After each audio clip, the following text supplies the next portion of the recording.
1751. Letter XVII. London, January 8, OS 1751. My dear friend, by your letter of the 5th, N.S., I find that your debut at Paris has been a good one. You are entered into good company, and I dare say you will not sink into bad. Frequent the houses where you have been once invited, and have none of that shyness which makes most of your countrymen strangers, where they might be intimate and domestic if they pleased. Wherever you have a general invitation to sup when you please, profit of it, with decency, and go every now and then. Lord Albemarle will, I am sure, be extremely kind to you, but his house is only a dinner house. And, as I am informed, frequented by no French people. Should he happen to employ you in his bureau, which I much doubt, you must write a better hand than your common one, or you will get no credit by your manuscripts. For your hand is at present an illiberal one, it is neither a hand of business nor of a gentleman, but the hand of a schoolboy writing his exercise, which he hopes will never be read. Madame de Montconseil gives me a favourable account of you. And so do Marquis de Matignon and Madame du Bocciage. They all say that you desire to please, and consequently promise me that you will, and they judge right. For whoever really desires to please, and has, as you now have, the means of learning how, certainly will please, and that is the great point of life, it makes all other things easy. Whenever you are with Madame de Montconseil, Madame du Bocciage, or other women of fashion, with whom you are tolerably free, say frankly and naturally, I know little of the world, I am quite a novice in it. And although very desirous of pleasing, I am at a loss for the means. Be so good, madam, as to let me into your secret of pleasing everybody. I shall owe my success to it, and you will always have more than falls to your share. When, in consequence of this request, they shall tell you of any little error, awkwardness, or impropriety, you should not only feel, but express the warmest acknowledgment. Though nature should suffer, and she will at first hearing them, tell them, that you will look upon the most severe criticisms as the greatest proof of their friendship. Madame du Bocciage tells me, particularly, to inform you, I shall always, receive the honor of his visits with pleasure. It is true, that at his age the pleasures of conversation are cold. But I will endeavor to make him acquainted with young people, etc. Make use of this invitation, and as you live, in a manner, next door to her, step in and out there frequently. Monsieur du Bocciage will go with you, he tells me, with great pleasure, to the plays, and point out to you whatever deserves your knowing there. This is worth your acceptance too, he has a very good taste. I have not yet heard from Lady Hervey upon your subject, but as you inform me that you have already supped with her once, I look upon you as adopted by her. Consult her in all your little matters, tell her any difficulties that may occur to you. Ask her what you should do or say in such or such cases, she has l'usage du monde and perfection, and will help you to acquire it. Madame de Berkenrode est pétrie de graces, and your quotation is very applicable to her. You may be there, I dare say, as often as you please, and I would advise you to sup there once a week. You say, very justly, that as Mr. Hart is leaving you, you shall want advice more than ever, you shall never want mine. And as you have already had so much of it, I must rather repeat than add to what I have already given you, but that I will do, and add to it occasionally, as circumstances may require. At present I shall only remind you of your two great objects, which you should always attend to, they are Parliament and foreign affairs. With regard to the former, you can do nothing while abroad but attend carefully to the purity, correctness, and elegance of your diction, the clearness and gracefulness of your utterance, in whatever language you speak. As for the parliamentary knowledge, I will take care of that when you come home. With regard to foreign affairs, everything you do abroad may and ought to tend that way. Your reading should be chiefly historical. I do not mean of remote, dark, and fabulous history, still less of gimcrack natural history of fossils, minerals, plants, etc., but I mean the useful, political, and constitutional history of Europe, for these last 3 centuries and a half. The other thing necessary for your foreign object, and not less necessary than either ancient or modern knowledge, is a great knowledge of the world, manners, politeness, address, and le ton de la bonne compagnie. In that view, keeping a great deal of good company, is the principal point to which you are now to attend. It seems ridiculous to tell you, but it is most certainly true, that your dancing master is at this time the man in all Europe of the greatest importance to you. You must dance well, in order to sit, stand, and walk well. And you must do all these well in order to please. What with your exercises, some reading, and a great deal of company, your day is, I confess, extremely taken up, but the day, if well employed, is long enough for everything. And I am sure you will not slattern away one moment of it in inaction. At your age, people have strong and active spirits, alacrity and vivacity in all they do, are impigry, indefatigable, and quick.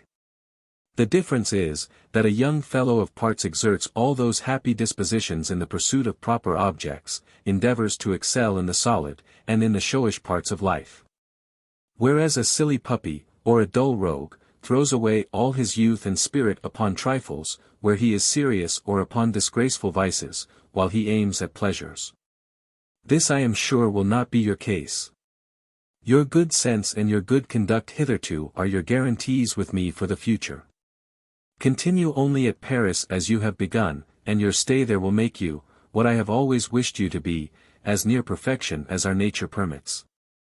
Adieu, my dear, remember to write to me once a week, not as to a father, but, without reserve, as to a friend. Letter XVII. London, January 14th, O.S. 1751. My dear friend, among the many good things Mr. Hart has told me of you, two in particular gave me great pleasure. The first, that you are exceedingly careful and jealous of the dignity of your character, that is the sure and solid foundation upon which you must both stand and rise. A man's moral character is a more delicate thing than a woman's reputation of chastity. A slip or two may possibly be forgiven her, and her character may be clarified by subsequent and continued good conduct, but a man's moral character once tainted is irreparably destroyed. The second was, that you had acquired a most correct and extensive knowledge of foreign affairs, such as the history, the treaties, and the forms of government of the several countries of Europe. This sort of knowledge, little attended to here, will make you not only useful, but necessary, in your future destination, and carry you very far. He added that you wanted from hence some books relative to our laws and constitution, our colonies, and our commerce, of which you know less than of those of any other part of Europe. I will send you what short books I can find of that sort, to give you a general notion of those things, but you cannot have time to go into their depths at present, you cannot now engage with new folios. You and I will refer the constitutional part of this country to our meeting here, when we will enter seriously into it, and read the necessary books together. In the meantime, go on in the course you are in, of foreign matters. Converse with ministers and others of every country, watch the transactions of every court, and endeavor to trace them up to their source. This, with your physics, your geometry, and your exercises, will be all that you can possibly have time for at Paris.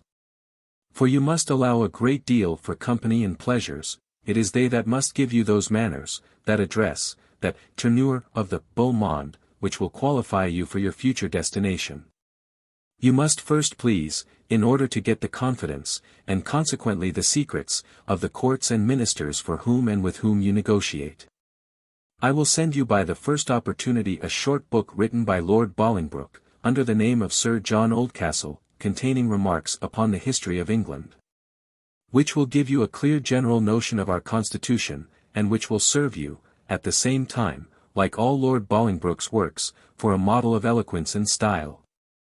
I will also send you Sir Josiah Child's little book upon trade, which may properly be called the Commercial Grammar. He lays down the true principles of commerce, and his conclusions from them are generally very just. Since you turn your thoughts a little toward trade and commerce, which I am very glad you do, I will recommend a French book to you, which you will easily get at Paris, and which I take to be the best book in the world of that kind, I mean the Dictionnaire de Commerce de Savory, in 3 volumes in folio, where you will find every one thing that relates to trade, commerce, specie, exchange, etc., most clearly stated, and not only relative to France, but to the whole world. You will easily suppose, that I do not advise you to read such a book tout de suite, but I only mean that you should have it at hand, to have recourse to occasionally. With this great stock of both useful and ornamental knowledge, which you have already acquired, and which, by your application and industry, you are daily increasing, you will lay such a solid foundation of future figure and fortune, that if you complete it by all the accomplishments of manners, graces, etc., I know nothing which you may not aim at, and in time hope for. Your great point at present at Paris, to which all other considerations must give way, is to become entirely a man of fashion, to be well-bred without ceremony, easy without negligence, steady and intrepid with modesty, genteel without affectation, insinuating without meanness, cheerful without being noisy, frank without indiscretion, and secret without mysteriousness. To know the proper time and place for whatever you say or do, and to do it with an air of condition, all this is not so soon nor so easily learned as people imagine, but requires observation and time. The world is an immense folio, which demands a great deal of time and attention to be read and understood as it ought to be. You have not yet read above 4 or 5 pages of it. And you will have but barely time to dip now and then in other less important books. Lord Albemarle has, I know, wrote, "It is a pleasure for an ordinary mortal to find Lord Chesterfield in grammatical error," and he did it again in the last sentence of this paragraph, but this was 1751. D.W. To a friend of his here, that you do not frequent him so much as he expected and desired, that he fears somebody or other has given you wrong impressions of him. And that I may possibly think, from your being seldom at his house, that he has been wanting in his attentions to you. I told the person who told me this, that, on the contrary, you seemed, by your letters to me, to be extremely pleased with Lord Albemarle's behavior to you, but that you were obliged to give up dining abroad during your course of experimental philosophy. I guessed the true reason, which I believe was, that, as no French people frequent his house, you rather chose to dine at other places, where you were likely to meet with better company than your countrymen, and you were in the right of it. However, I would have you show no shyness to Lord Albemarle, but go to him, and dine with him oftener than it may be you would wish, for the sake of having him speak well of you here when he returns. He is a good deal in fashion here, and his puffing you, to use an awkward expression, before you return here, will be of great use to you afterward. People in general take characters, as they do most things, upon trust, rather than be at the trouble of examining them themselves. And the decisions of 4 or 5 fashionable people, in every place, are final, more particularly with regard to characters, which all can hear, and but few judge of. Do not mention the least of this to any mortal. And take care that Lord Albemarle do not suspect that you know anything of the matter. Lord Huntingdon and Lord Stormount are, I hear, arrived at Paris. You have, doubtless, seen them. Lord Stormount is well spoken of here. However, in your connections, if you form any with them, show rather a preference to Lord Huntingdon, for reasons which you will easily guess. Mr. Hart goes this week to Cornwall, to take possession of his living. He has been installed at Windsor. He will return here in about a month, when your literary correspondence with him will be regularly carried on. Your mutual concern at parting was a good sign for both. I have this moment received good accounts of you from Paris. Go on, vous êtes en bon train. Adieu. Lettres VII. London, January 21st, O.S. 1751. My dear friend, in all my letters from Paris, I have the pleasure of finding, among many other good things, your docility mentioned with emphasis. This is the sure way of improving in those things, which you only want. It is true they are little, but it is as true too that they are necessary things. As they are mere matters of usage and mode, it is no disgrace for anybody of your age to be ignorant of them. And the most compendious way of learning them is, fairly to avow your ignorance, and to consult those who, from long usage and experience, know them best. Good sense and good nature suggest civility in general. But, in good breeding there are 1,000 little delicacies, which are established only by custom, and it is these little elegances of manners which distinguish a courtier and a man of fashion from the vulgar. I am assured by different people, that your air is already much improved, and one of my correspondents makes you the true French compliment of saying, Vos vous prometter qu'il sera bientôt comme un de nos autres. However unbecoming this speech may be in the mouth of a Frenchman, I am very glad that they think it applicable to you, for I would have you not only adopt, but rival, the best manners and usages of the place you are at, be they what they will. That is the versatility of manners which is so useful in the course of the world. Choose your models well at Paris, and then rival them in their own way. There are fashionable words, phrases, and even gestures, at Paris, which are called du bon ton, not to mention certain petites politesses et attentions, qu'année sont reine en elles-mêmes, which fashion has rendered necessary.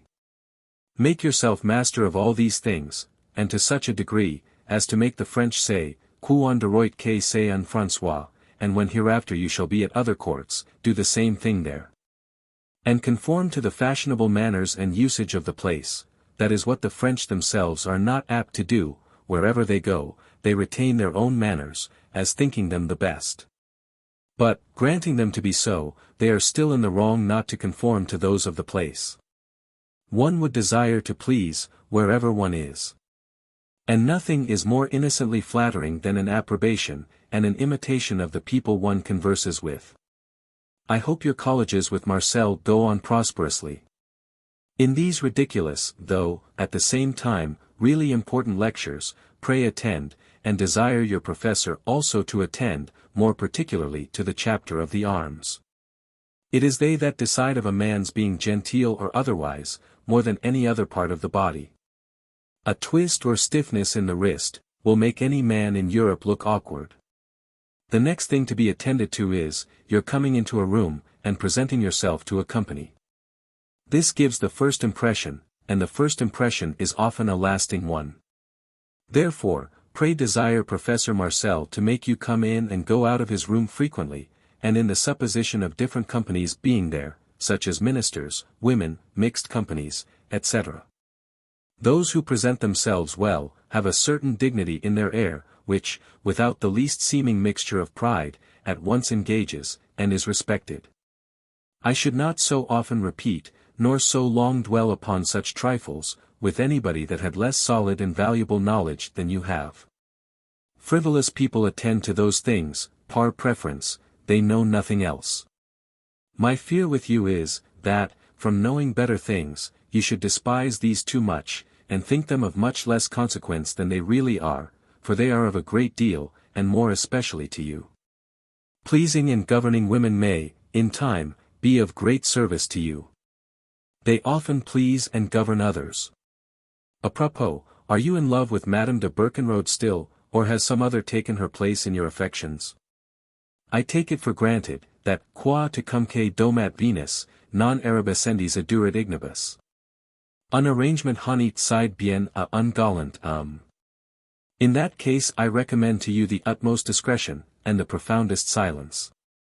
Bragging of, hinting at, intimating, or even affectedly disclaiming and denying such an arrangement will equally discredit you among men and women. An unaffected silence upon that subject is the only true medium. In your commerce with women, and indeed with men too, uncertain douceur is particularly engaging. It is that which constitutes that character which the French talk of so much, and so justly value, I mean, l'aimable. This douceur is not so easily described as felt. It is the compound result of different things, a complaisance, a flexibility, but not a servility of manners. An air of softness in the countenance, gesture, and expression, equally whether you concur or differ with the person you converse with. Observe those carefully who have that douceur that charms you and others. And your own good sense will soon enable you to discover the different ingredients of which it is composed. You must be more particularly attentive to this douceur, whenever you are obliged to refuse what is asked of you, or to say what in itself cannot be very agreeable to those to whom you say it. It is then the necessary gilding of a disagreeable pill. L'aimable consists in 1,000 of these little things aggregately. It is the suaviter in modo, which I have so often recommended to you. The respectable, Mr. Hart assures me, you do not want, and I believe him. Study, then, carefully, and acquire perfectly, the amiable, and you will have everything.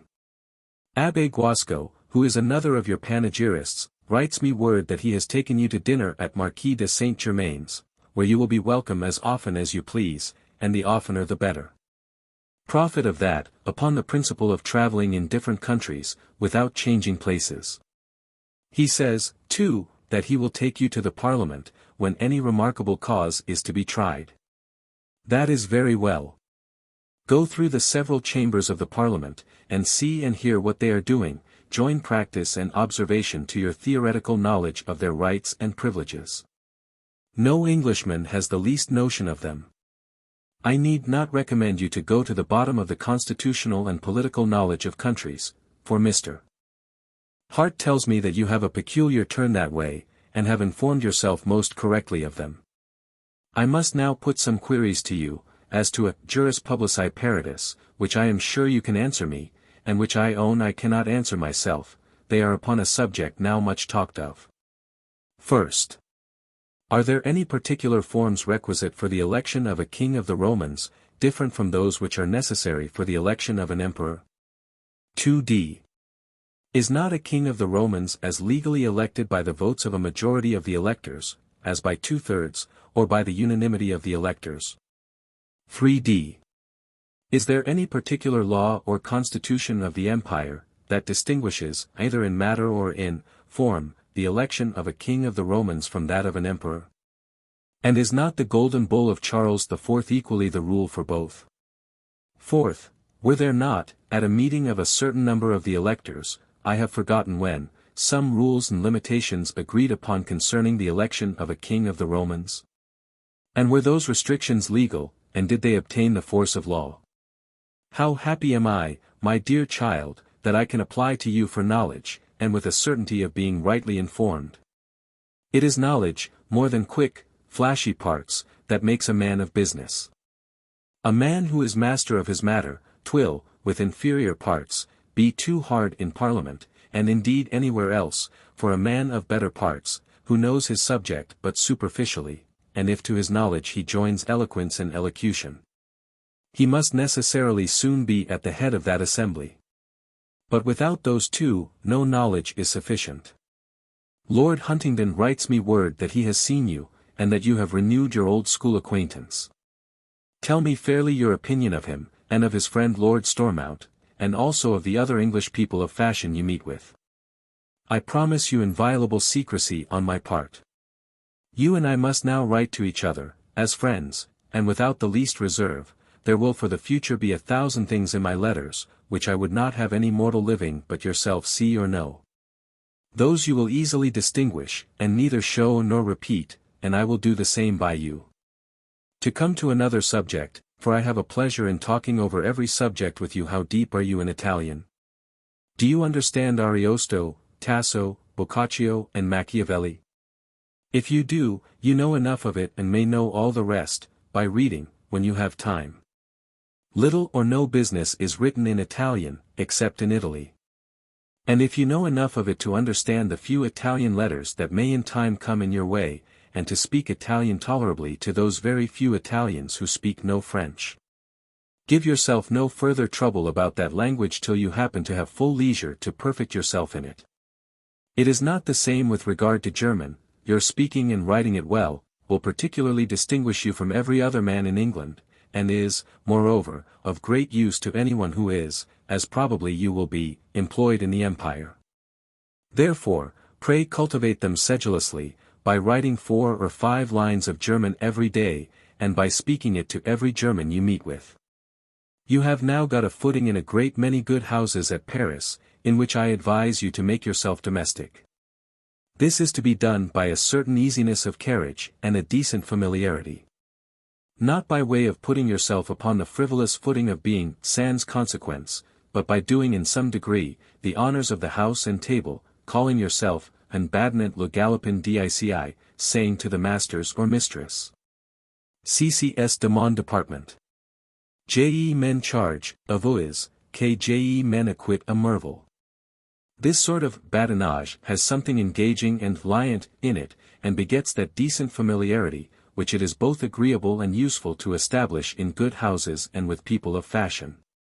Mere formal visits, dinners, and suppers, upon formal invitations, are not the thing, they add to no connection nor information, but it is the easy, careless ingress and egress at all hours, that forms the pleasing and profitable commerce of life. The post is so negligent, that I lose some letters from Paris entirely, and receive others much later than I should. To this I ascribe my having received no letter from you for above a fortnight, which to my impatience seems a long time. I expect to hear from you once a week. Mr. Hart is gone to Cornwall, and will be back in about 3 weeks. I have a packet of books to send you by the first opportunity, which I believe will be Mr. York's return to Paris. The Greek books come from Mr. Hart, and the English ones from your humble servant. Read Lord Bolingbroke's with great attention, as well to the style as to the matter. I wish you could form yourself such a style in every language. Style is the dress of thoughts, and a well-dressed thought, like a well-dressed man, appears to great advantage. Yours. Adieu. Letter 6. London, August 28, O.S. 1751.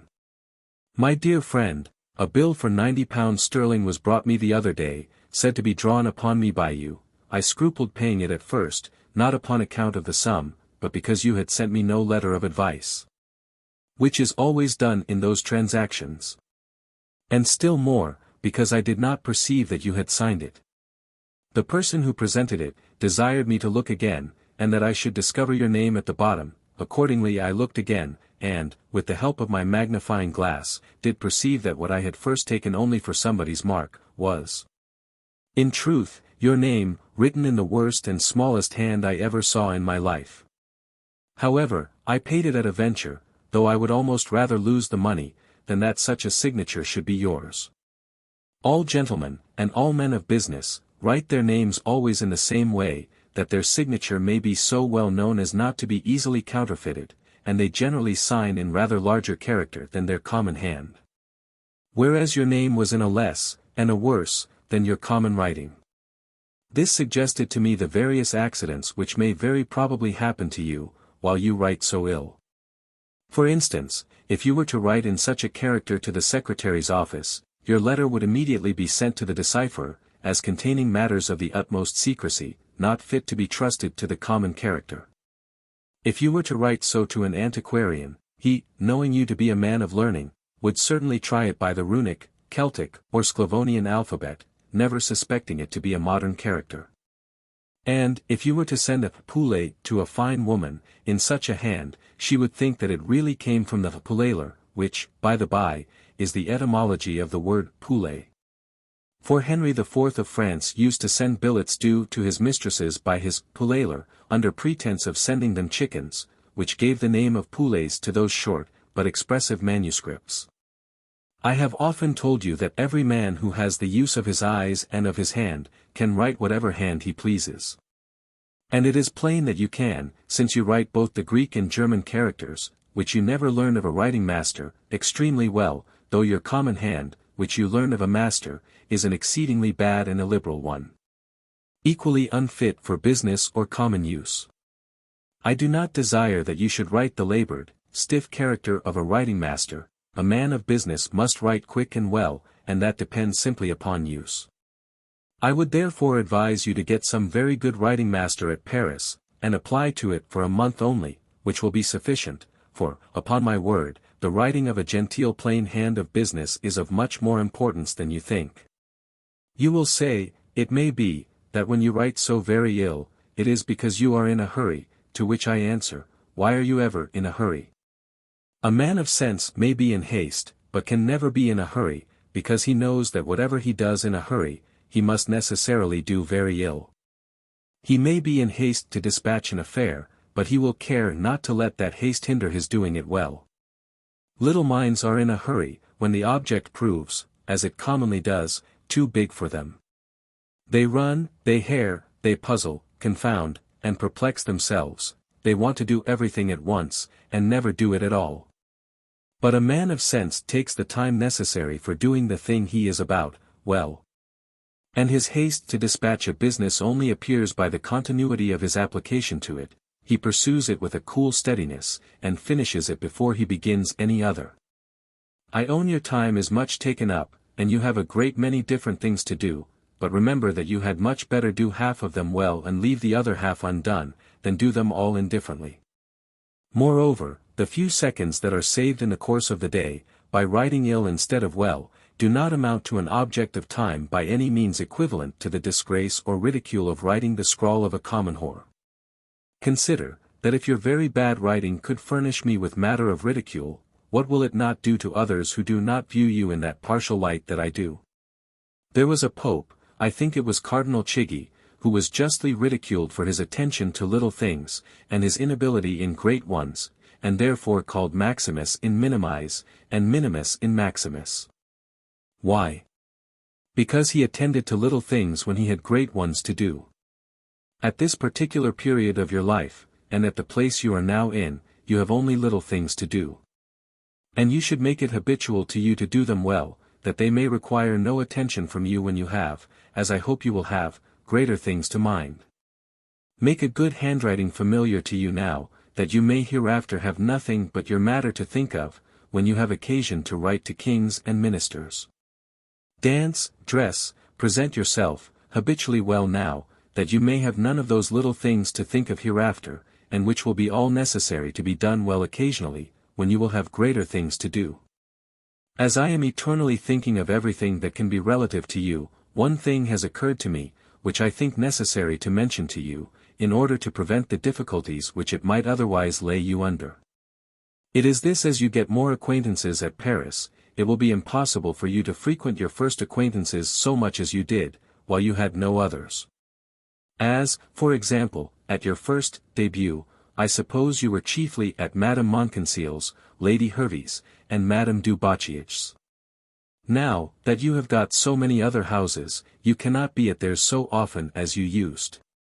But pray take care not to give them the least reason to think that you neglect, or despise them, for the sake of new and more dignified and shining acquaintances, which would be ungrateful and imprudent on your part, and never forgiven on theirs. Call upon them often, though you do not stay with them so long as formerly, tell them that you are sorry you are obliged to go away, but that you have such and such engagements, with which good breeding obliges you to comply. And insinuate that you would rather stay with them. In short, take care to make as many personal friends, and as few personal enemies, as possible. I do not mean, by personal friends, intimate and confidential friends, of which no man can hope to have half a dozen in the whole course of his life, but I mean friends, in the common acceptation of the word. That is, people who speak well of you, and who would rather do you good than harm, consistently with their own interest, and no further. Upon the whole, I recommend to you, again and again, less graces. Adorned by them, you may, in a manner, do what you please, it will be approved of; without them, your best qualities will lose half their efficacy. Endeavor to be fashionable among the French, which will soon make you fashionable here. Monsieur de Matignon already calls you Le Petit François.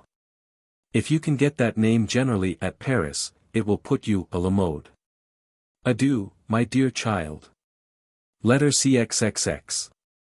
London, February 4th, O.S. 1751. My dear friend, the accounts which I receive of you from Paris grow every day more and more satisfactory.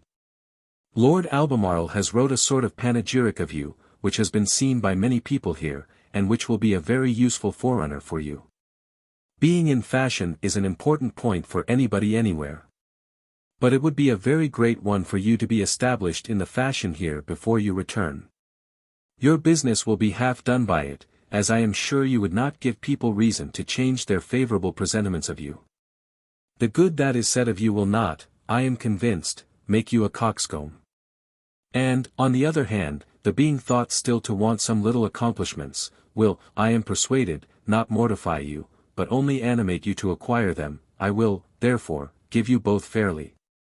In the following extract of a letter which I lately received from an impartial and discerning friend. Permit me to assure you, sir, that Mr.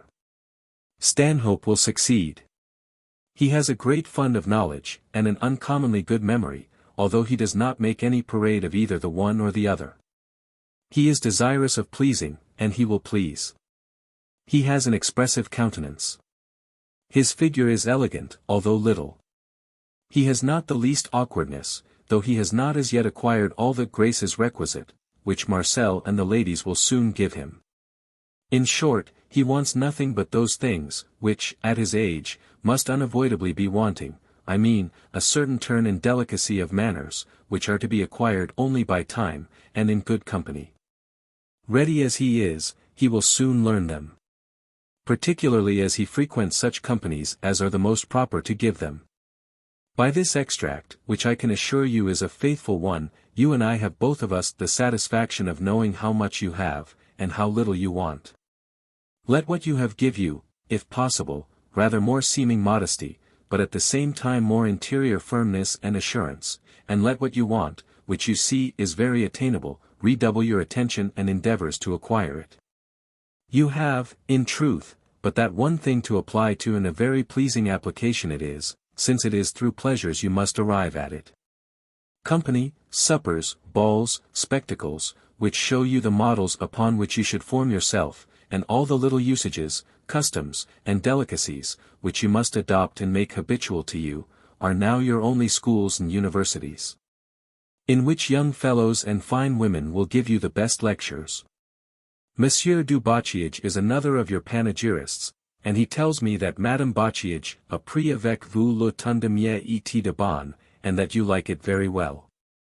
You are in the right of it, it is the way of improving, endeavor to be upon that footing with every woman you converse with, excepting where there may be a tender point of connection, a point which I have nothing to do with.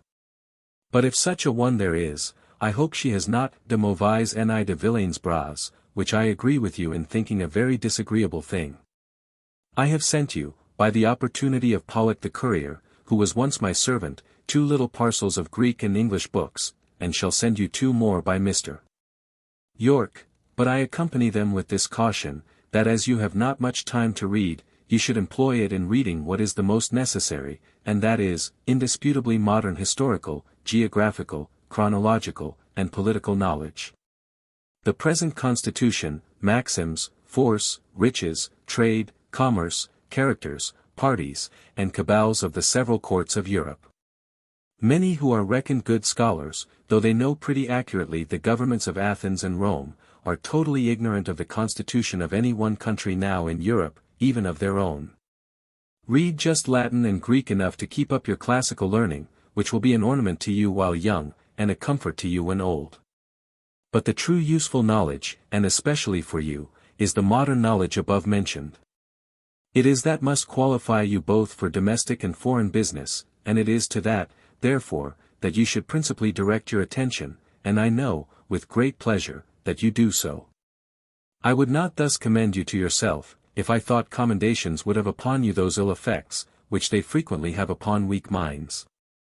I think you are much above being a vain coxcomb, overrating your own merit, and insulting others with the superabundance of it. On the contrary, I am convinced that the consciousness of merit makes a man of sense more modest, though more firm. A man who displays his own merit is a coxcomb, and a man who does not know it is a fool. A man of sense knows it, exerts it, avails himself of it, but never boasts of it. And always seems rather to under than overvalue it, though in truth, he sets the right value upon it. It is a very true maxim of La Bruyère's, an author well worth your studying, Qui en va dans ce monde, que ce en veut valoir.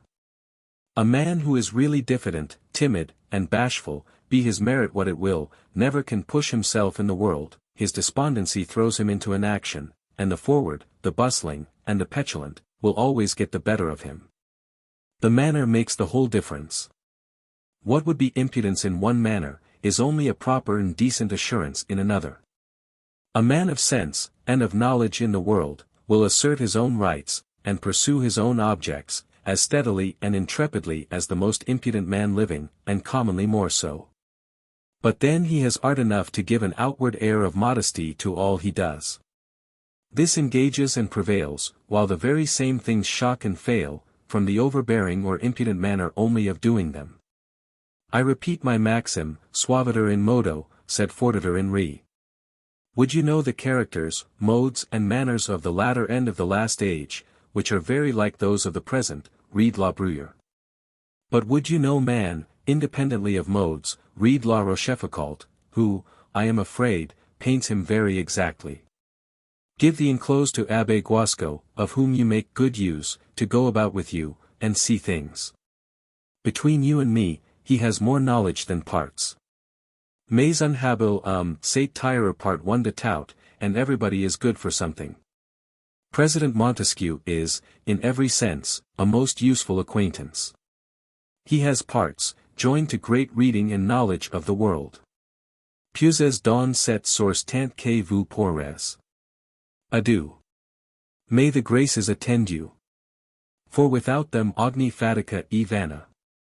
If they do not come to you willingly, ravish them, and force them to accompany you in all you think, all you say, and all you do. Letter XXI.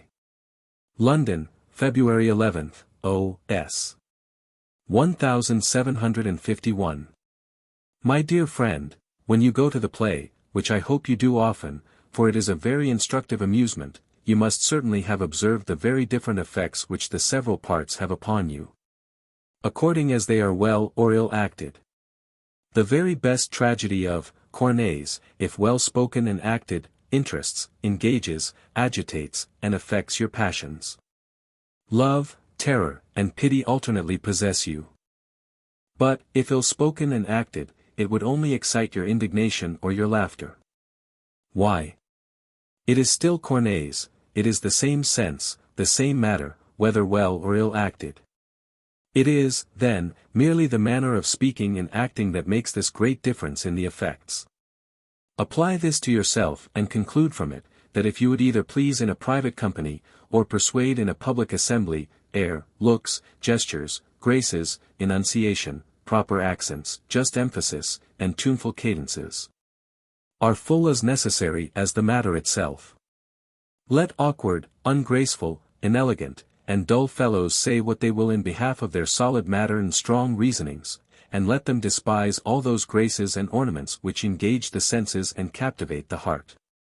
They will find, though they will possibly wonder why, that their rough, unpolished matter, and their unadorned, coarse, but strong arguments, will neither please nor persuade, but, on the contrary, will tire out attention, and excite disgust.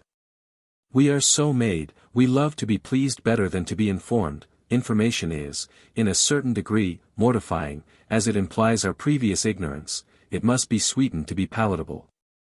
To bring this directly to you, know that no man can make a figure in this country, but by Parliament. Your fate depends upon your success there as a speaker, and, take my word for it, that success turns much more upon manner than matter. Mr. Pitt and Mr. Murray the Solicitor General, uncle to Lord Stormount, are, beyond comparison, the best speakers. Why? Only because they are the best orators. They alone can inflame or quiet the House.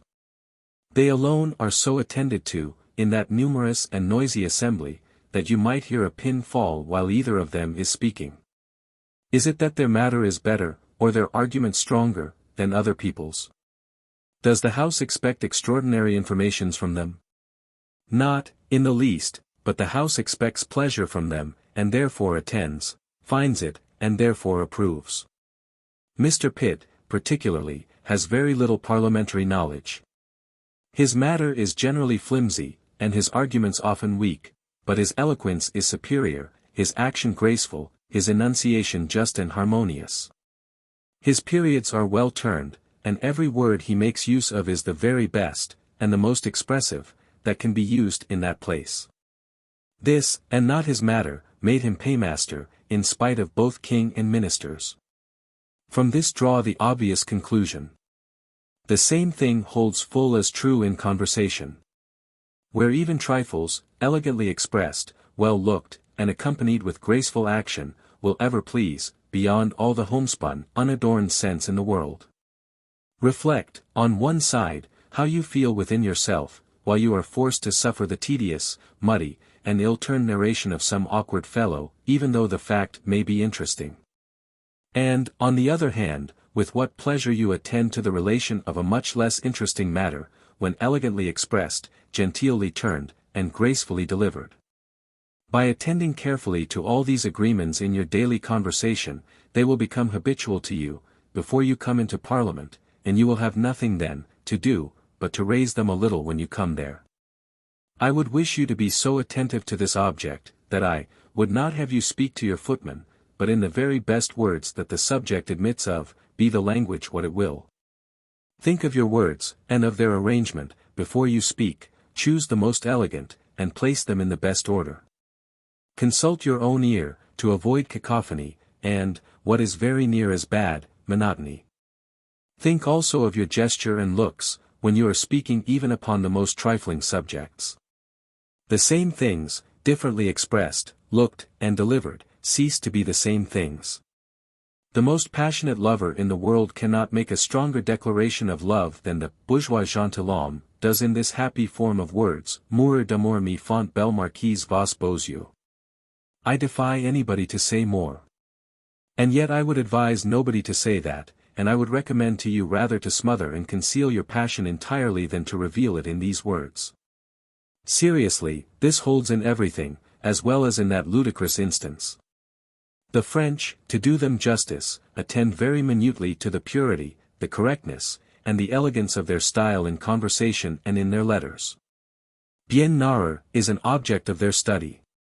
And though they sometimes carry it to affectation, they never sink into an elegance, which is much the worst extreme of the two. Observe them, and form your French style upon theirs, for elegance in one language will reproduce itself in all. I knew a young man, who, being just elected a member of Parliament, was laughed at for being discovered, through the keyhole of his chamber door, speaking to himself in the glass, and forming his looks and gestures. I could not join in that laugh. But, on the contrary, thought him much wiser than those who laughed at him, for he knew the importance of those little graces in a public assembly, and they did not.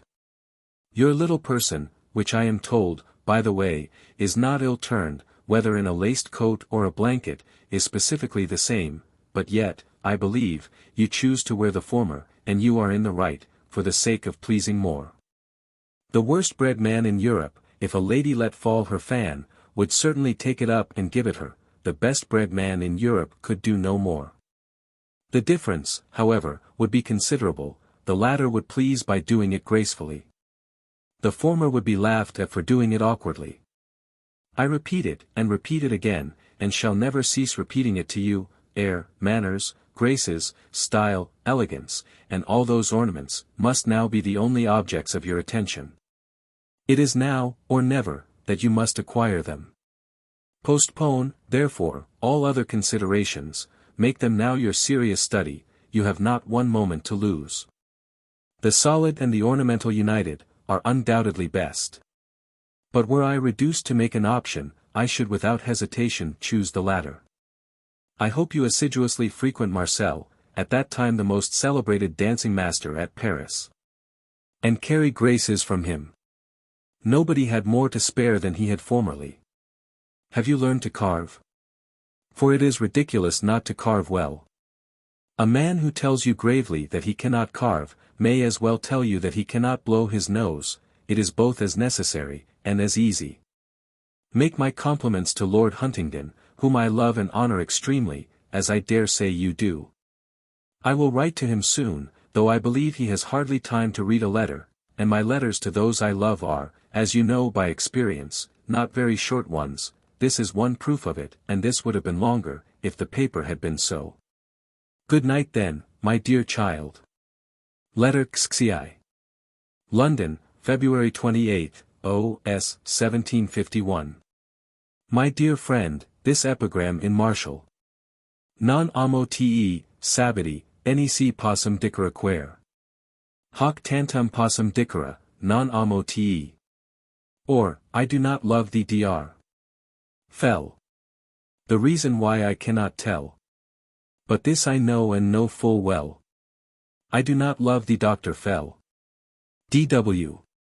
Has puzzled a great many people, who cannot conceive how it is possible not to love anybody, and yet not to know the reason why. I think I conceive Marshall's meaning very clearly, though the nature of epigram, which is to be short, would not allow him to explain it more fully, and I take it to be this: O Sabatus, you are a very worthy deserving man. You have 1,000 good qualities, you have a great deal of learning, I esteem, I respect, but for the soul of me I cannot love you, though I cannot particularly say why. You are not amiable, you have not those engaging manners, those pleasing attentions, those graces, and that address, which are absolutely necessary to please, though impossible to define. I cannot say it is this or that particular thing that hinders me from loving you, it is the whole together, and upon the whole you are not agreeable. How often have I, in the course of my life, found myself in this situation, with regard to many of my acquaintance, whom I have honored and respected, without being able to love. I did not know why, because, when one is young, one does not take the trouble, nor allow oneself the time, to analyze one's sentiments and to trace them up to their source. But subsequent observation and reflection have taught me why. There is a man, whose moral character, deep learning, and superior parts, I acknowledge, admire, and respect, but whom it is so impossible for me to love, that I am almost in a fever whenever I am in his company. His figure, without being deformed, seems made to disgrace or ridicule the common structure of the human body.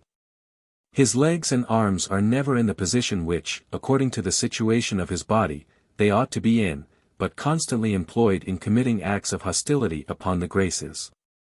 He throws anywhere, but down his throat, whatever he means to drink, and only mangles what he means to carve.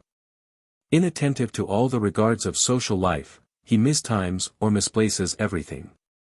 He disputes with heat, and indiscriminately, mindless of the rank, character, and situation of those with whom he disputes. Absolutely ignorant of the several gradations of familiarity or respect, he is exactly the same to his superiors, his equals, and his inferiors, and therefore, by a necessary consequence, absurd to two of the three. Is it possible to love such a man? No. The utmost I can do for him, is to consider him as a respectable Hottentot. This mot was aimed at Dr. Johnson in retaliation for his famous letter. I remember, that when I came from Cambridge, I had acquired, among the pedants of that illiberal seminary, a sauciness of literature, a turn to satire and contempt, and a strong tendency to argumentation and contradiction. But I had been but a very little while in the world, before I found that this would by no means do, and I immediately adopted the opposite character. I concealed what learning I had, I applauded often, without approving. And I yielded commonly without conviction. Suaviter in modo was my law and my profits, and if I pleased, between you and me, it was much more owing to that, than to any superior knowledge or merit of my own. Apropos, the word pleasing puts one always in mind of Lady Hervey. Pray tell her, that I declare her responsible to me for your pleasing. That I consider her as a pleasing Falstaff, who not only pleases herself, but is the cause of pleasing in others, that I know she can make anything of anybody. And that, as your governess, if she does not make you please, it must be only because she will not, and not because she cannot. I hope you are du bois don't en fait. And if so, she is so good a sculptor, that I am sure she can give you whatever form she pleases. A versatility of manners is as necessary in social, as a versatility of parts is in political life. One must often yield, in order to prevail. One must humble one's self, to be exalted. One must, like St. Paul, become all things to all men, to gain some. And, by the way, men are taken by the same means, mutatis mutandis, that women are gained, by gentleness, insinuation, and submission, and these lines of Mr. Dryden will hold to a minister as well as to a mistress. The prostrate lover, when he lowest lies, but stoops to conquer, and but kneels to rise. In the course of the world, the qualifications of the chameleon are often necessary. Nay, they must be carried a little further, and exerted a little sooner, for you should, to a certain degree, take the hue of either the man or the woman that you want, and wish to be upon terms with. Apropos, Have you yet found out at Paris any friendly and hospitable Madame de Lursay, que votre bien esse charger du soin de vous éduquer? And have you had any occasion of representing to her, tu elle faisoit donc de nodes? But I ask your pardon, sir, for the abruptness of the question, and acknowledge that I am meddling with matters that are out of my department. However, in matters of less importance, I desire to be de vos secrets le fidèle dépositaire. Trust me with the general turn and color of your amusements at Paris. Is it le fracas du grand monde, comedies, bals, operas, cours, etc.? Or is it de petites sociétés, moins brillantes, mais pas pour cela moins agréables? Where are you the most établi? Where are you, le petit Stanhope? Voyez-vous encore jour, à quelque arrangement honnête? Have you made many acquaintances among the young Frenchmen who ride at your academy, and who are they? Send to me this sort of chit-chat in your letters, which, by the by, I wish you would honor me with somewhat oftener. If you frequent any of the myriads of polite Englishmen who infest Paris, who are they? Have you finished with Abbé Nollet, and are you, au fait, of all the properties and effects of air? Were I inclined to quibble, I would say, that the effects of air, at least, are best to be learned of Marcel. If you have quite done with l'Abbé's Nollet, ask my friend l'Abbé Sallier to recommend to you some meager philomath, to teach you a little geometry and astronomy. Not enough to absorb your attention and puzzle your intellects, but only enough not to be grossly ignorant of either. I have of late been a sort of astronome malgré moi, by bringing in last Monday into the House of Lords a bill for reforming our present calendar and taking the new style. Upon which occasion I was obliged to talk some astronomical jargon, of which I did not understand one word, but got it by heart and spoke it by rote from a master. I wished that I had known a little more of it myself. And so much I would have you know.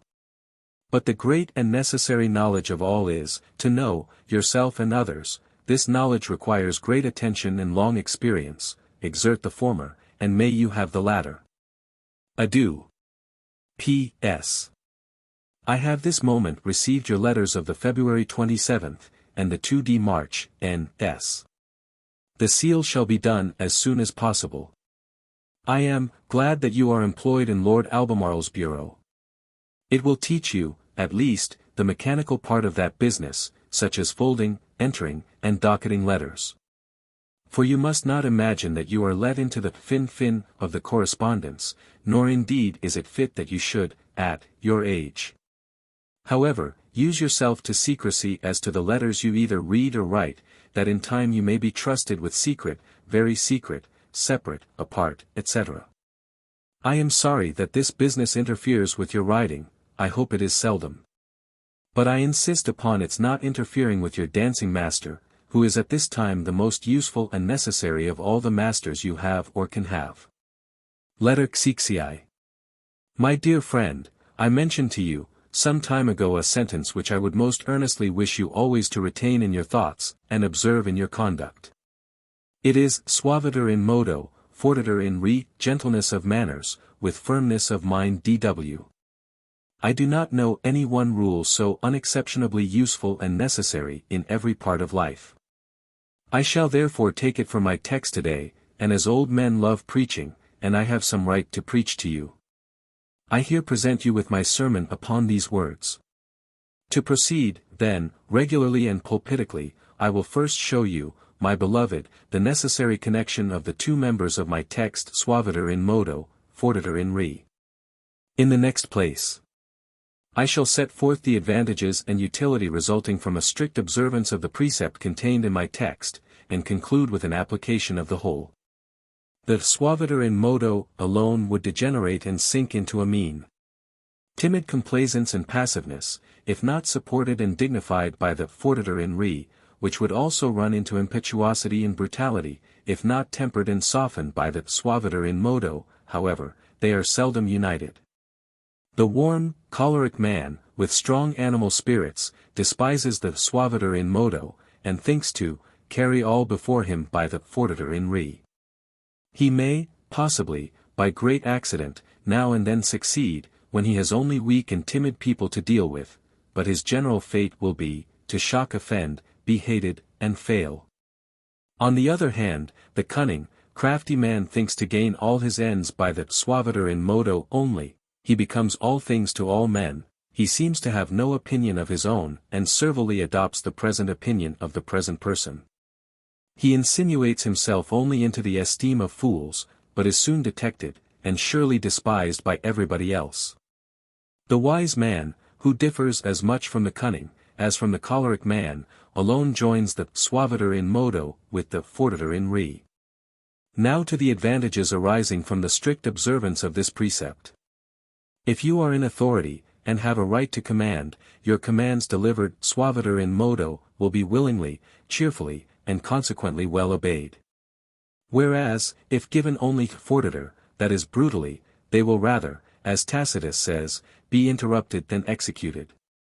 For my own part, if I bid my footman bring me a glass of wine, in a rough insulting manner, I should expect that, in obeying me, he would contrive to spill some of it upon me, and I am sure I should deserve it. A cool, steady resolution should show that where you have a right to command you will be obeyed. But at the same time, a gentleness in the manner of enforcing that obedience should make it a cheerful one, and soften as much as possible the mortifying consciousness of inferiority. If you are to ask a favor, or even to solicit your due, you must do it suaviter in modo, or you will give those who have a mind to refuse you, either a pretense to do it, by resenting the manner. But, on the other hand, you must, by a steady perseverance and decent tenaciousness, show the fortiter in re. The right motives are seldom the true ones of men's actions, especially of kings, ministers, and people in high stations, who often give to importunity and fear, what they would refuse to justice or to merit. By the suaviter in modo engage their hearts, if you can. At least prevent the pretense of offense, but take care to show enough of the fortiter in re, to extort from their love of ease, or their fear, what you might in vain hope for from their justice or good nature. People in high life are hardened to the wants and distresses of mankind, as surgeons are to their bodily pains, they see and hear of them all day long, and even of so many simulated ones, that they do not know which are real, and which not. Other sentiments are therefore to be applied to, than those of mere justice and humanity, their favor must be captivated by the suaviter in modo. Their love of ease disturbed by unwearied importunity, or their fears wrought upon by a decent intimation of implacable, cool resentment, this is the true fortiter in re.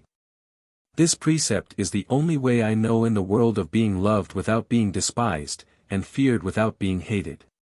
It constitutes the dignity of character which every wise man must endeavor to establish. Now to apply what has been said, and so conclude. If you find that you have a hastiness in your temper, which unguardedly breaks out into indiscreet sallies, or rough expressions, to either your superiors, your equals, or your inferiors, watch it narrowly, check it carefully.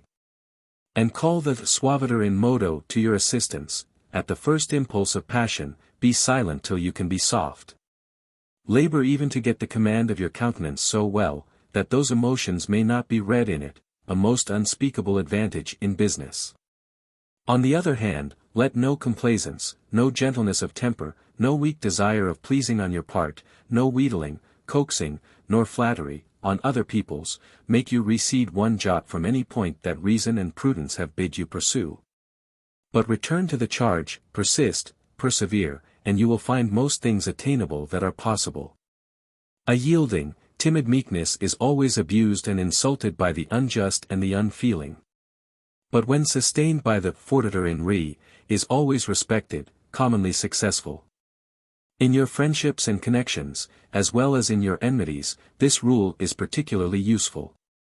Let your firmness and vigor preserve and invite attachments to you, but, at the same time, let your manner hinder the enemies of your friends and dependents from becoming yours. Let your enemies be disarmed by the gentleness of your manner, but let them feel, at the same time, the steadiness of your just resentment. For there is a great difference between bearing malice, which is always ungenerous, and a resolute self-defense, which is always prudent and justifiable. In negotiations with foreign ministers, remember the fortiter in re. Give up no point, except of no expedient, till the utmost necessity reduces you to it, and even then, dispute the ground inch by inch.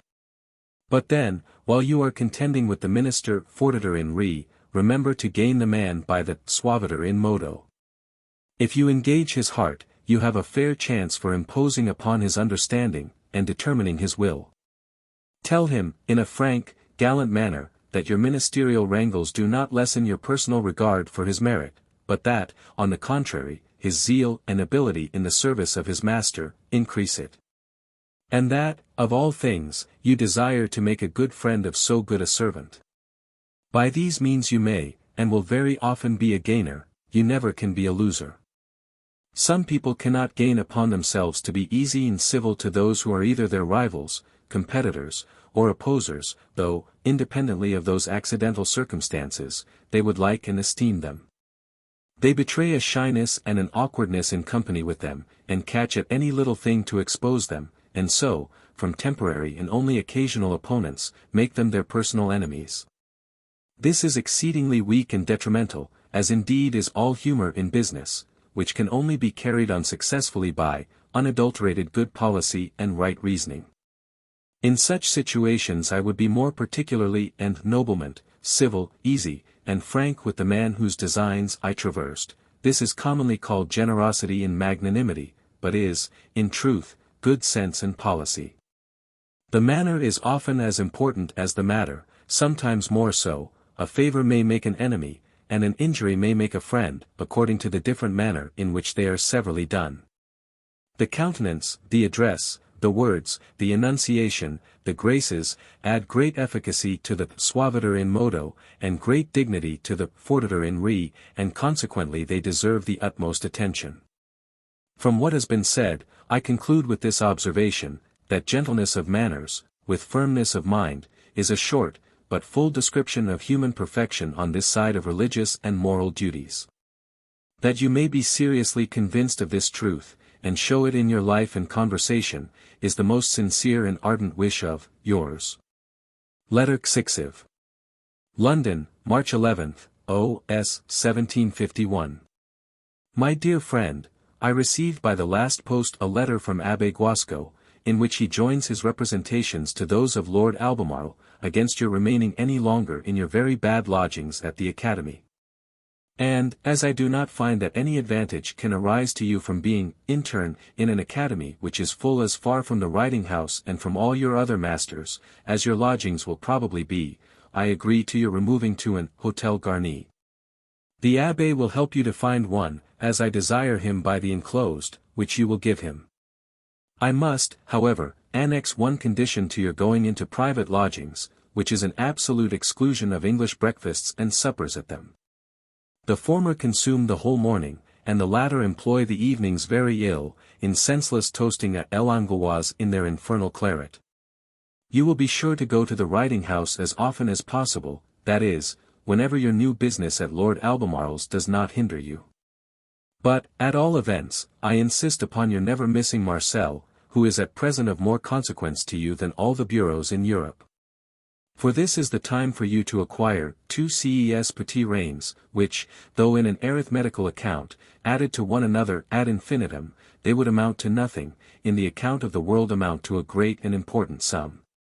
Less agreements eat less graces, without which you will never be anything, are absolutely made up of all those reins, which are more easily felt than described. By the way, you may take your lodgings for 1 whole year certain, by which means you may get them much cheaper. For though I intend to see you here in less than a year, it will be but for a little time, and you will return to Paris again, where I intend you shall stay till the end of April 12th, 1752, at which time, provided you have got all la politesse, less manners, less attentions, less graces du beau monde, I shall place you in some business suitable to your destination. I have received, at last, your present of the cartoon, from Domenichino, by Planchet. It is very finely done, it is pity that he did not take in all the figures of the original. I will hang it up, where it shall be your own again some time or other. Mr. Hart is returned in perfect health from Cornwall, and has taken possession of his prebendal house at Windsor, which is a very pretty one. As I dare say you will always feel, I hope you will always express, the strongest sentiments of gratitude and friendship for him. Write to him frequently, and attend to the letters you receive from him. He shall be with us at Blackheath, alias Babiole, all the time that I propose you shall be there, which I believe will be the month of August next. Having thus mentioned to you the probable time of our meeting, I will prepare you a little for it. Hatred, jealousy, or envy, make most people attentive to discover the least defects of those they do not love. They rejoice at every new discovery they make of that kind, and take care to publish it.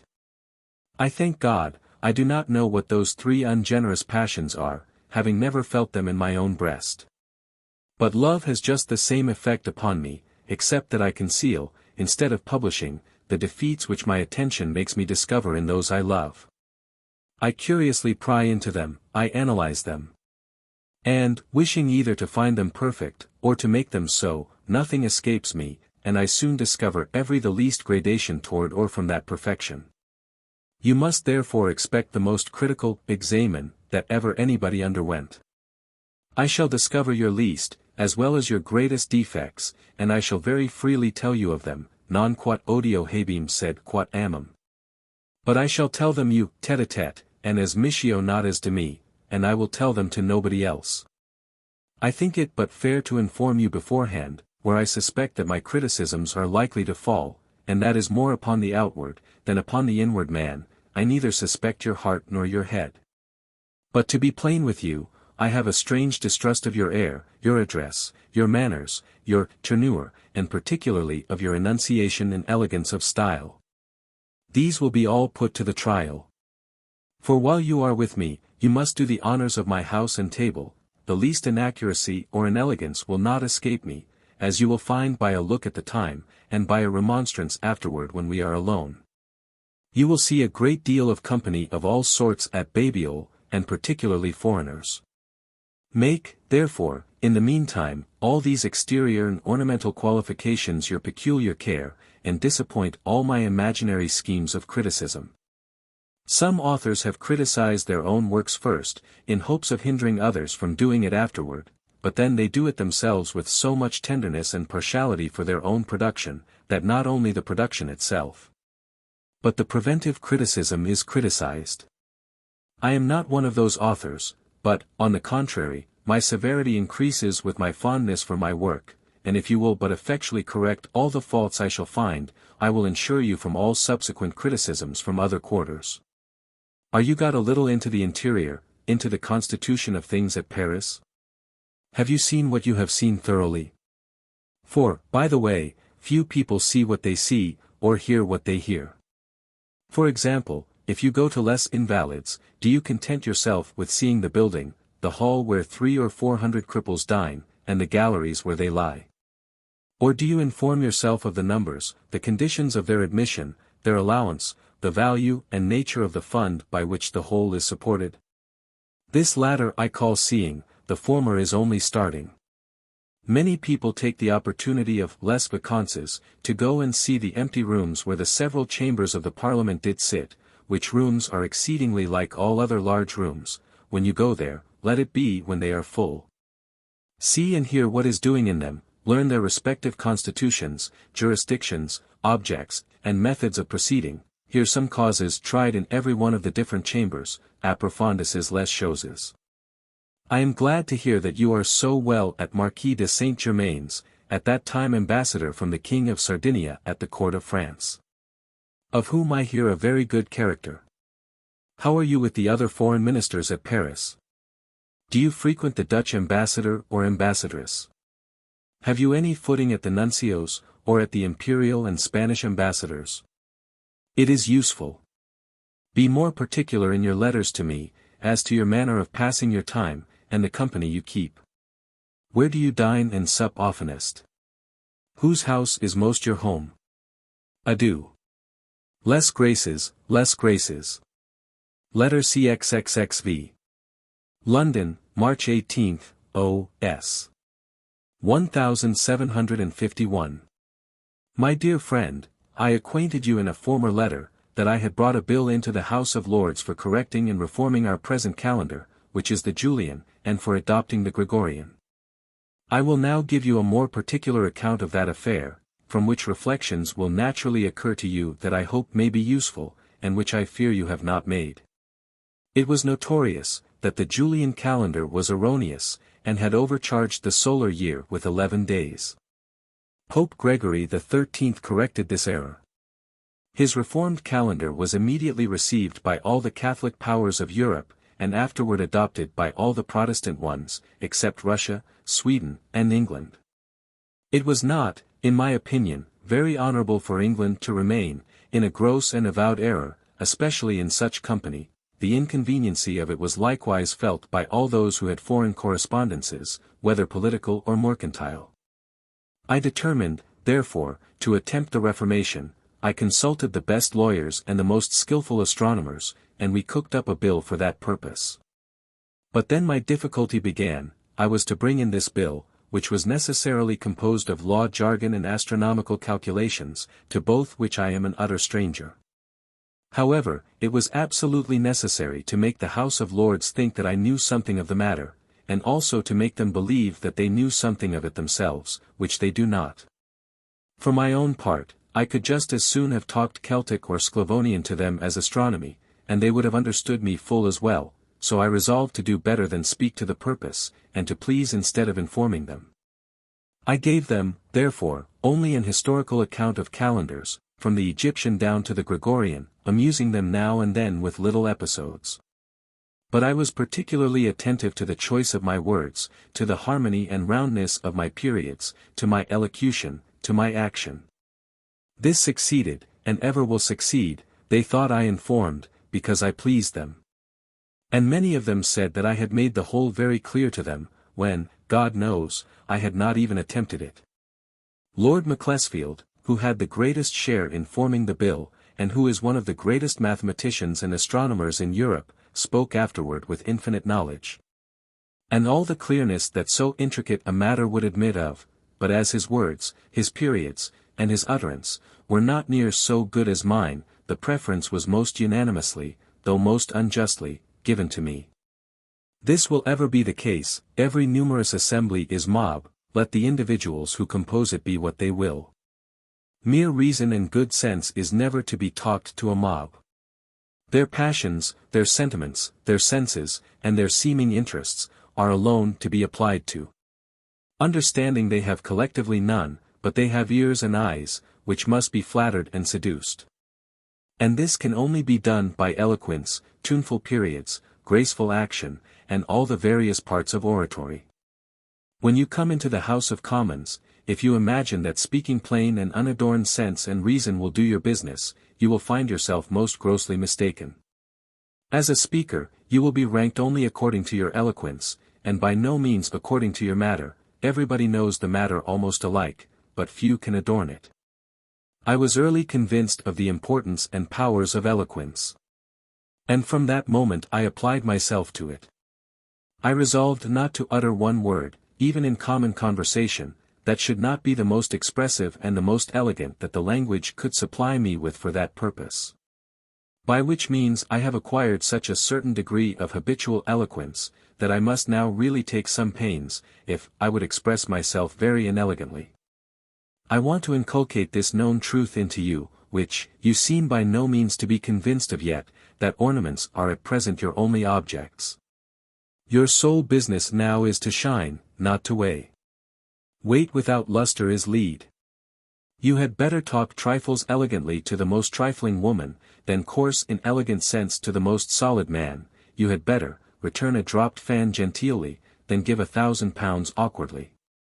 And you had better refuse a favor gracefully, than to grant it clumsily. Manner is all, in everything. It is by manner only that you can please, and consequently rise.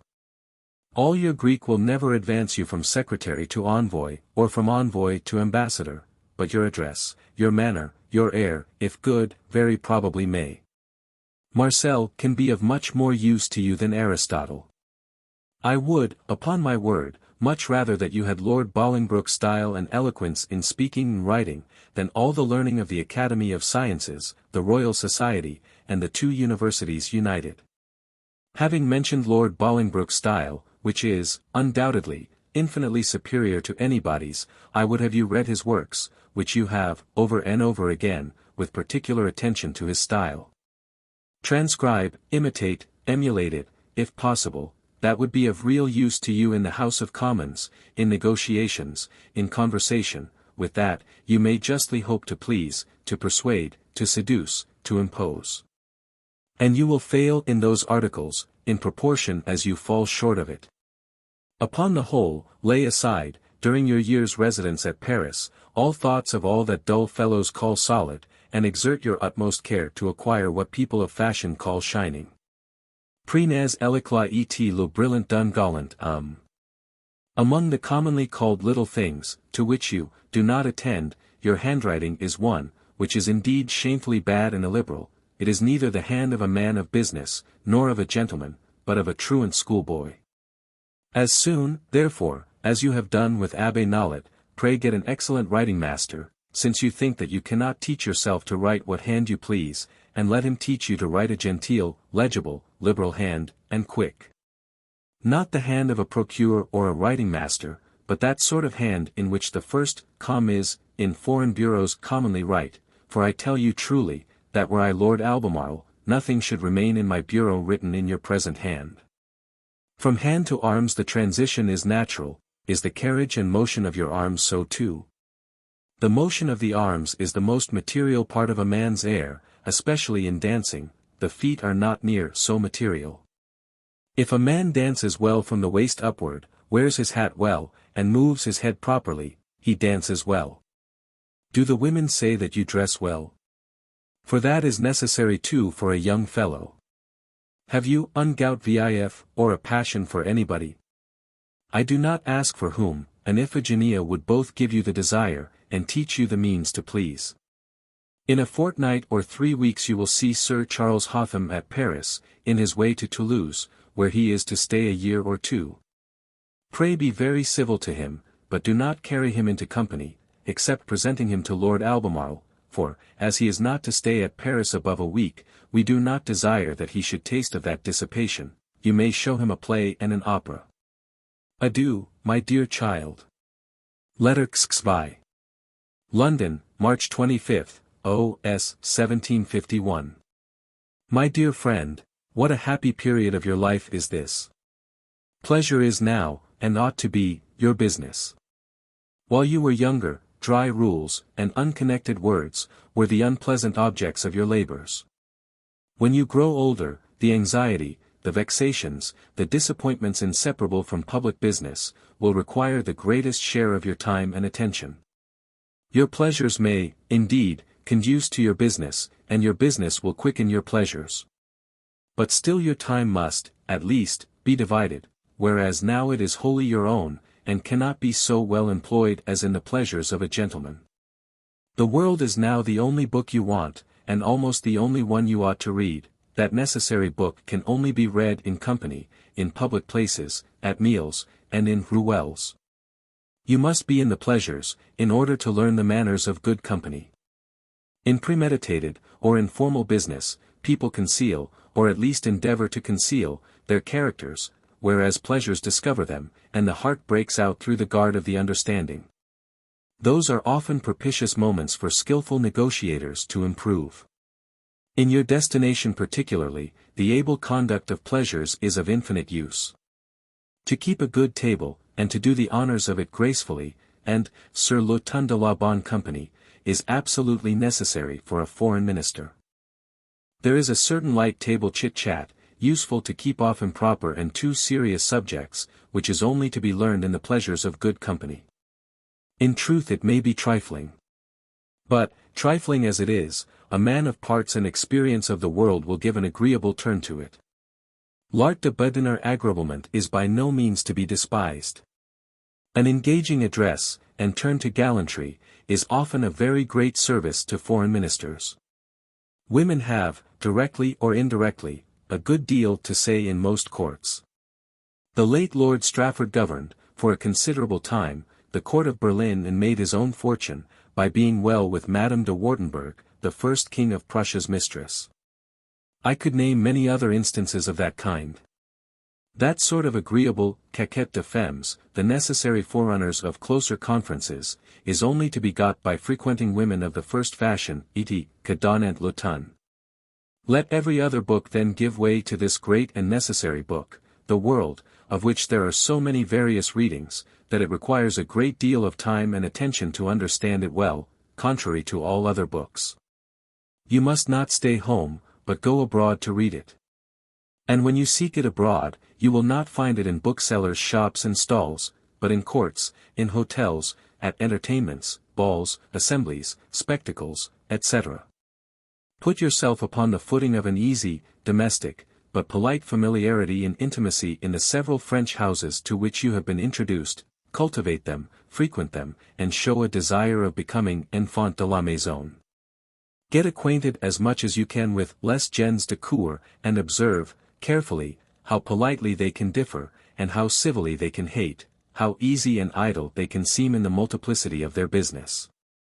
And how they can lay hold of the proper moments to carry it on, in the midst of their pleasures. Courts, alone, teach versatility and politeness, for there is no living there without them. Lord Albemarle has, I hear, and am very glad of it, put you into the hands of Messrs. de Bissy. Profit of that, and beg of them to let you attend them in all the companies of Versailles and Paris.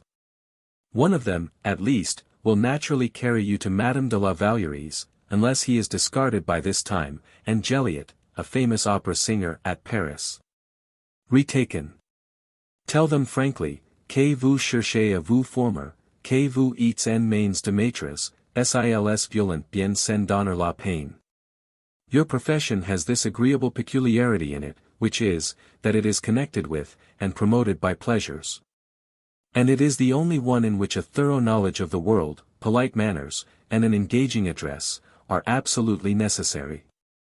If a lawyer knows his law, a parson his divinity, and a financier his calculations, each may make a figure and a fortune in his profession, without great knowledge of the world, and without the manners of gentlemen. But your profession throws you into all the intrigues and cabals, as well as pleasures, of courts, in those windings and labyrinths, a knowledge of the world, a discernment of characters, a suppleness and versatility of mind. And an elegance of manners, must be your clue. You must know how to soothe and lull the monsters that guard, and how to address and gain the fair that keep, the golden fleece. These are the arts and the accomplishments absolutely necessary for a foreign minister. In which it must be owned, to our shame, that most other nations outdo the English, and, caeteris paribus, a French minister will get the better of an English one at any third court in Europe. The French have something more pliant, more insinuating and engaging in their manner, than we have. An English minister shall have resided 7 years at a court, without having made any one personal connection there, or without being intimate and domestic in any one house. He is always the English minister, and never naturalized. He receives his orders, demands an audience, writes an account of it to his court, and his business is done. A French minister, on the contrary, has not been 6 weeks at a court without having, by 1,000 little attentions, insinuated himself into some degree of favor with the prince, his wife, his mistress, his favorite, and his minister. He has established himself upon a familiar and domestic footing in a dozen of the best houses of the place, where he has accustomed the people to be not only easy, but unguarded, before him. He makes himself at home there, and they think him so. By these means he knows the interior of those courts, and can almost write prophecies to his own, from the knowledge he has of the characters, the humors, the abilities, or the weaknesses of the actors. The Cardinal d'Ossat was looked upon at Rome as an Italian, and not as a French cardinal, and Monsieur d'Avaux, wherever he went, was never considered as a foreign minister, but as a native, and a personal friend. Mere plain truth, sense, and knowledge, will by no means do alone in courts. Art and ornaments must come to their assistance. Humors must be flattered. The mollia tempora must be studied and known, confidence acquired by seeming frankness, and profited of by silent skill. And, above all, you must gain and engage the heart, to betray the understanding to you. Haud tibi erunt arts. The death of the Prince of Wales, who was more beloved for his affability and good nature than esteemed for his steadiness and conduct, has given concern to many, and apprehensions to all. The great difference of the ages of the King and Prince George presents the prospect of a minority, a disagreeable prospect for any nation. But it is to be hoped, and is most probable, that the king, who is now perfectly recovered of his late indisposition, may live to see his grandson of age. He is, seriously, a most hopeful boy, gentle and good-natured, with good sound sense. This event has made all sorts of people here historians, as well as politicians. Our histories are rummaged for all the particular circumstances of the 6 minorities we have had since the conquest, viz., those of Henry III, Edward III, Richard II. Henry VI, Edward V, and Edward VI, and the reasonings, the speculations, the conjectures, and the predictions, you will easily imagine, must be innumerable and endless, in this nation, where every porter is a consummate politician. Dr. Swift says, very humorously, that every man knows that he understands religion and politics, though he never learned them, but that many people are conscious that they do not understand many other sciences, from having never learned them. Adieu. Letter XVI. London, April 7, O.S. 1751. My dear friend, here you have, altogether, the pocketbooks, the compasses, and the patterns. When your 3 graces have made their option, you need only send me, in a letter, small pieces of the 3 mohairs they fix upon. If I can find no way of sending them safely and directly to Paris, I will contrive to have them left with Madame Morel, at Calais, who, being Madame Montconseil's agent there, may find means of furthering them to your 3 ladies, who all belong to your friend Madame Montconseil. 2 of the 3, I am told, are handsome. Madame Polignac, I can swear, is not so, but, however, as the world goes, 2 out of 3 is a very good composition. You will also find in the packet a compass ring set round with little diamonds, which I advise you to make a present of to Abbé Guasco, who has been useful to you, and will continue to be so. As it is a mere bauble, you must add to the value of it by your manner of giving it him.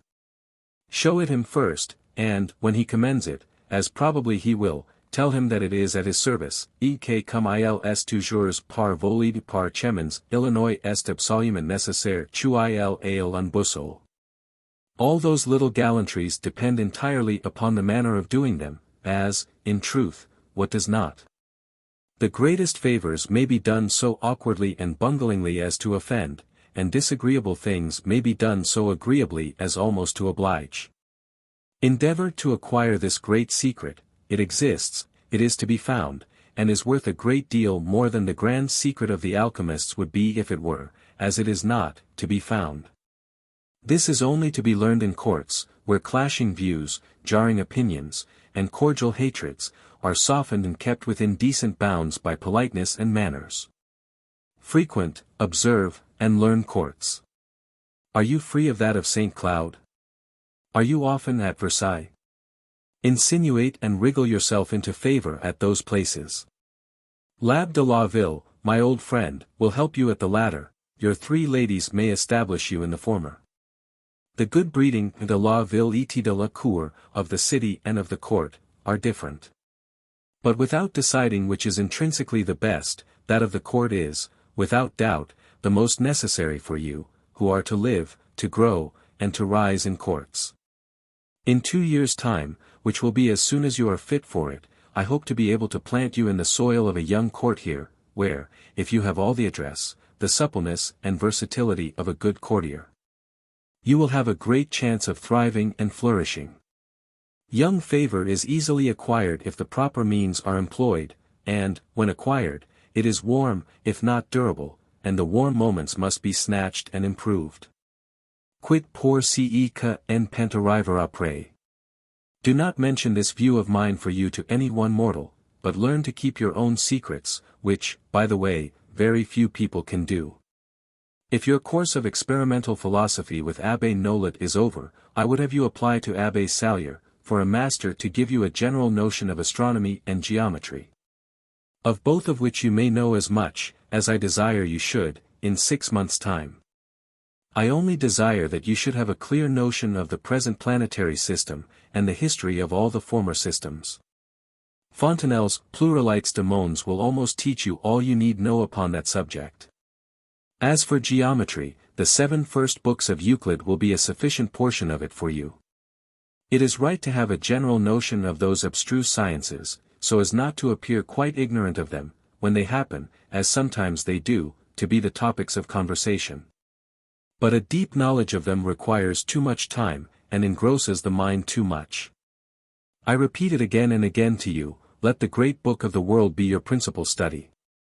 Nocturna versate manu, versate diurna. Which may be rendered thus in English, turn over men by day, and women by night. I mean only the best editions. Whatever may be said at Paris of my speech upon the bill for the reformation of the present calendar, or whatever applause it may have met with here, the whole, I can assure you, is owing to the words and to the delivery. But by no means to the matter.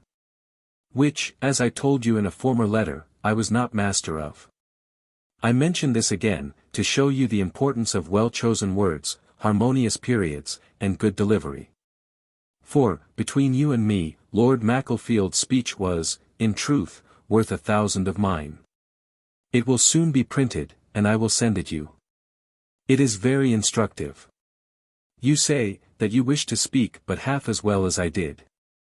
You may easily speak full as well as ever I did, if you will but give the same attention to the same objects that I did at your age, and for many years afterward.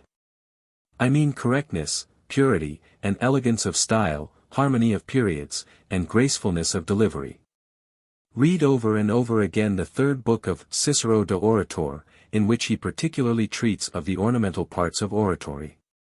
They are indeed properly oratory, for all the rest depends only upon common sense, and some knowledge of the subject you speak upon.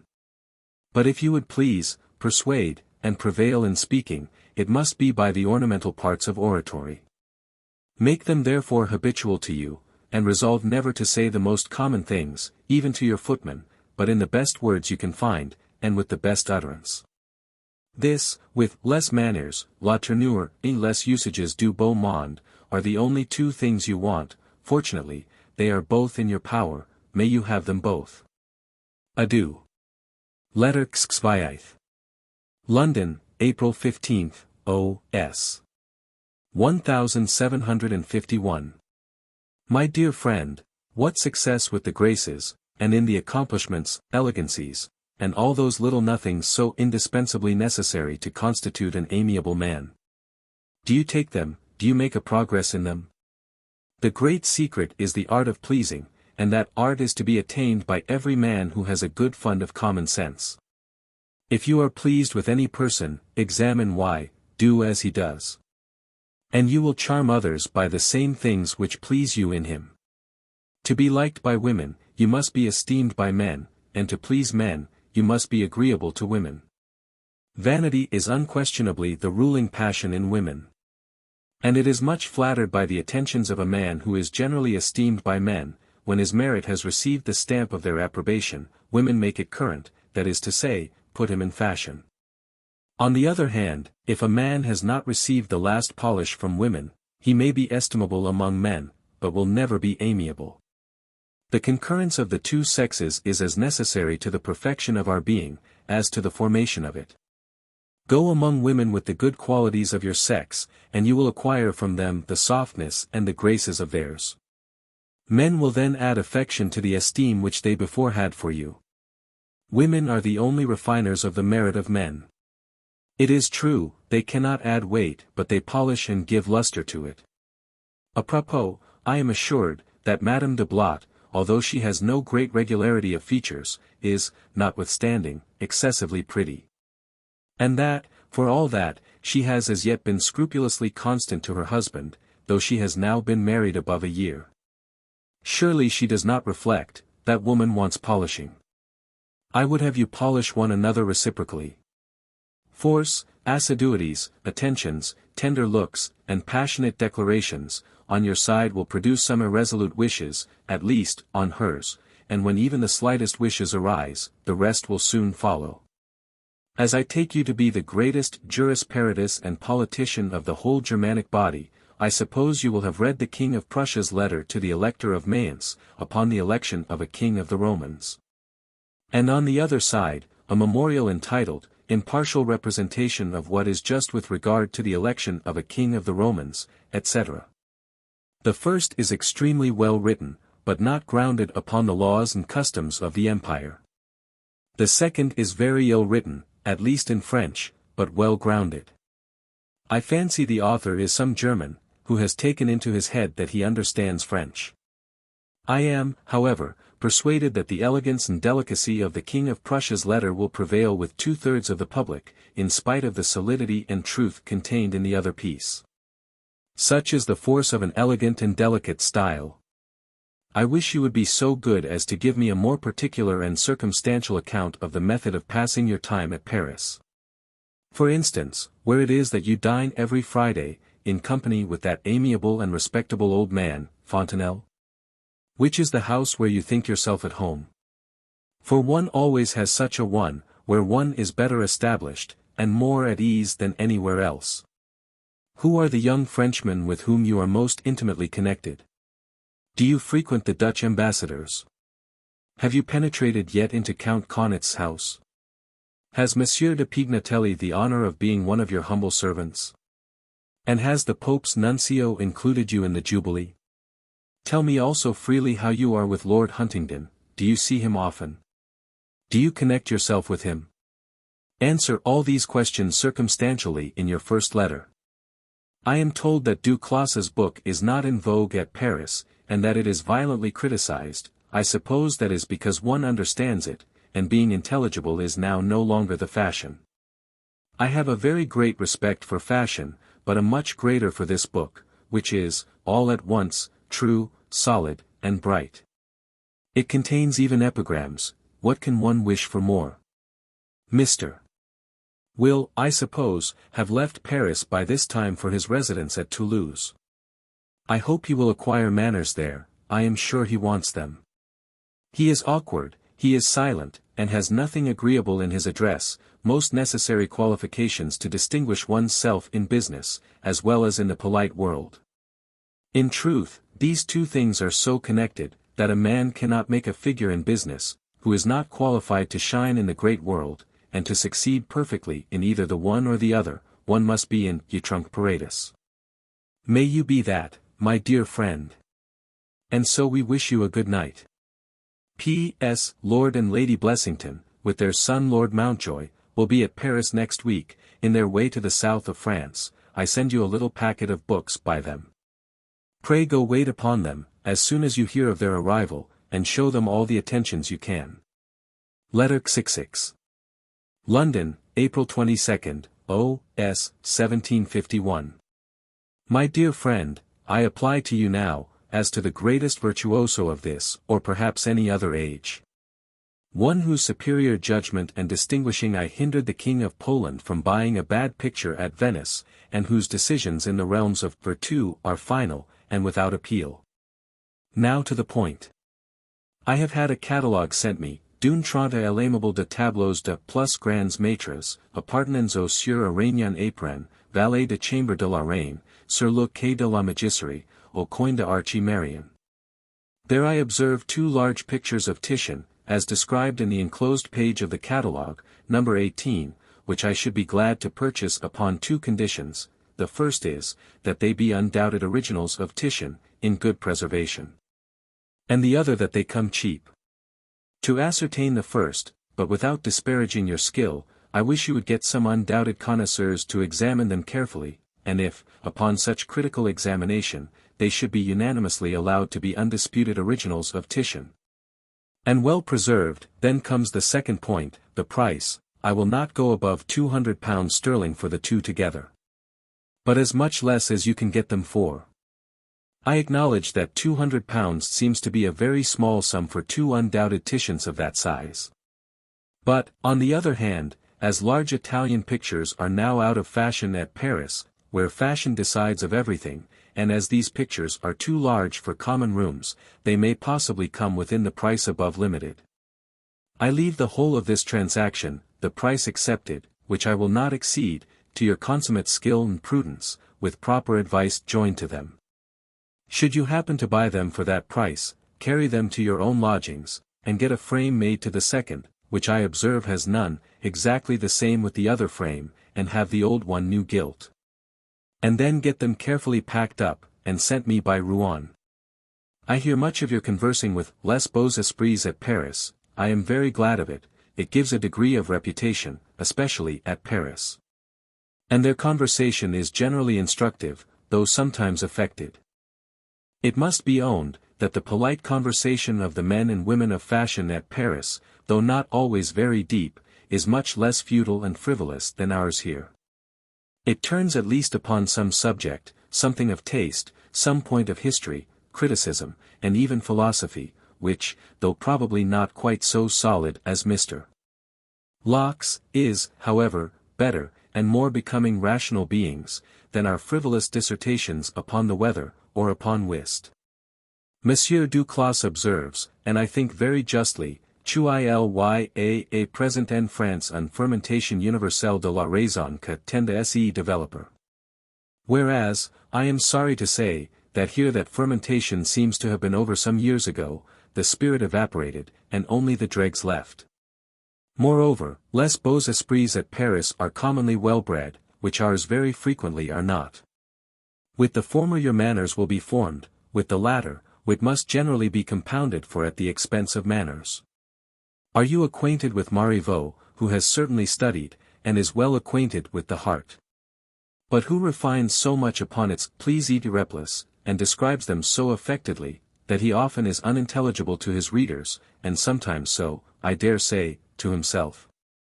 Do you know Crebillon Le Fils?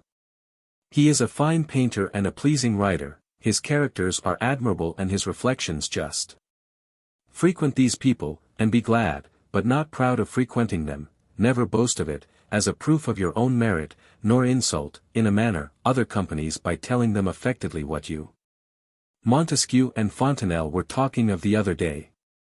As I have known many people do here, with regard to Pope and Swift, who had never been twice in company with either, nor carry into other companies the ton of those meetings of beaux esprits. Talk literature, taste, philosophy, etc. With them, a la bonne heure, but then, with the same ease, and more enjoyment, talk pompons, moires, etc., with Madame de Blot, if she requires it. Almost every subject in the world has its proper time and place, in which no one is above or below discussion. The point is, to talk well upon the subject you talk upon, and the most trifling, frivolous subjects will still give a man of parts an opportunity of showing them. L'usage du grand monde can alone teach that. That was the distinguishing characteristic of Alcibiades, and a happy one it was, that he could occasionally, and with so much ease, adopt the most different, and even the most opposite habits and manners, that each seemed natural to him. Prepare yourself for the great world, as the athletes used to do for their exercises, oil, if I may use that expression, your mind and your manners, to give them the necessary suppleness and flexibility. Strength alone will not do, as young people are too apt to think. How do your exercises go on? Can you manage a pretty vigorous sauteur between the pillars? Are you got into stirrups yet? Faites-vous assaut aux arms? But, above all, what does Marcel say of you? Is he satisfied? Pray be more particular in your accounts of yourself, for though I have frequent accounts of you from others, I desire to have your own too. Adieu. Yours, truly and friendly. Letter CXL. London, May 2nd, O.S. 1751. Dear friend, 2 accounts, which I have very lately received of you, from 2 good judges, have put me into great spirits, as they have given me reasonable hopes that you will soon acquire all that I believe you want, I mean the air, the address, the graces, and the manners of a man of fashion. As these 2 pictures of you are very unlike that which I received, and sent you some months ago, I will name the 2 painters. The first is an old friend and acquaintance of mine, Monsieur d'Allen. His picture is, I hope, like you, for it is a very good one. Monsieur Tollet's is still a better, and so advantageous a one, that I will not send you a copy of it, for fear of making you too vain. So far only I will tell you, that there was but one but in either of their accounts, and it was this: I gave D'Allen the question ordinary and extraordinary, upon the important article of manners. And extorted this from him, but, since you will know it, he still wants that last beautiful varnish, which raises the colors, and gives brilliancy to the piece. Be persuaded that he will acquire it, he has too much sense not to know its value. And if I am not greatly mistaken, more persons than one are now endeavoring to give it him. Monsieur Tollet says, in order to be exactly all that you wish him, he only wants those little nothings, those graces in detail, and that amiable ease, which can only be acquired by usage of the great world. I am assured that he is, in that respect, in good hands. I do not know whether that does not rather imply in fine arms. Without entering into a nice discussion of the last question, I congratulate you and myself upon your being so near that point at which I so anxiously wish you to arrive. I am sure that all your attention and endeavors will be exerted. And, if exerted, they will succeed. Mr. Tollet says, that you are inclined to be fat, but I hope you will decline it as much as you can. Not by taking anything corrosive to make you lean, but by taking as little as you can of those things that would make you fat. Drink no chocolate. Take your coffee without cream. You cannot possibly avoid suppers at Paris, unless you avoid company too, which I would by no means have you do, but eat as little at supper as you can, and make even an allowance for that little at your dinners. Take occasionally a double dose of riding and fencing, and now that summer is come, walk a good deal in the Tuileries. It is a real inconvenience to anybody to be fat, and besides it is ungraceful for a young fellow. Apropos, I had like to have forgot to tell you, that I charged Tollet to attend particularly to your utterance and diction, 2 points of the utmost importance. To the first he says, his enunciation is not bad, but it is to be wished that it were still better, and he expresses himself with more fire than elegance. Usage of good company will instruct him likewise in that.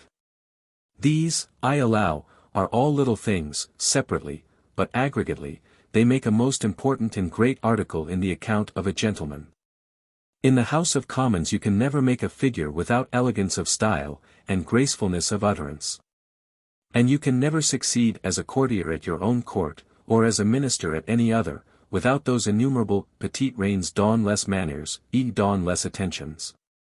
Mr. York is by this time at Paris. Make your court to him, but not so as to disgust, in the least, Lord Albemarle, who may possibly dislike your considering Mr. York as the man of business, and him as only pour honor la scene. Whatever your opinion may be upon that point, take care not to let it appear, but be well with them both by showing no public preference to either. Though I must necessarily fall into repetitions by treating the same subject so often, I cannot help recommending to you again the utmost attention to your air and address.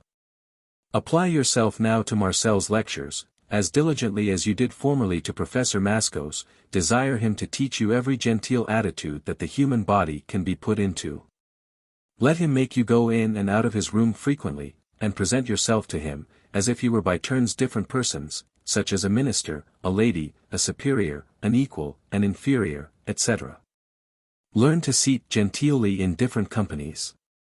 To loll genteelly, and with good manners, in those companies where you are authorized to be free, and to sit up respectfully where the same freedom is not allowable. Learn even to compose your countenance occasionally to the respectful, the cheerful, and the insinuating. Take particular care that the motions of your hands and arms be easy and graceful. For the genteelness of a man consists more in them than in anything else, especially in his dancing. Desire some women to tell you of any little awkwardness that they observe in your carriage, they are the best judges of those things. And if they are satisfied, the men will be so too. Think now only of the decorations. Are you acquainted with Madame Jeffrain, who has a great deal of wit, and who, I am informed, receives only the very best company in her house? Do you know Madame Dupin, who, I remember, had beauty, and I hear has wit and reading? I could wish you to converse only with those who, either from their rank, their merit, or their beauty, require constant attention. For a young man can never improve in company where he thinks he may neglect himself.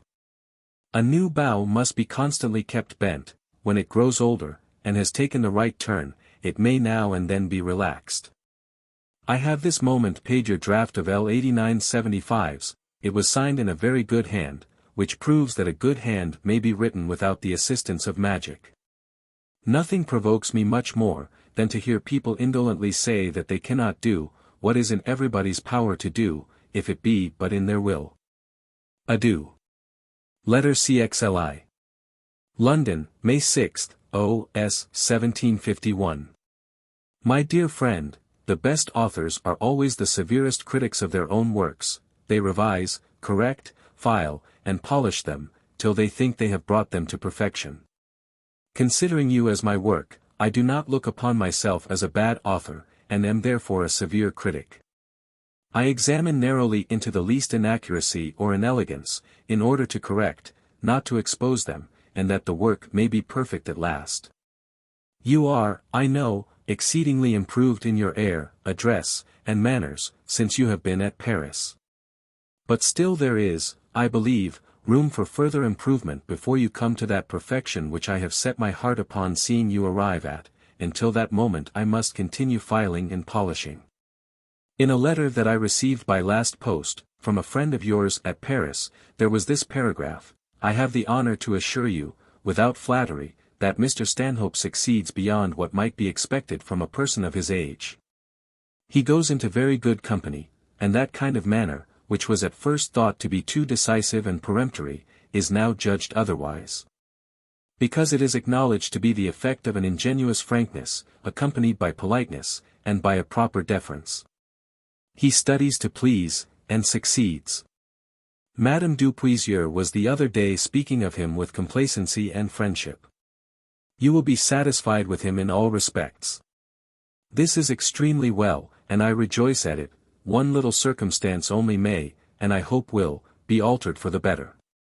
Take pains to undeceive those who thought that petit un peu delcide et un peu brusque, as it is not meant so, let it not appear so. Compose your countenance to an air of gentleness and douceur, use some expressions of diffidence of your own opinion, and deference to other people's, such as, if I might be permitted to say, I should think, is it not rather so?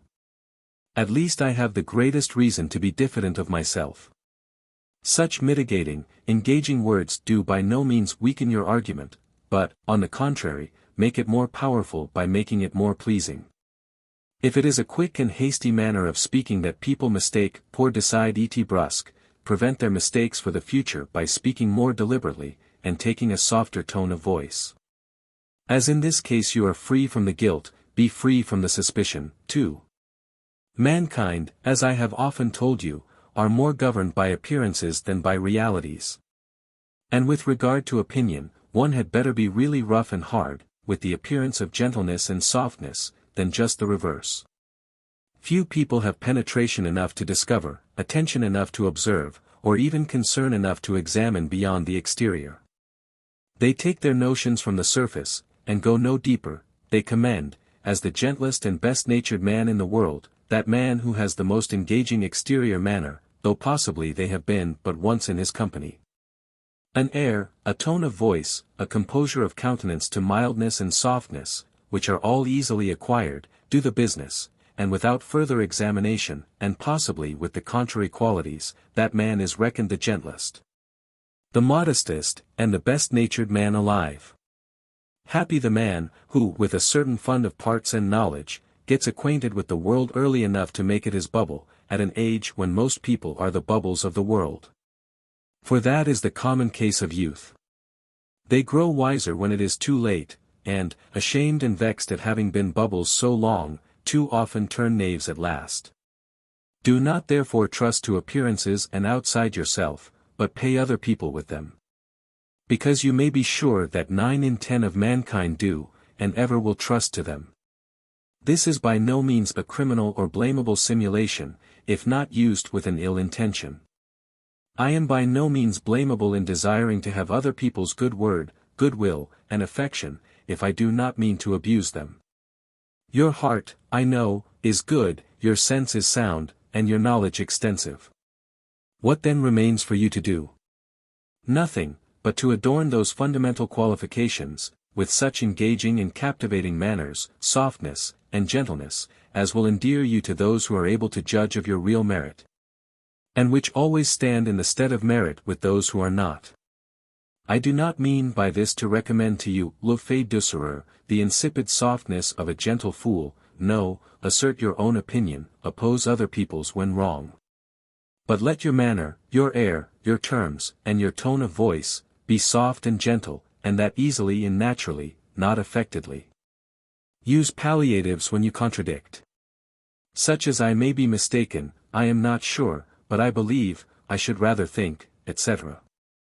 Finish any argument or dispute with some little good-humored pleasantry, to show that you are neither hurt yourself, nor meant to hurt your antagonist. For an argument, kept up a good while, often occasions a temporary alienation on each side. Pray observe particularly, in those French people who are distinguished by that character, cette douceur de mœurs et de manners, which they talk of so much, and value so justly, see in what it consists. In mere trifles, and most easy to be acquired, where the heart is really good. Imitate, copy it, till it becomes habitual and easy to you. Without a compliment to you, I take it to be the only thing you now want. Nothing will sooner give it you than a real passion, or, at least, un gout vif, for some woman of fashion. And, as I suppose that you have either the one or the other by this time, you are consequently in the best school.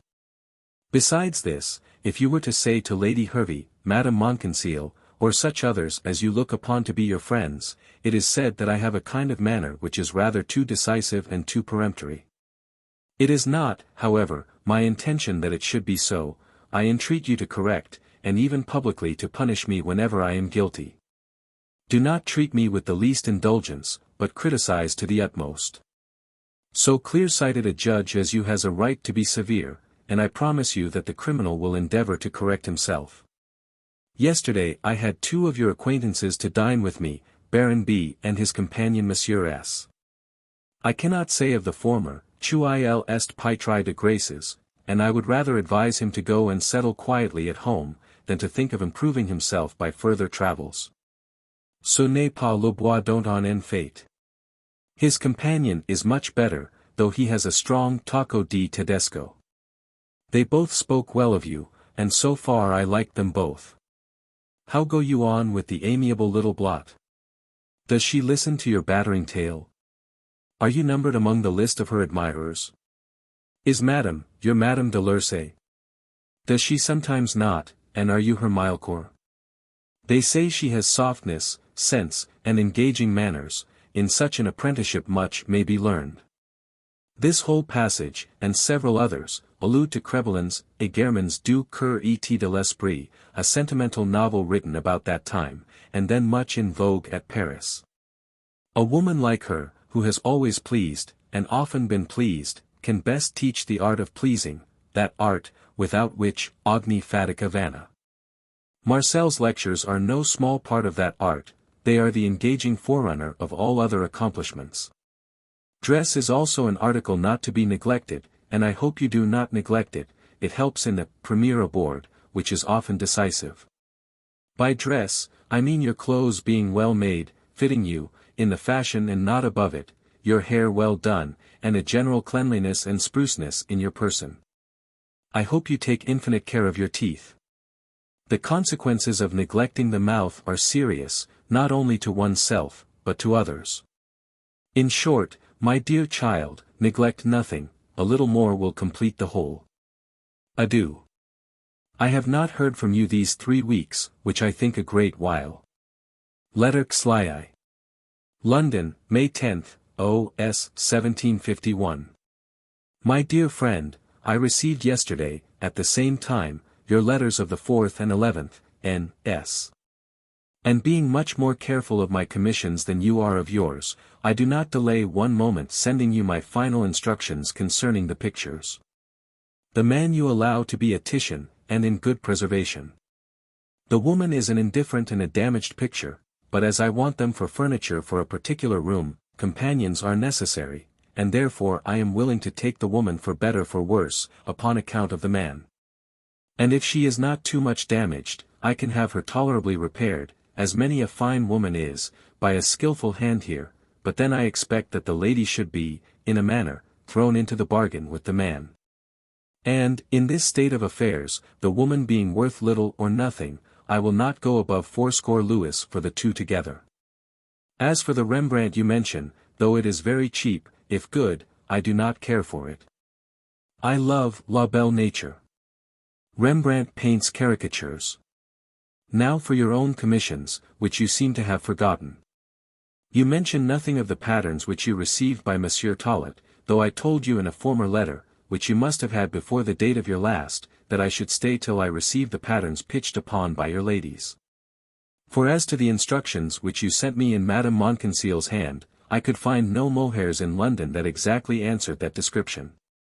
I shall, therefore, wait till you send me, which you may easily do in a letter, the patterns chosen by your three graces. I would, by all means, have you go now and then, for 2 or 3 days, to Marichal Coigny's, at Orly. It is but a proper civility to that family, which has been particularly civil to you, and, moreover, I would have you familiarize yourself with, and learn the interior and domestic manners of, people of that rank and fashion. I also desire that you will frequent Versailles and St. Cloud, at both of which courts you have been received with distinction. Profit of that distinction, and familiarize yourself at both. Great courts are the seats of true good breeding. You are to live at courts, lose no time in learning them. Go and stay sometimes at Versailles for 3 or 4 days, where you will be domestic in the best families, by means of your friend Madame de Puisieux, and mine, l'Abbé de la Ville. Go to the King's and the Dauphin's levees, and distinguish yourself from the rest of your countrymen, who, I dare say, never go there when they can help it. Though the young Frenchmen of fashion may not be worth forming intimate connections with, they are well worth making acquaintance of. And I do not see how you can avoid it, frequenting so many good French houses as you do, where, to be sure, many of them come. Be cautious how you contract friendships, but be desirous, and even industrious, to obtain a universal acquaintance. Be easy, and even forward, in making new acquaintances. That is the only way of knowing manners and characters in general, which is, at present, your great object. You are enfant de famille in 3 ministers' houses. But I wish you had a footing, at least, in 13, and that, I should think, you might easily bring about, by that common chain, which, to a certain degree, connects those you do not with those you do know.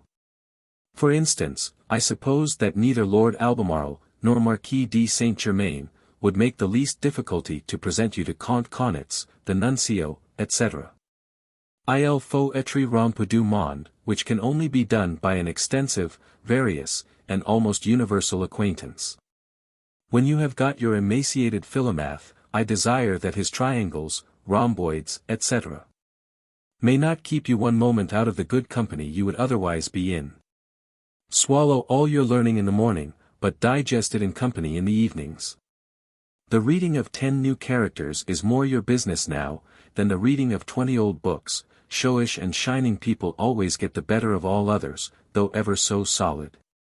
If you would be a great man in the world when you are old, shine and be showish in it while you are young, know everybody, and endeavor to please everybody, I mean exteriorly, for fundamentally it is impossible. Try to engage the heart of every woman, and the affections of almost every man you meet with. Madame Montconseil assures me that you are most surprisingly improved in your air, manners, and address. Go on, my dear child, and never think that you are come to a sufficient degree of perfection, nil actum reputans, si quid superesset agendum. And in those shining parts of the character of a gentleman, there is always something remaining to be acquired. Modes and manners vary in different places, and at different times. You must keep pace with them, know them, and adopt them, wherever you find them. The great usage of the world, the knowledge of characters, the brilliant gallant is all that you now want. Study Marcel and the beau monde with great application, but read Homer and Horace only when you have nothing else to do. Pray, who is la belle Madame de Case, whom I know you frequent? I like the epithet given her very well. If she deserves it, she deserves your attention too. A man of fashion should be gallant to a fine woman, though he does not make love to her, or may be otherwise engaged. On Louis Doit de Politesses, on fait l'éloge de ses charms, eilnn est ni plus ni moins pour cela, it pleases, it flatters, you get their good word, and you lose nothing by it. These gentillesses should be accompanied, as indeed everything else should, with an air, un ton de douceur et de politesse. Less graces must be of the party, or it will never do.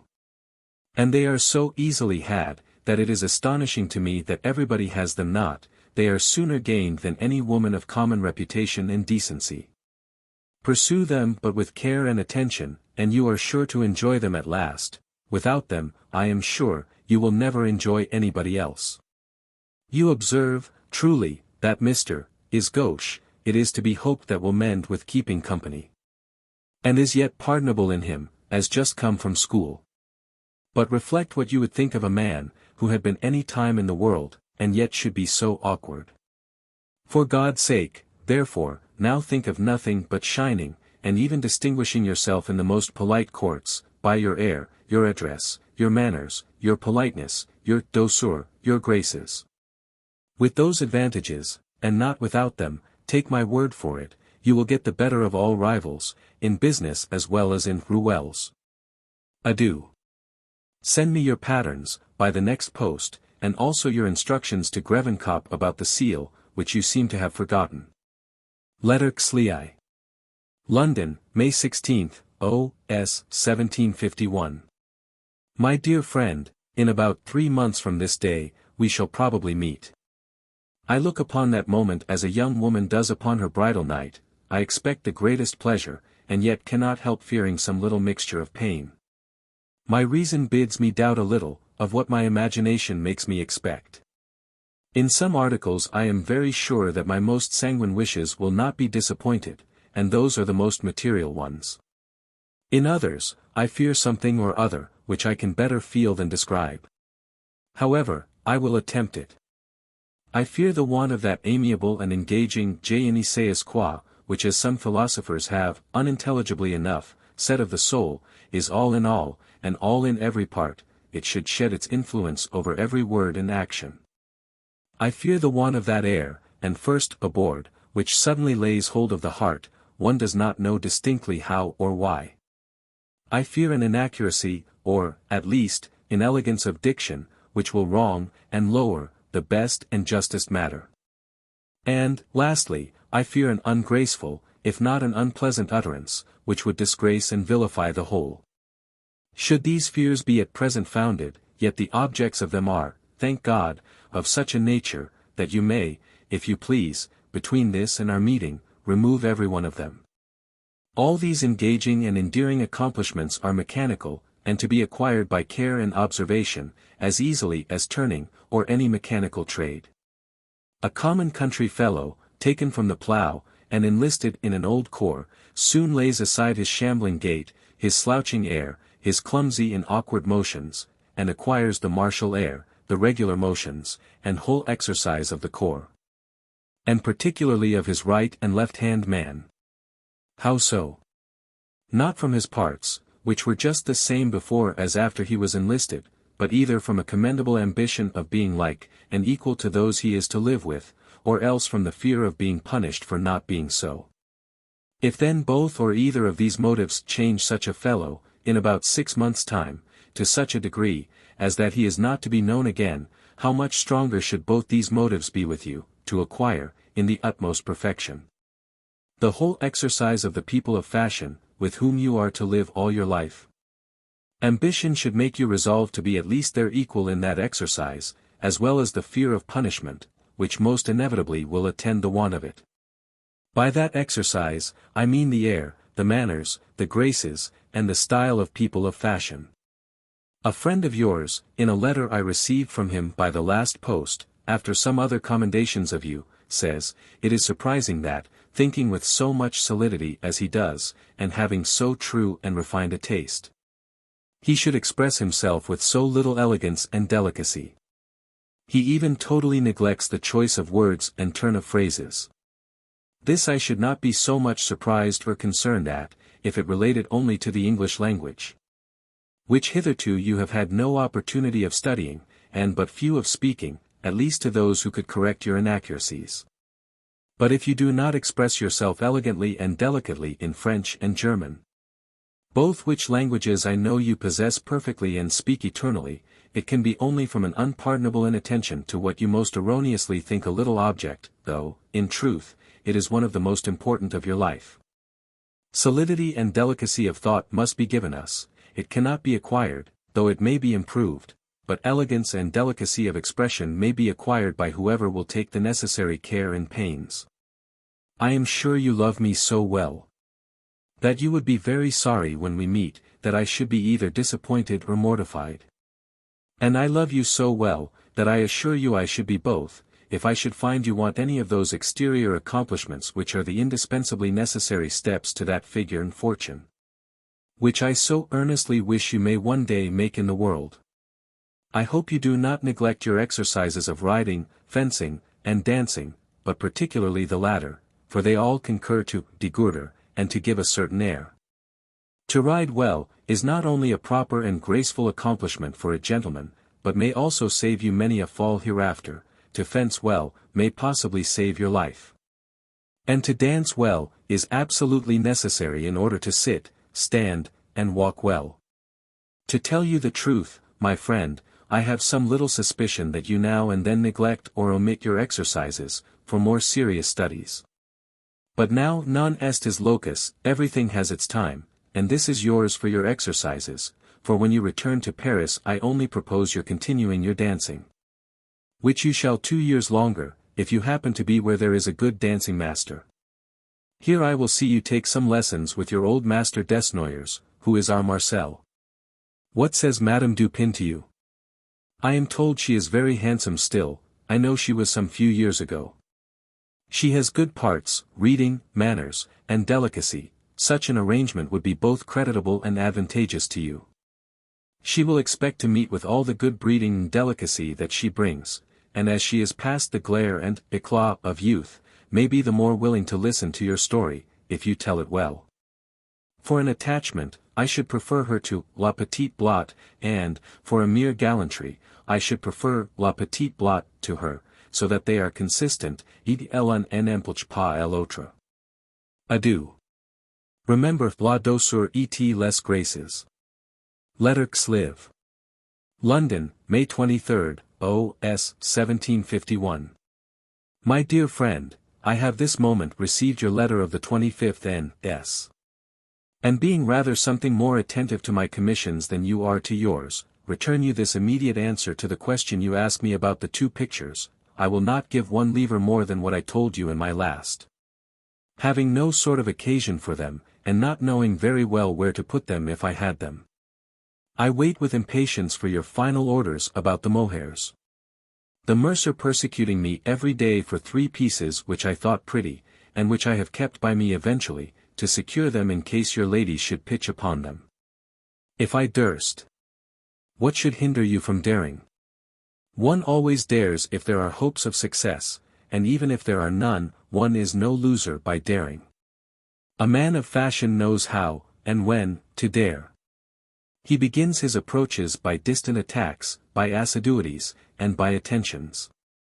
If he is not immediately and totally repulsed, he continues to advance. After certain steps success is infallible, and none but very silly fellows can then either doubt, or not attempt it. Is it the respectable character of Madame de la Vallière which prevents your daring, or are you intimidated at the fierce virtue of Madame Dupin?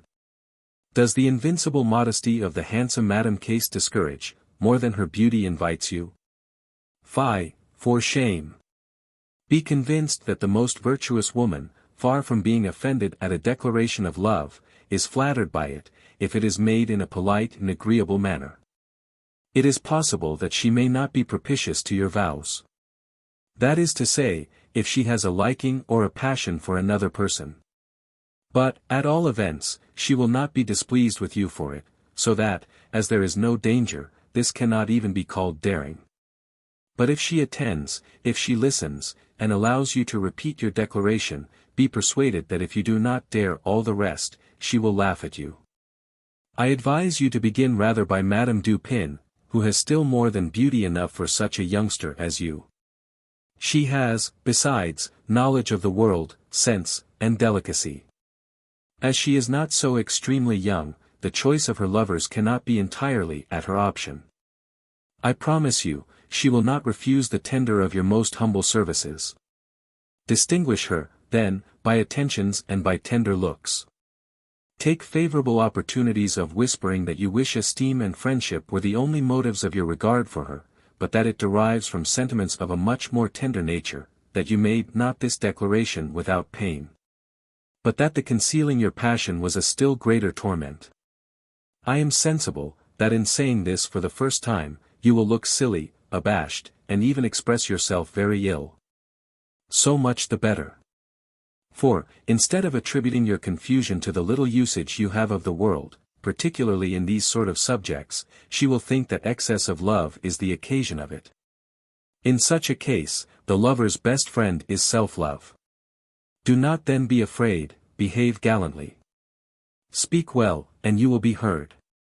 If you are not listened to the first time, try a second, a third, and a fourth. If the place is not already taken, depend upon it, it may be conquered. I am very glad you are going to Orly, and from thence to St. Cloud, go to both, and to Versailles also, often. It is that interior domestic familiarity with people of fashion, that alone can give you l'usage du monde, et les manners aces. It is only with women one loves, or men one respects, that the desire of pleasing exerts itself, and without the desire of pleasing no man living can please. Let that desire be the spring of all your words and actions. That happy talent, the art of pleasing, which so few do, though almost all might possess, is worth all your learning and knowledge put together. The latter can never raise you high without the former. But the former may carry you, as it has carried thousands, a great way without the latter. I am glad that you dance so well, as to be reckoned by Marcel among his best scholars. Go on, and dance better still. Dancing well is pleasing, pro tanto, and makes a part of that necessary whole, which is composed of 1,000 parts, many of them of les infiniment petits quoique infiniment nécessaires. I shall never have done upon this subject which is indispensably necessary toward your making any figure or fortune in the world, both which I have set my heart upon, and for both which you now absolutely want no one thing but the art of pleasing. And I must not conceal from you that you have still a good way to go before you arrive at it. You still want 1,000 of those little attentions that imply a desire of pleasing, you want a douceur of air and expression that engages, you want an elegance and delicacy of expression necessary to adorn the best sense and most solid matter. In short, you still want a great deal of the brilliant and the folly. Get them at any rate, sacrifice hecatombs of books to them, seek for them in company, and renounce your closet till you have got them. I never received the letter you refer to, if ever you wrote it. Adieu, et bon soir, Monseigneur. Letter CXLV. Greenwich, June 6, O.S. 1751. My dear friend, solicitous and anxious as I have ever been to form your heart, your mind, and your manners, and to bring you as near perfection as the imperfection of our natures will allow, I have exhausted, in the course of our correspondence, all that my own mind could suggest, and have borrowed from others whatever I thought could be useful to you. But this has necessarily been interruptedly and by snatches. It is now time, and you are of an age to review and to weigh in your own mind all that you have heard, and all that you have read, upon these subjects.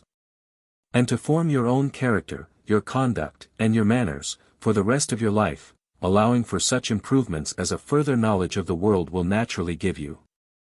In this view I would recommend to you to read, with the greatest attention, such books as treat particularly of those subjects, reflecting seriously upon them, and then comparing the speculation with the practice.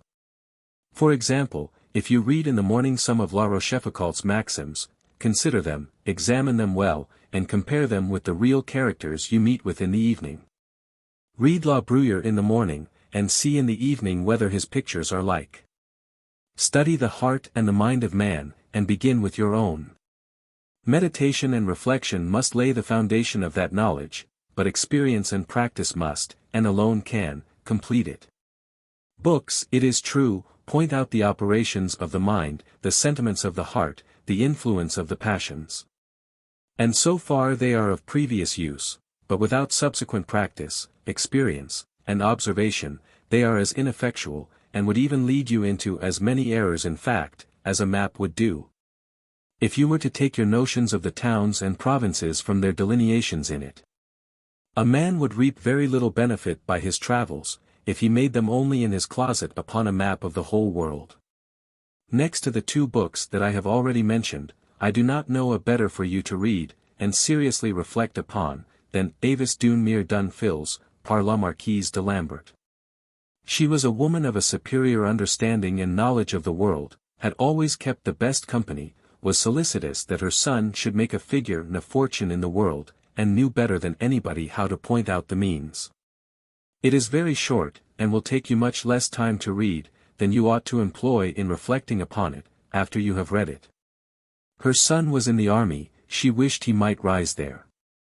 But she well knew, that, in order to rise, he must first please. She says to him, therefore, with regard to those upon whom you depend, the chief merit is to please. And, in another place, in subaltern employments, the art of pleasing must be your support. Masters are like mistresses, whatever services they may be indebted to you for, they cease to love when you cease to be agreeable. This, I can assure you, is at least as true in courts as in camps, and possibly more so. If to your merit and knowledge you add the art of pleasing, you may very probably come in time to be Secretary of State. But, take my word for it, twice your merit and knowledge, without the art of pleasing, would, at most, raise you to the important post of resident at Hamburg or Ratisbon. I need not tell you now, for I often have, and your own discernment must have told you, of what numberless little ingredients that art of pleasing is compounded, and how the want of the least of them lowers the whole. But the principal ingredient is, undoubtedly, la douceur dans les manners. Nothing will give you this more than keeping company with your superiors. Madame Lambert tells her son, let your connections be with people above you. By that means you will acquire a habit of respect and politeness. With one's equals, one is apt to become negligent, and the mind grows torpid. She advises him, too, to frequent those people, and to see their inside. In order to judge of men, one must be intimately connected, thus you see them without a veil, and with their mere everyday merit. A happy expression.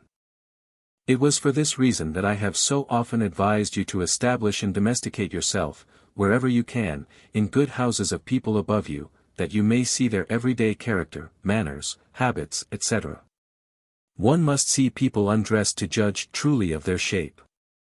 When they are dressed to go abroad, their clothes are contrived to conceal, or at least palliate the defects of it, as full-bottomed wigs were contrived for the Duke of Burgundy, to conceal his humpback. Happy those who have no faults to disguise, nor weaknesses to conceal. There are few, if any such, but unhappy those who know little enough of the world to judge by outward appearances. Courts are the best keys to characters.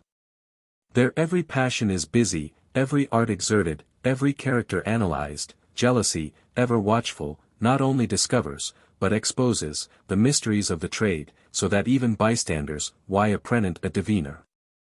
There too the great art of pleasing is practiced, taught, and learned with all its graces and delicacies. It is the first thing needful there, it is the absolutely necessary harbinger of merit and talents, let them be ever so great. There is no advancing a step without it. Let misanthropes and would-be philosophers declaim as much as they please against the vices, the simulation, and dissimulation of courts. Those invectives are always the result of ignorance, ill humor, or envy. Let them show me a cottage, where there are not the same vices of which they accuse courts. With this difference only, that in a cottage they appear in their native deformity, and that in courts, manners and good breeding make them less shocking, and blunt their edge. No, be convinced that the good breeding, the tournure, la douceur dans les manners, which alone are to be acquired at courts, are not the showish trifles only which some people call or think them, they are a solid good. They prevent a great deal of real mischief, they create, adorn, and strengthen friendships, they keep hatred within bounds. They promote good humor and goodwill in families, where the want of good breeding and gentleness of manners is commonly the original cause of discord. Get then, before it is too late, a habit of these Messieurs virtuts, practice them upon every the least occasion, that they may be easy and familiar to you upon the greatest. For they lose a great degree of their merit if they seem labored, and only called in upon extraordinary occasions. I tell you truly, this is now the only doubtful part of your character with me. And it is for that reason that I dwell upon it so much, and inculcate it so often. I shall soon see whether this doubt of mine is founded, or rather I hope I shall soon see that it is not. This moment I receive your letter of the 9th N.S. I am sorry to find that you have had, though ever so slight a return of your Carniolan disorder, and I hope your conclusion will prove a true one, and that this will be the last. I will send the mohairs by the first opportunity. As for the pictures, I am already so full, that I am resolved not to buy one more, unless by great accident I should meet with something surprisingly good, and as surprisingly cheap. I should have thought that Lord Dash, at his age, and with his parts and address, need not have been reduced to keep an opera W.E., in such a place as Paris, where so many women of fashion generously serve as volunteers. I am still more sorry that he is in love with her, for that will take him out of good company, and sink him into bad, such as fiddlers, pipers, and id genus omni, most unedifying and unbecoming company for a man of fashion. Lady Chesterfield makes you 1,000 compliments. Adieu, my dear child. Letter Sylvie. Greenwich, June 10th, O.S. 1751. My dear friend, your ladies were so slow in giving their specific orders, that the mohairs, of which you at last sent me the patterns, were all sold. However, to prevent further delays, for ladies are apt to be very impatient, when at last they know their own minds, I have taken the quantities desired of 3 mohairs which come nearest to the description you sent me some time ago. In Madame Montconseil's own hand. And I will send them to Calais by the first opportunity. In giving La Petite Blot her piece, you have a fine occasion of saying fine things, if so inclined. Lady Hervey, who is your puff and panegyrist, writes me word that she saw you lately dance at a ball, and that you dance very genteelly. I am extremely glad to hear it. For, by the maxim, that omni majus continet in southeast minus, if you dance genteelly, I presume you walk, sit, and stand genteelly too, things which are much more easy, though much more necessary, than dancing well. I have known many very genteel people, who could not dance well, but I never knew anybody dance very well, who was not genteel in other things. You will probably often have occasion to stand in circles, at the levees of princes and ministers, when it is very necessary to payer de esse personnes et d'être bien plant, with your feet not too near nor too distant from each other.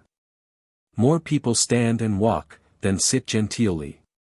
Awkward, ill-bred people, being ashamed, commonly sit bolt upright and stiff. Others, too negligent and easy, esse vautrent dans leur fauteuil, which is ungraceful and ill-bred, unless where the familiarity is extreme, but a man of fashion makes himself easy, and appears so by leaning gracefully instead of lolling supinely. And by varying those easy attitudes instead of that stiff immobility of a bashful booby. You cannot conceive, nor can I express, how advantageous a good air, genteel motions, and engaging address are, not only among women, but among men, and even in the course of business. They fascinate the affections, they steal a preference, they play about the heart till they engage it. I know a man, and so do you, who, without a grain of merit, knowledge or talents, has raised himself millions of degrees above his level, simply by a good air and engaging manners. Insomuch that the very prince who raised him so high, calls him, mon aimable votre reine, the miracle de Richelieu. But of this do not open your lips, poor cause. I give you this secret as the strongest proof imaginable of the efficacy of air, address, tournure, et tout ces petits reins. Your other puff and panegyrist, Mr. Hart, is gone to Windsor in his way to Cornwall, in order to be back soon enough to meet you here, I really believe he is as impatient for that moment as I am, say tout dire, but, however, notwithstanding my impatience. If by chance you should then be in a situation, that leaving Paris would cost your heart too many pangs, I allow you to put off your journey, and to tell me, as Festus did Paul, at a more convenient season I will speak to thee. You see by this that I eventually sacrifice my sentiments to yours, and this in a very uncommon object of paternal complaisance. Provided always, and be it understood, as they say in Acts of Parliament, that quae te cumque domat Venus, non erubescendis adurat ignibus. If your heart will let you come, bring with you only your valet de chamber, Christian, and your own footman, not your valet de place, whom you may dismiss for the time, as also your coach. But you had best keep on your lodgings, the intermediate expense of which will be but inconsiderable, and you will want them to leave your books and baggage in. Bring only the clothes you travel in, 1 suit of black, for the mourning for the prince will not be quite out by that time, and 1 suit of your fine clothes, 2 or 3 of your laced shirts, and the rest plain ones. Of other things, as bags, feathers, etc., as you think proper. Bring no books, unless 2 or 3 for your amusement upon the road, for we must apply simply to English, in which you are certainly no purist. And I will supply you sufficiently with the proper English authors. I shall probably keep you here till about the middle of October, and certainly not longer, it being absolutely necessary for you to pass the next winter at Paris, so that, should any fine eyes shed tears for your departure, you may dry them by the promise of your return in 2 months. Have you got a master for geometry? If the weather is very hot, you may leave your riding at the manège till you return to Paris, unless you think the exercise does you more good than the heat can do you harm, but I desire you will not leave off Marcel for 1 moment. Your fencing likewise, if you have a mind, may subside for the summer, but you will do well to resume it in the winter and to be adroit at it, but by no means for offense, only for defense in case of necessity. Good night. Yours. P.S. I forgot to give you one commission, when you come here, which is, not to fail bringing the Graces along with you. Letter Xlvii.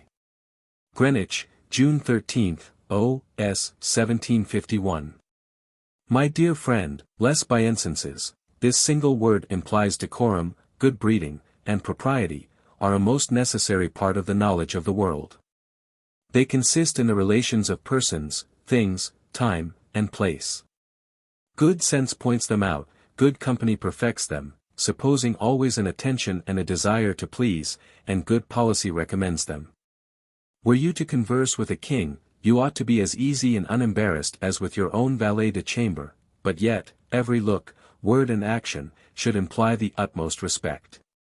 What would be proper and well-bred with others, much your superiors, would be absurd and ill-bred with one so very much so.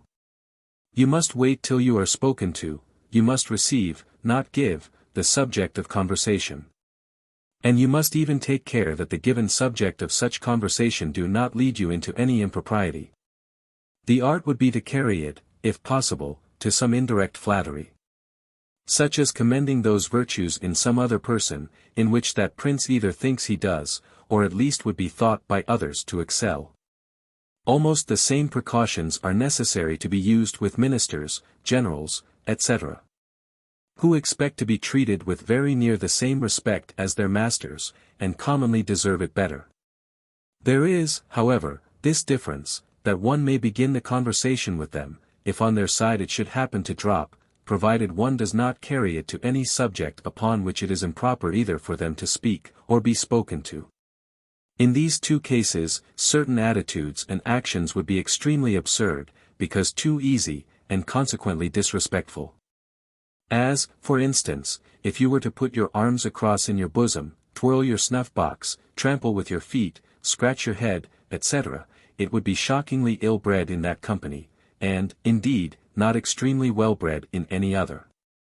The great difficulty in those cases, though a very surmountable one by attention and custom, is to join perfect inward ease with perfect outward respect. In mixed companies with your equals, for in mixed companies all people are to a certain degree equal, greater ease and liberty are allowed, but they too have their bounds within bienséance. There is a social respect necessary. You may start your own subject of conversation with modesty, taking great care, however, de jamais parler de cordis dans la maison d'un pendu. Never to mention a rope in the family of a man who has been hanged. Your words, gestures, and attitudes, have a greater degree of latitude, though by no means an unbounded one. You may have your hands in your pockets, take snuff, sit, stand, or occasionally walk, as you like. But I believe you would not think it very bien sent to whistle, put on your hat, loosen your garters or your buckles, lie down upon a couch, or go to bed, and welter in an easy-chair. These are negligences and freedoms which one can only take when quite alone. They are injurious to superiors, shocking and offensive to equals, brutal and insulting to inferiors. That easiness of carriage and behavior, which is exceedingly engaging, widely differs from negligence and inattention, and by no means implies that one may do whatever one pleases. It only means that one is not to be stiff, formal, embarrassed, disconcerted, and ashamed, like country bumpkins, and people who have never been in good company. But it requires great attention to, and a scrupulous observation of, les bienséances. Whatever one ought to do, is to be done with ease and unconcern, whatever is improper must not be done at all. In mixed companies also, different ages and sexes are to be differently addressed. You would not talk of your pleasures to men of a certain age, gravity, and dignity. They justly expect from young people a degree of deference and regard. You should be full as easy with them as with people of your own years, but your manner must be different, more respect must be implied, and it is not amiss to insinuate that from them you expect to learn. It flatters and comforts age for not being able to take a part in the joy and titter of youth. To women you should always address yourself with great outward respect and attention, whatever you feel inwardly. Their sex is by long prescription entitled to it, and it is among the duties of bienséance, at the same time that respect is very properly and very agreeably mixed with a degree of enjoyment, if you have it. But then, that badinage must either directly or indirectly tend to their praise, and even not be liable to a malicious construction to their disadvantage. But here, too, great attention must be had to the difference of age, rank, and situation.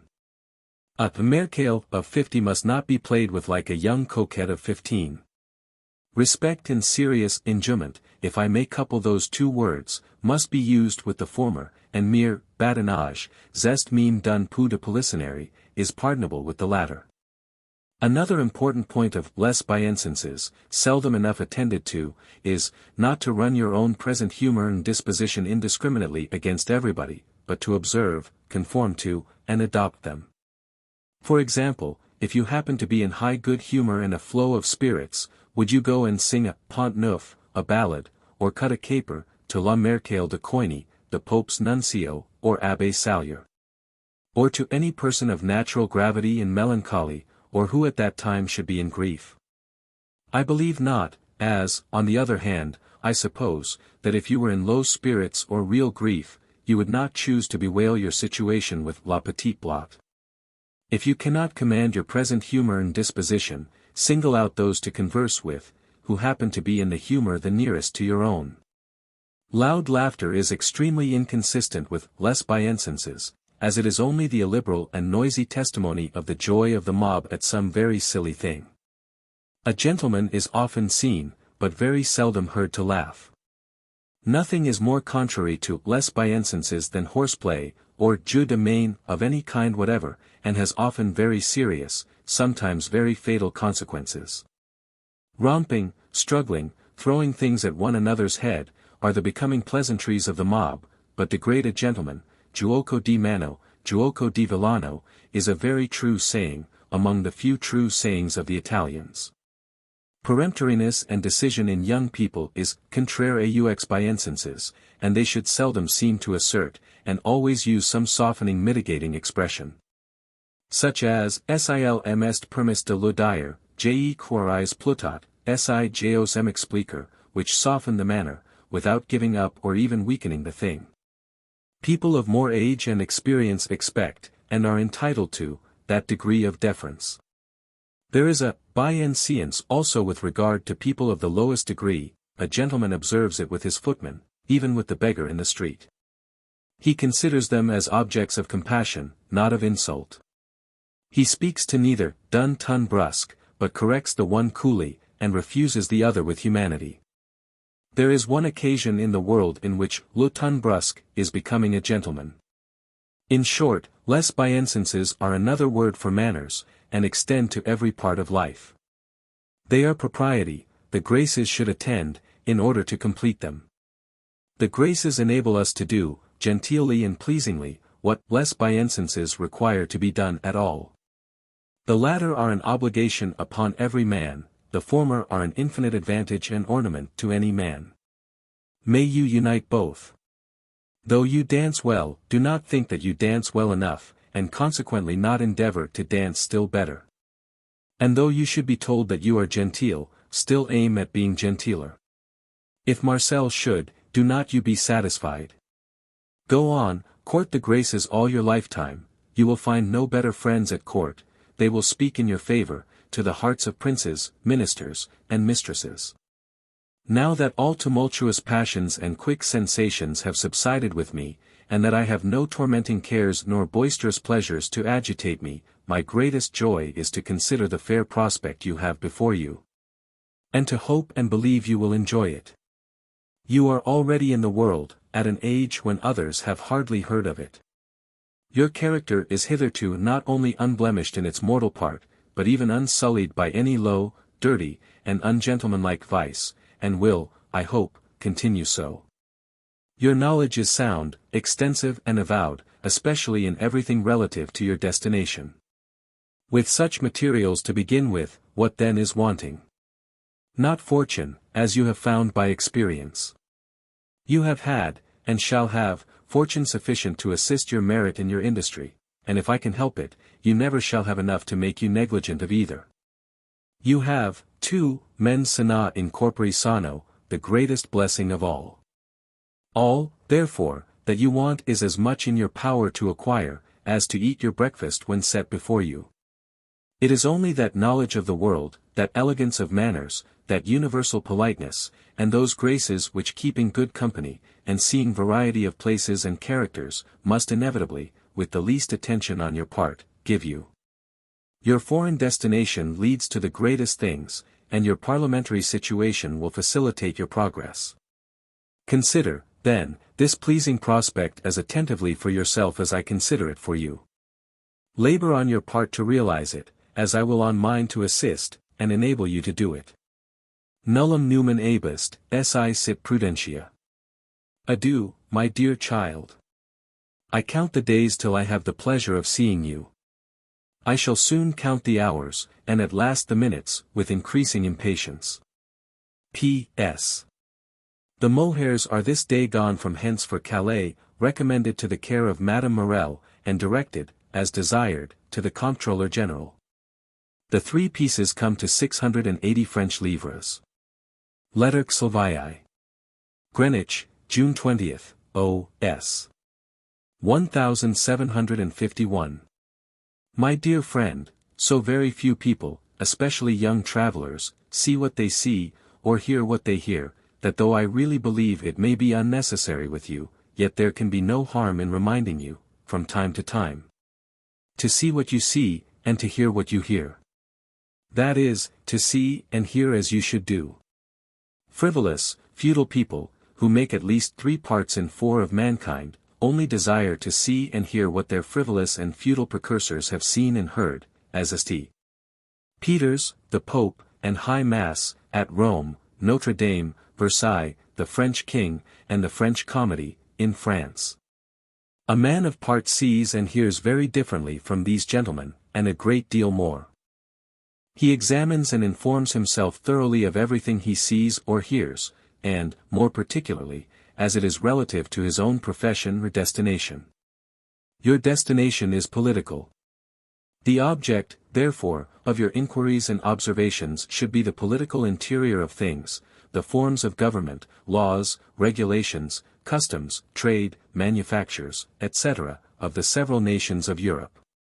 This knowledge is much better acquired by conversation with sensible and well-informed people, than by books, the best of which upon these subjects are always imperfect. For example, there are present states of France, as there are of England. But they are always defective, being published by people uninformed, who only copy one another. They are, however, worth looking into because they point out objects for inquiry, which otherwise might possibly never have occurred to one's mind. But an hour's conversation with a sensible president or councillor will let you more into the true state of the Parliament of Paris, than all the books in France. In the same manner, the Almanach Militaire is worth your having. But 2 or 3 conversations with officers will inform you much better of their military regulations. People have, commonly, a partiality for their own professions, love to talk of them, and are even flattered by being consulted upon the subject. When, therefore, you are with any of those military gentlemen, and you can hardly be in any company without some, ask them military questions, inquire into their methods of discipline, quartering, and clothing their men. Inform yourself of their pay, their perquisites, lors monteurs, lors etapes, etc.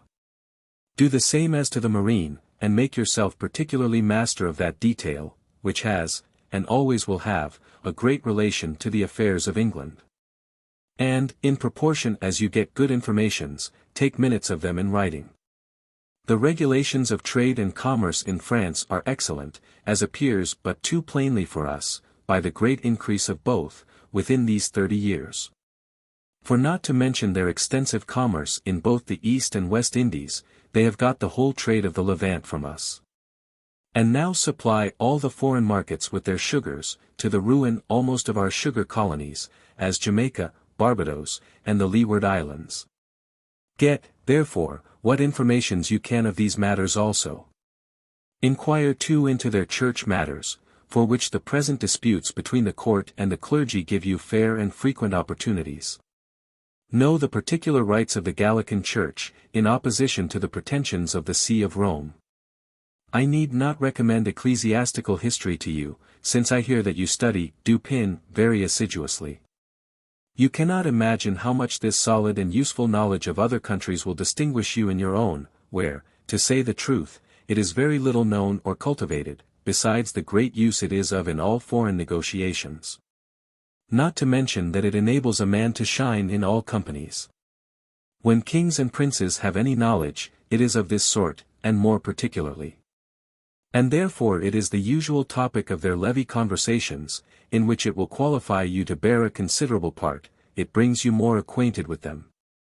And they are pleased to have people talk to them on a subject in which they think to shine. There is a sort of chit-chat, or small talk, which is the general run of conversation at courts, and in most mixed companies. It is a sort of middling conversation, neither silly nor edifying, but, however, very necessary for you to become master of. It turns upon the public events of Europe, and then is at its best. Very often upon the number, the goodness or badness, the discipline, or the clothing of the troops of different princes, sometimes upon the families, the marriages, the relations of princes, and considerable people. And sometimes sur le bon cher, the magnificence of public entertainments, balls, masquerades, etc. I would wish you to be able to talk upon all these things better, and with more knowledge than other people. Insomuch that upon those occasions, you should be applied to, and that people should say, I dare say Mr. Stanhope can tell us. Second-rate knowledge and middling talents carry a man further at courts, and in the busy part of the world, than superior knowledge and shining parts. Tacitus very justly accounts for a man's having always kept in favor and enjoyed the best employments under the tyrannical reigns of 3 or 4 of the very worst emperors, by saying that it was not propter aliquem eximium artem. Sed quia par negotiis nec supra erat. Discretion is the great article. All these things are to be learned, and only learned by keeping a great deal of the best company. Frequent those good houses where you have already a footing, and wriggle yourself somehow or other into every other. Haunt the courts particularly in order to get that routine. This moment I receive yours of the 18th N.S. You will have had some time ago my final answers concerning the pictures. And, by my last, an account that the mohairs were gone to Madame Morel, at Calais, with the proper directions. I am sorry that your two sons-in-law, D.W., the princes B., are such boobies. However, as they have the honor of being so nearly related to you, I will show them what civilities I can.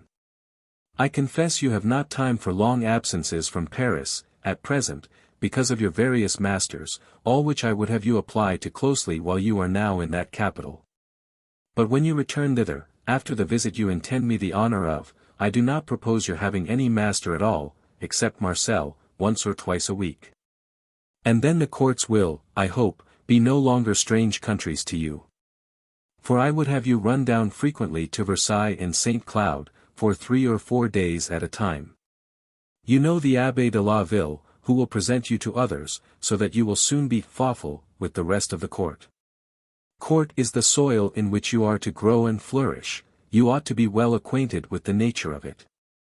Like all other soil, it is in some places deeper, in others lighter, but always capable of great improvement by cultivation and experience. You say that you want some hints for a letter to Lady Chesterfield. More use and knowledge of the world will teach you occasionally to write and talk genteelly, sub de reins, which I can tell you is a very useful part upon worldly knowledge, for in some companies, it would be imprudent to talk of anything else. And with very many people it is impossible to talk of anything else, they would not understand you. Adieu. Letter Xlix. London, June 24th, O.S. 1751.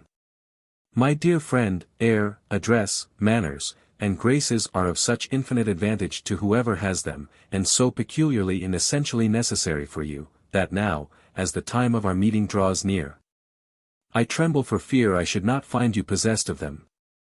And, to tell you the truth, I doubt you are not yet sufficiently convinced for their importance. There is, for instance, your intimate friend, Mr. H.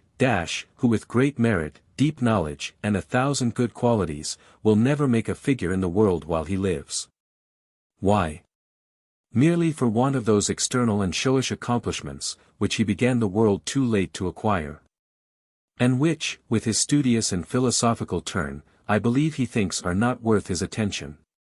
He may, very probably, make a figure in the Republic of Letters, but he had 10,000 times better make a figure as a man of the world and of business in the Republic of the United Provinces, which, take my word for it, he never will. As I open myself, without the least reserve, whenever I think that my doing so can be of any use to you, I will give you a short account of myself. When I first came into the world, which was at the age you are of now, so that, by the way, you have got the start of me in that important article by 2 or 3 years at least, at 19 I left the University of Cambridge, where I was an absolute pedant.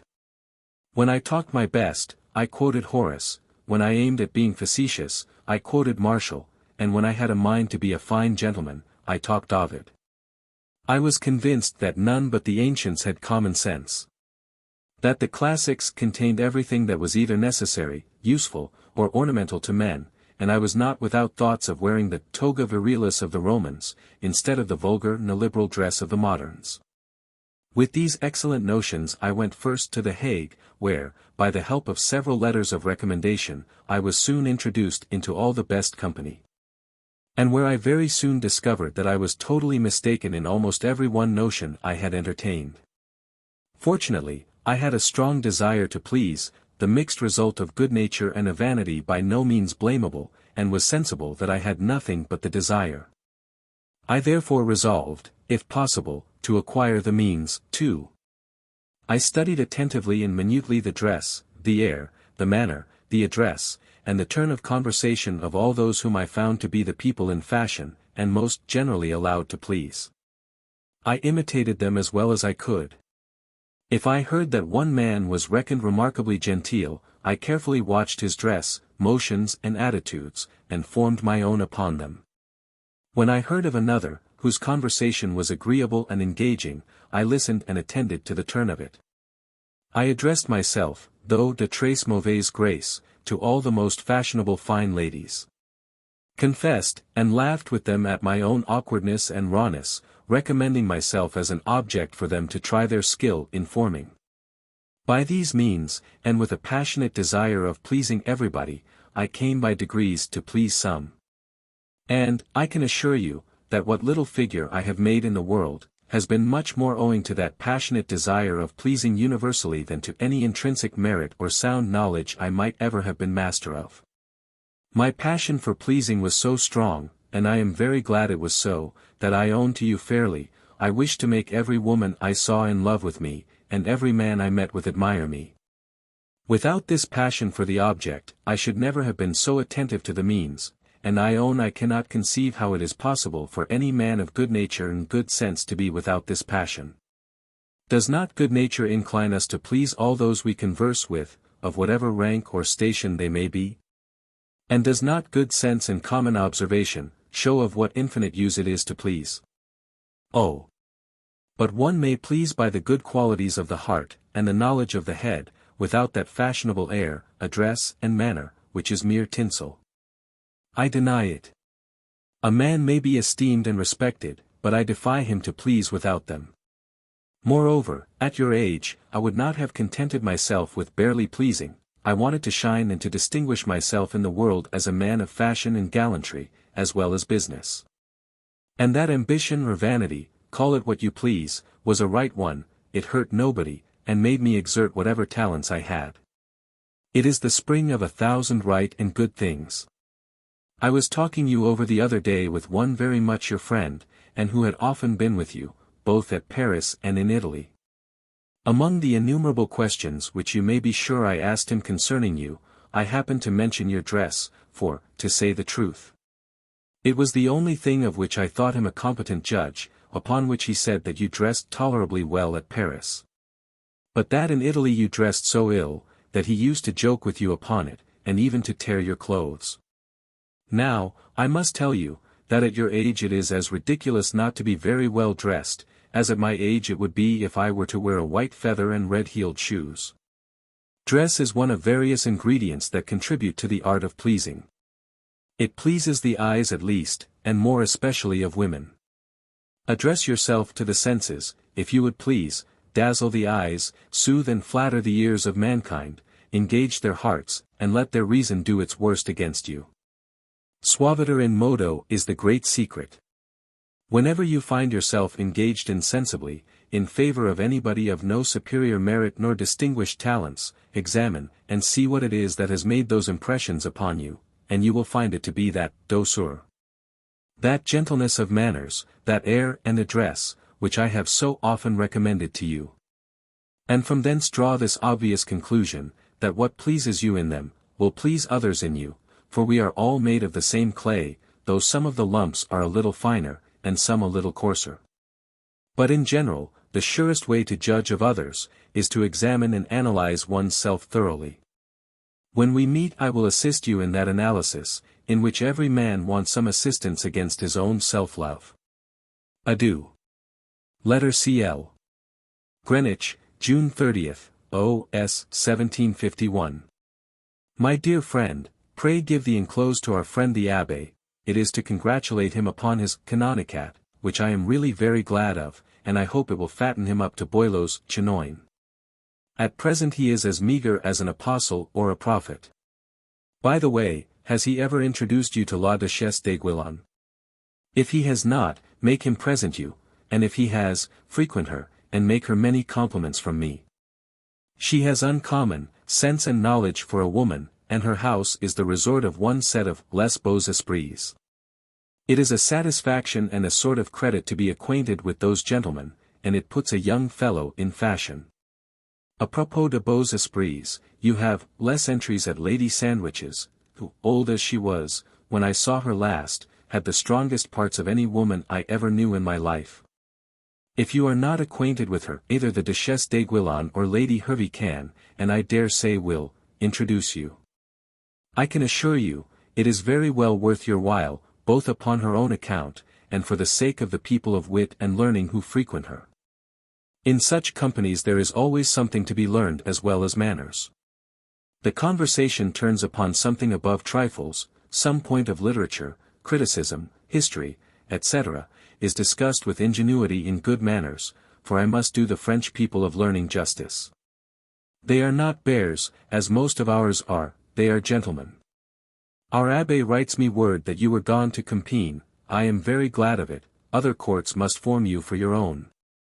He tells me too, that you have left off riding at the manège. I have no objection to that, it takes up a great deal of the morning, and if you have got a genteel and firm seat on horseback, it is enough for you, now that tilts and tournaments are laid aside. I suppose you have hunted at Compiègne.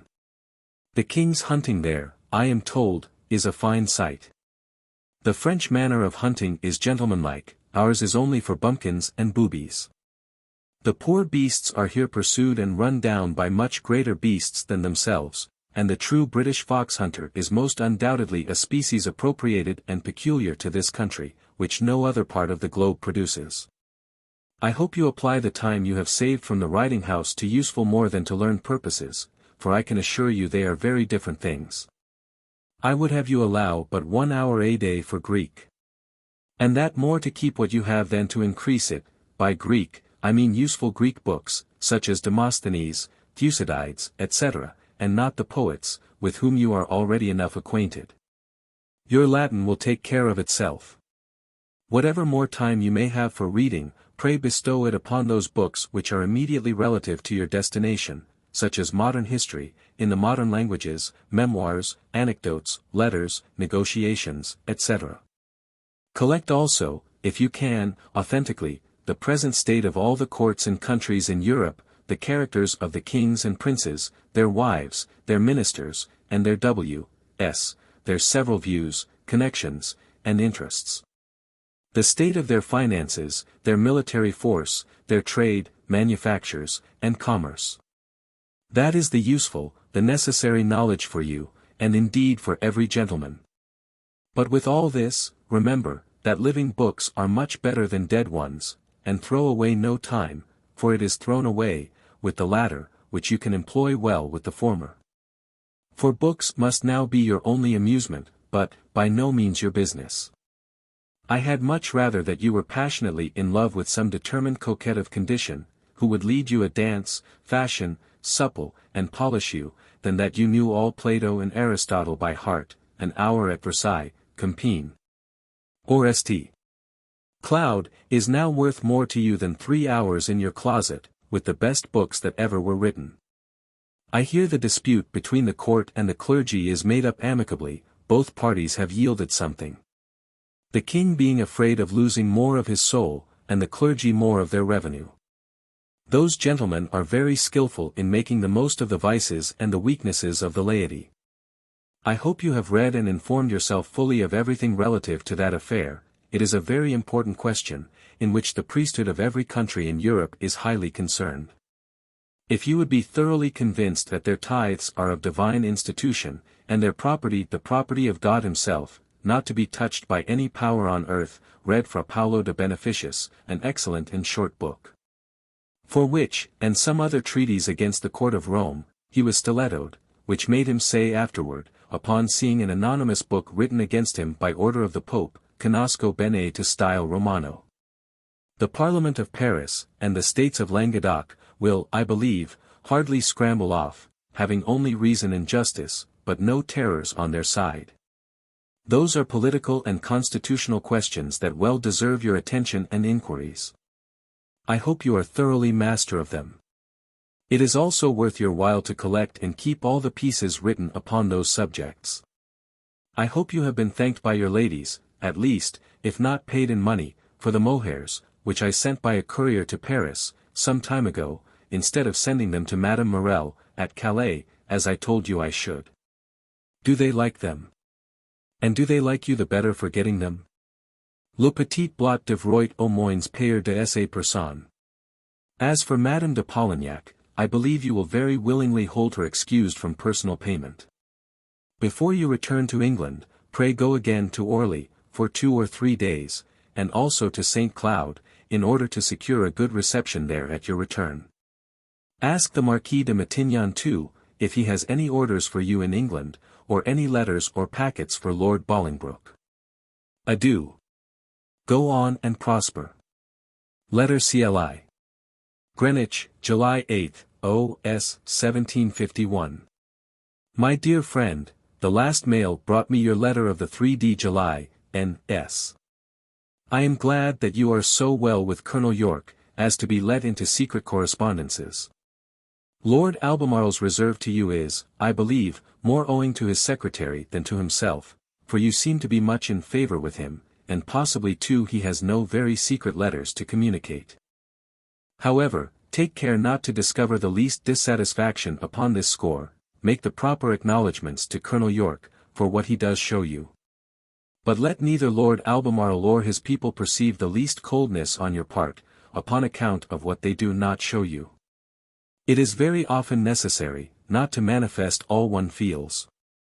Make your court to, and connect yourself as much as possible with Colonel York, he may be of great use to you hereafter, and when you take leave, not only offer to bring over any letters or packets, by way of security, but even ask, as a favour, to be the carrier of a letter from him to his father, the Chancellor. Apropos of your coming here, I confess that I am weakly impatient for it, and think a few days worth getting. I would, therefore, instead of the 25th of next month, N.S., which was the day that I some time ago appointed for your leaving Paris, have you set out on Friday the 20th of August, N.S. In consequence of which you will be at Calais some time on the Sunday following, and probably at Dover within 24 hours afterward. If you land in the morning, you may, in a post-chaise, get to Sittingbourne that day. If you come on shore in the evening, you can only get to Canterbury, where you will be better lodged than at Dover. I will not have you travel in the night, nor fatigue and overheat yourself by running on 80 miles the moment you land. You will come straight to Blackheath, where I shall be ready to meet you, and which is directly upon the Dover road to London, and we will go to town together, after you have rested yourself a day or two here. All the other directions, which I gave you in my former letter, hold still the same. But, notwithstanding this regulation, should you have any particular reasons for leaving Paris 2 or 3 days sooner or later, than the above-mentioned, vous êtes maître. Make all your arrangements at Paris for about a 6-week stay in England at farthest. I had a letter the other day from Lord Huntingdon, of which one half at least was your panegyric. It was extremely welcome to me from so good a hand. Cultivate that friendship, it will do you honour and give you strength. Connections, in our mixed parliamentary government, are of great use. I send you here enclosed the particular price of each of the mohairs. But I do not suppose that you will receive a shilling for any one of them. However, if any of your ladies should take an odd fancy to pay, the shortest way, in the course of business, is for you to keep the money, and to take so much less from Sir John Lambert in your next draft upon him. I am very sorry to hear that Lady Hervey is ill. Paris does not seem to agree with her, she used to have great health here. Apropos of her.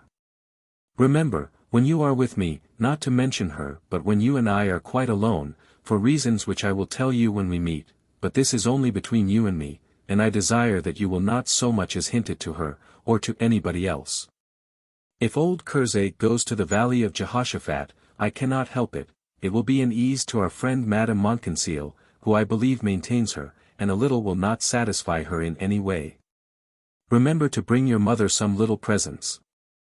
They need not be of value, but only marks of your affection and duty for one who has always been tenderly fond of you. You may bring Lady Chesterfield a little Martin snuff-box of about 5 louis, and you need bring over no other presents. You and I not wanting les petits présents pour entretenir l'amitié.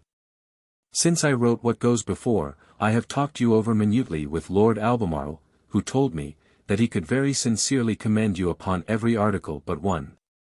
But upon that one you were often joked, both by him and others.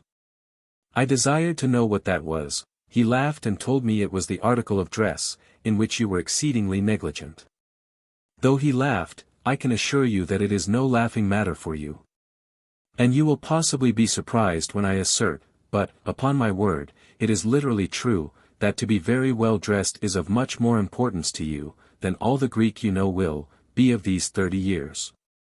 Remember that the world is now your only business, and that you must adopt its customs and manners, be they silly or be they not. To neglect your dress, is an affront to all the women you keep company with.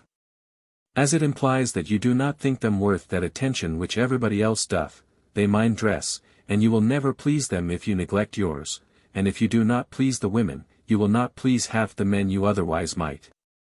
It is the women who put a young fellow in fashion even with the men. A young fellow ought to have a certain fund of coquetry, which should make him try all the means of pleasing, as much as any coquette in Europe can do.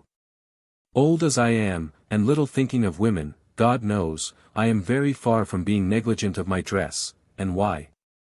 From conformity to custom, and out of decency to men, who expect that degree of complaisance. I do not, indeed, wear feathers and red heels, which would ill suit my age, but I take care to have my clothes well made, my wig well combed and powdered, my linen and person extremely clean. I even allow my footmen 40 shillings a year extraordinary, that they may be spruce and neat. Your figure especially, which from its stature cannot be very majestic and interesting, should be the more attended to in point of dress as it cannot be imposante, it should be gentile, amiable, bien mis.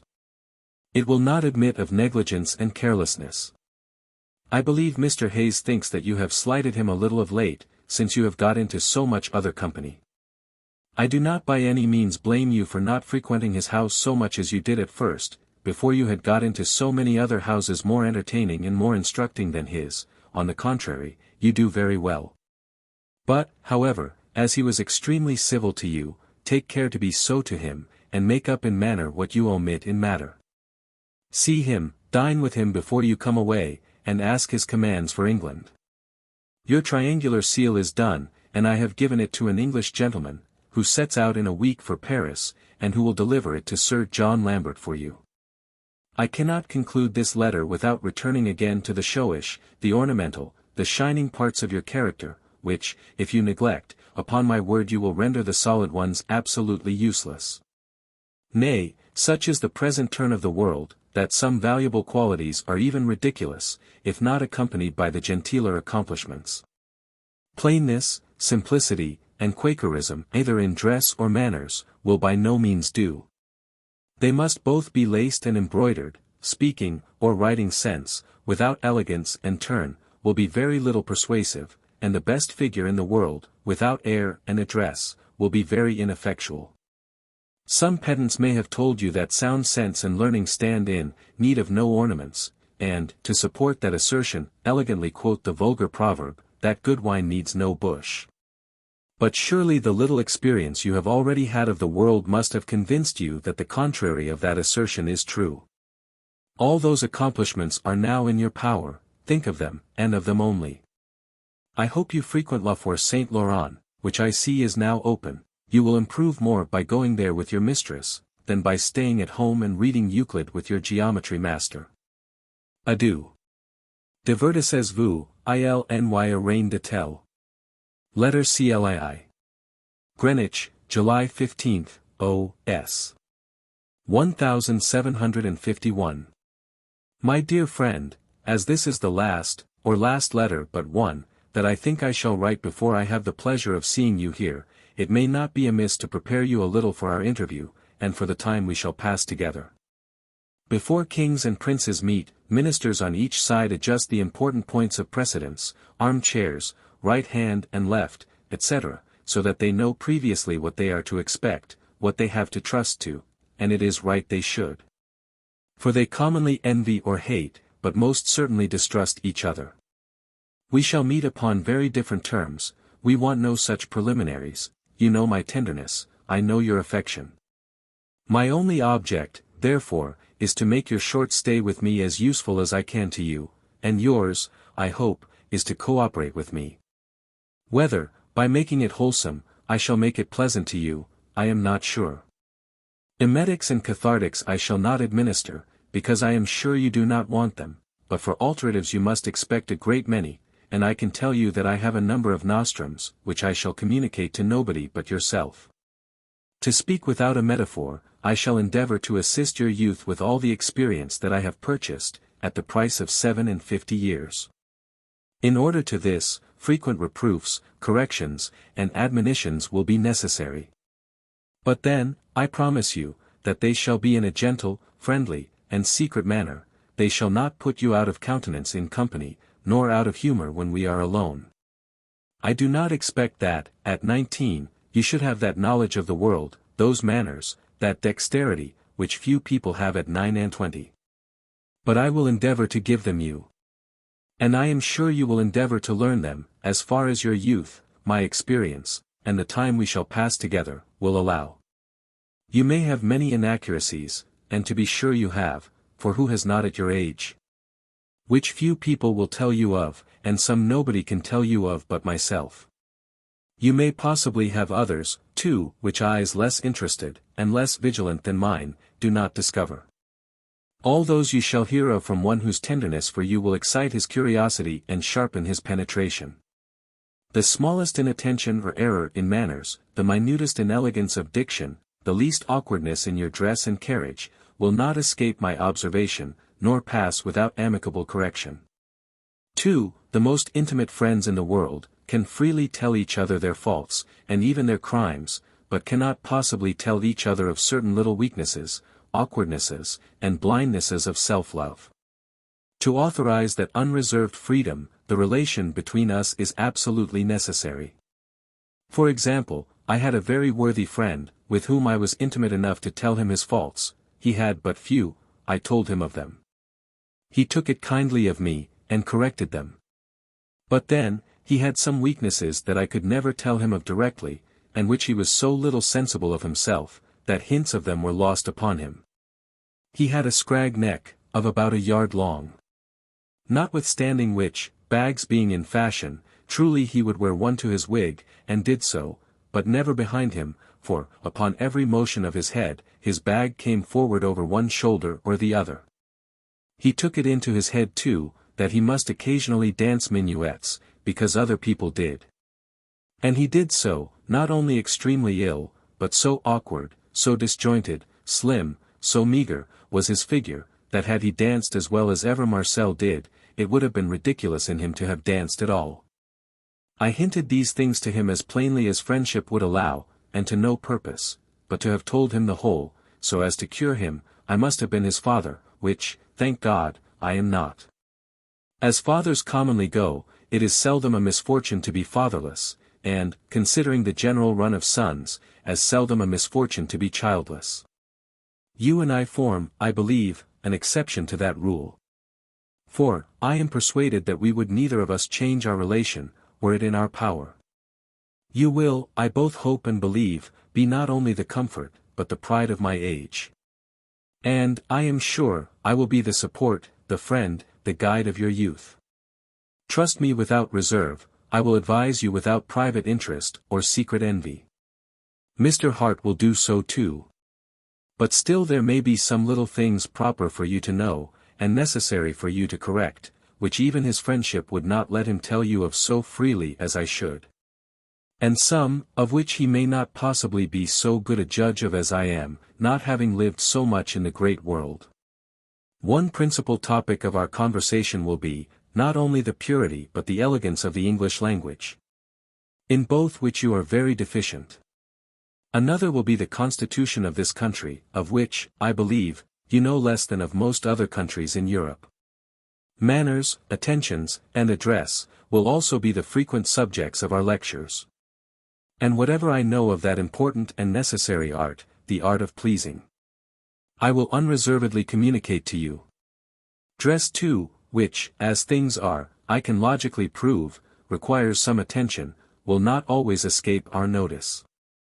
Thus, my lectures will be more various, and in some respects more useful than Professor Masco's, and therefore, I can tell you, that I expect to be paid for them.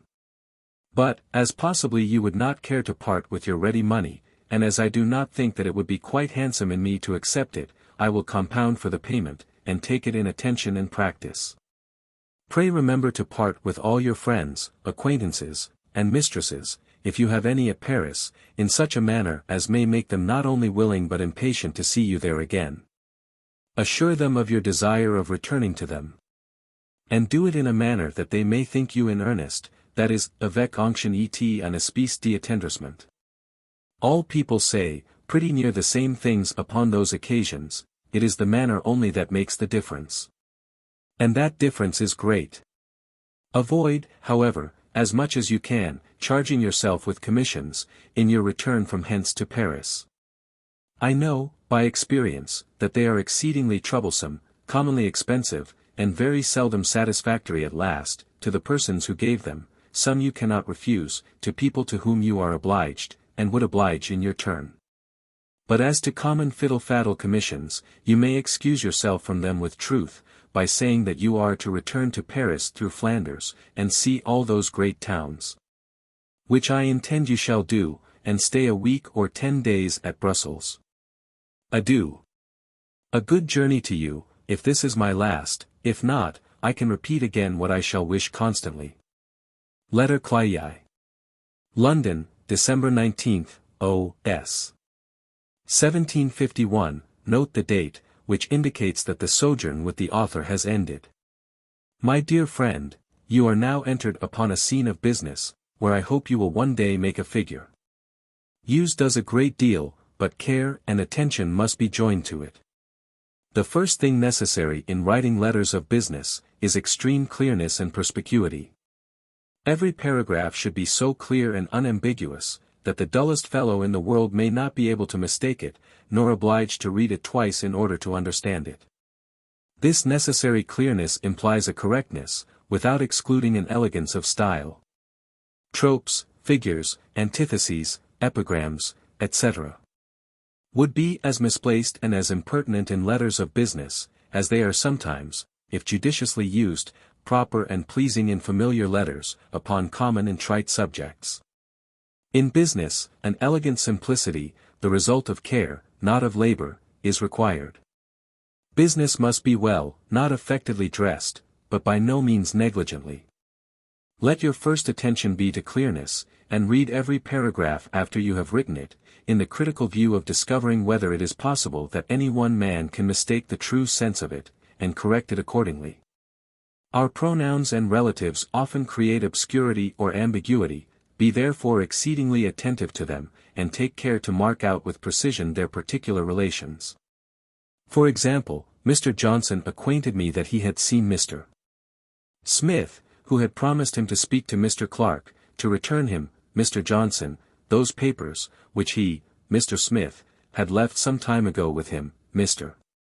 Clark. It is better to repeat a name, though unnecessarily, 10 times, than to have the person mistaken once. Who, you know, is singly relative to persons, and cannot be applied to things.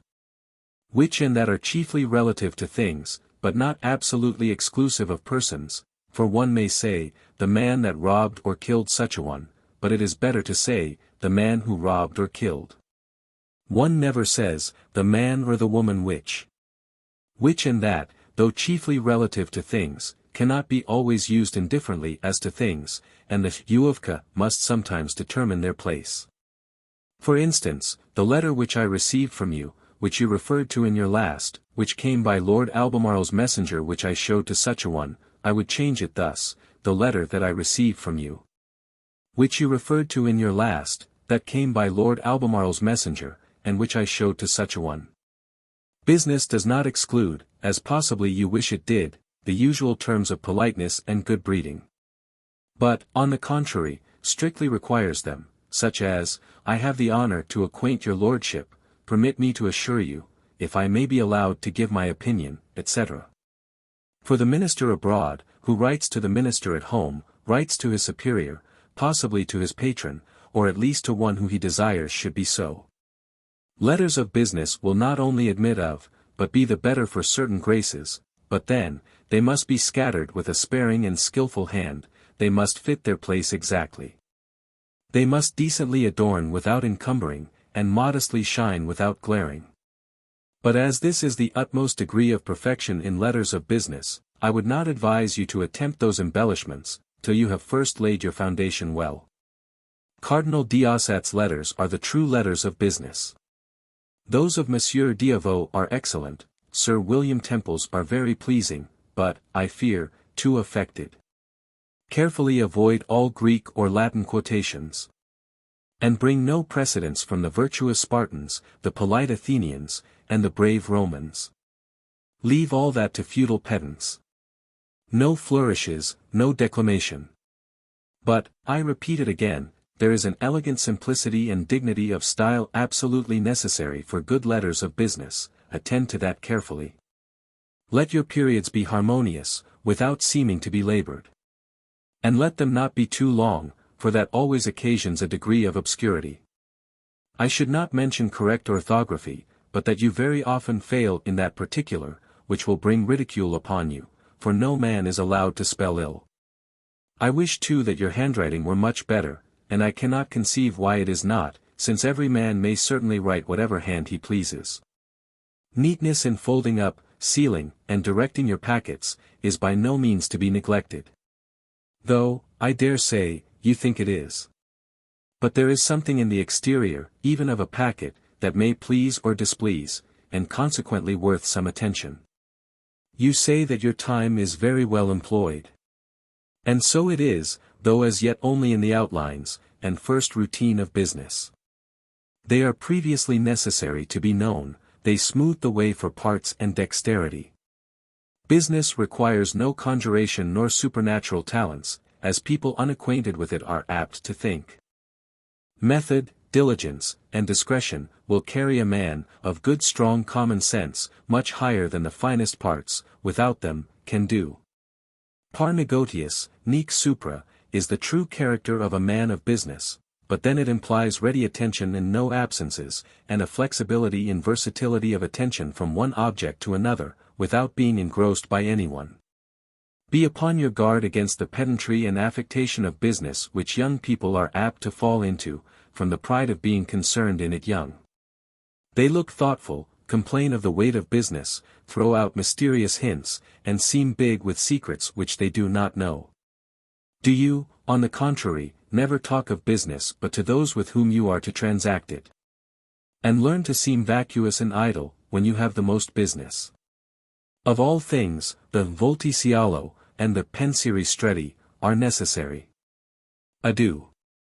Letter CLIV. London, December 30th, O.S. 1751. My dear friend, the parliaments are the courts of justice of France, and are what our courts of justice in Westminster Hall are here. They used anciently to follow the court, and administer justice in presence of the king. Philip le Bel first fixed it at Paris, by an edict of 1302. It consisted then of but one chamber, which was called La Chambre de Prelats, most of the members being ecclesiastics. But the multiplicity of business made it by degrees necessary to create several other chambers.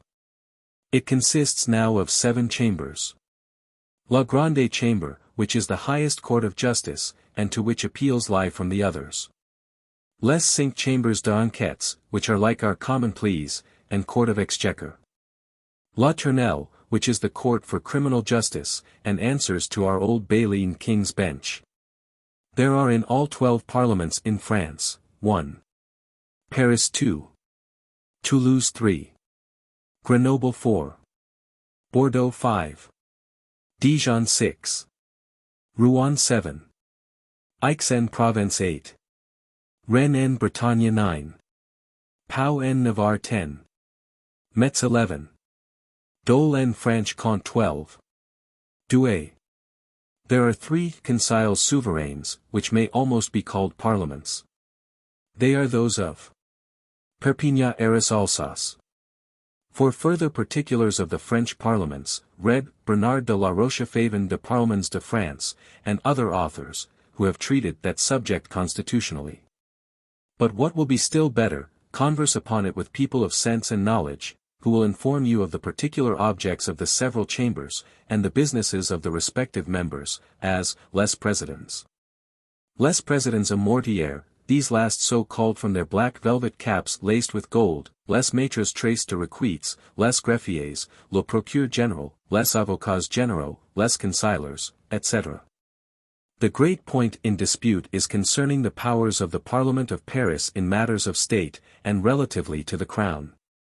They pretend to the powers of the States General of France when they used to be assembled, which, I think, they have not been since the reign of Louis XIII, in the year 1615. The crown denies those pretensions, and considers them only as courts of justice. Mézeray seems to be on the side of the Parliament in this question, which is very well worth your inquiry. But, be that as it will, the Parliament of Paris is certainly a very respectable body, and much regarded by the whole kingdom. The edicts of the crown, especially those for levying money on the subjects, ought to be registered in Parliament. I do not say to have their effect, for the crown would take good care of that, but to have a decent appearance, and to procure a willing acquiescence in the nation. And the crown itself, absolute as it is, does not love that strong opposition, and those admirable remonstrances, which it sometimes meets with from the parliaments. Many of those detached pieces are very well worth your collecting. And I remember, a year or two ago, a remonstrance of the Parliament of Douai, upon the subject, as I think, of the Victime, which was in my mind one of the finest and most moving compositions I ever read. They owned themselves, indeed, to be slaves, and showed their chains, but humbly begged of His Majesty to make them a little lighter, and less galling. The states of France were general assemblies of the 3 states or orders of the kingdom. The clergy, the nobility, and the tiers état, that is, the people. They used to be called together by the king, upon the most important affairs of state, like our lords and commons in parliament, and our clergy in convocation. Our parliament is our states, and the French parliaments are only their courts of justice. The nobility consisted of all those of noble extraction, whether belonging to the sword or to the robe, excepting such as were chosen, which sometimes happened, by the tiers état as their deputies to the States General. The tiers état was exactly our House of Commons, that is, the people, represented by deputies of their own choosing. Those who had the most considerable places, dans la robe, assisted at those assemblies, as commissioners on the part of the crown. The states met, for the first time that I can find, I mean by the name of les états, in the reign of Pharamond, for 24, when they confirmed the Salic law. From that time they have been very frequently assembled, sometimes upon important occasions, as making war and peace, reforming abuses, etc., at other times, upon seemingly trifling ones, as coronations, marriages, etc. Francis I assembled them, in 1526, to declare null and void his famous Treaty of Madrid, signed and sworn to by him during his captivity there. They grew troublesome to the kings and to their ministers, and were but seldom called after the power of the crown grew strong, and they have never been heard of since the year 1615. Richelieu came and shackled the nation, and Mazarin and Louis XIV riveted the shackles. There still subsist in some provinces in France, which are called pious d'états, an humble local imitation, or rather mimicry, of the great états, as in Languedoc, Bretagne, etc. They meet, they speak, they grumble, and finally submit to whatever the king orders. Independently of the intrinsic utility of this kind of knowledge to every man of business, it is a shame for any man to be ignorant of it, especially relatively to any country he has been long in. Adieu. 1752. Letter CLV. London, January 2nd, O.S. 1752. My dear friend, laziness of mind, or inattention, are as great enemies to knowledge as incapacity. For, in truth, what difference is there between a man who will not, and a man who cannot be informed? This difference only, that the former is justly to be blamed, the latter to be pitied. And yet how many there are, very capable of receiving knowledge, who from laziness, inattention, and incuriousness, will not so much as ask for it, much less take the least pains to acquire it. Our young English travellers generally distinguish themselves by a voluntary privation of all that useful knowledge for which they are sent abroad, and yet, at that age, the most useful knowledge is the most easy to be acquired. Conversation being the book, and the best book in which it is contained. The drudgery of dry grammatical learning is over, and the fruits of it are mixed with, and adorned by, the flowers of conversation. How many of our young men have been a year at Rome, and as long at Paris, without knowing the meaning and institution of the conclave in the former, and of the parliament in the latter? And this merely for one of asking the first people they met with in those several places, who could at least have given them some general notions of those matters. You will, I hope, be wiser, and omit no opportunity, for opportunities present themselves every hour of the day, of acquainting yourself with all those political and constitutional particulars of the kingdom and government of France. For instance, when you hear people mention le chancelier, or le garde des sceaux, is it any great trouble for you to ask, or for others to tell you, what is the nature, the powers, the objects, and the profits of those two employments? Either when joined together, as they often are, or when separate, as they are at present. When you hear of a governor, a lieutenant du roi, a commandant, and an intendant of the same province, is it not natural, is it not becoming, is it not necessary, for a stranger to inquire into their respective rights and privileges? And yet, I dare say, there are very few Englishmen who know the difference between the civil department of the intendant, and the military powers of the others. When you hear, as I am persuaded you must, every day of the devingtime, which is 1 in 20, and consequently 5%, inquire upon what that tax is laid, whether upon lands, money, merchandise, or upon all three. How levied, and what it is supposed to produce. When you find in books, as you will sometimes, allusion to particular laws and customs, do not rest till you have traced them up to their source. To give you 2 examples, you will meet in some French comedies, Cri, or Clameur de Haro. Ask what it means, and you will be told that it is a term of the law in Normandy, and means citing, arresting, or obliging any person to appear in the courts of justice, either upon a civil or a criminal account.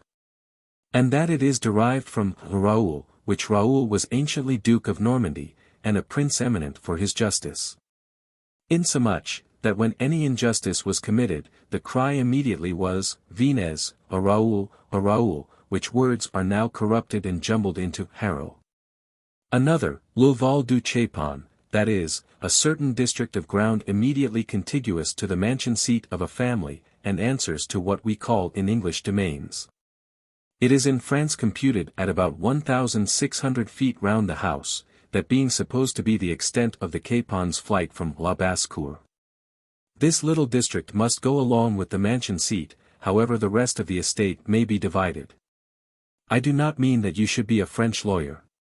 But I would not have you unacquainted with the general principles of their law, in matters that occur every day, such as the nature of their descents, that is, the inheritance of lands. Do they all go to the eldest son? Or are they equally divided among the children of the deceased? In England, all lands unsettled descend to the eldest son, as heir at law, unless otherwise disposed of by the father's will, except in the county of Kent, where a particular custom prevails, called gavelkind. By which, if the father dies intestate, all his children divide his lands equally among them. In Germany, as you know, all lands that are not fiefs are equally divided among all the children, which ruins those families.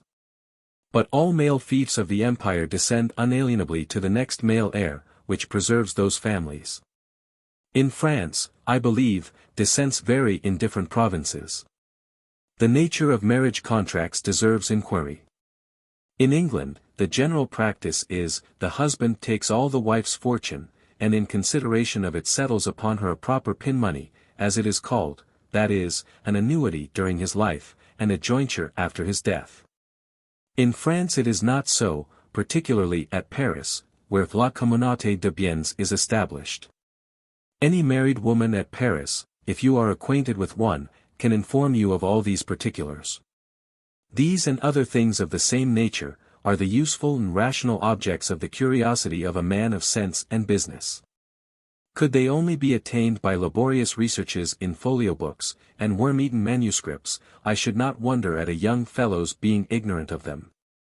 But as they are the frequent topics of conversation, and to be known by a very little degree of curiosity, inquiry, and attention, it is unpardonable not to know them. Thus I have given you some hints only for your inquiries. L'État de la France, L'Almanach Royal, and 20 other such superficial books, will furnish you with 1,000 more. Approfondices. How often, and how justly, have I since regretted negligences of this kind in my youth? And how often have I since been at great trouble to learn many things which I could then have learned without any Save yourself now, then, I beg of you, that regret and trouble hereafter. Ask questions, and many questions. And leave nothing till you are thoroughly informed of it. Such pertinent questions are far from being ill-bred or troublesome to those of whom you ask them, on the contrary, they are a tacit compliment to their knowledge. And people have a better opinion of a young man, when they see him desirous to be informed. I have by last post received your 2 letters of the 1st and 5th of January, N.S. I am very glad that you have been at all the shows at Versailles, frequent the courts. I can conceive the murmurs of the French at the poorness of the fireworks, by which they thought their king of their country degraded. And, in truth, were things always as they should be, when kings give shows they ought to be magnificent. I thank you for the These de la Sorbonne, which you intend to send me, and which I am impatient to receive. But pray read it carefully yourself first, and inform yourself what the Sorbonne is, by whom founded, and for what purposes. Since you have time, you have done very well to take an Italian and a German master. But pray take care to leave your elf time enough for company, for it is in company only that you can learn what will be much more useful to you than either Italian or German. I mean, la politesse, less manners et less graces, without which, as I told you long ago, and I told you true, ogni fatica Havana. Adieu. Pray make my compliments to Lady Brown. Letter CLVI. London, January 6, O.S. 1752. My dear friend. I recommended to you, in my last, some inquiries into the constitution of that famous society the Sorbonne, but as I cannot wholly trust to the diligence of those inquiries, I will give you here the outlines of that establishment, which may possibly excite you to inform yourself of particulars, which you are more apportee to know than I am. It was founded by Robert de Sorbonne, in the year 1256 for 16 poor scholars in divinity. 4 of each nation, of the university of which it made a part, since that it hath been much extended and enriched, especially by the liberality and pride of Cardinal Richelieu, who made it a magnificent building for 36 doctors of that society to live in, besides which, there are 6 professors and schools for divinity. This society has long been famous for theological knowledge and exercitations. Their unintelligible points are debated with passion, though they can never be determined by reason. Logical subtleties set common sense at defiance. And mystical refinements disfigure and disguise the native beauty and simplicity of true natural religion. Wild imaginations form systems, which weak minds adopt implicitly, and which sense and reason oppose in vain. Their voice is not strong enough to be heard in schools of divinity. Political views are by no means neglected in those sacred places. And questions are agitated and decided, according to the degree of regard, or rather submission, which the sovereign is pleased to show the Church. Is the king a slave to the Church, though a tyrant to the laity? The least resistance to his will shall be declared damnable. But if he will not acknowledge the superiority of their spiritual over his temporal, nor even admit their imperium and imperio, which is the least they will compound for, it becomes meritorious not only to resist, but to depose him. And I suppose that the bold propositions in the thesis you mention, are a return for the valuation of lesbians du clerge. I would advise you, by all means, to attend to 2 or 3 of their public disputations, in order to be informed both of the manner and the substance of those scholastic exercises.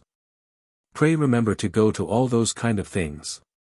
Do not put it off, as one is too apt to do those things which one knows can be done every day, or any day, for one afterward repents extremely, when too late, than not having done them. But there is another, so-called, religious society, of which the minutest circumstance deserves attention, and furnishes great matter for useful reflections. You easily guess that I mean the Society of Les R.R.P.P. Jesuits, established but in the year 1540, by a bull of Pope Paul III. Its progress, and I may say its victories, were more rapid than those of the Romans, for within the same century it governed all Europe. And, in the next, it extended its influence over the whole world. Its founder was an abandoned profligate Spanish officer, Ignatius Loyola, who, in the year 1521, being wounded in the leg at the siege of Pampeluna, went mad from the smart of his wound, the reproaches of his conscience, and his confinement, during which he read the lives of the saints. Consciousness of guilt, a fiery temper, and a wild imagination, the common ingredients of enthusiasm, made this madman devote himself to the particular service of the Virgin Mary, whose knight-errant he declared himself, in the very same form in which the old knight-errants in romances used to declare themselves the knights and champions of certain beautiful and incomparable princesses, whom sometimes they had, but oftener had not, seen. For Dulcinea del Toboso was by no means the first princess whom her faithful and valorous knight had never seen in his life. The enthusiast went to the Holy Land, from whence he returned to Spain, where he began to learn Latin and philosophy at 33 years old, so that no doubt but he made great progress in both. The better to carry on his mad and wicked designs, he chose 4 disciples, or rather apostles, all Spaniards, viz., Laines, Salmeron, Bobadilla, and Rodriguez. He then composed the rules and constitutions of his order, which, in the year 1547, was called the Order of Jesuits, from the Church of Jesus in Rome, which was given them. Ignatius died in 1556, aged 65, 35 years after his conversion, and 16 years after the establishment of his society. He was canonized in the year 1609, and is doubtless now a saint in heaven. If the religious and moral principles of this society are to be detested, as they justly are, the wisdom of their political principles is as justly to be admired. Suspected, collectively as an order, of the greatest crimes, and convicted of many, they have either escaped punishment, or triumphed after it, as in France, in the reign of Henry IV. They have, directly or indirectly, governed the consciences and the counsels of all the Catholic princes in Europe. They almost governed China in the reign of Kanghi. And they are now actually in possession of the Paraguay in America, pretending, but paying no obedience to the crown of Spain. As a collective body they are detested, even by all the Catholics, not excepting the clergy, both secular and regular, and yet, as individuals, they are loved, respected, and they govern wherever they are. 2 things, I believe, contribute to their success. The first, that passive, implicit, unlimited obedience to their general, who always resides at Rome, and to the superiors of their several houses, appointed by him. This obedience is observed by them all to a most astonishing degree, and, I believe, there is no one society in the world, of which so many individuals sacrifice their private interest to the general one of the society itself. The second is the education of youth, which they have in a manner engrossed. There they give the first, and the first are the lasting impressions. Those impressions are always calculated to be favorable to the society. I have known many Catholics, educated by the Jesuits, who, though they detested the society, from reason and knowledge, have always remained attached to it, from habit and prejudice. The Jesuits know, better than any set of people in the world, the importance of the art of pleasing, and study it more. They become all things to all men in order to gain, not a few, but many. In Asia, Africa, and America they become more than half pagans, in order to convert the pagans to be less than half Christians. In private families they begin by insinuating themselves as friends, they grow to be favorites, and they end directors. Their manners are not like those of any other regulars in the world, but gentle, polite, and engaging. They are all carefully bred up to that particular destination, to which they seem to have a natural turn. For which reason one sees most Jesuits excel in some particular thing. They even breed up some for martyrdom in case of need, as the superior of a Jesuit seminary at Rome told Lord Bolingbroke. E abbiamo anche martiri per il martirio, se bisogna. Inform yourself minutely of everything concerning this extraordinary establishment, go into their houses, get acquainted with individuals, hear some of them preach. The finest preacher I ever heard in my life is Le Père Neufil, who, I believe, preaches still at Paris, and is so much in the best company, that you may easily get personally acquainted with him. If you would know their morale, read Pascal's Lettres Provinciales, in which it is very truly displayed from their own writings. Upon the whole, this is certain, that a society of which so little good is said, and so much ill-believed, and that still not only subsists, but flourishes, must be a very able one. It is always mentioned as a proof of the superior abilities of the Cardinal Richelieu, that, though hated by all the nation, and still more by his master, he kept his power in spite of both. I would earnestly wish you to do everything now, which I wish, that I had done at your age, and did not do. Every country has its peculiarities, which one can be much better informed of during one's residence there, than by reading all the books in the world afterward. While you are in Catholic countries, inform yourself of all the forms and ceremonies of that tawdry church, see their converts both of men and women, know their several rules and orders, attend their most remarkable ceremonies. Have their terms of art explained to you, their tierce, sext, nones, matins, vepres, complies, their breviaries, rosaires, heures, chaplets, agnes, etc. Things that many people talk of from habit, though few people know the true meaning of any one of them. Converse with, and study the characters of some of those incarcerated enthusiasts. Frequent some parloirs, and see the air and manners of those recluse, who are a distinct nation themselves, and like no other. I dined yesterday with Mrs. F. D., her mother and husband. He is an athletic Hibernian, handsome in his person, but excessively awkward and vulgar in his air and manner. She inquired much after you, and, I thought, with interest. I answered her as a mezzano should do, et pronai votre tendresse, vos soins, et vos suppers. When you meet with any British returning to their own country, pray send me by them any little brochures, factums, theses, etc. Que font du brut ou du plaisir à Paris. Adieu, child. Letter Clovii.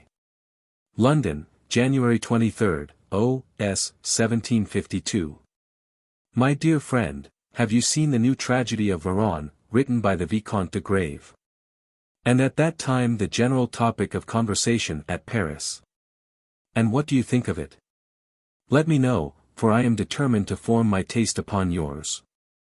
I hear that the situations and incidents are well brought on, and the catastrophe unexpected and surprising, but the verse is bad. I suppose it is the subject of all conversations at Paris, where both women and men are judges and critics of all such performances, such conversations, that both form and improve the taste, and whet the judgment. Are surely preferable to the conversations of our mixed companies here, which, if they happen to rise above brag and whist, infallibly stop short of everything either pleasing or instructive. I take the reason of this to be, that, as women generally give the ton to the conversation, our English women are not near so well informed and cultivated as the French, besides that they are naturally more serious and silent. I could wish there were a treaty made between the French and English theatres, in which both parties should make considerable concessions. The English ought to give up their notorious violations of all the unities. And all their massacres, racks, dead bodies, and mangled carcasses, which they so frequently exhibit upon their stage. The French should engage to have more action and less declamation. And not to cram and crowd things together, to almost a degree of impossibility, from a too scrupulous adherence to the unities. The English should restrain the licentiousness of their poets, and the French enlarge the liberty of theirs. Their poets are the greatest slaves in their country, and that is a bold word. Ours are the most tumultuous subjects in England, and that is saying a good deal. Under such regulations one might hope to see a play in which one should not be lulled to sleep by the length of a monotonical declamation, nor frightened and shocked by the barbarity of the action. The unity of time extended occasionally to 3 or 4 days, and the unity of place broke into, as far as the same street, or sometimes the same town, both which, I will affirm, are as probable as 24 hours, and the same room. More indulgence too, in my mind, should be shown, than the French are willing to allow, to bright thoughts, and to shining images. For though, I confess, it is not very natural for a hero or a princess to say fine things in all the violence of grief, love, rage, etc., yet, I can as well suppose that, as I can that they should talk to themselves for half an hour. Which they must necessarily do, or no tragedy could be carried on, unless they had recourse to a much greater absurdity, the choruses of the ancients. Tragedy is of a nature, that one must see it with a degree of self-deception. We must lend ourselves a little to the delusion, and I am very willing to carry that complaisance a little farther than the French do. Tragedy must be something bigger than life, or it would not affect us. In nature the most violent passions are silent, in tragedy they must speak, and speak with dignity too. Hence the necessity of their being written in verse, and unfortunately for the French, from the weakness of their language, in rhymes. And for the same reason, Cato the Stoic, expiring at Utica, rhymes masculine and feminine at Paris, and fetches his last breath at London, in most harmonious and correct blank verse. It is quite otherwise with comedy, which should be mere common life, and not one jot bigger. Every character should speak upon the stage, not only what it would utter in the situation there represented, but in the same manner in which it would express it. For which reason I cannot allow rhymes in comedy, unless they were put into the mouth, and came out of the mouth of a mad poet. But it is impossible to deceive oneself enough, nor is it the least necessary in comedy, to suppose a dull rogue of an usurer cheating, or gross gene blundering in the finest rhymes in the world. As for operas, they are essentially too absurd and extravagant to mention. I look upon them as a magic scene, contrived to please the eyes and the ears, at the expense of the understanding. And I consider singing, rhyming, and chiming heroes, and princesses, and philosophers, as I do the hills, the trees, the birds, and the beasts, who amicably joined in one common country dance, to the irresistible turn of Orpheus's lyre. Whenever I go to an opera, I leave my sense and reason at the door with my half-guinea, and deliver myself up to my eyes and my ears. Thus I have made you my poetical confession, in which I have acknowledged as many sins against the established taste in both countries, as a frank heretic could have owned against the established church in either, but I am now privileged by my age to taste and think for myself, and not to care what other people think of me in those respects. An advantage which youth, among its many advantages, hath not. It must occasionally and outwardly conform, to a certain degree, to established tastes, fashions, and decisions. A young man may, with a becoming modesty, dissent, in private companies, from public opinions and prejudices, but he must not attack them with warmth, nor magisterially set up his own sentiments against them.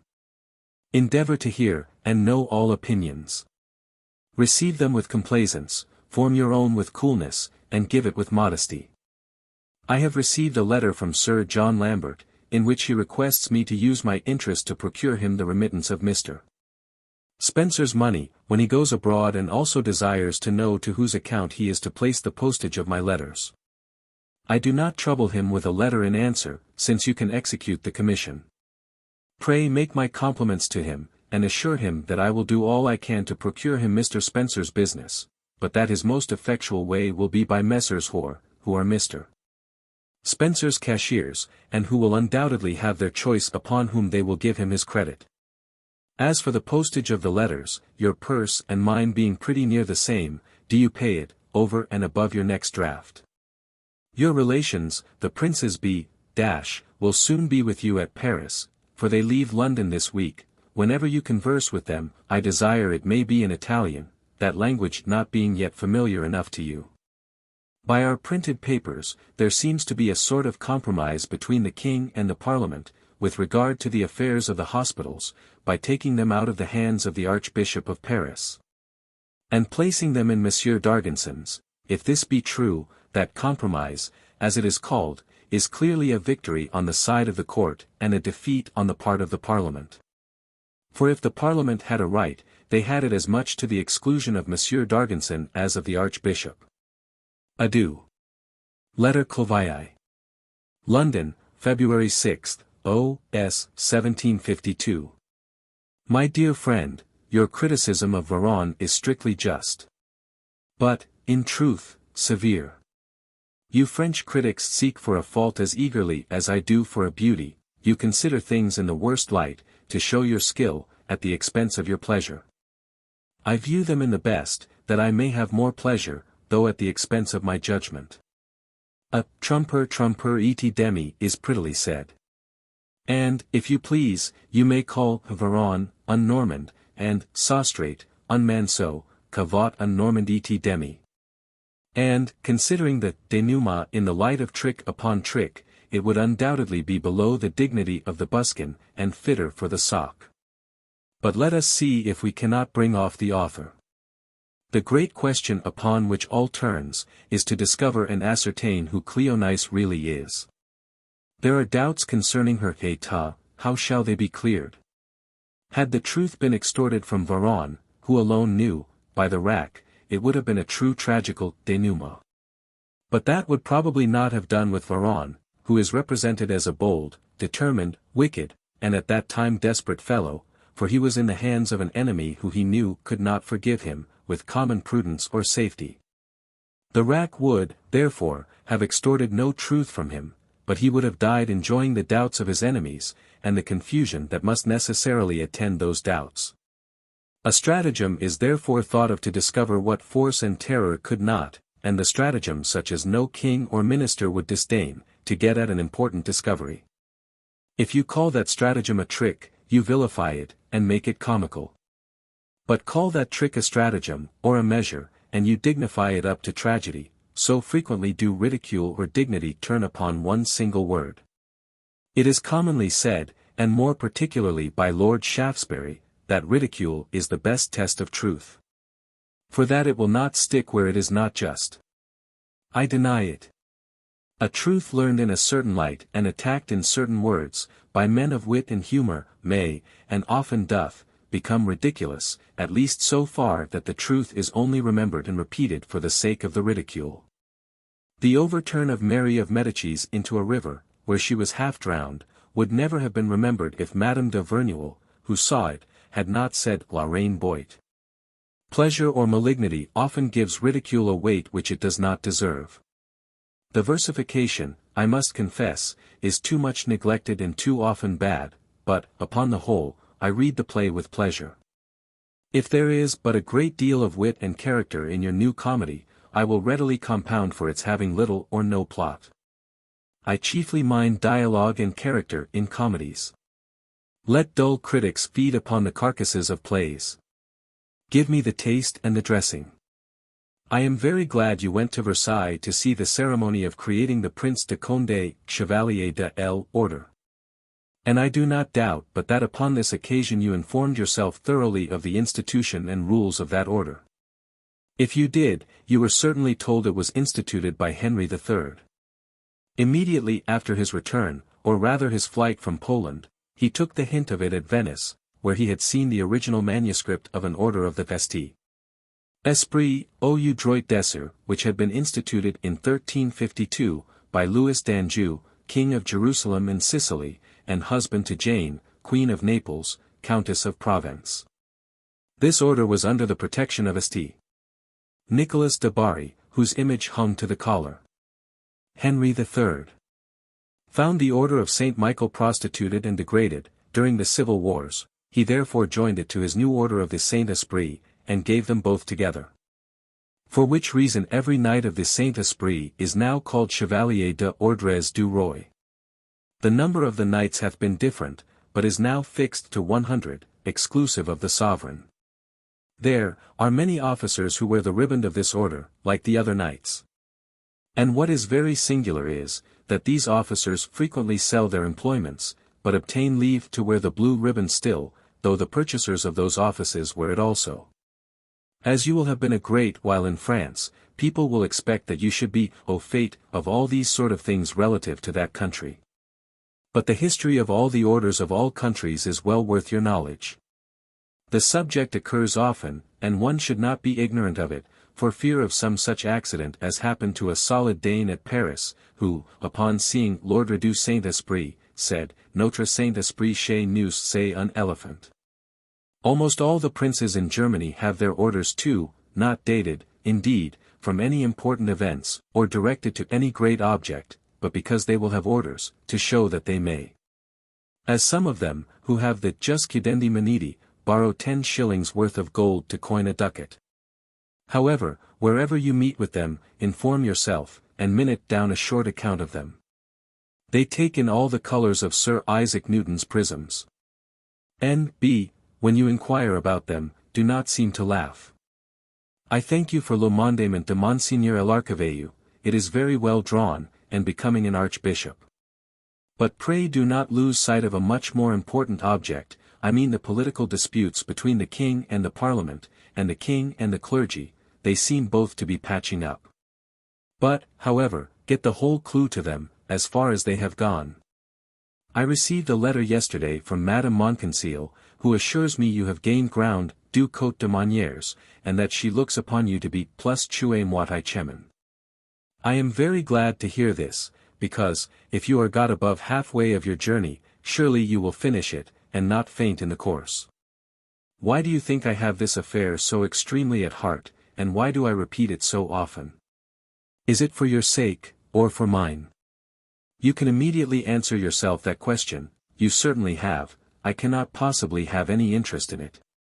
If then you will allow me, as I believe you may, to be a judge of what is useful and necessary to you, you must, in consequence, be convinced of the infinite importance of a point which I take so much pains to inculcate. I hear that the new Duke of Orleans, remercie Monsieur de Melfort, and I believe, pas sans raison, having had obligations to him, mais il n'ela pas remercie en mari poli, but rather roughly. Il faut que ce soit un bourreau.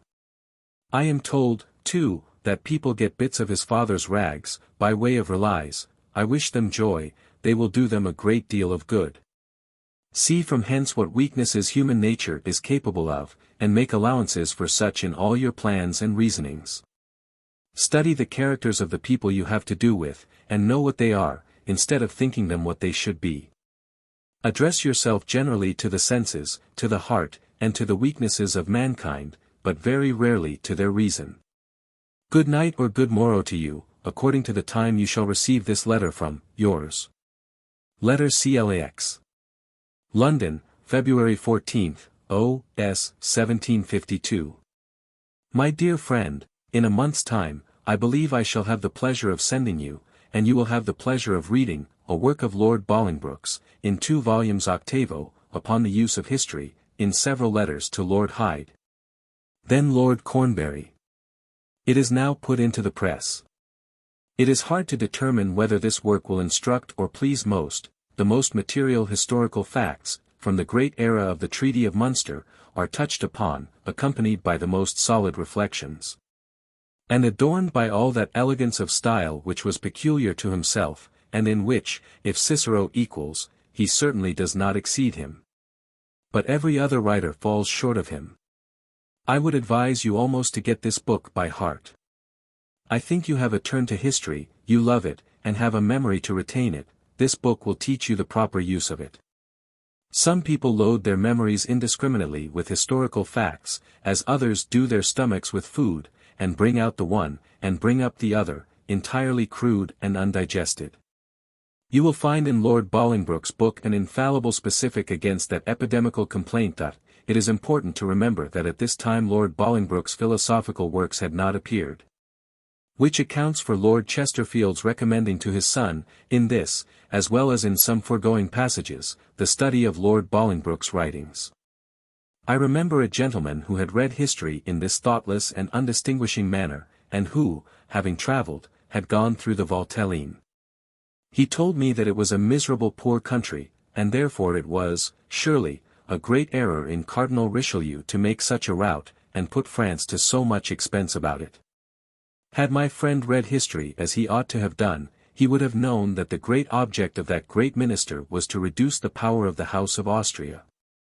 And in order to that, to cut off as much as he could the communication between the several parts of their then extensive dominions, which reflections would have justified the cardinal to him, in the affair of the Valtelline. But it was easier to him to remember facts, than to combine and reflect. One observation I hope you will make in reading history, for it is an obvious and a true one. It is, that more people have made great figures and great fortunes in courts by their exterior accomplishments, than by their interior qualifications. Their engaging address, the politeness of their manners, their air, their turn, hath almost always paved the way for their superior abilities, if they have such, to exert themselves. They have been favourites before they have been ministers. In courts, an universal gentleness and douceur dans les manners is most absolutely necessary. An offended fool, or a slighted valet de chambre, may very possibly do you more hurt at court, than 10 men of merit can do you good. Fools, and low people, are always jealous of their dignity, and never forget nor forgive what they reckon a slight.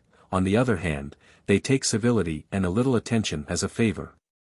Remember, and acknowledge it, this, in my mind, is buying them cheap, and therefore they are worth buying. The prince himself, who is rarely the shining genius of his court, esteems you only by hearsay but likes you by his senses. That is, from your air, your politeness, and your manner of addressing him, of which alone he is a judge. There is a court garment, as well as a wedding garment, without which you will not be received. That garment is the volto sciolto. An imposing air, an elegant politeness, easy and engaging manners, universal attention, an insinuating gentleness, and all those je ne sais quoi that compose the graces. I am this moment disagreeably interrupted by a letter. Not from you, as I expected, but from a friend of yours at Paris, who informs me that you have a fever which confines you at home. Since you have a fever, I am glad you have prudence enough in it to stay at home, and take care of yourself. A little more prudence might probably have prevented it. Your blood is young, and consequently hot, and you naturally make a great deal by your good stomach and good digestion. You should, therefore, necessarily attenuate and cool it, from time to time, by gentle purges, or by a very low diet, for 2 or 3 days together, if you would avoid fevers. Lord Bacon, who was a very great physician in both senses of the word, hath this aphorism in his Essay upon Health: nihil magis ad sanitatem tribut quam cribri et domesticae purgations. By domesticae, he means those simple uncompounded purgatives which everybody can administer to themselves. Such as senna-tea, stewed prunes and senria, chewing a little rhubarb, or dissolving 1.5 ounces of manna in fair water, with the juice of a lemon to make it palatable. Such gentle and unconfining evacuations would certainly prevent those feverish attacks to which everybody at your age is subject. By the way, I do desire, and insist, that whenever, from any indisposition, you are not able to write to me upon the fixed days, that Christian shall, and give me a true account how you are. I do not expect from him the Ciceronian epistolary style. But I will content myself with the Swiss simplicity and truth. I hope you extend your acquaintance at Paris, and frequent variety of companies. The only way of knowing the world, every set of company differs in some particulars from another. And a man of business must, in the course of his life, have to do with all sorts. It is a very great advantage to know the languages of the several countries one travels in. And different companies may, in some degree, be considered as different countries. Each hath its distinctive language, customs, and manners. Know them all, and you will wonder at none. Adieu, child. Take care of your health. There are no pleasures without it. Letter CLX. London, February 20th, O.S. 1752. My dear friend, in all systems whatsoever, whether of religion, government, morals, etc., perfection is the object always proposed, though possibly unattainable. Hitherto, at least, certainly unattained. However, those who aim carefully at the mark itself, will unquestionably come nearer it, than those who from despair, negligence, or indolence, leave to chance the work of skill. This maxim holds equally true in common life. Those who aim at perfection will come infinitely nearer it than those desponding or indolent spirits, who foolishly say to themselves, nobody is perfect, perfection is unattainable. To attempt it is chimerical. I shall do as well as others. Why then should I give myself trouble to be what I never can, and what, according to the common course of things, I need not be, perfect? I am very sure that I need not point out to you the weakness and the folly of this reasoning, if it deserves the name of reasoning. It would discourage and put a stop to the exertion of any one of our faculties. On the contrary, a man of sense and spirit says to himself, though the point of perfection may, considering the imperfection of our nature, be unattainable, my care, my endeavors, my attention, shall not be wanting to get as near it as I can. I will approach it every day, possibly, I may arrive at it at last, at least, what I am sure is in my own power, I will not be distanced. Many fools, speaking of you, say to me, what? Would you have him perfect? I answer, why not? What hurt would it do him or me? Oh, but that is impossible, say they. I reply, I am not sure of that. Perfection in the abstract, I admit to be unattainable, but what is commonly called perfection in a character I maintain to be attainable, and not only that, but in every man's power. He hath, continue they, a good head, a good heart, a good fund of knowledge, which would increase daily. What would you have more? Why, I would have everything more that can adorn and complete a character. Will it do his head, his heart, or his knowledge any harm, to have the utmost delicacy of manners, the most shining advantages of air and address, the most endearing attentions, and the most engaging graces? But as he is, say they, he is loved wherever he is known. I am very glad of it, say I, but I would have him be liked before he is known, and loved afterward. I would have him, by his first abord and address, make people wish to know him, and incline to love him. He will save a great deal of time by it. Indeed, reply they, you are too nice, too exact, and lay too much stress upon things that are of very little consequence. Indeed, rejoin I, you know very little of the nature of mankind. If you take those things to be of little consequence, one cannot be too attentive to them. It is they that always engage the heart, of which the understanding is commonly the bubble. And I would much rather that he erred in a point of grammar, of history, of philosophy, etc., than in point of manners and address. But consider, he is very young, all this will come in time. I hope so. But that time must be when he is young, or it will never be at all. The right ply must be taken young, or it will never be easy or seem natural. Come, come, say they, substituting, as is frequently done, assertion instead of argument, depend upon it he will do very well, and you have a great deal of reason to be satisfied with him. I hope and believe he will do well, but I would have him do better than well.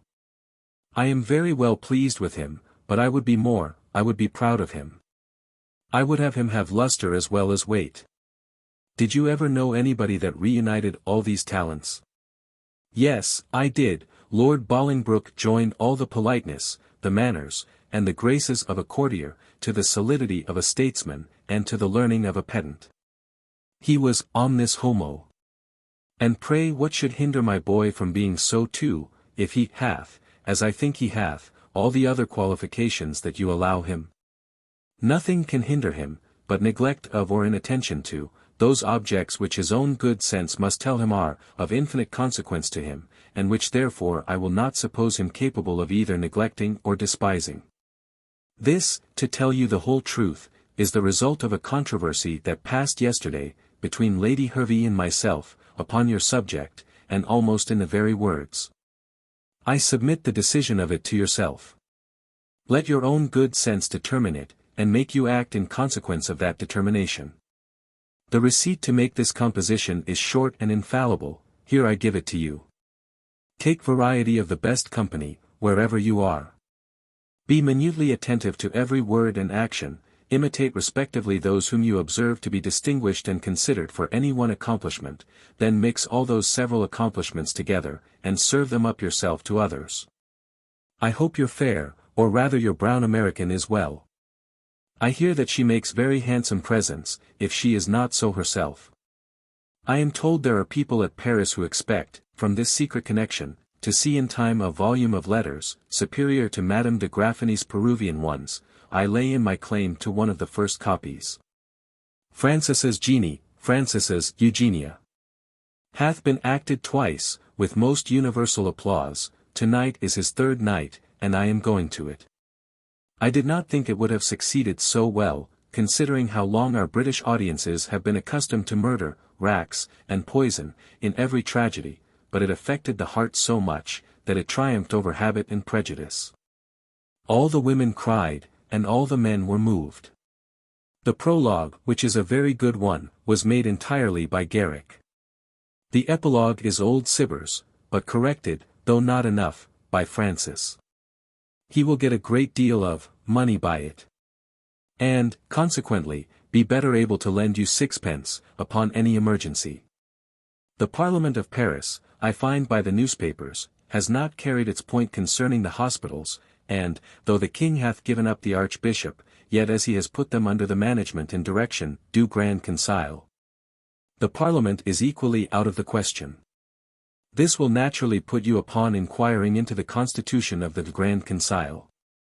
You will, doubtless, inform yourself who it is composed of, what things are de son ressort, whether or not there lies an appeal from thence to any other place, and of all other particulars, that may give you a clear notion of this assembly. There are also 3 or 4 other conciles in France, of which you ought to know the constitution and the objects. I dare say you do know them already, but if you do not, lose no time in informing yourself. These things, as I have often told you, are best learned in various French companies, but in no English ones, for none of our countrymen trouble their heads about them.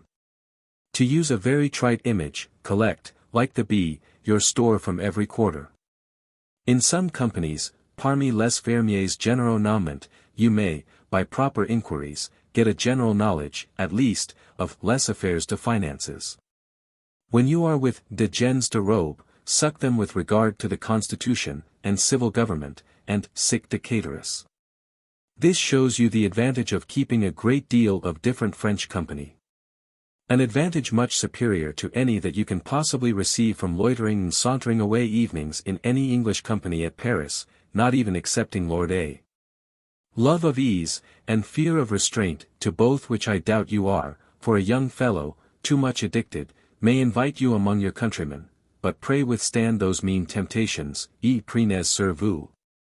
For the sake of being in those assemblies, which alone can inform your mind and improve your manners. You have not now many months to continue at Paris, make the most of them, get into every house there, if you can, extend acquaintance, know everything and everybody there. That when you leave it for other places, you may be au fait, and even able to explain whatever you may hear mentioned concerning it. Adieu. Letter CLXI. London, March 2nd, O.S. 1752. My dear friend, whereabouts are you in Ariosto?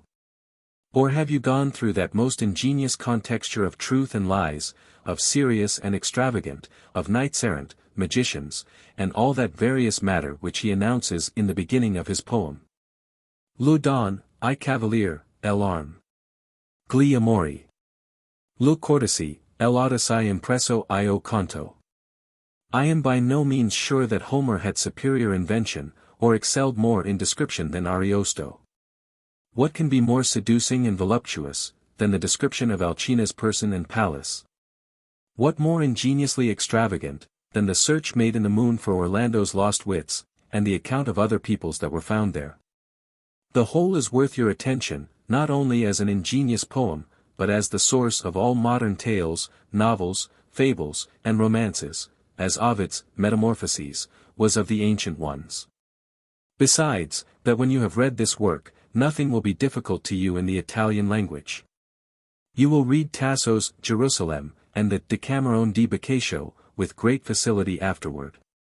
And when you have read those 3 authors, you will, in my opinion, have read all the works of invention that are worth reading in that language, though the Italians would be very angry at me for saying so.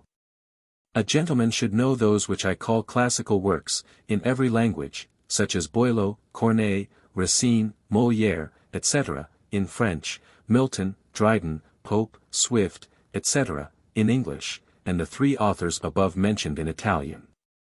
Whether you have any such in German I am not quite sure, nor, indeed, am I inquisitive. These sort of books adorn the mind, improve the fancy, are frequently alluded to by, and are often the subjects of conversations of the best companies.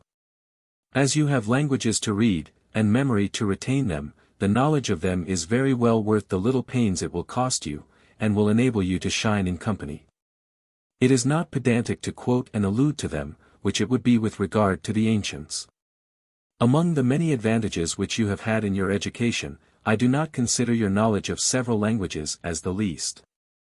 You need not trust to translations, you can go to the source, you can both converse and negotiate with people of all nations, upon equal terms. Which is by no means the case of a man, who converses or negotiates in a language which those with whom he hath to do know much better than himself. In business, a great deal may depend upon the force and extent of one word. And, in conversation, a moderate thought may gain, or a good one lose, by the propriety or impropriety, the elegance or inelegance of one single word. As therefore you now know 4 modern languages well, I would have you study, and, by the way, it will be very little trouble to you, to know them correctly, accurately, and delicately. Read some little books that treat of them, and ask questions concerning their delicacies, of those who are able to answer you. As, for instance, should I say in French, la lettre que je vous ai écrite, or, la lettre que je vous ai écrite? In which, I think, the French differ among themselves. There is a short French grammar by the Port Royal, and another by Père Buffier, both which are worth your reading, as is also a little book called Les Synonymes François. There are books of that kind upon the Italian language, into some of which I would advise you to dip. Possibly the German language may have something of the same sort, and since you already speak it, the more properly you speak it the better. One would, I think, as far as possible, do all one does correctly and elegantly. It is extremely engaging to people of every nation, to meet with a foreigner who hath taken pains enough to speak their language correctly. It flatters that local and national pride and prejudice of which everybody hath some share. Francis's Eugenia, which I will send you, pleased most people of good taste here. The boxes were crowded till the 6th night, when the pit and gallery were totally deserted, and it was dropped. Distress, without death, was not sufficient to affect a true British audience, so long accustomed to daggers, racks, and bowls of poison. Contrary to Horace's rule, they desire to see Medea murder her children upon the stage. The sentiments were too delicate to move them, and their hearts are to be taken by storm, not by parley. Have you got the things, which were taken from you at Calais, restored? And, among them, the little packet which my sister gave you for Sir Charles Hotham? In this case, have you forwarded it to him? If you have not had an opportunity, you will have one soon, which I desire you will not omit. It is by Monsieur d'Alien, whom you will see in a few days at Paris, in his way to Geneva, where Sir Charles now is, and will remain some time. Adieu. Letter Clxi. London, March 5, O.S. 1752. My dear friend, as I have received no letter from you by the usual post, I am uneasy upon account of your health, for, had you been well, I am sure you would have written, according to your engagement and my requisition. You have not the least notion of any care of your health, but though I would not have you be a valetudinarian, I must tell you that the best and most robust health requires some degree of attention to preserve. Young fellows, thinking they have so much health and time before them, are very apt to neglect or lavish both, and beggar themselves before they are aware, whereas a prudent economy in both would make them rich indeed. And so far from breaking in upon their pleasures, would improve, and almost perpetuate them. Be you wiser, and, before it is too late, manage both with care and frugality, and lay out neither, but upon good interest and security.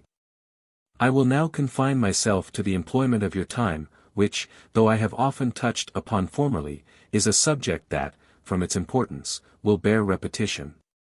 You have, it is true, a great deal of time before you. But, in this period of your life, 1 hour usefully employed may be worth more than 24 hereafter. A minute is precious to you now, whole days may possibly not be so 40 years hence.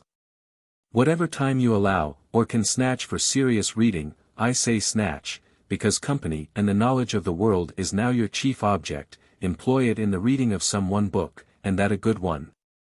Till you have finished it, and do not distract your mind with various matters at the same time. In this light I would recommend to you to read Tout de suite, Grotius, de jure belli paces, translated by Barbeyrac, and Puffendorf's Just Gentium, translated by the same hand.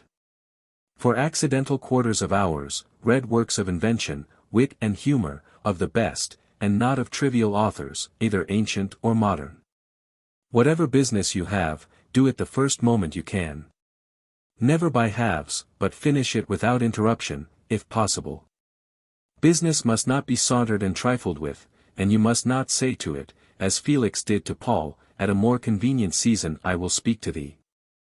The most convenient season for business is the first, but study and business in some measure point out their own times to a man of sense. Time is much oftener squandered away in the wrong choice and improper methods of amusement and pleasures. Many people think that they are in pleasures, provided they are neither in study nor in business. Nothing like it, they are doing nothing, and might just as well be asleep. They contract habitudes from laziness, and they only frequent those places where they are free from all restraints and attentions. Be upon your guard against this idle profusion of time. And let every place you go to be either the scene of quick and lively pleasures, or the school of your own improvements. Let every company you go into either gratify your senses, extend your knowledge, or refine your manners.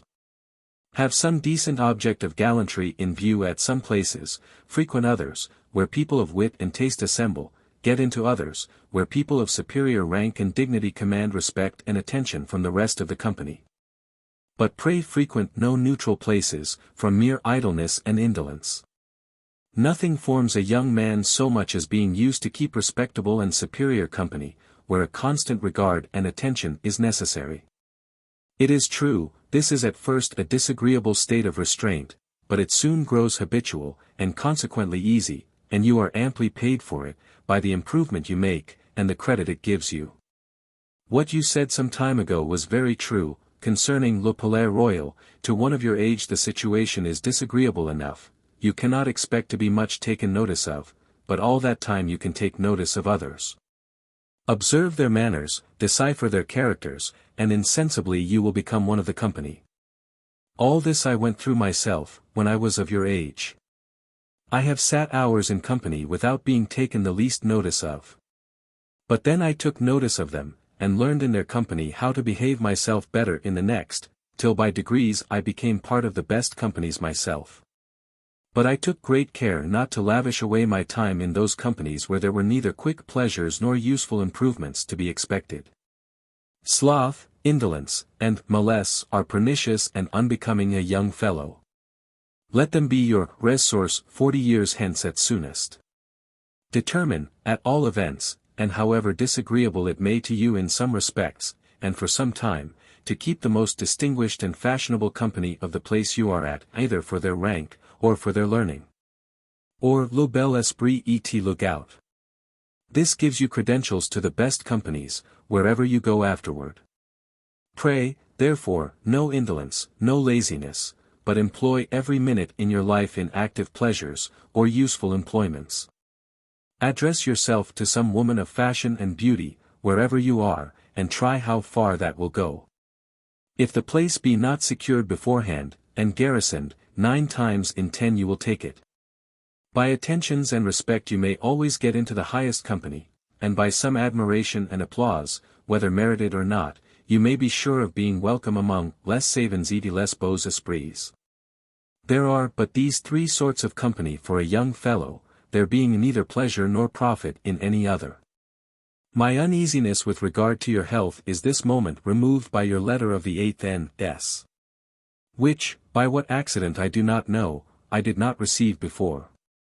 I long to read Voltaire's Rome Sauvée, which, by the very faults that your severe critics find with it, I am sure I shall like.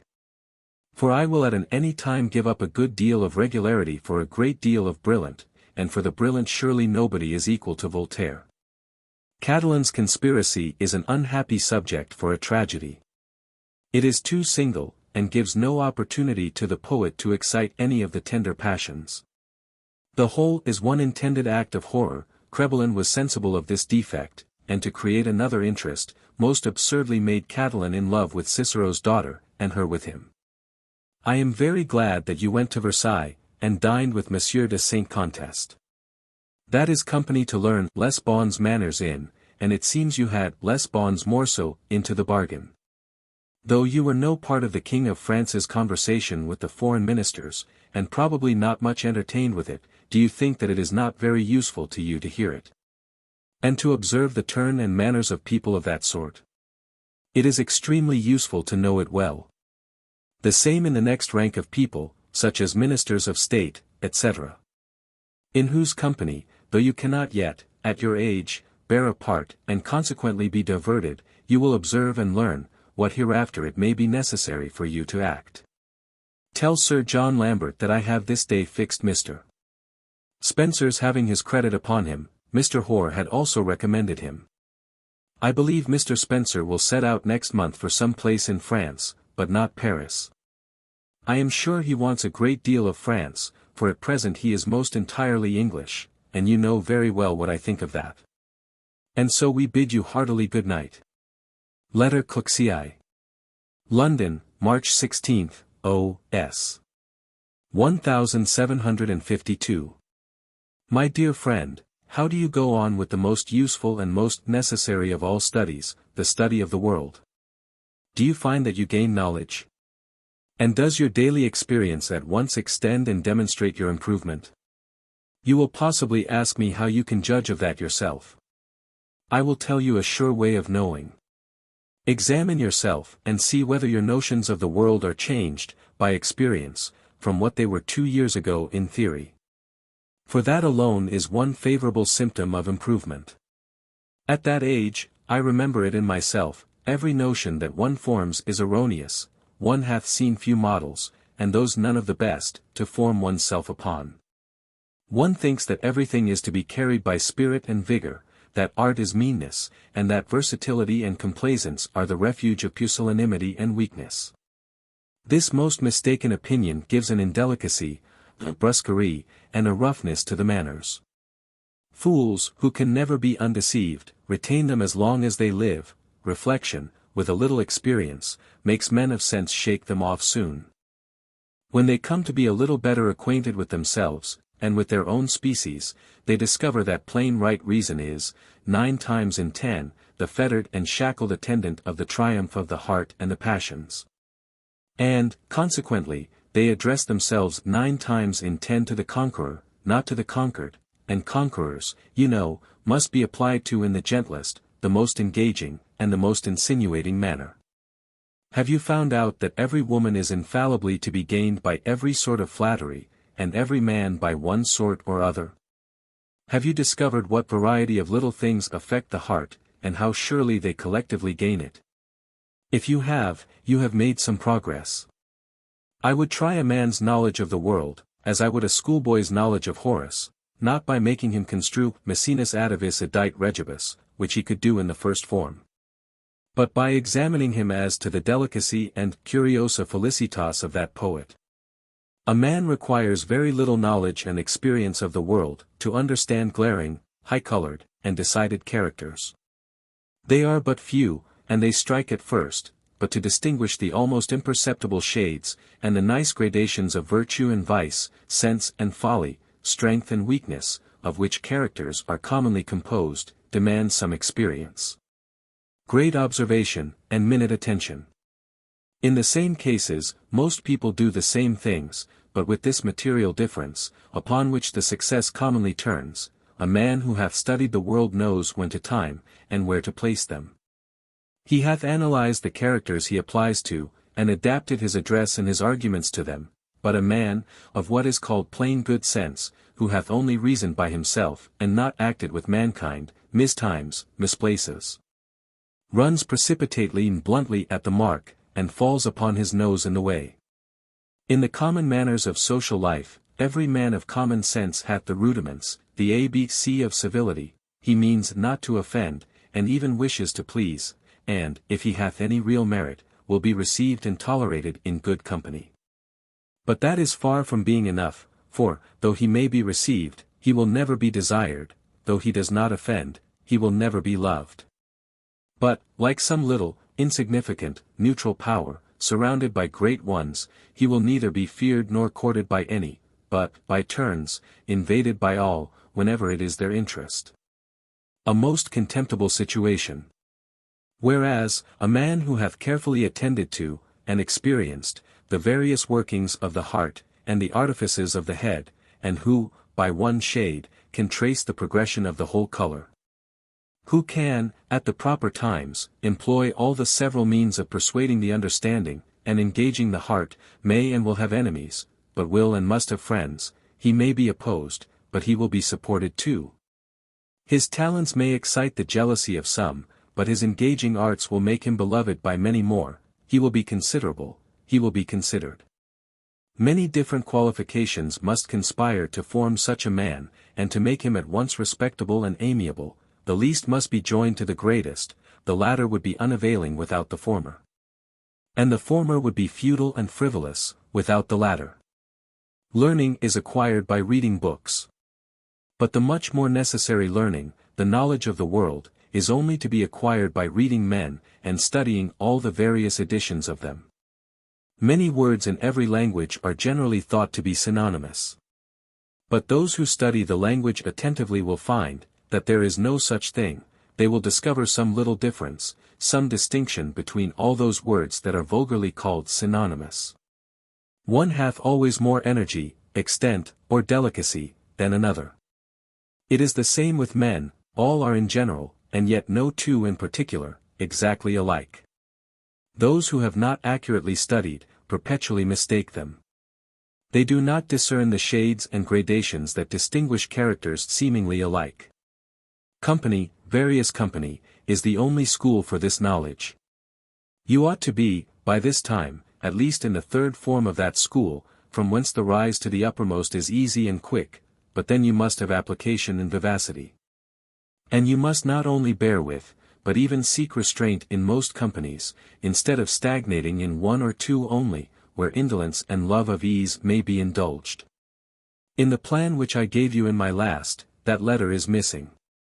For your future motions, I forgot to tell you, that, if a king of the Romans should be chosen this year, you shall certainly be at that election. And as, upon those occasions, all strangers are excluded from the place of the election, except such as belong to some ambassador, I have already eventually secured you a place in the suite of the king's electoral ambassador, who will be sent upon that account to Frankfurt, or wherever else the election may be. This will not only secure you a sight of the show, but a knowledge of the whole thing, which is likely to be a contested one, from the opposition of some of the electors, and the protests of some of the princes of the empire. That election, if there is one, will, in my opinion, be a memorable era in the history of the empire. Pens at least, if not swords, will be drawn, and ink, if not blood, will be plentifully shed by the contending parties in that dispute. During the fray, you may securely plunder, and add to your present stock of knowledge of the jus publicum imperii. The court of France hath, I am told, appointed le President Auger, a man of great abilities, to go immediately to Ratisbon, pour y souffler la discorde. It must be owned that France hath always profited skilfully of its having guaranteed the Treaty of Munster, which hath given it a constant pretence to thrust itself into the affairs of the empire. When France got Alsace yielded by treaty, it was very willing to have held it as a fief of the empire, but the empire was then wiser. Every power should be very careful not to give the least pretence to a neighboring power to meddle with the affairs of its interior. Sweden hath already felt the effects of the Czarina's calling herself guarantee of its present form of government, in consequence of the Treaty of Neustadt, confirmed afterward by that of Abo. Though, in truth, that guarantee was rather a provision against Russia's attempting to alter the then new established form of government in Sweden, than any right given to Russia to hinder the Swedes from establishing what form of government they pleased. Read them both, if you can get them. Adieu. Letter Cluxive. London, April 73, O.S. 1752. My dear friend, I receive this moment your letter of the 19th, N.S. with the enclosed pieces relative to the present dispute between the King and the Parliament. I shall return them by Lord Huntingdon, whom you will soon see at Paris, and who will likewise carry you the piece, which I forgot in making up the packet I sent you by the Spanish ambassador. The representation of the Parliament is very well drawn, suaviter in modo, fortiter in re. They tell the King very respectfully, that, in a certain case, which they should think it criminal to suppose, they would not obey him. This hath a tendency to what we call here revolution principles. I do not know what the Lord's anointed, his vicegerent upon earth, divinely appointed by him, and accountable to none but him for his actions, will either think or do, upon these symptoms of reason and good sense, which seem to be breaking out all over France, but this I foresee, that, before the end of this century, the trade of both king and priest will not be half so good a one as it has been. Duclos, in his Reflections, hath observed, and very truly, Chuilya un germe de raison que commence à se developer en France, a development that must prove fatal to regal and papal pretensions. Prudence may, in many cases, recommend an occasional submission to either. But when that ignorance, upon which an implicit faith in both could only be founded, is once removed, God's vicegerent, and Christ's vicar, will only be obeyed and believed, as far as what the one orders, and the other says, is conformable to reason and to truth. I am very glad, to use a vulgar expression, that you make as if you were not well, though you really are. I am sure it is the likeliest way to keep so. Pray leave off entirely your greasy, heavy pastry, fat creams, and indigestible dumplings. And then you need not confine yourself to white meats, which I do not take to be one jot wholesomer than beef, mutton, and partridge. Voltaire sent me, from Berlin, his Histoire du siècle de Louis XIV. It came at a very proper time. Lord Bolingbroke had just taught me how history should be read. Voltaire shows me how it should be written. I am sensible that it will meet with almost as many critics as readers. Voltaire must be criticized. Besides, every man's favorite is attacked, for every prejudice is exposed, and our prejudices are our mistresses. Reason is at best our wife, very often heard indeed, but seldom minded. It is the history of the human understanding, written by a man of parts, for the use of men of parts. Weak minds will not like it, even though they do not understand it, which is commonly the measure of their admiration. Dull ones will want those minute and uninteresting details with which most other histories are encumbered. He tells me all I want to know, and nothing more. His reflections are short, just, and produce others in his readers. Free from religious, philosophical, political, and national prejudices, beyond any historian I ever met with, he relates all those matters as truly and as impartially as certain regards, which must always be to some degree observed, will allow him. For one sees plainly that he often says much less than he would say, if he might. He hath made me much better acquainted with the times of Louis XIV, than the innumerable volumes which I had read could do. And hath suggested this reflection to me, which I have never made before: his vanity, not his knowledge, made him encourage all, and introduce many arts and sciences in his country.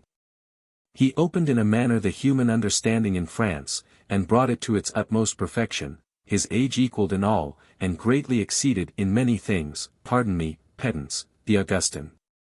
This was great and rapid. But still it might be done, by the encouragement, the applause, and the rewards of a vain, liberal, and magnificent prince. What is much more surprising is, that he stopped the operations of the human mind just where he pleased, and seemed to say, thus far shalt thou go, and no farther.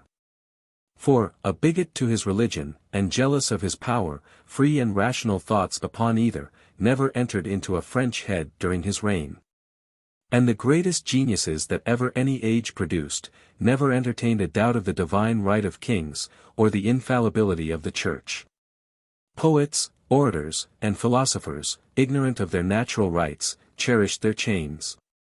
And blind, active faith triumphed, in those great minds, over silent and passive reason. The reverse of this seems now to be the case in France. Reason opens itself, fancy and invention fade and decline. I will send you a copy of this history by Lord Huntingdon, as I think it very probable that it is not allowed to be published and sold at Paris. Pray read it more than once, and with attention, particularly the second volume, which contains short, but very clear accounts of many very interesting things, which are talked of by everybody, though fairly understood by very few. There are two very puerile affectations which I wish this book had been free from. The one is, the total subversion of all the old established French orthography. The other is, the not making use of any one capital letter throughout the whole book, except at the beginning of a paragraph. It offends my eyes to see Rome, Paris, France, Caesar, I Henry IV, etc., begin with small letters. And I do not conceive that there can be any reason for doing it, half so strong as the reason of long usage is to the contrary. This is an affectation below Voltaire, who, I am not ashamed to say, that I admire and delight in, as an author, equally in prose and in verse. I had a letter a few days ago from Monsieur du Bachich, in which he says, Monsieur Stanhope ss jeté dans la politique, je crois qu'il y réussira, you do very well, it is your destination. But remember that, to succeed in great things, one must first learn to please in little ones. Engaging manners and address must prepare the way for superior knowledge and abilities to act with effect.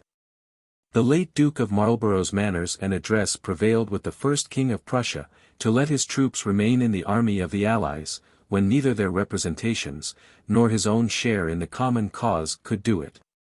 The Duke of Marlborough had no new matter to urge to him, but had a manner, which he could not, nor did not, resist.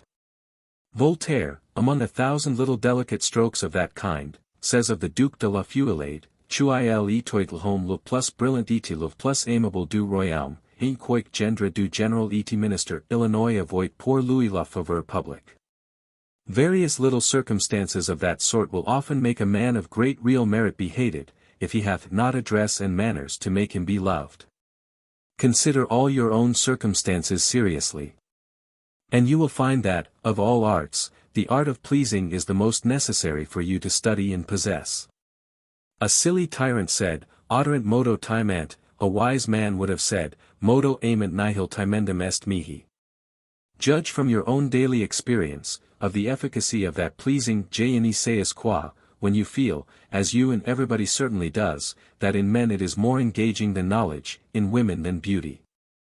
I long to see Lord and Lady, who are not yet arrived, because they have lately seen you. And I always fancy, that I can fish out something new concerning you, from those who have seen you last, not that I shall much rely upon their accounts, because I distrust the judgment of Lord and Lady, in those matters about which I am most inquisitive. They have ruined their own son by what they called and thought loving him. They have made him believe that the world was made for him, not he for the world. And unless he stays abroad a great while, and falls into very good company, he will expect, what he will never find, the attentions and complaisance from others, which he has hitherto been used to from papa and mamma. This, I fear, is too much the case of Mr., who, I doubt, will be run through the body, and be near dying, before he knows how to live. However you may turn out, you can never make me any of these reproaches. I indulged no silly, womanish fondness for you, instead of inflicting my tenderness upon you, I have taken all possible methods to make you deserve it, and thank God you do. At least, I know but one article, in which you are different from what I could wish you, and you very well know what that is I want, that I and all the world should like you, as well as I love you. Adieu. Letter CLXV. London, April 30th, O.S. 1752. My dear friend, avoir du monde is, in my opinion, a very just and happy expression for having address, manners, and for knowing how to behave properly in all companies. And it implies very truly that a man who hath not those accomplishments is not of the world. Without them, the best parts are inefficient, civility is absurd, and freedom offensive. A learned parson, rusting in his cell, at Oxford or Cambridge, will season admirably well upon the nature of man. Will profoundly analyze the head, the heart, the reason, the will, the passions, the senses, the sentiments, and all those subdivisions of we know not what, and yet, unfortunately, he knows nothing of man, for he hath not lived with him. And is ignorant of all the various modes, habits, prejudices, and tastes, that always influence and often determine him. He views man as he does colors in Sir Isaac Newton's prism, where only the capital ones are seen. But an experienced dyer knows all their various shades and gradations, together with the result of their several mixtures. Few men are of one plain, decided color, most are mixed, shaded, and blended. and vary as much, from different situations, as changeable silks do form different lights.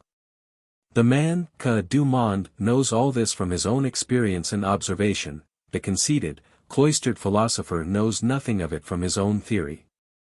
His practice is absurd and improper, and he acts as awkwardly as a man would dance, who had never seen others dance, nor learned of a dancing master, but who had only studied the notes by which dances are now pricked down as well as tunes. Observe and imitate, then, the address, the arts, and the manners of those du monde, see by what methods they first make, and afterward improve impressions in their favor. Those impressions are much oftener owing to little causes than to intrinsic merit, which is less volatile, and hath not so sudden an effect. Strong minds have undoubtedly an ascendant over weak ones, as Gallagher Marechal d'Ancre very justly observed, when, to the disgrace and reproach of those times, she was executed for having governed Mary of Medicis by the arts of witchcraft and magic. But then ascendant is to be gained by degrees, and by those arts only which experience and the knowledge of the world teaches, for few are mean enough to be bullied, though most are weak enough to be bubbled. I have often seen people of superior, governed by people of much inferior parts, without knowing or even suspecting that they were so governed. This can only happen when those people of inferior parts have more worldly dexterity and experience, than those they govern. They see the weak and unguarded part, and apply to it they take it, and all the rest follows.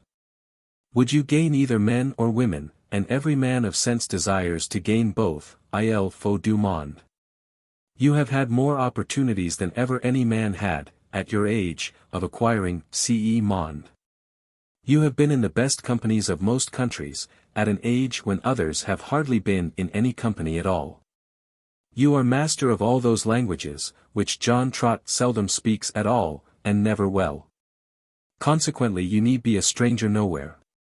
This is the way, and the only way, of having du monde, but if you have it not, and have still any coarse rusticity about you, may not one apply to you the rusticus expectat of Horace? This knowledge of the world teaches us more particularly two things, both which are of infinite consequence, and to neither of which nature inclines us, I mean, the command of our temper, and of our countenance. A man who has no monde is inflamed with anger, or annihilated with shame, at every disagreeable incident. The one makes him act and talk like a madman, the other makes him look like a fool. But a man who has du monde, seems not to understand what he cannot or ought not to resent. If he makes a slip himself, he recovers it by his coolness, instead of plunging deeper by his confusion like a stumbling horse. He is firm, but gentle, and practices that most excellent maxim, suaviter in modo, fortiter in re. The other is the volto sciolto a pensieri stretti. People unused to the world have babbling countenances, and are unskilful enough to show what they have sense enough not to tell. In the course of the world, a man must very often put on an easy, frank countenance. Upon very disagreeable occasions, he must seem pleased when he is very much otherwise. He must be able to accost and receive with smiles, those whom he would much rather meet with swords. In courts he must not turn himself inside out. All this nay, must be done, without falsehood and treachery. For it must go no further than politeness and manners, and must stop short of assurances and professions of simulated friendship. Good manners, to those one does not love, are no more a breach of truth, than your humble servant, at the bottom of a challenge is. They are universally agreed upon and understood, to be things of course. They are necessary guards of the decency and peace of society. They must only act defensively, and then not with arms poisoned by perfidy. Truth, but not the whole truth, must be the invariable principle of every man, who hath either religion, honor, or prudence. Those who violate it may be cunning, but they are not able. Lies and perfidy are the refuge of fools and cowards. Adieu. P.S. I must recommend to you again, to take your leave of all your French acquaintance, in such a manner as may make them regret your departure, and wish to see and welcome you at Paris again, where you may possibly return before it is very long. This must not be done in a cold, civil manner, but with at least seeming warmth, sentiment, and concern. Acknowledge the obligations you have to them for the kindness they have shown you during your stay at Paris, assure them that wherever you are, you will remember them with gratitude. Wish for opportunities of giving them proofs of your plus tendre et respectueux souvenir. Beg of them in case your good fortune should carry them to any part of the world where you could be of any the least use to them, that they would employ you without reserve. Say all this, and a great deal more, emphatically and pathetically. For you know, si vis me fleer. This can do you no harm, if you never return to Paris, but if you do, as probably you may, it will be of infinite use to you. Remember too, not to omit going to every house where you have ever been once, to take leave and recommend yourself to their remembrance. The reputation which you leave at one place, where you have been, will circulate, and you will meet with it at 20 places where you are to go. That is a labor never quite lost. This letter will show you, that the accident which happened to me yesterday, and of which Mr. Grevenkop gives you account, hath had no bad consequences. My escape was a great one. Letter Clexby. London, May 11th, O.S. 1752. Dear friend, I break my word by writing this letter, but I break it on the allowable side, by doing more than I promised. I have pleasure in writing to you, and you may possibly have some profit in reading what I write. Either of the motives were sufficient for me, both for you I cannot withstand. By your last I calculate that you will leave Paris upon this day as night. Upon that supposition, this letter may still find you there. Colonel Perry arrived here 2 or 3 days ago, and sent me a book from you, Cassandra abridged. I am sure it cannot be too much abridged. The spirit of that most voluminous work, fairly extracted, may be contained in the smallest duodecimo. And it is most astonishing, that there ever could have been people idle enough to write or read such endless heaps of the same stuff. It was, however, the occupation of thousands in the last century, and is still the private, though disavowed, amusement of young girls, and sentimental ladies. A lovesick girl finds, in the captain with whom she is in love, all the courage and all the graces of the tender and accomplished Arundates, and many a grown-up, sentimental lady, talks delicate Clelia to the hero, whom she would engage to eternal love, or laments with her that love is not eternal. Ah! Tu ils du diamer, si pon amoy toujours. Mais Hellas. Il est point d'éternels amours. It is, however, very well to have read one of those extravagant works, of all which La Calpurnides are the best, because it is well to be able to talk, with some degree of knowledge, upon all those subjects that other people talk sometimes upon, and I would by no means have anything, that is known to others, be totally unknown to you. It is a great advantage for any man, to be able to talk or to hear, neither ignorantly nor absurdly, upon any subject, for I have known people, who have not said one word, hear ignorantly and absurdly. It has appeared in their inattentive and unmeaning faces. This, I think, is as little likely to happen to you as to anybody of your age, and if you will but add a versatility and easy conformity of manners, I know no company in which you are likely to be de trop. This versatility is more particularly necessary for you at this time, now that you are going to so many different places, for, though the manners and customs of the several courts of Germany are in general the same, yet everyone has its particular characteristic, some peculiarity or other, which distinguishes it from the next. This you should carefully attend to, and immediately adopt. Nothing flatters people more, nor makes strangers so welcome, as such an occasional conformity. I do not mean by this, that you should mimic the air and stiffness of every awkward German court, no, by no means. But I mean that you should only cheerfully comply, and fall in with certain local habits, such as ceremonies, diet, turn of conversation, etc. People who are lately come from Paris, and who have been a good while there, are generally suspected, and especially in Germany, of having a degree of contempt for every other place. Take great care that nothing of this kind appear, at least outwardly, in your behavior, but commend whatever deserves any degree of commendation, without comparing it with what you may have left, much better of the same kind, at Paris. As for instance, the German kitchen is, without doubt, execrable, and the French delicious. However, never commend the French kitchen at a German table. But eat of what you can find tolerable there, and commend it, without comparing it to anything better. I have known many British yahoos, who though while they were at Paris conformed to no one French custom, as soon as they got anywhere else, talked of nothing but what they did, saw, and eat at Paris. The freedom of the French is not to be used indiscriminately at all the courts in Germany, though their easiness may, and ought, but that, too, at some places more than others. The courts of Mannheim and Bonn, I take to be a little more unbarbarized than some others. That of Mayence, an ecclesiastical one, as well as that of Treves, neither of which is much frequented by foreigners, retains, I conceive, a great deal of the Goth and Vandal still. There, more reserve and ceremony are necessary. And not a word of the French. At Berlin, you cannot be too French. Hanover, Brunswick, Kassel, etc., are of the mixed kind, un peu de crottes, mais pas assez. Another thing, which I most earnestly recommend to you, not only in Germany, but in every part of the world where you may ever be, is not only real, but seeming attention, to whoever you speak to, or to whoever speaks to you.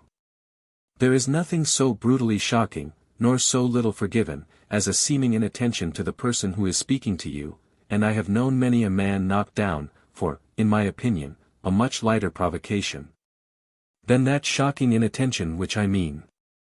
I have seen many people, who, while you are speaking to them, instead of looking at, and attending to you, fix their eyes upon the ceiling or some other part of the room, look out of the window, play with a dog, twirl their snuff-box, or pick their nose. Nothing discovers a little, futile, frivolous mind more than this, and nothing is so offensively ill-bred. It is an explicit declaration on your part, that the most trifling object, deserves your attention more than all that can be said by the person who is speaking to you. Judge of the sentiments of hatred and resentment, which such treatment must excite in every breast where any degree of self-love dwells.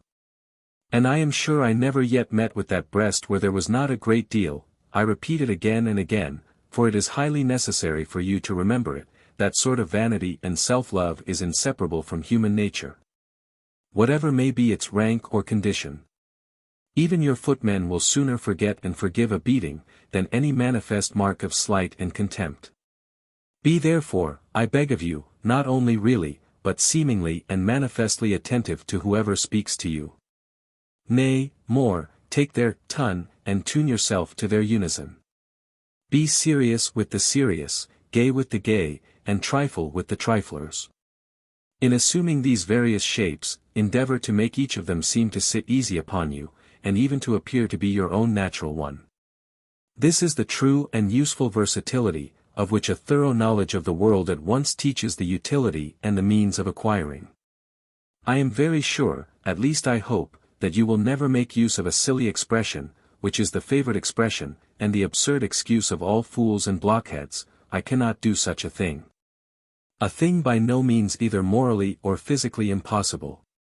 I cannot attend long together to the same thing, says one fool, that is, he is such a fool that he will not. I remember a very awkward fellow, who did not know what to do with his sword, and who always took it off before dinner, saying that he could not possibly dine with his sword on. Upon which I could not help telling him, that I really believed he could without any probable danger either to himself or others. It is a shame and an absurdity, for any man to say that he cannot do all those things, which are commonly done by all the rest of mankind.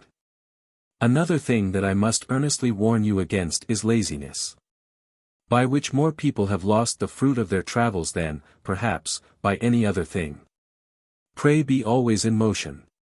Early in the morning go and see things, and the rest of the day go and see people. If you stay but a week at a place, and that an insignificant one, see, however, all that is to be seen there, know as many people, and get into as many houses, as ever you can. I recommend to you likewise, though probably you have thought of it yourself, to carry in your pocket a map of Germany, in which the post roads are marked, and also some short book of travels through Germany. The former will help to imprint in your memory situations and distances, and the latter will point out many things for you to see, that might otherwise possibly escape you, and which, though they may be in themselves of little consequence, you would regret not having seen, after having been at the places where they were. Thus warned and provided for your journey, God speed you, Felix Faustunc sit. Adieu. Letter Clexvi. London, May 27, O.S. 1752. My dear friend, I send you the enclosed original from a friend of ours, with my own commentaries upon the text. A text which I have so often paraphrased, and commented upon already, that I believe I can hardly say anything new upon it. But, however, I cannot give it over till I am better convinced, than I yet am, that you feel all the utility, the importance, and the necessity of it, nay, not only feel, but practice it. Your panegyrist allows you, what most fathers would be more than satisfied with, in a son, and chides me for not contenting myself with illegitimate bon. But I, who have been in no one respect like other fathers, cannot neither, like them, content myself with illegitimate bon, because I know that it will not do your business in the world, while you want quelques couches de vernis. Few fathers care much for their sons, or, at least, most of them care more for their money, and, consequently, content themselves with giving them, at the cheapest rate, the common run of education, that is, a school till 18. The university till 20, and a couple of years riding post through the several towns of Europe, impatient till their boobies come home to be married, and, as they call it, settled. Of those who really love their sons, few know how to do it. Some spoil them by fondling them while they are young, and then quarrel with them when they are grown up, for having been spoiled. Some love them like mothers, and attend only to the bodily health and strength of the hopes of their family, solemnize his birthday, and rejoice, like the subjects of the great Mogul, at the increase of his bulk. While others, minding, as they think, only essentials, take pains and pleasure to see in their heir, all their favorite weaknesses and imperfections. I hope and believe that I have kept clear of all of these errors in the education which I have given you. No weaknesses of my own have warped it, no parsimony has starved it, no rigor has deformed it. Sound and extensive learning was the foundation which I meant to lay, I have laid it, but that alone, I knew, would by no means be sufficient, the ornamental, the showish, the pleasing superstructure was to be begun. In that view, I threw you into the great world, entirely your own master, at an age when others either guzzle at the university, or are sent abroad in servitude to some awkward, pedantic Scotch governor. This was to put you in the way, and the only way of acquiring those manners, that address, and those graces, which exclusively distinguish people of fashion, and without which all moral virtues, and all acquired learning, are of no sort of use in the courts and le beau monde. On the contrary, I am not sure if they are not an hindrance. They are feared and disliked in those places, as too severe, if not smoothed and introduced by the graces, but of these graces, of this necessary beau vernis, it seems there are still quelques couches camanquant. Now, pray let me ask you, coolly and seriously, pourquoi ces couches manquantelles? For you may as easily take them, as you may wear more or less powder in your hair, more or less lace upon your coat. I can therefore account for your wanting them no other way in the world, than from your not being yet convinced of their full value. You have heard some English bucks say, damn these finical outlandish airs, give me a manly, resolute manner. They make a rout with their graces, and talk like a parcel of dancing masters, and dress like a parcel of fops. One good Englishman will beat 3 of them. But let your own observation undeceive you of these prejudices. I will give you one instance only, instead of 100 that I could give you, of a very shining fortune and figure, raised upon no other foundation whatsoever, than that of address, manners, and graces. Between you and me, for this example must go no further, what do you think made our friend, Lord E., Colonel of a regiment of Guards, Governor of Virginia, Groom of the Stole, and Ambassador to Paris? Amounting in all to 16 or 17,000 pounds a year. Was it his birth? No, a Dutch gentleman only. Was it his estate? No, he had none. Was it his learning, his parts, his political abilities and application? You can answer these questions as easily, and as soon, as I can ask them. What was it then? Many people wondered, but I do not, for I know, and will tell you. It was his air, his address, his manners, and his graces. He pleased, and by pleasing he became a favorite, and by becoming a favorite became all that he has been since. Show me any one instance, where intrinsic worth and merit, unassisted by exterior accomplishments, have raised any man so high. You know the Duc de Richelieu, now, Maréchal, Cordon Bleu, Gentilhomme de la Chambre, twice ambassador, etc. By what means? Not by the purity of his character, the depth of his knowledge, or any uncommon penetration and sagacity. Women alone formed and raised him. The Duchess of Burgundy took a fancy to him, and had him before he was 16 years old. This put him in fashion among the beau monde, and the late regent's oldest daughter, now Madame de Modene, took him next, and was near marrying him. These early connections with women of the first distinction gave him those manners, graces, and address, which you see he has, and which, I can assure you, are all that he has, for, strip him of them, and he will be one of the poorest men in Europe. Man or woman cannot resist an engaging exterior, it will please, it will make its way.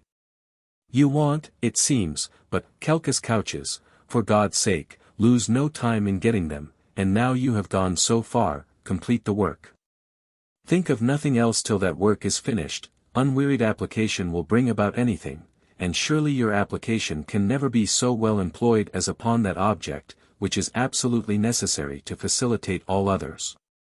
With your knowledge and parts, if adorned by manners and graces, what may you not hope one day to be? But without them, you will be in the situation of a man who should be very fleet of one leg but very lame of the other. He could not run. The lame leg would check and clog the well one, which would be very near useless. From my original plan for your education, I meant to make you universal.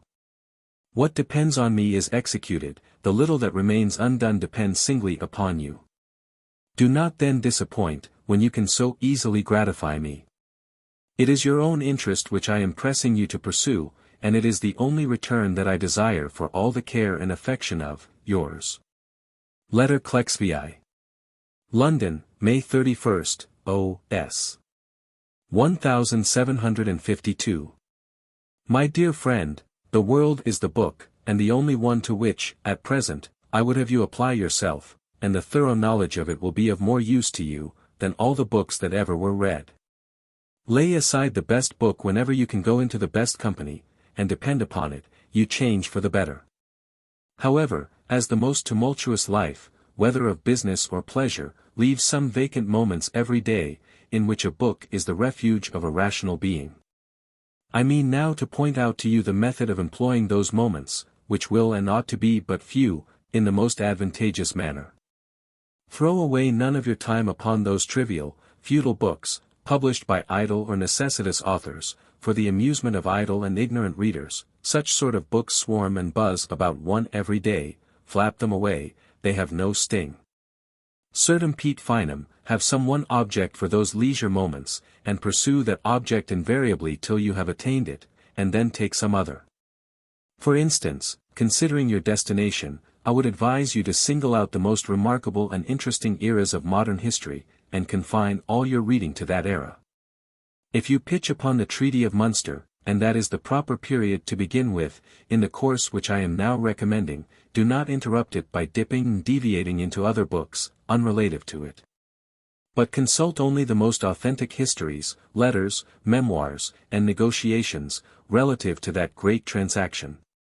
Reading and comparing them, with all that caution and distrust which Lord Bolingbroke recommends to you, in a better manner, and in better words than I can. The next period worth your particular knowledge, is the Treaty of the Pyrenees, which was calculated to lay, and in effect did lay, the succession of the House of Bourbon to the crown of Spain.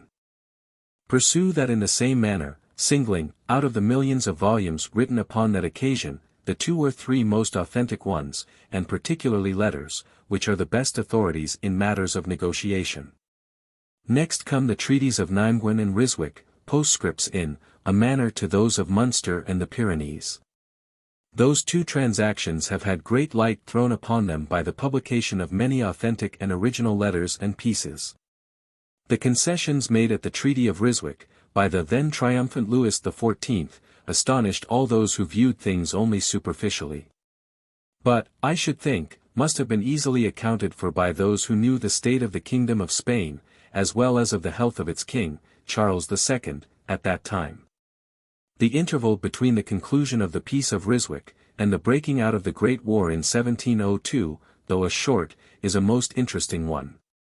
Every week of it almost produced some great event. 2 partition treaties, the death of the King of Spain, his unexpected will, and the acceptance of it by Louis XIV, in violation of the Second Treaty of Partition, just signed and ratified by him. Philip V quietly and cheerfully received in Spain, and acknowledged as king of it, by most of those powers, who afterward joined in an alliance to dethrone him. I cannot help making this observation upon that occasion, that character has often more to do in great transactions, than prudence and sound policy. For Louis XIV gratified his personal pride, by giving a Bourbon king to Spain, at the expense of the true interest of France, which would have acquired much more solid and permanent strength by the addition of Naples, Sicily, and Lorraine, upon the footing of the Second Partition Treaty, and I think it was fortunate for Europe that he preferred the will. It is true, he might hope to influence his Bourbon posterity in Spain. He knew too well how weak the ties of blood are among men, and how much weaker still they are among princes. The memoirs of Count Harac, and of Las Torres, give a good deal of light into the transactions of the court of Spain, previous to the death of that weak king. And the letters of the Miracle de Harcourt, then the French ambassador in Spain, of which I have authentic copies in manuscript, from the year 1698 to 1701, have cleared up that whole affair to me. I keep that book for you. It appears by those letters, that the impudent conduct of the House of Austria, with regard to the King and Queen of Spain, and Madame Berlips, her favourite, together with the knowledge of the Partition Treaty, which incensed all Spain, were the true and only reasons of the will, in favour of the Duke of Anjou. Cardinal Portocarrero, nor any of the grandees, were bribed by France, as was generally reported and believed at that time, which confirms Voltaire's anecdote upon that subject. Then opens a new scene and a new century. Louis XIV's good fortune forsakes him, till the Duke of Marlborough and Prince Eugene make him amends for all the mischief they had done him, by making the Allies refuse the terms of peace offered by him at Gertruydenberg. How the disadvantageous Peace of Utrecht was afterward brought on, you have lately read. And you cannot inform yourself too minutely of all those circumstances, that treaty being the freshest source from whence the late transactions of Europe have flowed. The alterations that have since happened, whether by wars or treaties, are so recent, that all the written accounts are to be helped out, proved, or contradicted, by the oral ones of almost every informed person, of a certain age or rank in life. For the facts, dates, and original pieces of this century, you will find them in Lamberti, till the year 1715, and after that time in Rousset's Recul.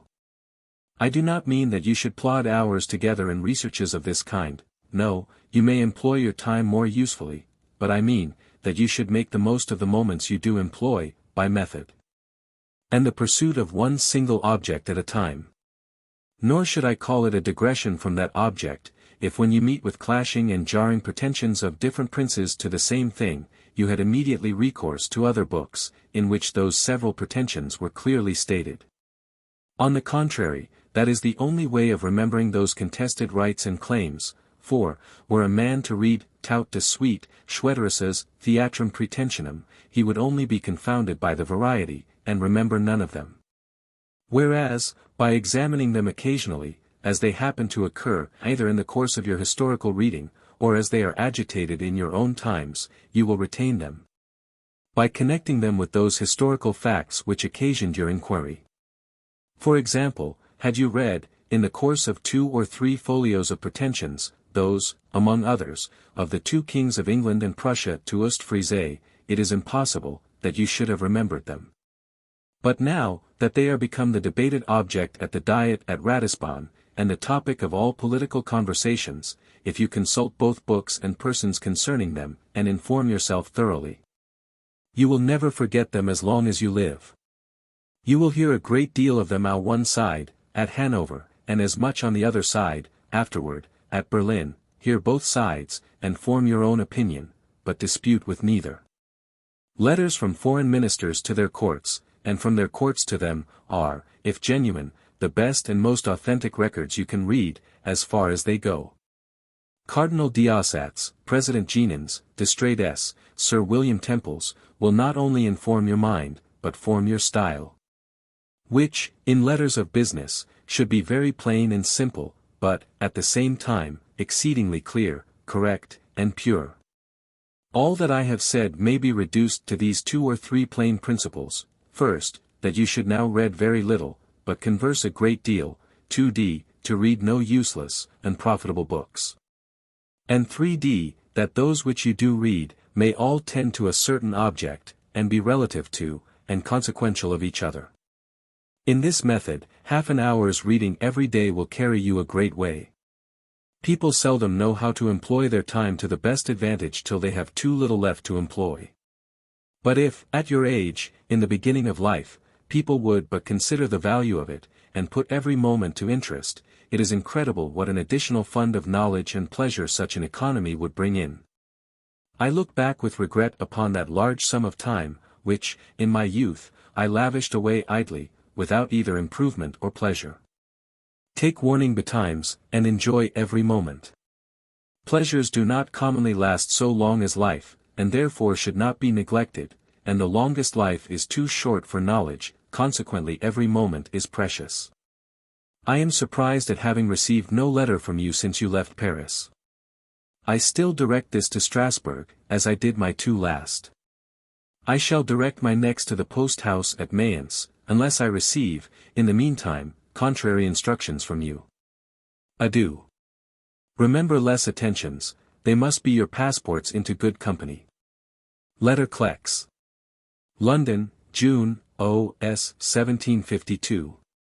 My dear friend, very few celebrated negotiators have been eminent for their learning. The most famous French negotiators, and I know no nation that can boast of abler, have been military men, as Monsieur d'Harcourt, Comte d'Estrades, Maréchal d'Aixelles, and others. The late Duke of Marlborough, who was at least as able a negotiator as a general, was exceedingly ignorant of books, but extremely knowing in men, whereas the learned Grotius appeared, both in Sweden and in France, to be a very bungling minister. This is, in my opinion, very easily to be accounted for.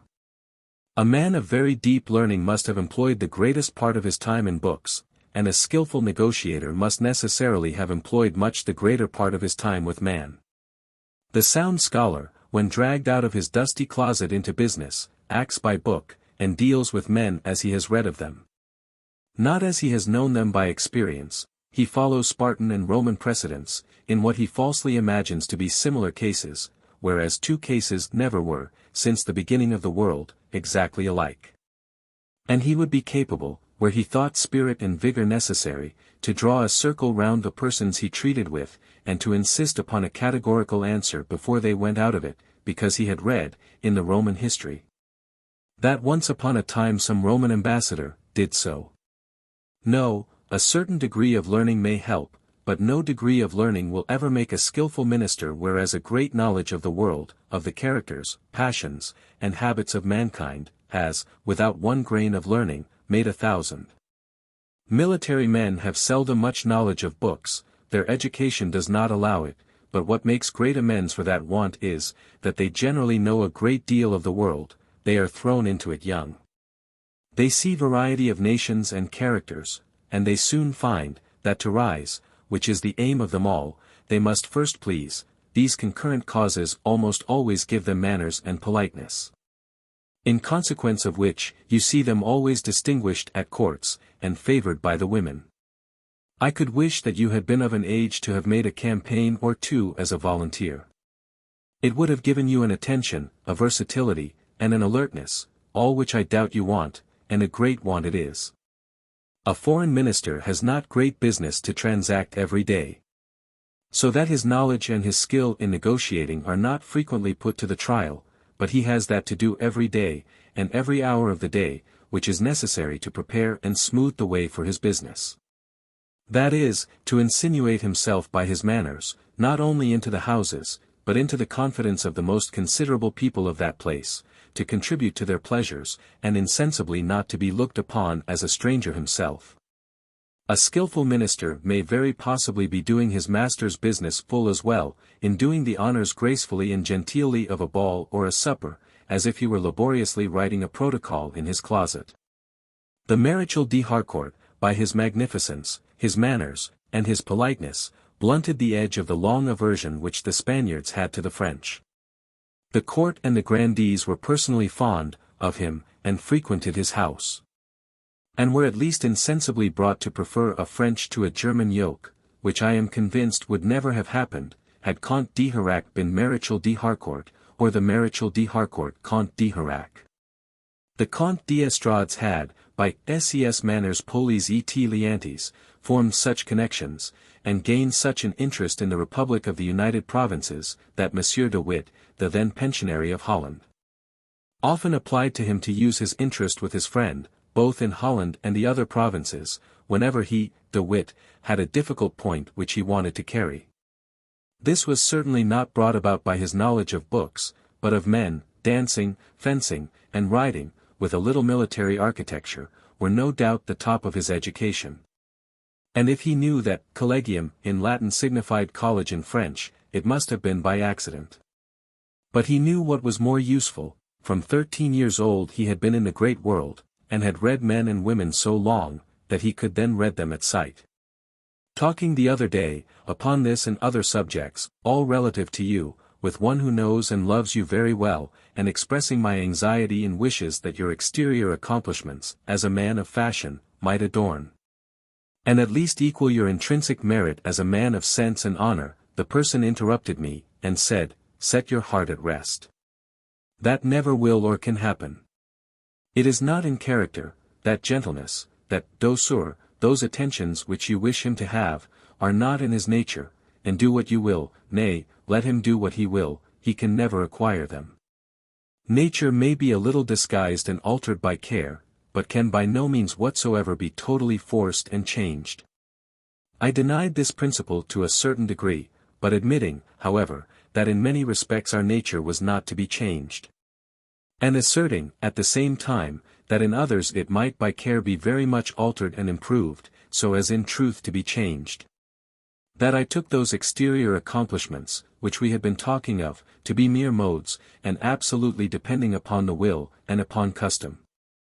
And that, therefore, I was convinced that your good sense, which must show you the importance of them, would make you resolve at all events to acquire them, even in spite of nature, if nature be in the case.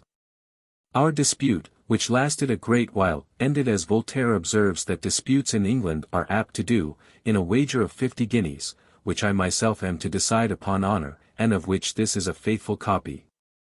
If you think I shall win it, you may go my halves if you please, declare yourself in time. This I declare, that I would most cheerfully give 1,000 guineas to win those 50, you may secure them me if you please. I grow very impatient for your future letters from the several courts of Mannheim, Bonn, Hanover, etc. And I desire that your letters may be to me, what I do not desire they should be to anybody else, I mean full of yourself. Let the egotism, a figure which upon all other occasions I detest, be your only one to me. Trifles that concern you are not trifles to me, and my knowledge of them may possibly be useful to you. Adieu.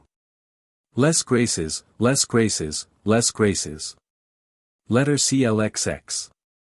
London, June 23, O.S. 1752.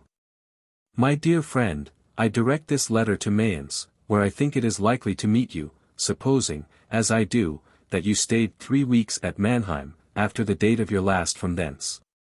But should you have stayed longer at Mannheim, to which I have no objection, it will wait for you at Mayence. Mayence will not, I believe, have charms to detain you above a week, so that I reckon you will be at Bonn at the end of July, N.S. There you may stay just as little or as long as you please, and then proceed to Hanover. I had a letter by the last post from a relation of mine at Hanover, Mr. Stanhope Aspinwall, who is in the Duke of Newcastle's office, and has lately been appointed the King's Minister to the Dey of Algiers, a post which, notwithstanding your views of foreign affairs, I believe you do not envy him. He tells me in that letter, there are very good lodgings to be had at one Mrs. Myers's, the next door to the Duke of Newcastle's, which he offers to take for you. I have desired him to do it, in case Mrs. Myers will wait for you till the latter end of August, or the beginning of September, N.S., which I suppose is about the time when you will be at Hanover. You will find this Mr. Aspinwall of great use to you there. He will exert himself to the utmost to serve you. He has been twice or thrice at Hanover, and knows all the allures there. He is very well with the Duke of Newcastle, and will puff you there. Moreover, if you have a mind to work there as a volunteer in that bureau, he will assist and inform you. In short, he is a very honest, sensible, and informed man, mais me paie pas beaucoup de sa figure. Il abuse même du privilège qu'ont les hommes d'être laids, et il ne sera pas en reste avec les lions et les leopards qu'il trouvera à Alger. As you are entirely master of the time when you will leave Bonn and go to Hanover, so are you master to stay at Hanover as long as you please, and to go from thence where you please. Provided that at Christmas you are at Berlin, for the beginning of the carnival, this I would not have you say at Hanover, considering the mutual disposition of those two courts. But when anybody asks you where you are to go next, say that you propose rambling in Germany, at Brunswick, Castle, etc., till the next spring, when you intend to be in Flanders, in your way to England. I take Berlin, at this time, to be the politest, the most shining, and the most useful court in Europe for a young fellow to be at, and therefore I would upon no account not have you there, for at least a couple of months of the carnival.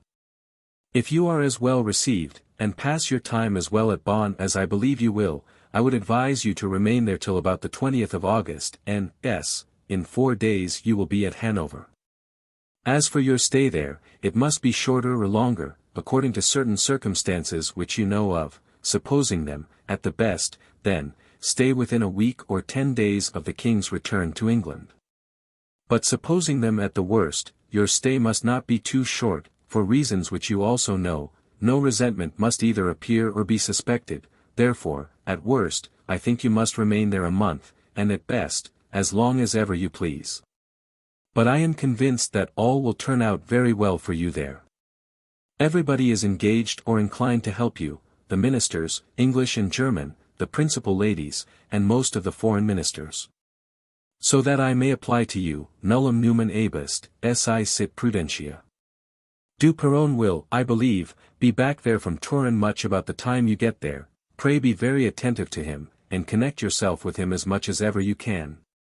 For, besides that he is a very pretty and well-informed man, he is very much in fashion at Hanover, is personally very well with the king and certain ladies, so that a visible intimacy and connection with him will do you credit and service.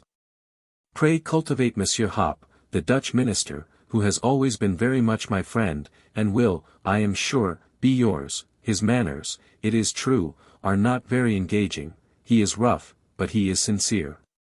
It is very useful sometimes to see the things which one ought to avoid, as it is right to see very often those which one ought to imitate, and my friend Hop's manners will frequently point out to you what yours ought to be by the rule of contraries.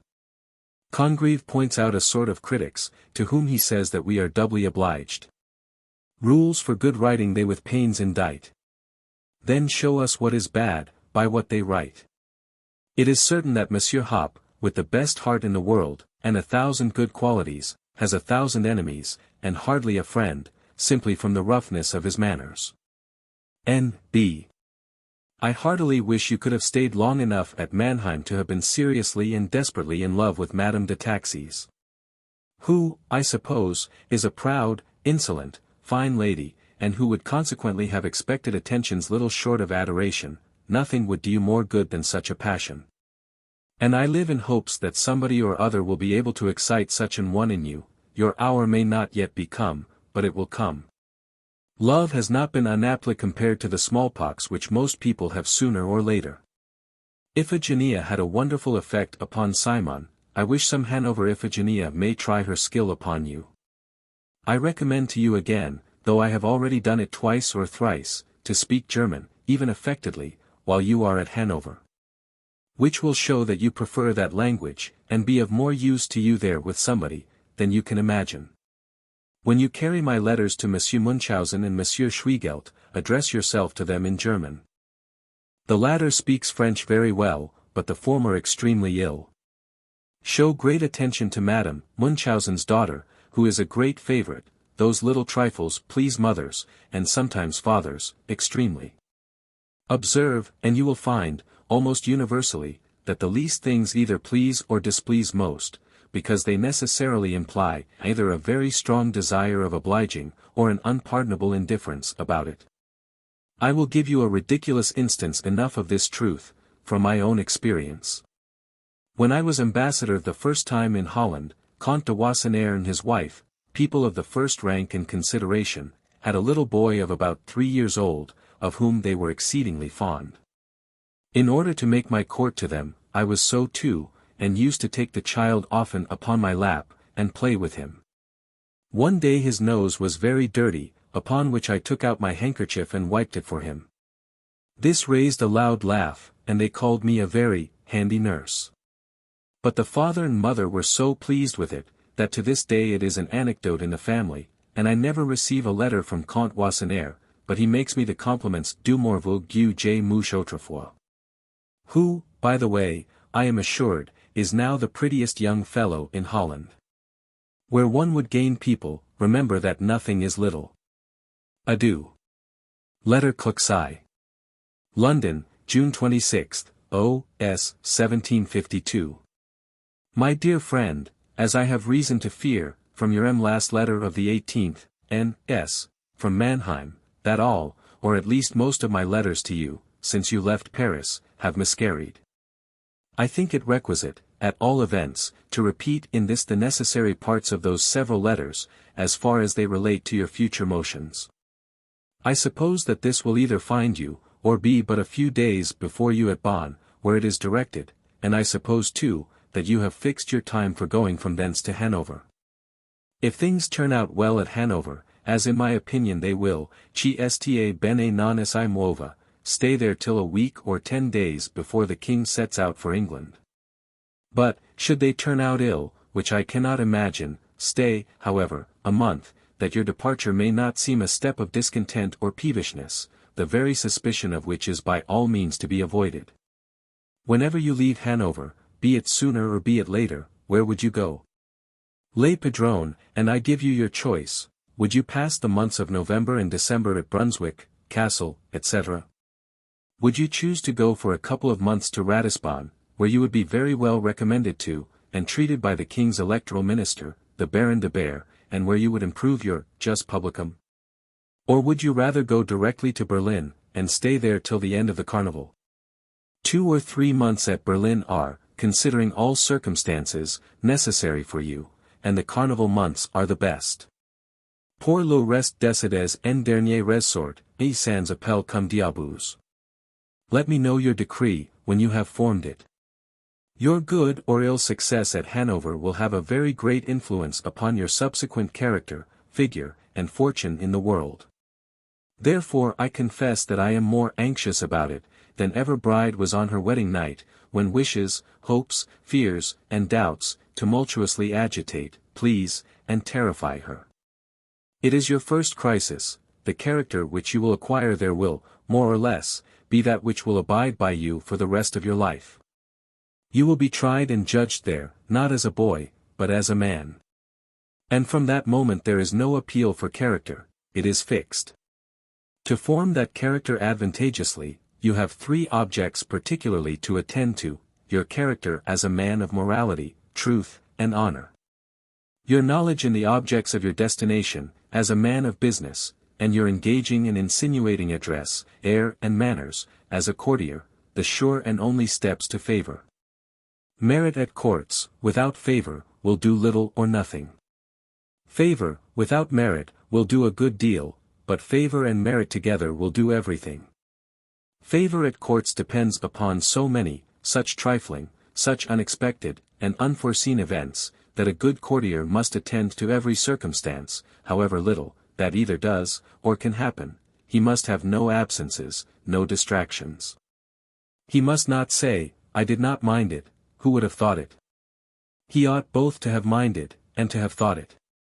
A chambermaid has sometimes caused revolutions in courts which have produced others in kingdoms. Were I to make my way to favor in a court, I would neither wilfully, nor by negligence, give a dog or a cat their reason to dislike me.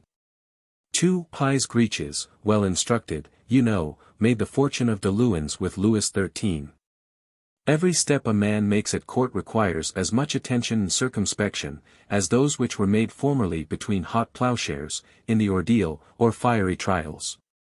Which, in those times of ignorance and superstition, were looked upon as demonstrations of innocence or guilt. Direct your principal battery, at Hanover, at the D of N.S., there are many very weak places in that citadel, where, with a very little skill, you cannot fail making a great impression. Ask for his orders in everything you do, talk Austrian and anti-Gallican to him. And, as soon as you are upon a foot of talking easily to him, tell him en badinant, that his skill and success in 30 or 40 elections in England leave you no reason to doubt of his carrying his election for Frankfurt. And that you look upon the Archduke as his member for the Empire. In his hours of festivity and computation, drop that he puts you in mind of what Sir William Temple says of the pensionary de Witt, who at that time governed half Europe, that he appeared at balls, assemblies, and public places, as if he had nothing else to do or to think of. When he talks to you upon foreign affairs, which he will often do, say that you really cannot presume to give any opinion of your own upon those matters, looking upon yourself at present only as a postscript to the corps diplomatique. But that, if his grace will be pleased to make you an additional volume to it, though but in duodecimo, you will do your best that he shall neither be ashamed nor repent of it. He loves to have a favorite, and to open himself to that favorite. He has now no such person with him, the place is vacant, and if you have dexterity you may fill it. In one thing alone do not humor him, I mean drinking. For, as I believe, you have never yet been drunk, you do not yourself know how you can bear your wine, and what a little too much of it may make you do or say, you might possibly kick down all you had done before. You do not love gaming, and I thank God for it, but at Hanover I would have you show, and profess a particular dislike to play, so as to decline it upon all occasions, unless where one may be wanted to make a fourth at whist or quadrille. And then take care to declare it the result of your complaisance, not of your inclinations. Without such precaution you may very possibly be suspected, though unjustly, of loving play, upon account of my former passion for it. And such a suspicion would do you a great deal of hurt, especially with the king, who detests gaming. I must end this abruptly. God bless you. Letter Clexii. My dear friend, versatility as a courtier may be almost decisive to you hereafter. That is, it may conduce to, or retard your preferment in your own destination. The first reputation goes a great way, and if you fix a good one at Hanover, it will operate also to your advantage in England. The trade of a courtier is as much a trade as that of a shoemaker. And he who applies himself the most, will work the best. The only difficulty is to distinguish, what I am sure you have sense enough to distinguish, between the right and proper qualifications and their kindred faults.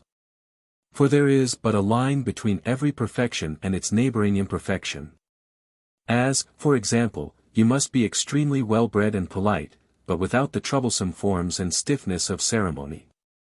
You must be respectful and assenting, but without being servile and abject. You must be frank, but without indiscretion, and close, without being costive. You must keep up dignity of character, without the least pride of birth or rank. You must be gay within all the bounds of decency and respect, and grave without the affectation of wisdom, which does not become the age of 20. You must be essentially secret, without being dark and mysterious. You must be firm, and even bold, but with great seeming modesty. With these qualifications, which, by the way, are all in your own power, I will answer for your success, not only at Hanover, but at any court in Europe. And I am not sorry that you begin your apprenticeship at a little one, because you must be more circumspect, and more upon your guard there, than at a great one, where every little thing is not known nor reported. When you write to me, or to anybody else, from thence, take care that your letters contain commendations of all that you see and hear there, for they will most of them be opened and read. But, as frequent couriers will come from Hanover to England, you may sometimes write to me without reserve, and put your letters into a very little box, which you may send safely by some of them. I must not omit mentioning to you, that at the Duke of Newcastle's table, where you will frequently dine, there is a great deal of drinking. Be upon your guard against it, both upon account of your health, which would not bear it, and of the consequences of your being flustered and heated with wine. It might engage you in scrapes and frolics, which the king, who is a very sober man himself, detests. On the other hand, you should not seem too grave and too wise to drink like the rest of the company, therefore use art, mix water with your wine, do not drink all that is in the glass. And if detected, and pressed to drink more, do not cry out sobriety, but say that you have lately been out of order, that you are subject to inflammatory complaints, and that you must beg to be excused for the present. A young fellow ought to be wiser than he should seem to be, and an old fellow ought to seem wise whether he really be so or not. During your stay at Hanover I would have you make 2 or 3 excursions to parts of that electorate, the Harts, where the silver mines are, Göttingen, for the university, Stade, for what commerce there is. You should also go to Zell. In short, see everything that is to be seen there, and inform yourself well of all the details of that country. Go to Hamburg for 3 or 4 days, and know the constitution of that little Hanseatic republic, and inform yourself well of the nature of the King of Denmark's pretensions to it. If all things turn out right for you at Hanover, I would have you make it your headquarters, till about a week or 10 days before the king leaves it, and then go to Brunswick, which, though a little, is a very polite, pretty court. You may stay there a fortnight or 3 weeks, as you like it, and from thence go to Kassel, and stay there till you go to Berlin, where I would have you be by Christmas. At Hanover you will very easily get good letters of recommendation to Brunswick and to Kassel.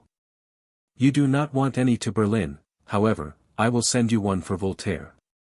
Apropos of Berlin, be very reserved and cautious while at Hanover, as to that king and that country, both which are detested, because feared by everybody there, from his majesty down to the meanest peasant. But, however, they both extremely deserve your utmost attention, and you will see the arts and wisdom of government better in that country, now, than in any other in Europe. You may stay 3 months at Berlin, if you like it, as I believe you will. And after that I hope we shall meet there again. Of all the places in the world, I repeat it once more, establish a good reputation at Hanover. E fates vous valoir là, autant qu'il est possible, par le brillant, les manières, et les graces. Indeed it is of the greatest importance to you, and will make any future application to the king in your behalf very easy. He is more taken by those little things, than any man, or even woman, that I ever knew in my life, and I do not wonder at him.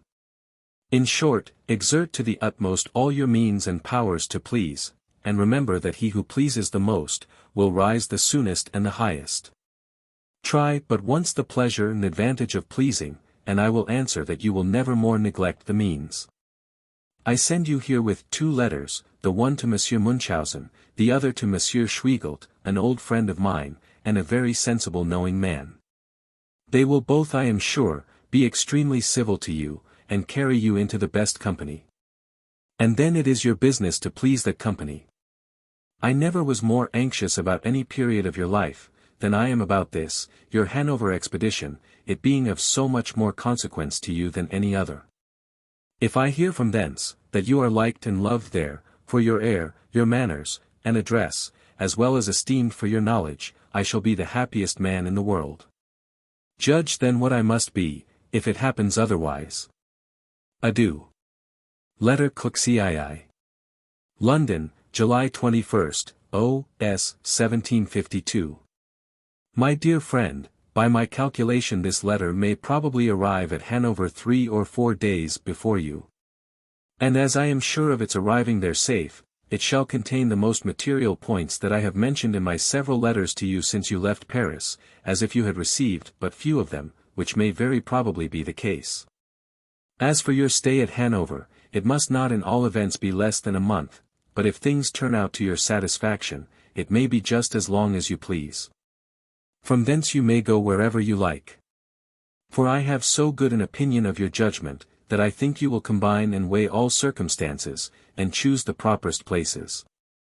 Would you saunter at some of the small courts, as Brunswick, Kassel, etc., till the carnival at Berlin? You are master.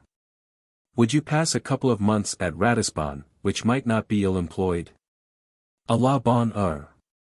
Would you go to Brussels, stay a month or two there with Desrolles, and from thence to Mr. York, at The Hague? With all my heart. Or, lastly, would you go to Copenhagen and Stockholm? Lei anche padrone, choose entirely for yourself, without any further instructions from me. Only let me know your determination in time, that I may settle your credit, in case you go to places where at present you have none. Your object should be to see the mores multorum hominum et herbs, begin and end it where you please.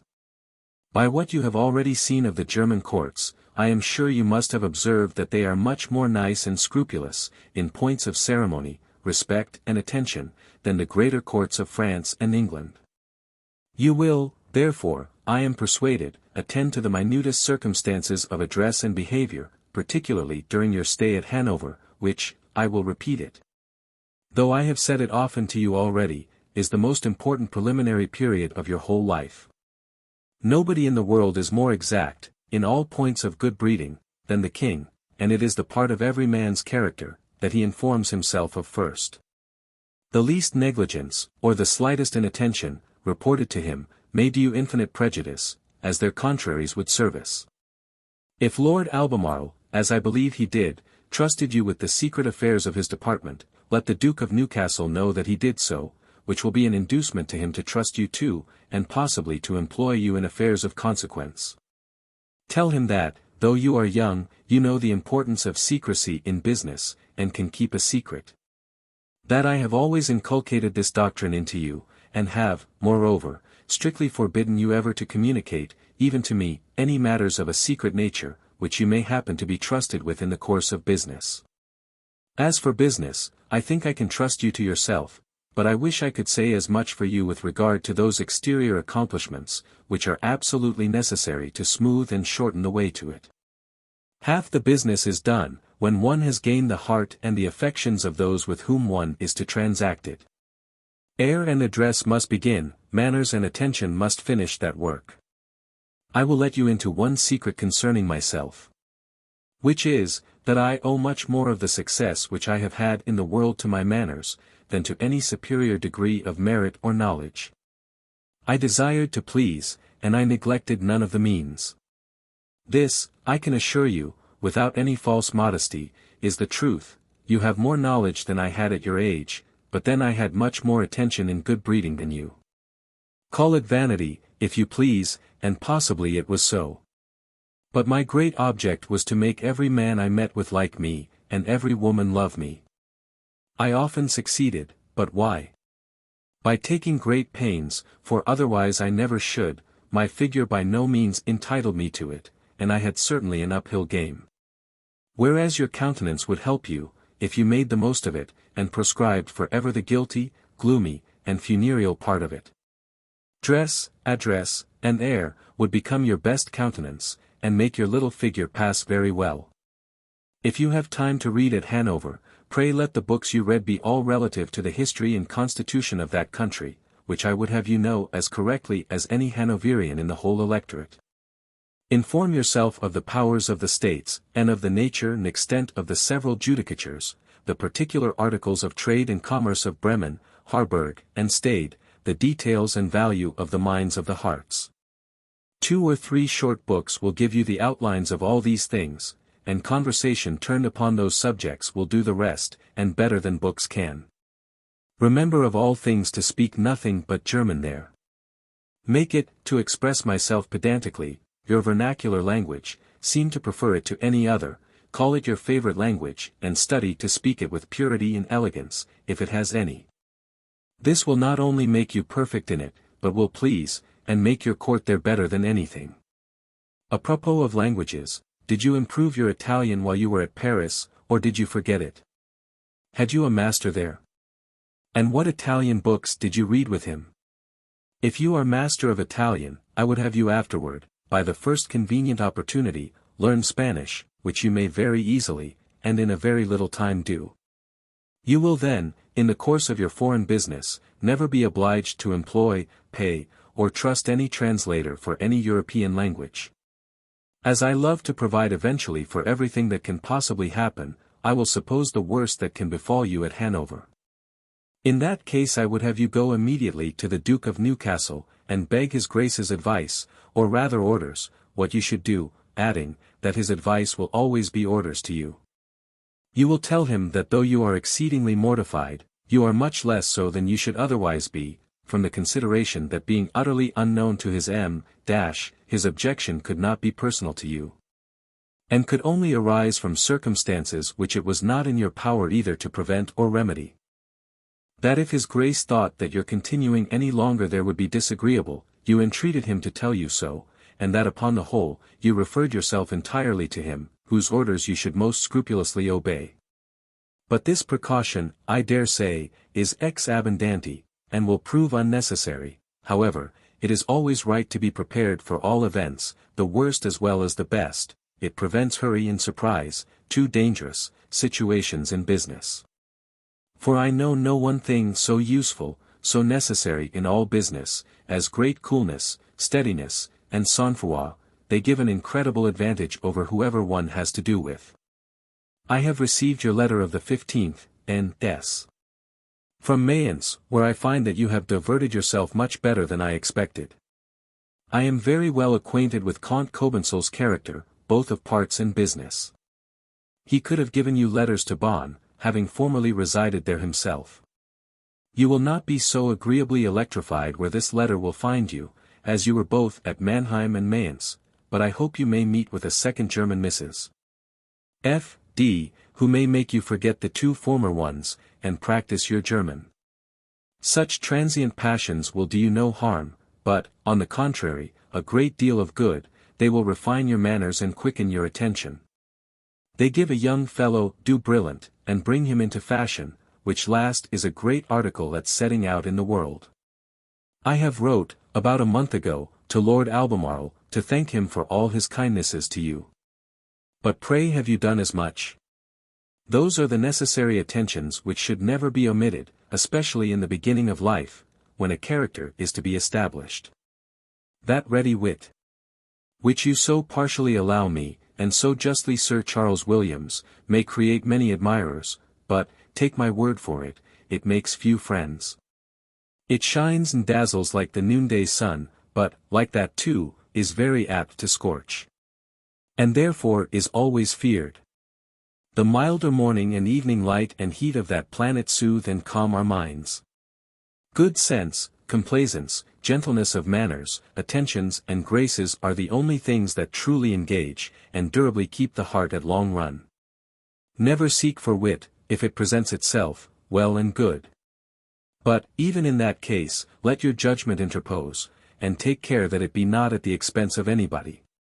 Pope says very truly, there are whom heaven has blessed with store of wit, yet want as much again to govern it. And in another place, I doubt with too much truth.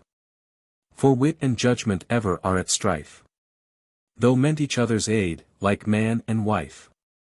The Germans are very seldom troubled with any extraordinary ebullitions or effervescences of wit, and it is not prudent to try it upon them. Whoever does, offendet solido.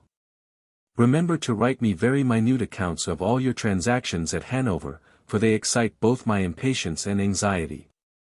Adieu. Letter Clexive. London, August 4th, O.S. 1752. My dear friend, I am extremely concerned at the return of your old asthmatic complaint, of which your letter from Castle of the July 28th, N.S., informs me. I believe it is chiefly owing to your own negligence. For, notwithstanding the season of the year, and the heat and agitation of travelling, I dare swear you have not taken one single dose of gentle, cooling physic, since that which I made you take at Bath. I hope you are now better, and in better hands. I mean in Dar. Hugo's at Hanover. He is certainly a very skilful physician, and therefore I desire that you will inform him most minutely of your own case, from your first attack in Carniola, to this last at Marburg. And not only follow his prescriptions exactly at present, but take his directions, with regard to the regimen that he would have you observe to prevent the returns of this complaint. And, in case of any returns, the immediate applications, whether external or internal, that he would have you make use of. Consider, it is very worth your while to submit at present to any course of medicine or diet, to any restraint or confinement, for a time, in order to get rid, once for all, of so troublesome and painful a distemper, the returns of which would equally break in upon your business or your pleasures.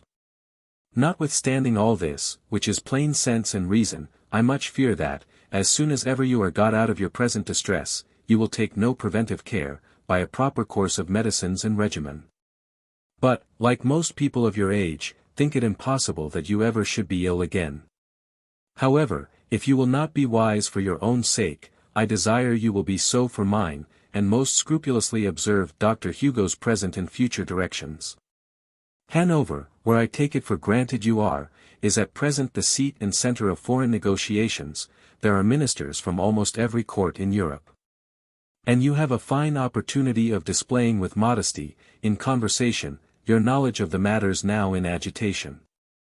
The chief I take to be the election of the King of the Romans, which, though I despair of, heartily wish were brought about for two reasons. The first is, that I think it may prevent a war upon the death of the present emperor, who, though young and healthy, may possibly die, as young and healthy people often do. The other is, the very reason that makes some powers oppose it, and others dislike it, who do not openly oppose it, I mean, that it may tend to make the imperial dignity hereditary in the House of Austria. Which I heartily wish, together with a very great increase of power in the empire, till when, Germany will never be anything near a match for France. Cardinal Richelieu showed his superior abilities in nothing more, than in thinking no pains or expense too great to break the power of the House of Austria in the empire. Ferdinand had certainly made himself absolute, and the empire consequently formidable to France, if that cardinal had not piously adopted the Protestant cause, and put the empire, by the Treaty of Westphalia, in pretty much the same disjointed situation in which France itself was before Louis XI. When princes of the blood, at the head of provinces, and dukes of Brittany, etc., always opposed, and often gave laws to the crown. Nothing but making the empire hereditary in the House of Austria, can give it that strength and efficiency, which I wish it had, for the sake of the balance of power. For, while the princes of the empire are so independent of the emperor, so divided among themselves, and so open to the corruption of the best bidders, it is ridiculous to expect that Germany ever will, or can act as a compact and well-united body against France. But as this notion of mine would as little please some of our friends, as many of our enemies, I would not advise you, though you should be of the same opinion, to declare yourself too freely so. Could the Elector Palatine be satisfied, which I confess will be difficult, considering the nature of his pretensions, the tenaciousness and haughtiness of the court of Vienna, and our inability to do, as we have too often done, their work for them. I say, if the Elector Palatine could be engaged to give his vote, I should think it would be right to proceed to the election with a clear majority of 5 votes. And leave the King of Prussia and the Elector of Cologne, to protest and remonstrate as much as ever they please. The former is too wise, and the latter too weak in every respect, to act in consequence of these protests. The distracted situation of France, with its ecclesiastical and parliamentary quarrels, not to mention the illness and possibly the death of the Dauphin, will make the King of Prussia, who is certainly no Frenchman in his heart, very cautious how he acts as one.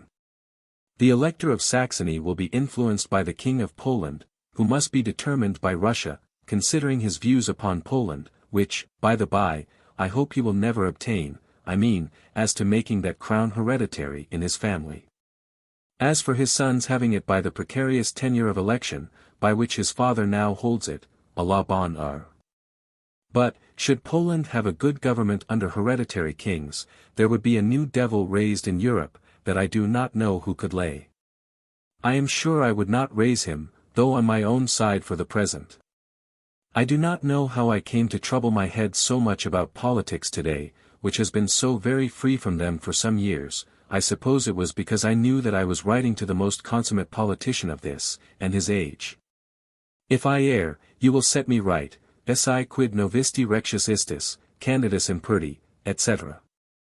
I am excessively impatient for your next letter, which I expect by the first post from Hanover, to remove my anxiety, as I hope it will, not only with regard to your health, but likewise to other things.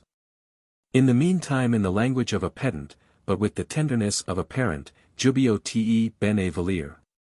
Lady Chesterfield makes you many compliments, and is much concerned at your indisposition.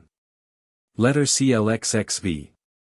To Monsieur de Voltaire, now staying at Berlin. London, August 27, O.S. 1752. Sir, as a most convincing proof how infinitely I am interested in everything which concerns Mr. Stanhope, who will have the honor of presenting you this letter, I take the liberty of introducing him to you. He has read a great deal, he has seen a great deal. Whether or not he has made a proper use of that knowledge, is what I do not know. He is only 20 years of age. He was at Berlin some years ago, and therefore he returns thither. For at present people are attracted toward the north by the same motives which but lately drew them to the south. Permit me, sir, to return you thanks for the pleasure and instruction I have received from your History of Louis XIV. I have as yet read it but 4 times, because I wished to forget it a little before I read it a 5th, but I find that impossible. I shall therefore only wait till you give us the augmentation which you promised. Let me entreat you not to defer it long. I thought myself pretty conversant in the history of the reign of Louis XIV, by means of those innumerable histories, memoirs, anecdotes, etc., which I had read relative to that period of time. You have convinced me that I was mistaken, and had upon that subject very confused ideas in many respects, and very false ones in others. Above all, I cannot but acknowledge the obligation we have to you, sir, for the light which you have thrown upon the follies and outrages of the different sects. The weapons you employ against those madmen, or those impostors, are the only suitable ones. To make use of any others would be imitating them. They must be attacked by ridicule, and punished with contempt. Apropos of those fanatics. I send you here enclosed a piece upon that subject, written by the late Dean Swift. I believe you will not dislike it. You will easily guess why it never was printed. It is authentic, and I have the original in his own handwriting. His Jupiter, at the day of judgment, treats them much as you do, and as they deserve to be treated. Give me leave, sir, to tell you freely, that I am embarrassed upon your account, as I cannot determine what it is that I wish from you. When I read your last history, I am desirous that you should always write history, but when I read your Rome Sauve, although ill-printed and disfigured, yet I then wish you never to deviate from poetry. However, I confess that there still remains one history worthy of your pen, and of which your pen alone is worthy.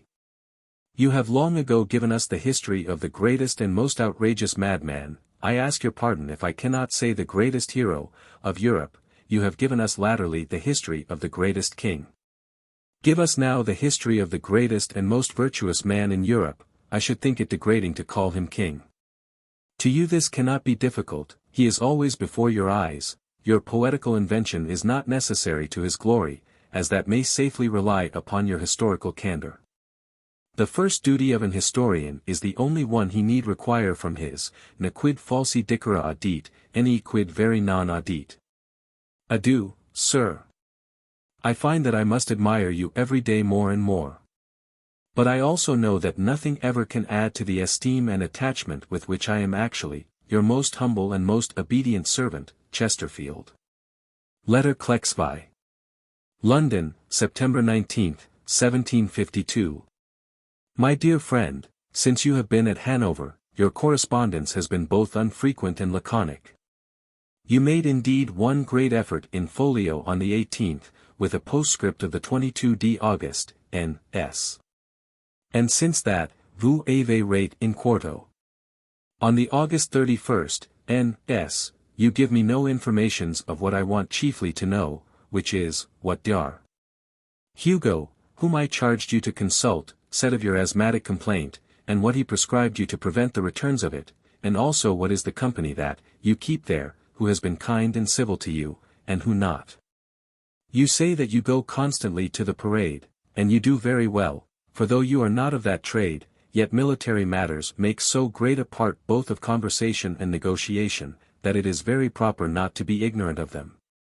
I hope you mind more than the mere exercise of the troops you see, and that you inform yourself at the same time, of the more material details, such as their pay, and the difference of it when in and out of quarters. What is furnished them by the country when in quarters, and what is allowed them of ammunition, bread, etc., when in the field. The number of men and officers in the several troops and companies, together with the non-commissioned officers, as caporals, fry-caporals, anspessades, sergeants, quartermasters, etc., the clothing how frequent, how good, and how furnished. Whether by the colonel, as here in England, from what we call the off-reckonings, that is, deductions from the men's pay, or by commissaries appointed by the government for that purpose, as in France and Holland. By these inquiries you will be able to talk military with military men, who, in every country in Europe, except England, make at least half of all the best companies. Your attending the parades has also another good effect, which is, that it brings you, of course, acquainted with the officers, who, when of a certain rank and service, are generally very polite, well-bred people, et du bon ton. They have commonly seen a great deal of the world, and of courts, and nothing else can form a gentleman, let people say what they will of sense and learning, with both which a man may contrive to be a very disagreeable companion. I dare say, there are very few captains of foot, who are not much better company than ever Descartes or Sir Isaac Newton were. I honor and respect such superior geniuses. But I desire to converse with people of this world, who bring into company their share, at least, of cheerfulness, good breeding, and knowledge of mankind. In common life, one much oftener wants small money, and silver, than gold. Give me a man who has ready cash about him for present expenses. Sixpences, shillings, half-crowns, and crowns, which circulate easily, but a man who has only an ingot of gold about him, is much above common purposes, and his riches are not handy nor convenient. Have as much gold as you please in one pocket, but take care always to keep change in the other, for you will much oftener have occasion for a shilling than for a guinea. In this the French must be allowed to excel all people in the world. They have uncertain entregent, unenjouement, unamiable legerie dans la conversation, unpolitesse et naturel, que paroid any leur rein coudre, which give society all its charms. I am sorry to add, but it is too true, that the English and the Dutch are the farthest from this, of all the people in the world. I do by no means accept even the Swiss. Though you do not think proper to inform me, I know from other hands that you were to go to the Gare with a Count Schulenburg, for 8 or 10 days only, to see the reviews. I know also that you had a blister upon your arm, which did you a great deal of good. I know too, you have contracted a great friendship with Lord Essex, and that you two were inseparable at Hanover. All these things I would rather have known from you than from others, and they are the sort of things that I am the most desirous of knowing, as they are more immediately relative to yourself. I am very sorry for the Duchess of Newcastle's illness, full as much upon your as upon her account, as it has hindered you from being so much known to the Duke as I could have wished. Use and habit going a great way with him, as indeed they do with most people. I have known many people patronized, pushed up, and preferred by those who could have given no other reason for it, than that they were used to them. We must never seek for motives by deep reasoning, but we must find them out by careful observation and attention, no matter what they should be, but the point is, what they are. Trace them up, step by step, from the character of the person. I have known, de par le monde, as Brantome says, great effects from causes too little ever to have been suspected. Some things must be known, and can never be guessed. God knows where this letter will find you, or follow you. Not at Hanover, I suppose, but wherever it does, may it find you in health and pleasure. Adieu. Letter Clexvii. London, September 22, O.S. 1752. My dear friend, the day after the date of my last, I received your letter of the 8th. I approve extremely of your intended progress, and am very glad that you go to the Gar with Count Schulenburg. I would have you see everything with your own eyes, and hear everything with your own ears, for I know, by very long experience, that it is very unsafe to trust to other people's. Vanity and interest cause many misrepresentations, and folly causes many more. Few people have parts enough to relate exactly and judiciously, and those who have, for some reason or other, never fail to sink, or to add some circumstances. The reception which you have met with at Hanover, I look upon as an omen of your being well received everywhere else, for to tell you the truth, it was the place that I distrusted the most in that particular. But there is a certain conduct, there are certain manners, that will, and must get the better of all difficulties of that kind. It is to acquire them that you still continue abroad, and go from court to court. They are personal, local, and temporal, they are modes which vary, and owe their existence to accidents, whim, and humor. All the sense and reason in the world would never point them out. Nothing but experience, observation, and what is called knowledge of the world, can possibly teach them. For example, it is respectful to bow to the King of England, it is disrespectful to bow to the King of France. It is the rule to courtesy to the Emperor, and the prostration of the whole body is required by Eastern monarchs. These are established ceremonies, and must be complied with, but why they were established, I defy sense and reason to tell us. It is the same among all ranks, where certain customs are received, and must necessarily be complied with, though by no means the result of sense and reason. As for instance, the very absurd, though almost universal custom of drinking people's healths.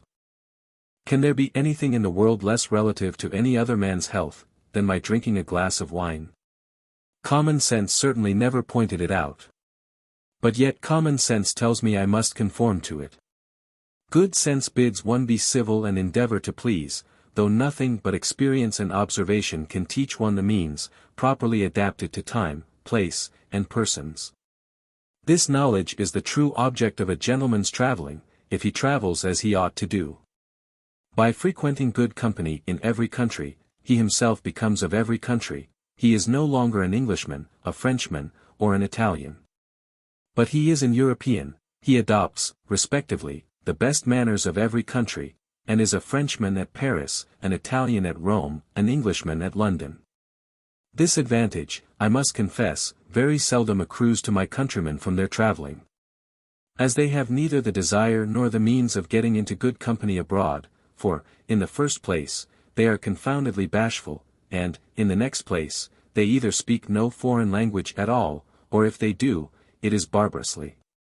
You possess all the advantages that they want, you know the languages in perfection, and have constantly kept the best company in the places where you have been, so that you ought to be an European. Your canvas is solid and strong, your outlines are good, but remember that you still want the beautiful coloring of Titian, and the delicate, graceful touches of Guido. Now is your time to get them. There is, in all good company, a fashionable air, countenance, manner, and phraseology, which can only be acquired by being in good company, and very attentive to all that passes there. When you dine or sup at any well-bred man's house, observe carefully how he does the honors of his table to the different guests.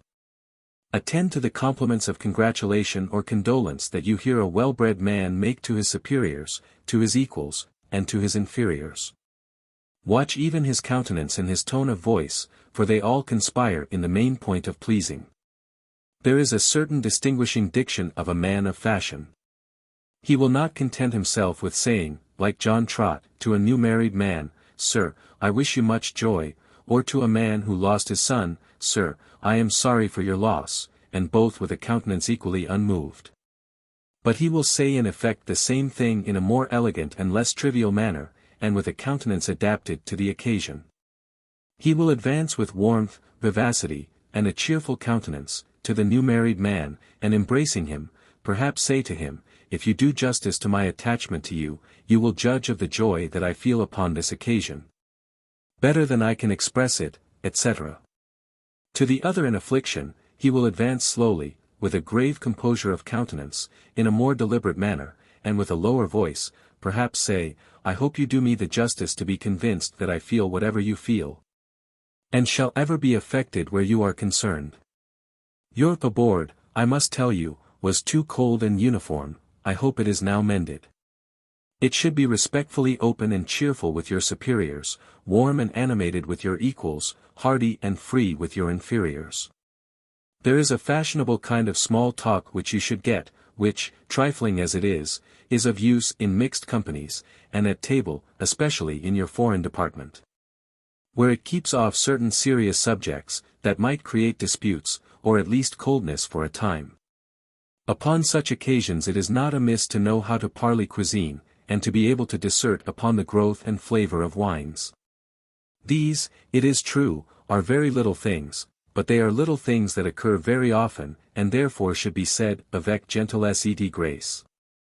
I am sure they must fall often in your way, pray take care to catch them. There is a certain language of conversation, a fashionable diction, of which every gentleman ought to be perfectly master, in whatever language he speaks. The French attend to it carefully, and with great reason. And their language, which is a language of phrases, helps them out exceedingly. That delicacy of diction is characteristical of a man of fashion and good company. I could write folios upon this subject, and not exhaust it. But I think, and hope, that to you I need not. You have heard and seen enough to be convinced of the truth and importance of what I have been so long inculcating into you upon these points. How happy am I, and how happy are you, my dear child, that these Titian tints, and Guido graces, are all that you want to complete my hopes and your own character. But then, on the other hand, what a drawback would it be to that happiness, if you should never acquire them? I remember, when I was of age, though I had not near so good an education as you have, or seen a quarter so much of the world, I observed those masterly touches and irresistible graces in others, and saw the necessity of acquiring them myself. But then an awkward, mauvaise honte, of which I had brought a great deal with me from Cambridge, made me ashamed to attempt it, especially if any of my countrymen and particular acquaintances were by. This was extremely absurd in me, for, without attempting, I could never succeed. But at last, insensibly, by frequenting a great deal of good company, and imitating those whom I saw that everybody liked, I formed myself, tant bien que mal.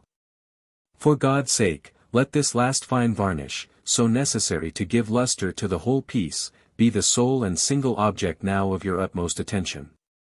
Berlin may contribute a great deal to it if you please. There are all the ingredients that compose it. Apropos of Berlin, while you are there, take care to seem ignorant of all political matters between the two courts, such as the affairs of Ostfriese, and Saxe-Lauenburg, etc. And enter into no conversations upon those points, but, however, be as well at court as you possibly can, live at it, and make one of it. Should General Keith offer you civilities, do not decline them.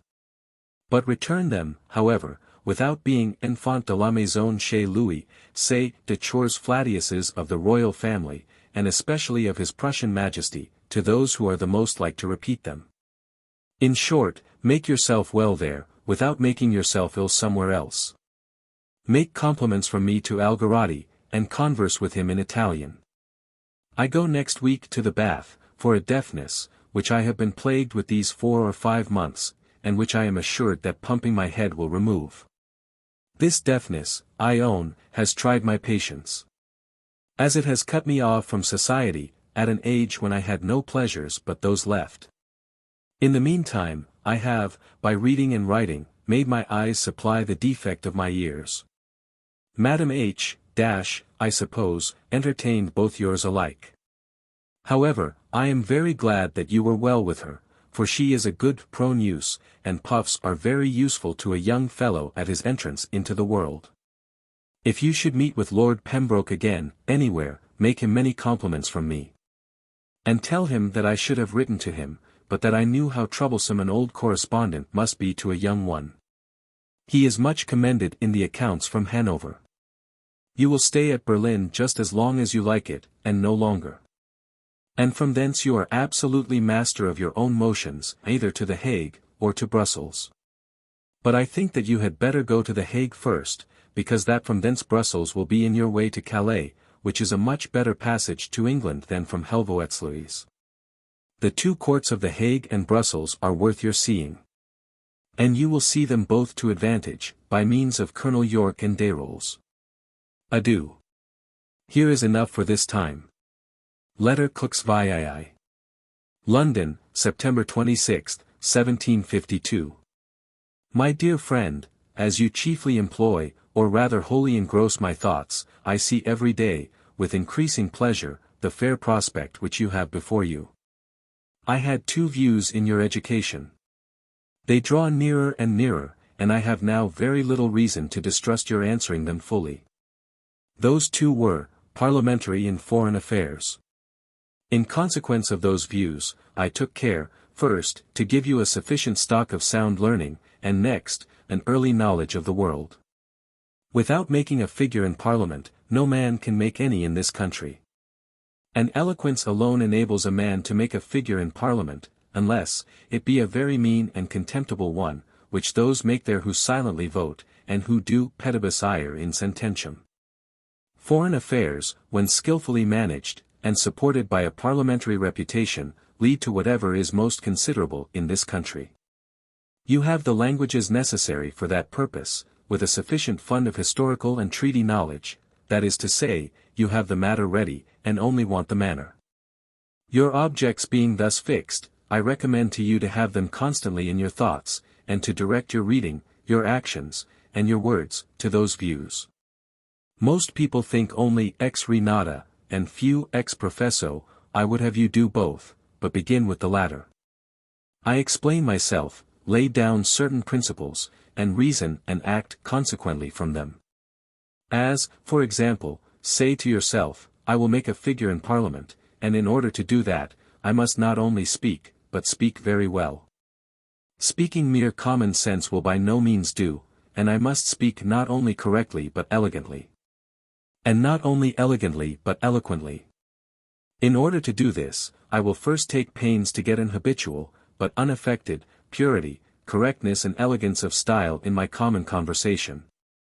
I will seek for the best words, and take care to reject improper, inexpressive, and vulgar ones. I will read the greatest masters of oratory, both ancient and modern, and I will read them singly in that view. I will study Demosthenes and Cicero, not to discover an old Athenian or Roman custom, nor to puzzle myself with the value of talents, minds, drams, and sesterces, like the learned blockheads in us. But to observe their choice of words, their harmony of diction, their method, their distribution, their exordia, to engage the favor and attention of their audience. And their perorations, to enforce what they have said, and to leave a strong impression upon the passions. Nor will I be pedant enough to neglect the modern, for I will likewise study Atterbury, Dryden, Pope, and Bolingbroke. Nay, I will read everything that I do read in that intention, and never cease improving and refining my style upon the best models, till at last I become a model of eloquence myself, which, by care, it is in every man's power to be. If you set out upon this principle, and keep it constantly in your mind, every company you go into, and every book you read, will contribute to your improvement, either by showing you what to imitate, or what to avoid. Are you to give an account of anything to a mixed company? Or are you to endeavor to persuade either man or woman? This principle, fixed in your mind, will make you carefully attend to the choice of your words, and to the clearness and harmony of your diction. So much for your parliamentary object, now to the foreign one. Lay down first those principles which are absolutely necessary to form a skillful and successful negotiator, and form yourself accordingly. What are they? First, the clear historical knowledge of past transactions of that kind. That you have pretty well already, and will have daily more and more, for, in consequence of that principle, you will read history, memoirs, anecdotes, etc., in that view chiefly. The other necessary talents for negotiation are, the great art of pleasing and engaging the affection and confidence, not only of those with whom you are to cooperate, but even of those whom you are to oppose, to conceal your own thoughts and views. And to discover other people's, to engage other people's confidence by a seeming cheerful frankness and openness, without going a step too far, to get the personal favor of the king, prince, ministers. or mistresses of the court to which you are sent, to gain the absolute command over your temper and your countenance, that no heat may provoke you to say, nor no change of countenance to betray. What should be a secret, to familiarize and domesticate yourself in the houses of the most considerable people of the place, so as to be received there rather as a friend to the family than as a foreigner. Having these principles constantly in your thoughts, everything you do and everything you say will some way or other tend to your main view, and common conversation will gradually fit you for it. You will get a habit of checking any rising heat. You will be upon your guard against any indiscreet expression. You will by degrees get the command of your countenance, so as not to change it upon any the most sudden accident. And you will, above all things, labor to acquire the great art of pleasing, without which nothing is to be done. Company is, in truth, a constant state of negotiation, and, if you attend to it in that view, will qualify you for any. By the same means that you make a friend, guard against an enemy, or gain a mistress, you will make an advantageous treaty, baffle those who counteract you, and gain the court you are sent to. Make this use of all the company you keep, and your very pleasures will make you a successful negotiator. Please all who are worth pleasing, offend none. Keep your own secret, and get out other people's. Keep your own temper and artfully warm other people's. Counterwork your rivals, with diligence and dexterity, but at the same time with the utmost personal civility to them, and be firm without heat. Messrs. Diavaux and Servian did no more than this. I must make one observation, in confirmation of this assertion, which is, that the most eminent negotiators have always been the politest and best-bred men in company. Even what the women call the prettiest men. For God's sake, never lose view of these two your capital objects, bend everything to them, try everything by their rules, and calculate everything for their purposes. What is peculiar to these two objects, is, that they require nothing, but what one's own vanity, interest, and pleasure, would make one do independently of them. If a man were never to be in business, and always to lead a private life, would he not desire to please and to persuade? So that, in your two destinations, your fortune and figure luckily conspire with your vanity and your pleasures. Nay more. A foreign minister, I will maintain it, can never be a good man of business if he is not an agreeable man of pleasure too. Half his business is done by the help of his pleasures. His views are carried on, and perhaps best and most unsuspectedly, at balls, suppers, assemblies, and parties of pleasure, by intrigues with women, and connections insensibly formed with men, at those unguarded hours of amusement. These objects now draw very near you, and you have no time to lose in preparing yourself to meet them. You will be in Parliament almost as soon as your age will allow, and I believe you will have a foreign department still sooner, and that will be earlier than ever any other body had one. If you set out well at 21, what may you not reasonably hope to be at 41? All that I could wish you. Adieu. Letter Cook 6. London, September 29, 1752. My dear friend, there is nothing so necessary, but at the same time there is nothing more difficult, I know it by experience, for you young fellows, than to know how to behave yourselves prudently toward those whom you do not like. Your passions are warm, and your heads are light, you hate all those who oppose your views either of ambition or love, and a rival, in either, is almost a synonymous term for an enemy. Whenever you meet such a man, you are awkwardly cold to him, at best, but often rude, and always desirous to give him some indirect slap. This is unreasonable, for one man has as good a right to pursue an employment, or a mistress, as another. But it is, into the bargain, extremely imprudent, because you commonly defeat your own purpose by it, and while you are contending with each other, a third often prevails. I grant you that the situation is irksome. A man cannot help thinking as he thinks, nor feeling what he feels, and it is a very tender and sore point to be thwarted and counterworked in one's pursuits at court, or with a mistress. But prudence and abilities must check the effects, though they cannot remove the cause. Both the pretenders make themselves disagreeable to their mistress, when they spoil the company by their pouting, or their sparring. Whereas, if one of them has command enough over himself, whatever he may feel inwardly, to be cheerful, gay, and easily and unaffectedly civil to the other, as if there were no manner of competition between them. The lady will certainly like him the best, and his rival will be 10 times more humbled and discouraged. For he will look upon such a behavior as a proof of the triumph and security of his rival, he will grow outrageous with the lady, and the warmth of his reproaches will probably bring on a quarrel between them. It is the same in business, where he who can command his temper and his countenance the best, will always have an infinite advantage over the other. This is what the French call un procede honnête galant, to pique yourself upon showing particular civilities to a man, to whom lesser minds would, in the same case, show dislike, or perhaps rudeness. I will give you an instance of this in my own case, and pray remember it, whenever you come to be, as I hope you will, in a like situation. When I went to The Hague, in 1744, it was to engage the Dutch to come roundly into the war, and to stipulate their quotas of troops, etc. Your acquaintance, the Abbé de la Ville, was there on the part of France, to endeavor to hinder them from coming into the war at all. I was informed, and very sorry to hear it, that he had abilities, temper, and industry.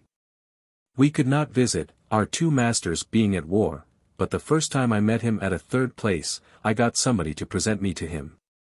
And I told him, that though we were to be national enemies, I flattered myself we might be, however, personal friends, with a good deal more of the same kind, which he returned in full as polite a manner. 2 days afterward, I went, early in the morning, to solicit the deputies of Amsterdam, where I found l'Abbé de la Ville, who had been beforehand with me. Upon which I addressed myself to the deputies, and said, smilingly, I am very sorry, gentlemen, to find my enemy with you, my knowledge of his capacity is already sufficient to make me fear him, we are not upon equal terms. But I trust to your own interest against his talents. If I have not this day had the first word, I shall at least have the last. They smiled, the abbé was pleased with the compliment, and the manner of it, stayed about a quarter of an hour, and then left me to my deputies, with whom I continued upon the same tone, though in a very serious manner. And told them that I was only come to state their own true interests to them, plainly and simply, without any of those arts, which it was very necessary for my friend to make use of to deceive them. I carried my point, and continued my proceed with the abbé, and by this easy and polite commerce with him, at third places, I often found means to fish out from him whereabouts he was. Remember, there are but 2 proceeds in the world for a gentleman and a man of parts, either extreme politeness or knocking down. If a man notoriously and designedly insults and affronts you, knock him down. But if he only injures you, your best revenge is to be extremely civil to him in your outward behavior, though at the same time you counterwork him, and return him the compliment, perhaps with interest. This is not perfidy nor dissimulation. It would be so if you were, at the same time, to make professions of esteem and friendship to this man, which I by no means recommend, but on the contrary abhor. But all acts of civility are, by common consent, understood to be no more than a conformity to custom, for the quiet and conveniency of society, the agreements of which are not to be disturbed by private dislikes and jealousies. Only women and little minds pout and spar for the entertainment of the company, that always laughs at, and never pities them. For my own part, though I would by no means give up any point to a competitor, yet I would pique myself upon showing him rather more civility than to another man. In the first place, this proceed infallibly makes all less rears of your side, which is a considerable party, and in the next place, it certainly pleases the object of the competition, be it either man or woman, who never fail to say, upon such an occasion, that they must own you have behaved yourself very handsomely in the whole affair. The world judges from the appearances of things, and not from the reality, which few are able, and still fewer are inclined to fathom, and a man, who will take care always to be in the right in those things, may afford to be sometimes a little in the wrong in more essential ones. There is a willingness, a desire to excuse him.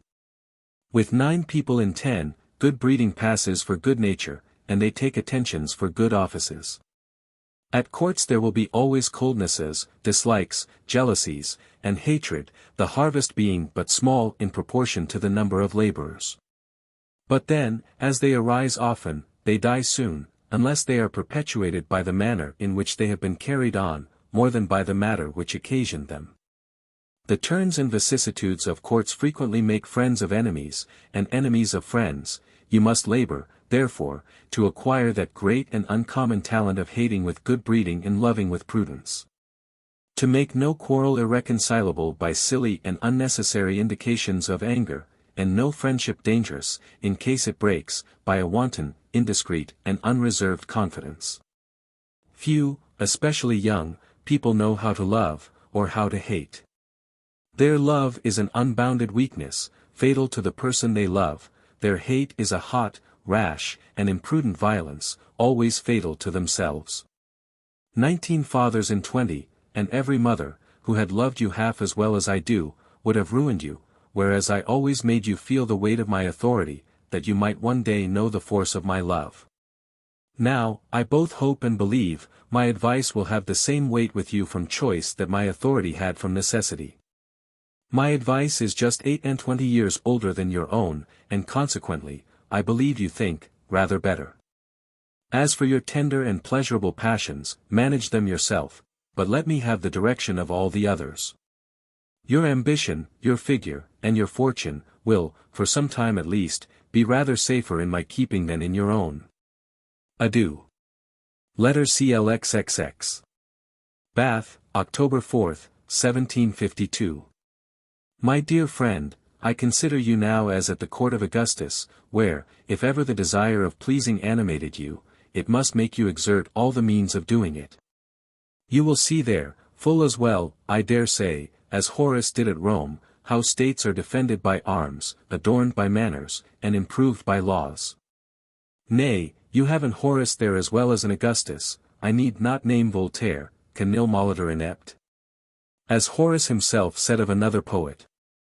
I have lately read over all his works that are published, though I had read them more than once before. I was induced to this by his Siècle de Louis XIV, which I have yet read but 4 times. In reading over all his works, with more attention I suppose than before, my former admiration of him is, I own, turned into astonishment. There is no one kind of writing in which he has not excelled. You are so severe a classic that I question whether you will allow me to call his Henriade an epic poem, for want of the proper number of gods, devils, witches and other absurdities, requisite for the machinery.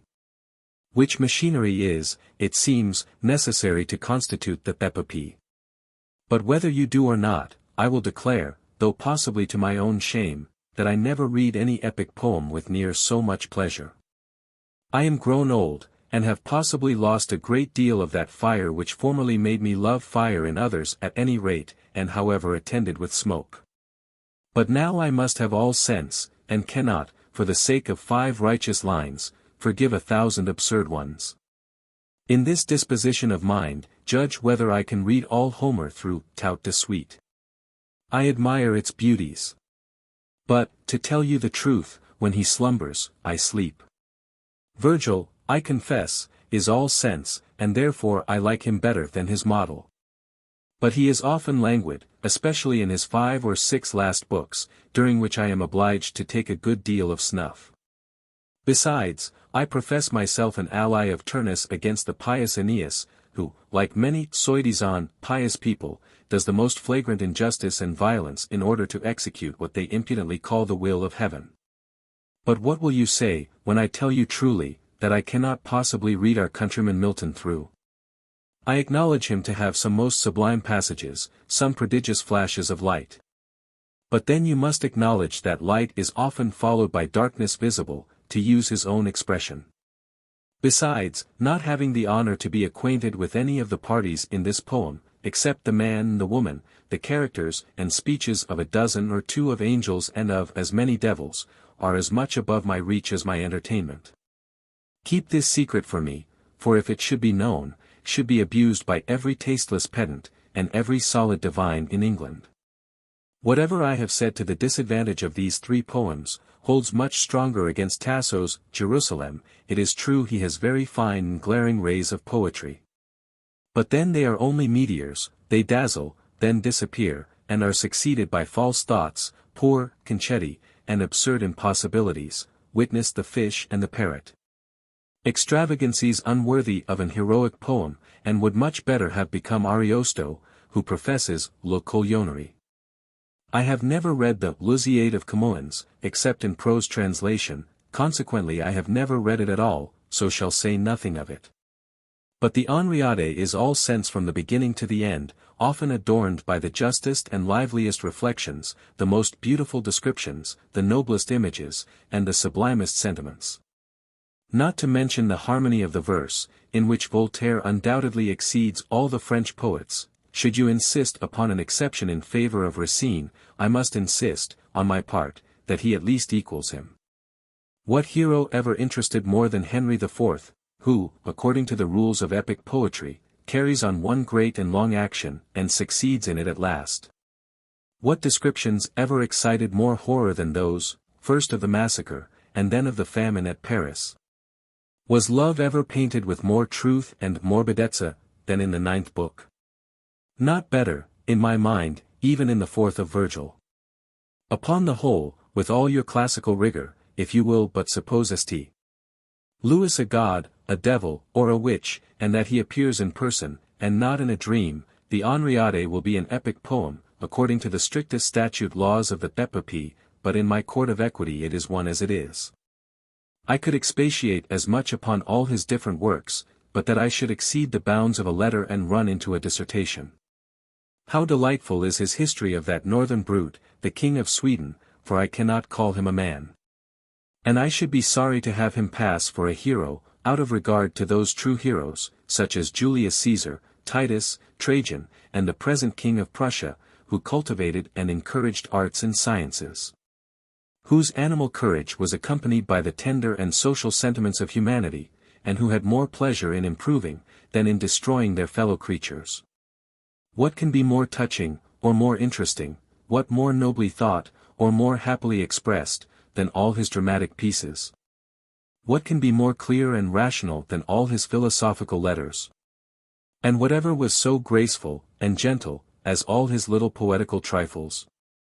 You are fortunately a port of verifying, by your knowledge of the man, all that I have said of his works. Monsieur de Maupertuis, whom I hope you will get acquainted with, is, what one rarely meets with, deep in philosophy and mathematics, and yet, honeyed amiable, Algarati is young Fontenelle. Such men must necessarily give you the desire of pleasing them, and if you can frequent them, their acquaintance will furnish you the means of pleasing everybody else. Apropos of pleasing, your pleasing Mrs. F.D. is expected here in 2 or 3 days.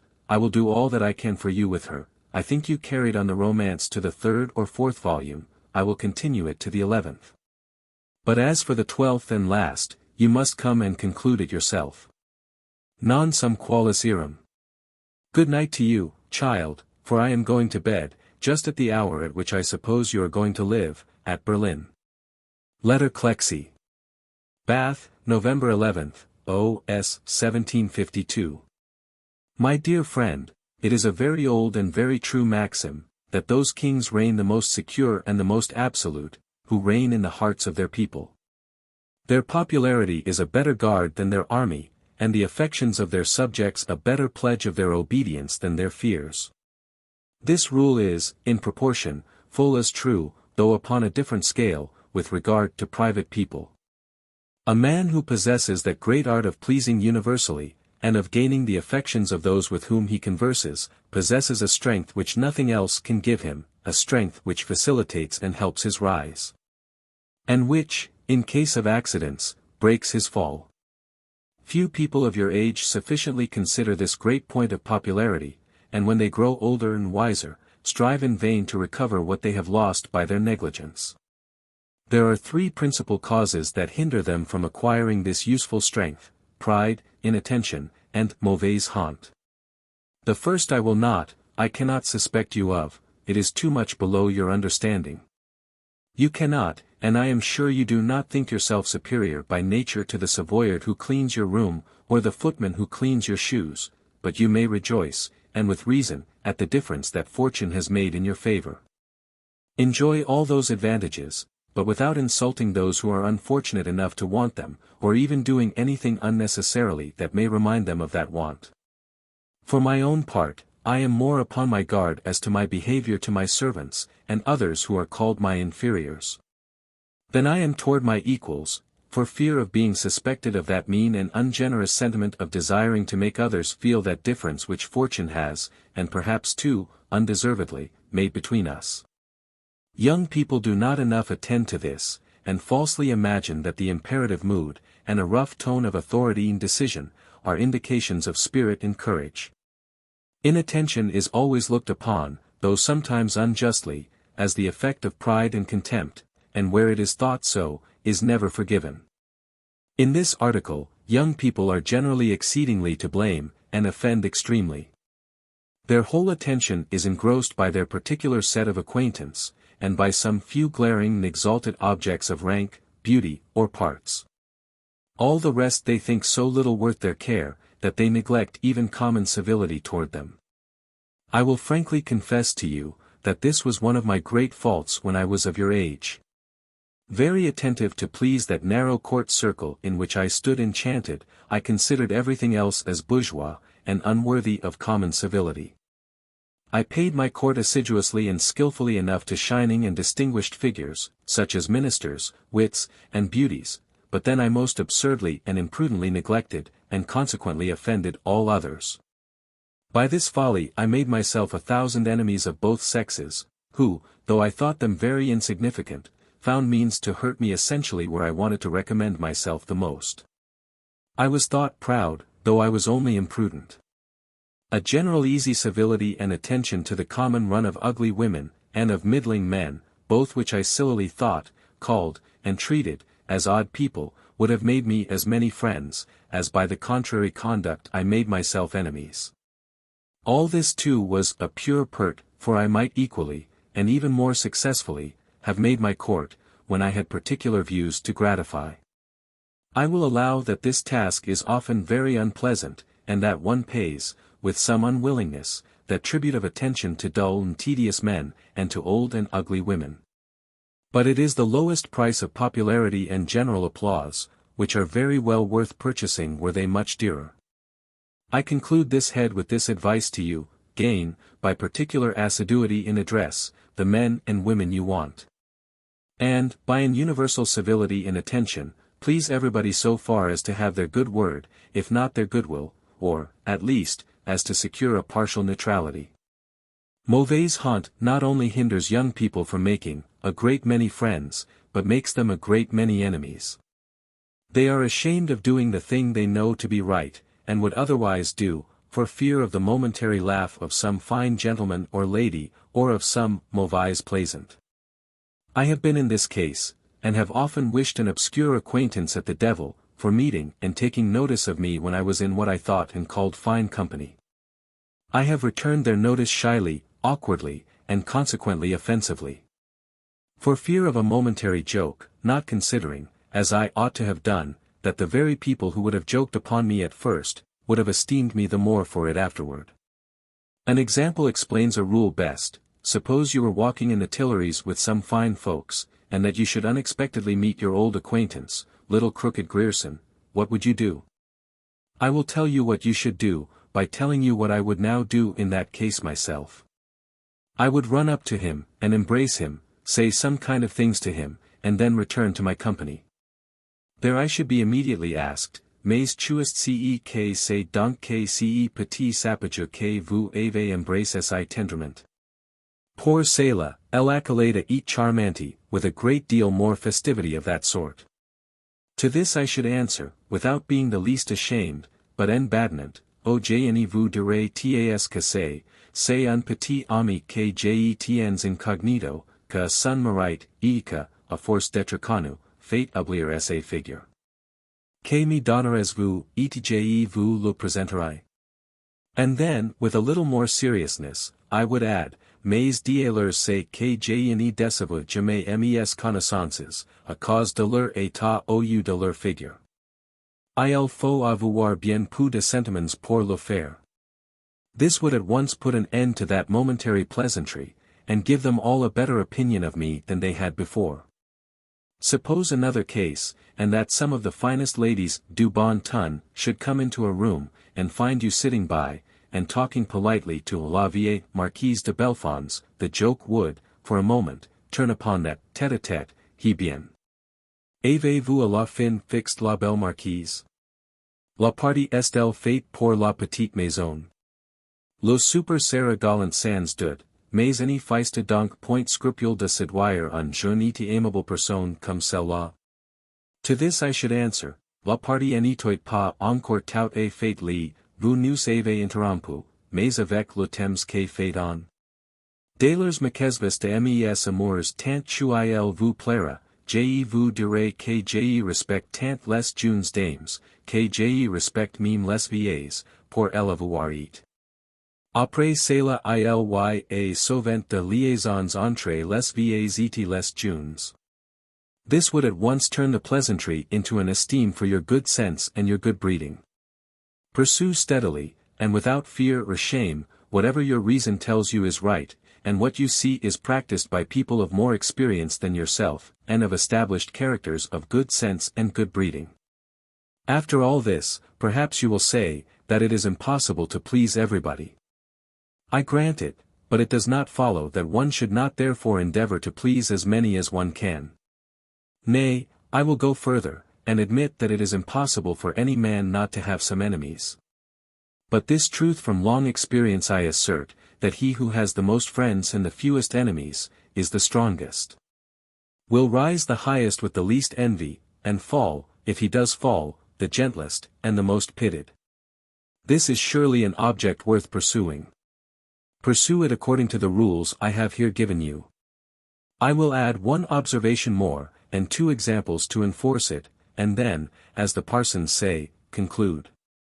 There is no one creature so obscure, so low, or so poor, who may not, by the strange and unaccountable changes and vicissitudes of human affairs, somehow or other, and some time or other, become an useful friend or a troublesome enemy. To the greatest and the richest. The late Duke of Ormond was almost the weakest but at the same time the best bred, and most popular man in this kingdom. His education in courts and camps, joined to an easy, gentle nature, had given him that habitual affability, those engaging manners, and those mechanical attentions, that almost supplied the place of every talent he wanted. And he wanted almost every one. They procured him the love of all men, without the esteem of any. He was impeached after the death of Queen Anne only because that, having been engaged in the same measures with those who were necessarily to be impeached, his impeachment, for form's sake, became necessary.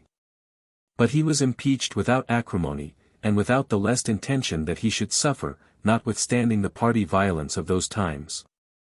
The question for his impeachment, in the House of Commons, was carried by many fewer votes than any other question of impeachment, and Earl Stanhope, then Mr.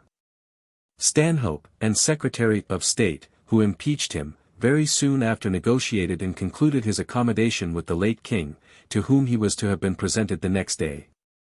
But the late Bishop of Rochester, Atterbury, who thought that the Jacobite cause might suffer by losing the Duke of Ormond, went in all haste, and prevailed with the poor weak man to run away, assuring him that he was only to be gulled into a disgraceful submission, and not to be pardoned in consequence of it. When his subsequent attainder passed, it excited mobs and disturbances in town. He had not a personal enemy in the world, and had 1,000 friends. All this was simply owing to his natural desire of pleasing, and to the mechanical means that his education, not his parts, had given him of doing it. The other instance is the late Duke of Marlborough, who studied the art of pleasing, because he well knew the importance of it, he enjoyed and used it more than ever man did. He gained whoever he had a mind to gain. And he had a mind to gain everybody, because he knew that everybody was more or less worth gaining. Though his power, as minister and general, made him many political and party enemies, they did not make him one personal one. And the very people who would gladly have displaced, disgraced, and perhaps attainted the Duke of Marlborough, at the same time personally loved Mr. Churchill, even though his private character was blemished by sordid avarice, the most unamiable of all vices. He had wound up and turned his whole machine to please and engage. He had an inimitable sweetness and gentleness in his countenance, a tenderness in his manner of speaking, a graceful dignity in every motion, and an universal and minute attention to the least things that could possibly please the least person. This was all art in him, art of which he well knew and enjoyed the advantages, for no man ever had more interior ambition, pride, and avarice, than he had. Though you have more than most people of your age, you have yet very little experience and knowledge of the world. Now, I wish to inoculate mine upon you, and thereby prevent both the dangers and the marks of youth and inexperience. If you receive the matter kindly, and observe my prescription scrupulously, you will secure the future advantages of time and join them to the present inestimable ones of 1 and 20. I most earnestly recommend one thing to you, during your present stay at Paris. I own it is not the most agreeable, but I affirm it to be the most useful thing in the world to one of your age. And therefore I do hope that you will force and constrain yourself to do it. I mean, to converse frequently, or rather to be in company frequently with both men and women much your superiors in age and rank. I am very sensible that, at your age, vous y entrez pour peu de choses, et même sauvant pour rien, et que vous y passerez même quelques mauvais quarts d'heures, but no matter. You will be a solid gainer by it, you will see, hear, and learn the turn and manners of those people, you will gain premature experience by it, and it will give you a habit of engaging and respectful attentions. Versailles, as much as possible, though probably unentertaining, the Palais Royal often, however dull, foreign ministers of the first rank, frequently, and women, though old, who are respectable and respected for their rank or parts. Such as Madame de Puisieux, Madame de Nivernois, Madame de Guillon, Madame Geoffrain, etc. This suggestion, if it be one to you, will cost you but very little in these 3 or 4 months that you are yet to pass in Paris, and will bring you in a great deal. Nor will it, nor ought it, to hinder you from being in a more entertaining company a great part of the day. Vous pouvez, si vous le voulez, tirer un grand part one de ces 4 mois. May God make you so, and bless you. Adieu. Letter Clexii. Bath, November 16, O.S. 1752. My dear friend, vanity, or to call it by a gentler name, the desire of admiration and applause, is, perhaps, the most universal principle of human actions. I do not say that it is the best. And I will own that it is sometimes the cause of both foolish and criminal effects. But it is so much oftener the principle of right things, that though they ought to have a better, yet, considering human nature, that principle is to be encouraged and cherished, in consideration of its effects. Where that desire is wanting, we are apt to be indifferent, listless, indolent, and inert, we do not exert our powers, and we appear to be as much below ourselves as the vainest man living can desire to appear above what he really is. As I have made you my confessor, and do not scruple to confess even my weaknesses to you, I will fairly own that I had that vanity, that weakness, if it be one, to a prodigious degree. And, what is more, I confess it without repentance, nay, I am glad I had it, since, if I have had the good fortune to please in the world, it is to that powerful and active principle that I owe it. I began the world, not with a bare desire, but with an insatiable thirst, a rage of popularity, applause, and admiration. If this made me do some silly things on one hand, it made me, on the other hand, do almost all the right things that I did. It made me attentive and civil to the women I disliked, and to the men I despised, in hopes of the applause of both, though I neither desired, nor would I have accepted the favors of the one, nor the friendship of the other. I always dressed, looked, and talked my best, and, I own, was overjoyed whenever I perceived, that by all 3, or by any one of them, the company was pleased with me. To men, I talked whatever I thought would give them the best opinion of my parts and learning, and to women, what I was sure would please them, flattery, gallantry, and love. And, moreover, I will own to you, under the secrecy of confession, that my vanity has very often made me take great pains to make a woman in love with me, if I could, for whose person I would not have given a pinch of snuff. In company with men, I always endeavored to outshine, or at least, if possible, to equal the most shining man in it. This desire elicited whatever powers I had to gratify it. And where I could not perhaps shine in the first, enabled me, at least, to shine in a second or third sphere. By these means I soon grew in fashion, and when a man is once in fashion, all he does is right. It was infinite pleasure to me to find my own fashion and popularity. I was sent for to all parties of pleasure, both of men or women, where, in some measure, I gave the ton. This gave me the reputation of having had some women of condition. And that reputation, whether true or false, really got me others. With the men I was a Proteus, and assumed every shape, in order to please them all. Among the gay, I was the gayest, among the grave, the gravest. And I never omitted the least attentions of good breeding, or the least offices of friendship, that could either please, or attach them to me, and accordingly I was soon connected with all the men of any fashion or figure in town. To this principle of vanity, which philosophers call a mean one, and which I do not, I owe great part of the figure which I have made in life. I wish you had as much, but I fear you have too little of it. And you seem to have a degree of laziness and listlessness about you that makes you indifferent as to general applause. This is not in character at your age, and would be barely pardonable in an elderly and philosophical man. It is a vulgar, ordinary saying, but it is a very true one, that one should always put the best foot foremost. One should please, shine, and dazzle, wherever it is possible. At Paris, I am sure you must observe, que chacun esse fait valoir autant qu'il est possible. And La Bruyère observes, very justly, qu'on n'y va dans ce monde que ce qu'on veut valoir, wherever applause is in question, you will never see a French man, nor woman, remiss or negligent. Observe the eternal attentions and politeness that all people have there for one another. Ce n'est pas pour leurs beaux yeux au moins. No, but for their own sakes, for commendations and applause. Let me then recommend this principle of vanity to you.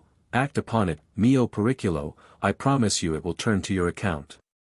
Practice all the arts that ever coquette did, to please. Be alert and indefatigable in making every man admire, and every woman in love with you. I can tell you too, that nothing will carry you higher in the world. I have had no letter from you since your arrival at Paris, though you must have been long enough there to have written me 2 or 3. In about 10 or 12 days I propose leaving this place, and going to London. I have found considerable benefit by my stay here, but not all that I want. Make my compliments to Lord Albemarle. Letter Cooksey. Bath, November 28, 1752. My dear friend, since my last to you, I have read Madame Maintenon's letters. I am sure they are genuine, and they both entertained and informed me. They have brought me acquainted with the character of that able and artful lady, whom I am convinced that I now know much better than her director the Abbé de Fenelon, afterward Archbishop of Cambrai, did, when he wrote her the 185th letter, and I know him the better too for that letter. The Abbé, though brimful of the divine love, had a great mind to be first minister, and cardinal, in order, no doubt, to have an opportunity of doing the more good. His being director at that time to Madame Maintenon, seemed to be a good step toward those views. She put herself upon him for a saint, and he was weak enough to believe it. He, on the other hand, would have put himself upon her for a saint too, which, I dare say, she did not believe, but both of them knew that it was necessary for them to appear saints to Louis XIV, who they were very sure was a bigot.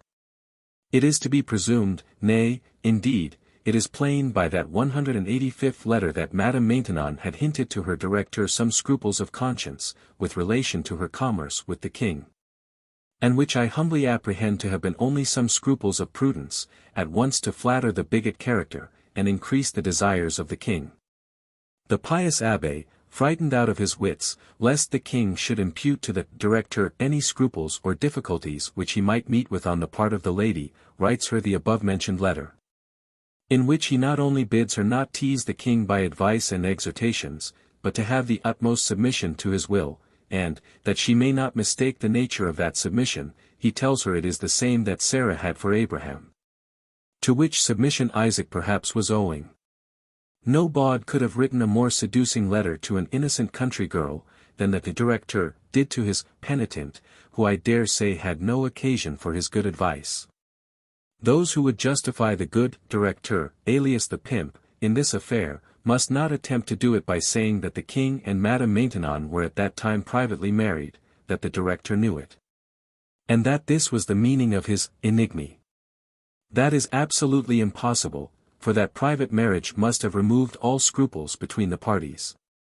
Nay, could not have been contracted upon any other principle, since it was kept private, and consequently prevented no public scandal. It is therefore extremely evident that Madame Maintenon could not be married to the king at the time when she scrupled granting, and when the director advised her to grant those favors which Sarah with so much submission granted to Abraham, and what the director is pleased to call le mystère de Dieu, was most evidently a state of concubinage. The letters are very well worth your reading, they throw light upon many things of those times. I have just received a letter from Sir William Stanhope, from Lyons, in which he tells me that he saw you at Paris, that he thinks you a little grown, but that you do not make the most of it, for that you stoop still. His letter was a panegyric of you. The young Comte de Schulenburg, the chambellan whom you knew at Hanover, is come over with the king, et fait aussi vos éloges.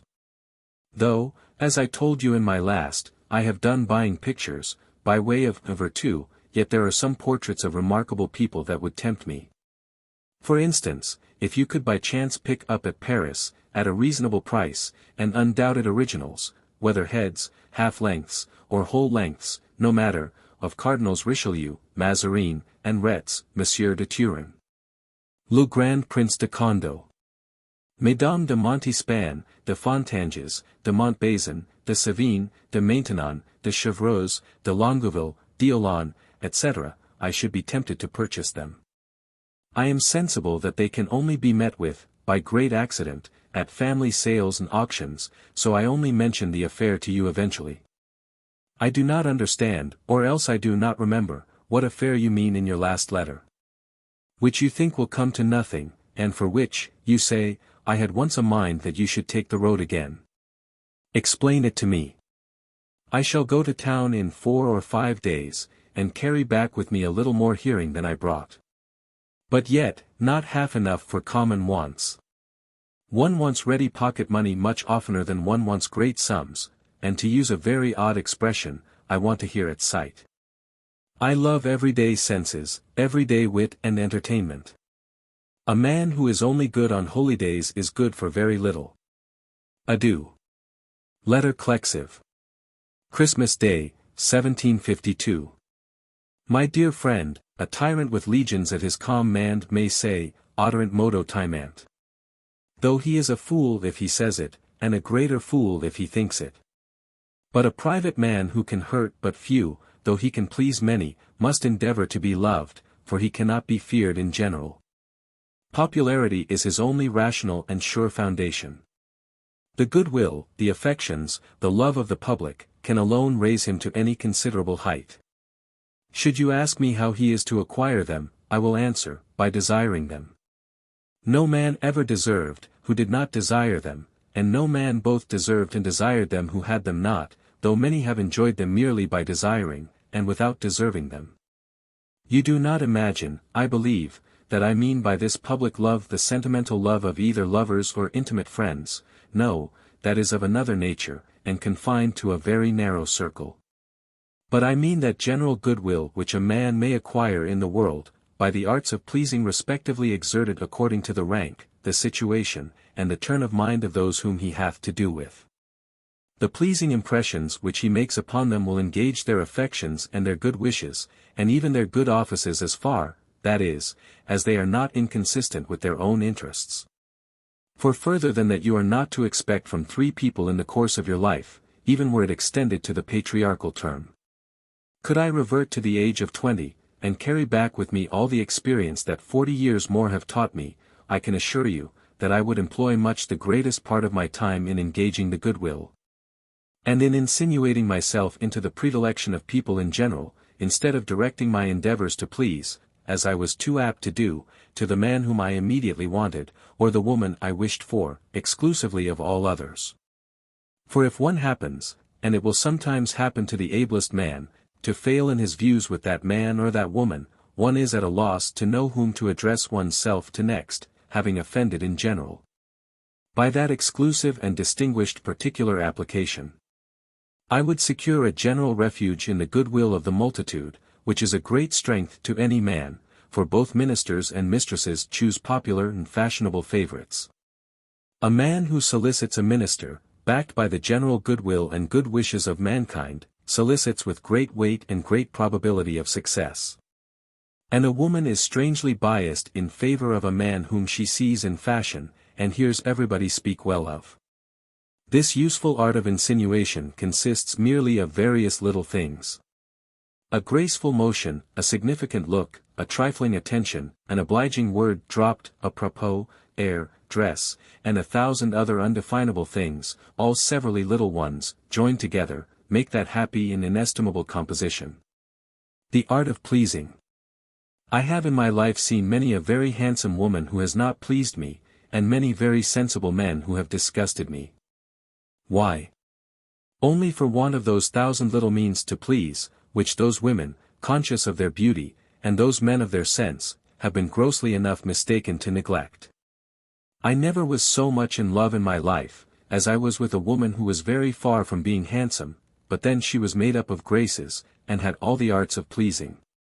The following verses, which I have read in some congratulatory poem prefixed to some work, I have forgot which, express what I mean in favor of what pleases preferably to what is generally called mere solid and instructive.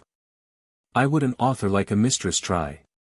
Not by a nose, a lip, a cheek, or eye, but by some nameless power to give me joy.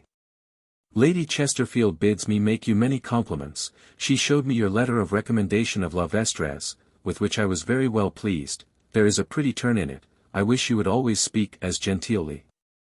I saw another letter from a lady at Paris, in which there was a high panegyrical paragraph concerning you. I wish it were every word of it literally true. But, as it comes from a very little, pretty, white hand, which is suspected, and I hope justly, of great partiality to you, il en faut rabiter quelque chose, et même en le faisant y aura toujours des beaux restes. Adieu.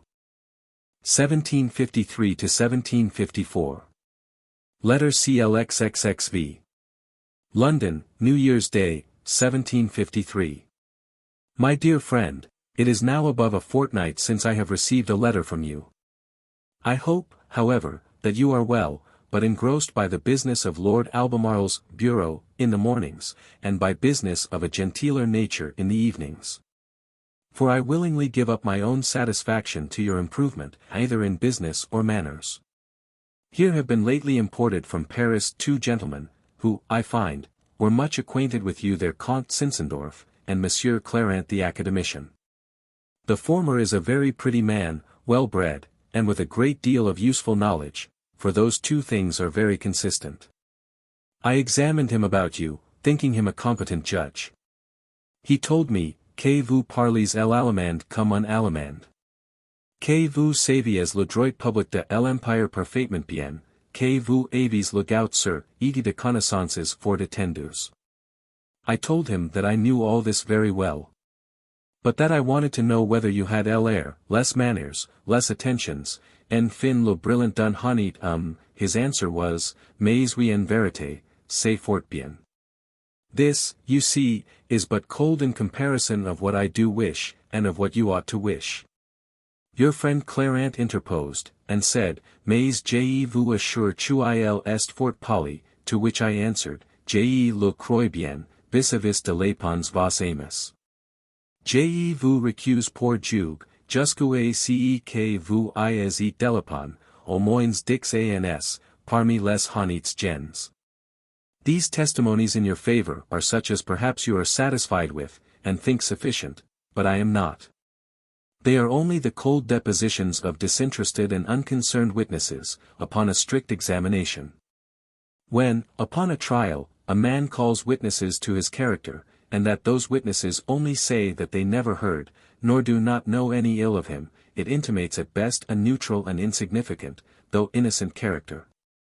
Now I want, and you ought to endeavor, that less agreements, less graces, less attentions, etc., should be a distinguishing part of your character, and specified of you by people unasked. I wish to hear people say of you, "Ah, il est aimable.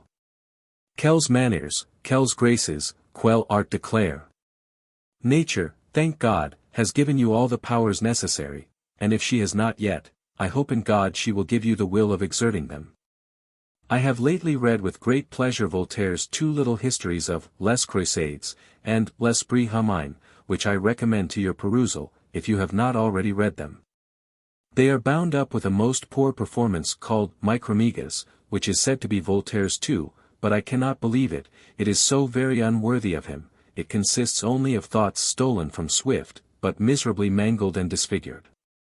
But his history of the Crusades shows, in a very short and strong light, the most immoral and wicked scheme that was ever contrived by knaves, and executed by madmen and fools, against humanity. There is a strange but never failing relation between honest madmen and skilful knaves, and whenever one meets with collected numbers of the former, one may be very sure that they are secretly directed by the latter.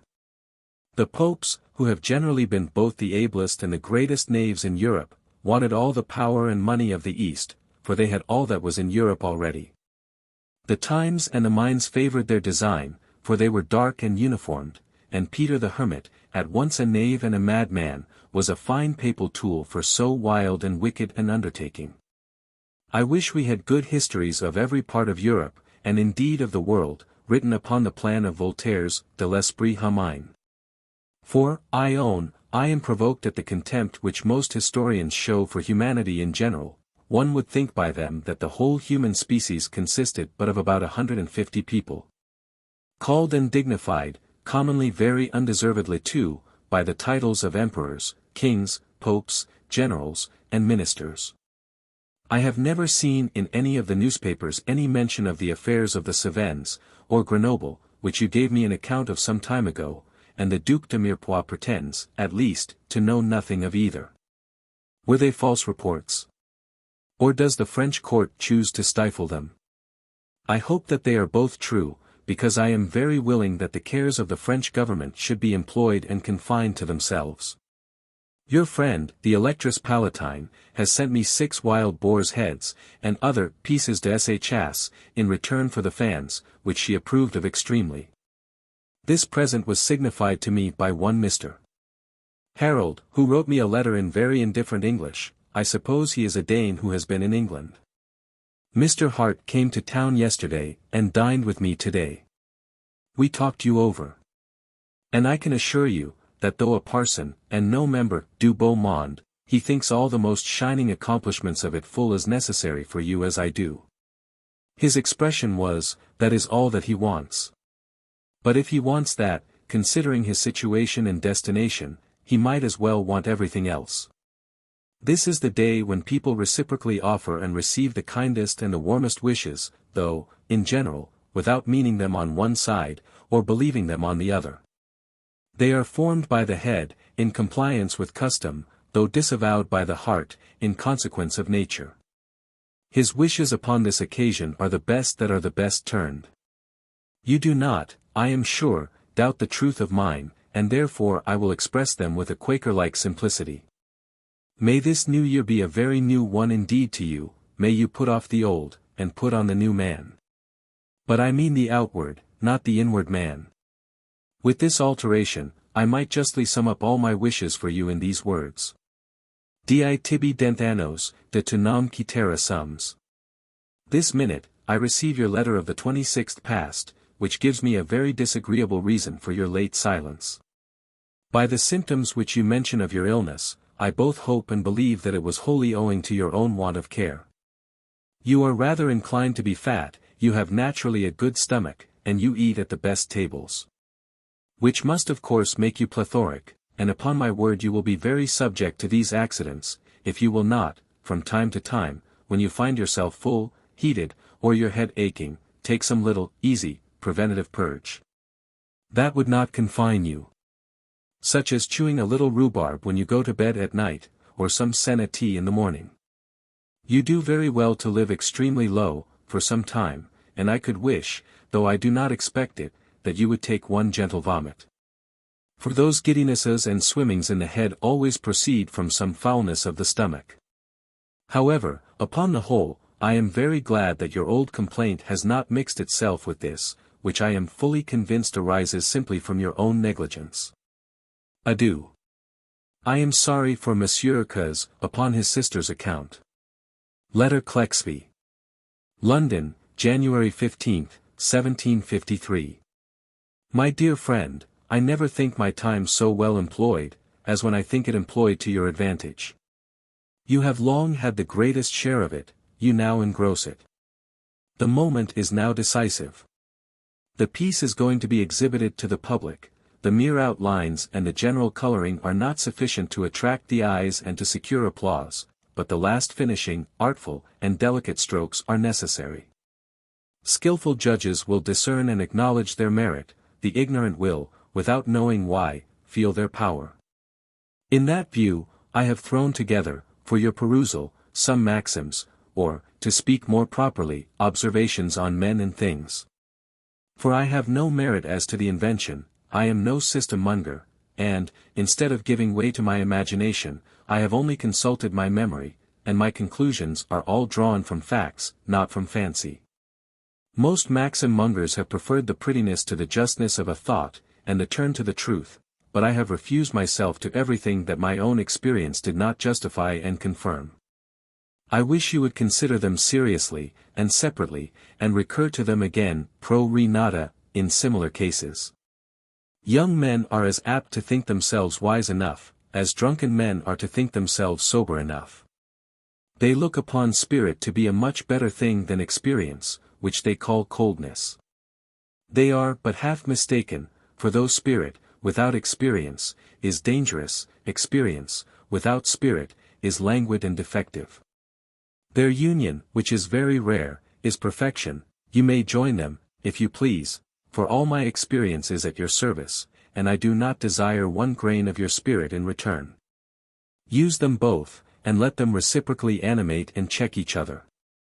I mean here, by the spirit of youth, only the vivacity and presumption of youth, which hinder them from seeing the difficulties or dangers of an undertaking, but I do not mean what the silly vulgar call spirit, by which they are captious. Jealous of their rank, suspicious of being undervalued, and tart, as they call it, in their repartees, upon the slightest occasions. This is an evil, and a very silly spirit, which should be driven out, and transferred to an herd of swine. This is not the spirit of a man of fashion, who has kept good company. People of an ordinary, low education, when they happen to fail into good company, imagine themselves the only object of its attention. If the company whispers, it is, to be sure, concerning them; if they laugh, it is at them. And if anything ambiguous, that by the most forced interpretation can be applied to them, happens to be said, they are convinced that it was meant at them, upon which they grow out of countenance first, and then angry. This mistake is very well ridiculed in the Stratagem, where Scrub says, I am sure they talked of me for they laughed consumedly. A well-bred man seldom thinks, but never seems to think himself slighted, undervalued, or laughed at in company, unless where it is so plainly marked out, that his honor obliges him to resent it in a proper manner. Mais les honnêtes gens n'y se boudent jamais. I will admit that it is very difficult to command one's self enough, to behave with ease, frankness, and good breeding toward those, who one knows dislike, slight and injure one, as far as they can, without personal consequences. But I assert that it is absolutely necessary to do it. You must embrace the man you hate, if you cannot be justified in knocking him down, for otherwise you avow the injury which you cannot revenge. A prudent cuckold, and there are many such at Paris, pockets his horns when he cannot gore with them, and will not add to the triumph of his maker by only butting with them ineffectually. A seeming ignorance is very often a most necessary part of worldly knowledge.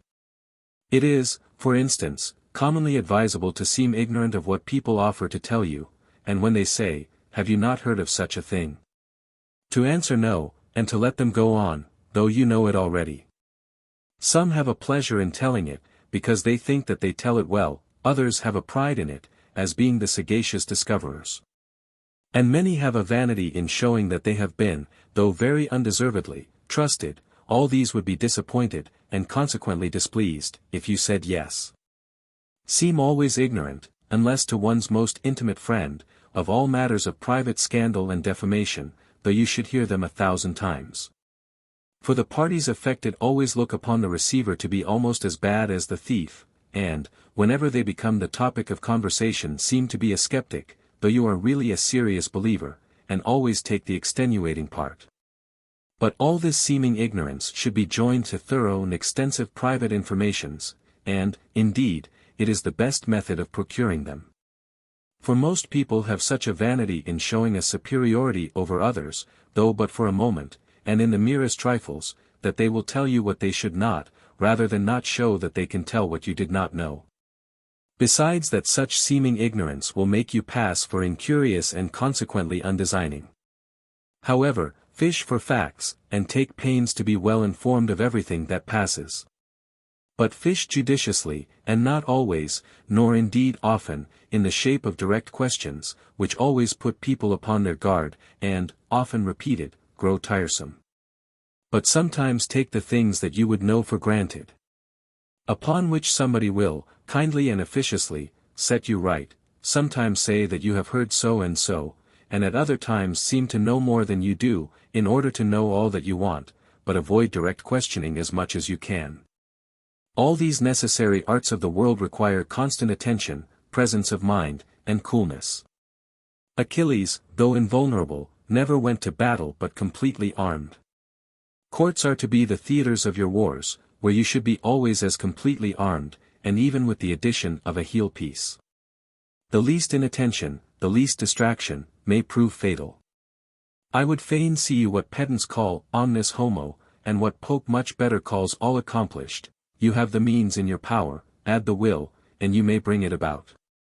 The vulgar have a coarse saying, of spoiling a ship for a halfpenny worth of tar. Prevent the application by providing the tar, it is very easily to be had in comparison with what you have already got. The fine Mrs.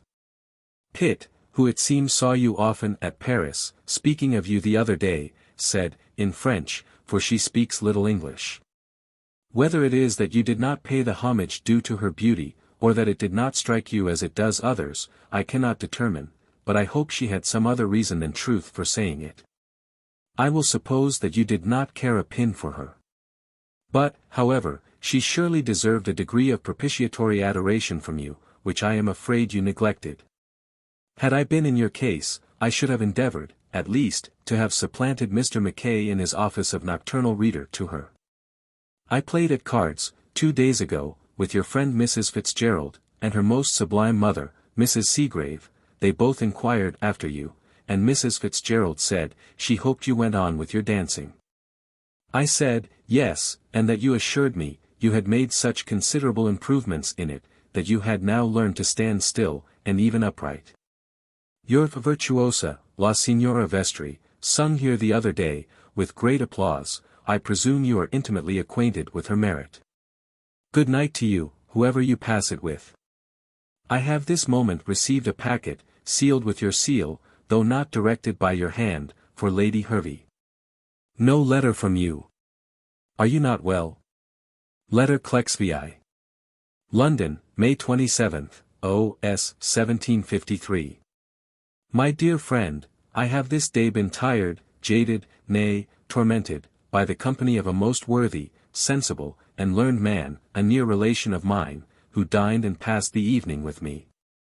This seems a paradox, but is a plain truth. He has no knowledge of the world, no manners, no address, far from talking without book, as is commonly said of people who talk sillily. He only talks by book, which in general conversation is 10 times worse. He has formed in his own closet from books, certain systems of everything, argues tenaciously upon those principles, and is both surprised and angry at whatever deviates from them. His theories are good, but, unfortunately, are all impracticable. Why? Because he has only read and not conversed. He is acquainted with books, and an absolute stranger to men. Laboring with his matter, he is delivered of it with pangs.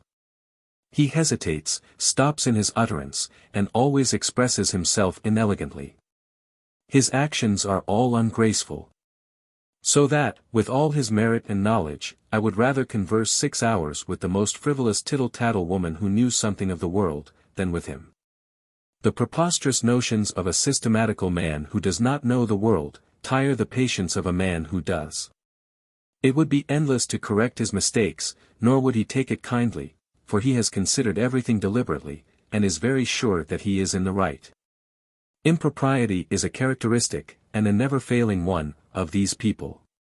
Regardless, because ignorant, of customs and manners, they violate them every moment. They often shock, though they never mean to offend, never attending either to the general character, or the particular distinguishing circumstances of the people to whom, or before whom they talk. Whereas the knowledge of the world teaches one, that the very same things which are exceedingly right and proper in one company, time and place, are exceedingly absurd in others. In short, a man who has great knowledge, from experience and observation, of the characters, customs, and manners of mankind, is a being as different from, and as superior to, a man of mere book and systematical knowledge, as a well-managed horse is to an ass. Study, therefore, cultivate and frequent men and women, not only in their outward, and consequently, guarded, but in their interior, domestic, and consequently less disguised, characters and manners. Take your notions of things, as by observation and experience you find they really are, and not as you read that they are or should be, for they never are quite what they should be.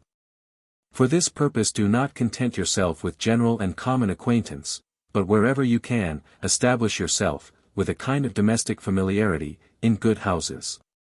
For instance, go again to Orly, for 2 or 3 days, and so at 2 or 3 reprises. Go and stay 2 or 3 days at a time at Versailles, and improve and extend the acquaintance you have there. Be at home at St. Cloud.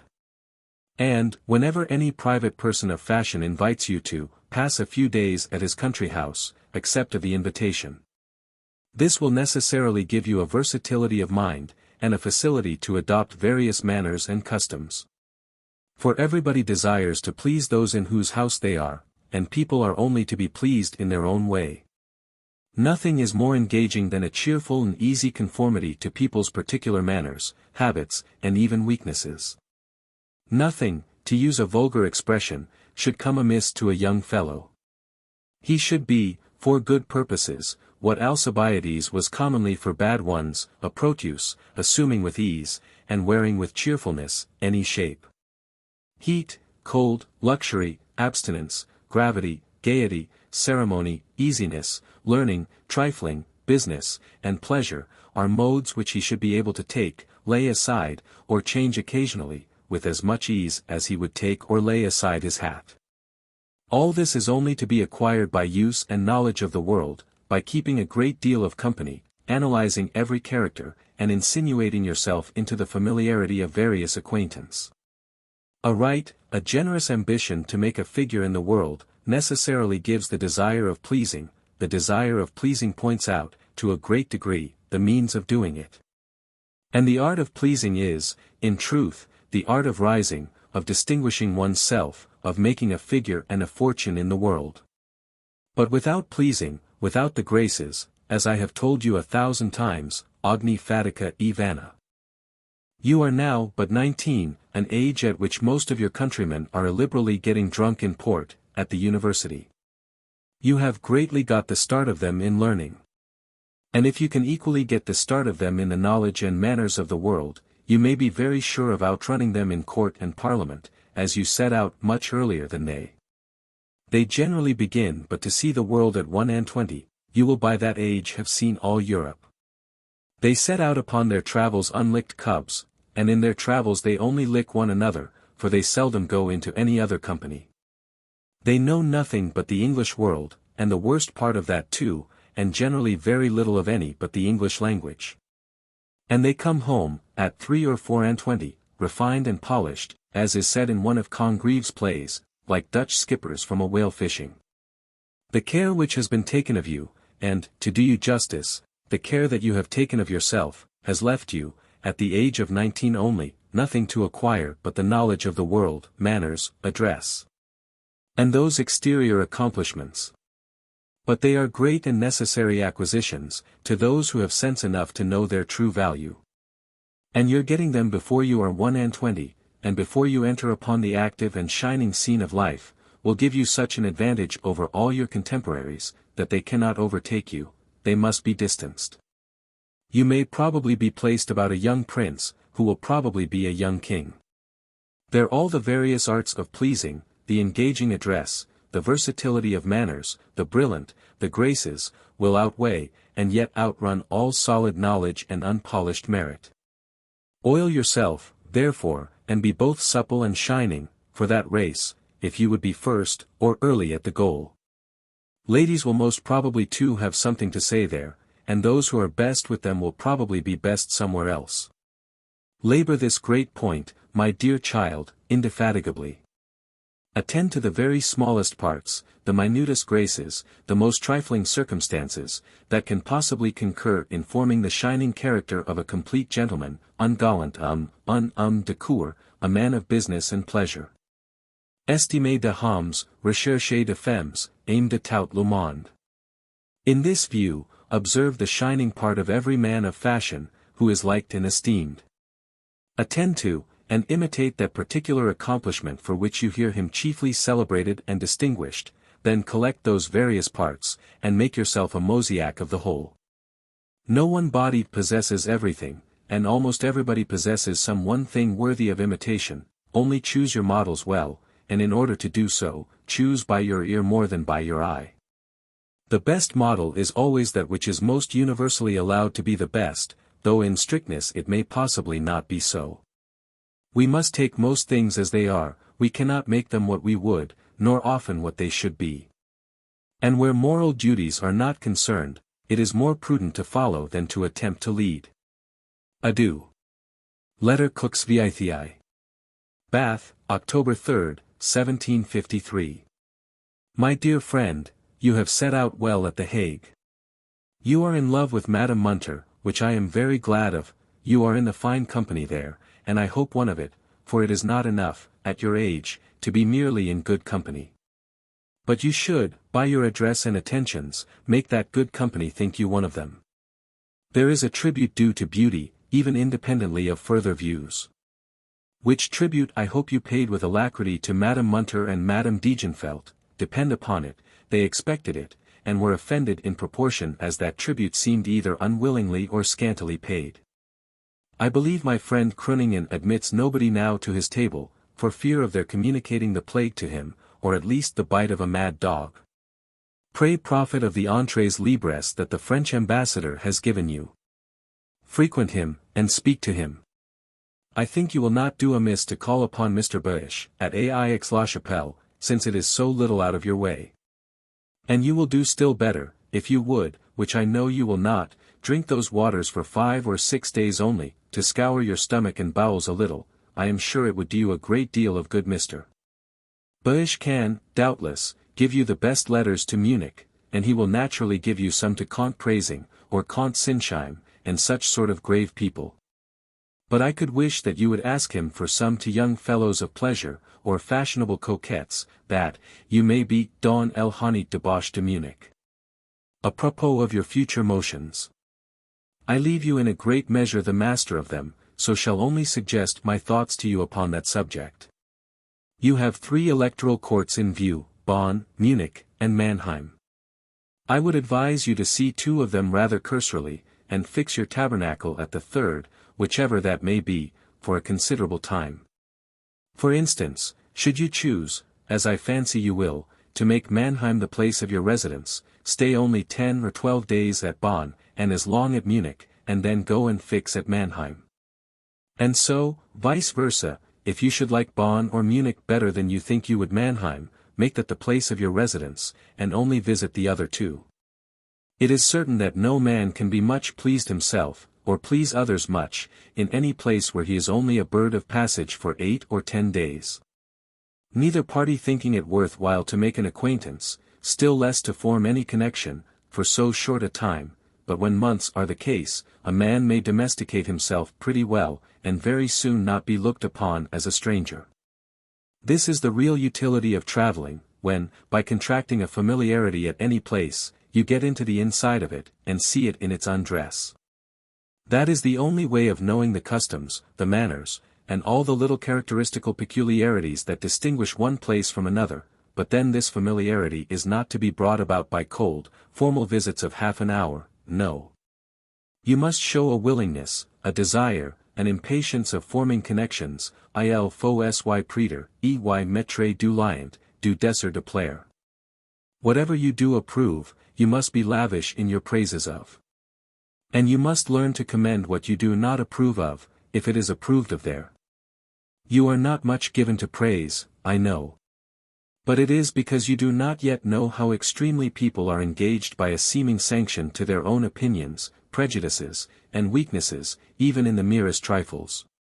Our self-love is mortified when we think our opinions, and even our tastes, customs, and dresses, either arraigned or condemned, as on the contrary, it is tickled and flattered by approbation. I will give you a remarkable instance of this kind. The famous Earl of Shaftesbury, in the flagitious reign of Charles II, while he was Chancellor, had a mind to be a favourite, as well as a minister of the king. In order, therefore, to please his Majesty, whose prevailing passion was women, my lord kept a W.E., whom he had no occasion for, and made no manner of use of. The king soon heard of it, and asked him if it was true. He owned it was. But that, though he kept that one woman, he had several others besides, for he loved variety.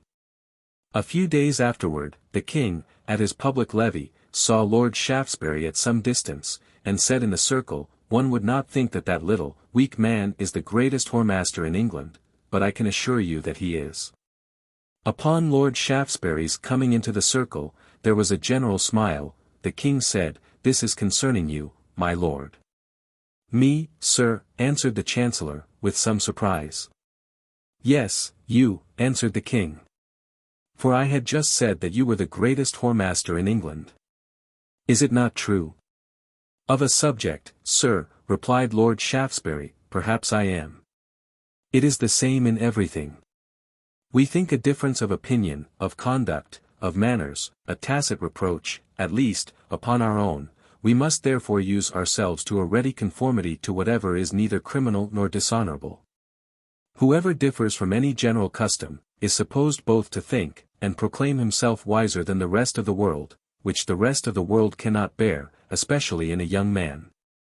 A young fellow is always forgiven and often applauded, when he carries a fashion to an excess, but never if he stops short of it. The first is ascribed to youth and fire, but the latter is imputed to an affectation of singularity or superiority. At your age, one is allowed to portray fashion, dress, vivacity, gallantry, etc., but by no means to be behindhand in any one of them. And one may apply to youth in this case, si non erasset, fecerat alminus. Adieu. Letter Clexix. Bath, October 19, 1753. My dear friend, of all the various ingredients that compose the useful and necessary art of pleasing, no one is so effectual and engaging as that gentleness, that douceur of countenance and manner. To which you are no stranger, though, God knows why, a sworn enemy. Other people take great pains to conceal or disguise their natural imperfections, some by the make of their clothes and other arts, endeavor to conceal the defects of their shape. Women, who unfortunately have natural bad complexions, lay on good ones. And both men and women upon whom unkind nature has inflicted a surliness and ferocity of countenance, do at least all they can, though often without success, to soften and mitigate it. They affect douceur, and aim at smiles, though often in the attempt, like the devil in Milton, they grin horribly a ghastly smile. But you are the only person I ever knew in the whole course of my life, who not only disdain, but absolutely reject and disguise a great advantage that nature has kindly granted. You easily guess I mean countenance. For she has given you a very pleasing one, but you beg to be excused, you will not accept it, but on the contrary, take singular pains to put on the most funeste, forbidding, and unpleasing one that can possibly be imagined.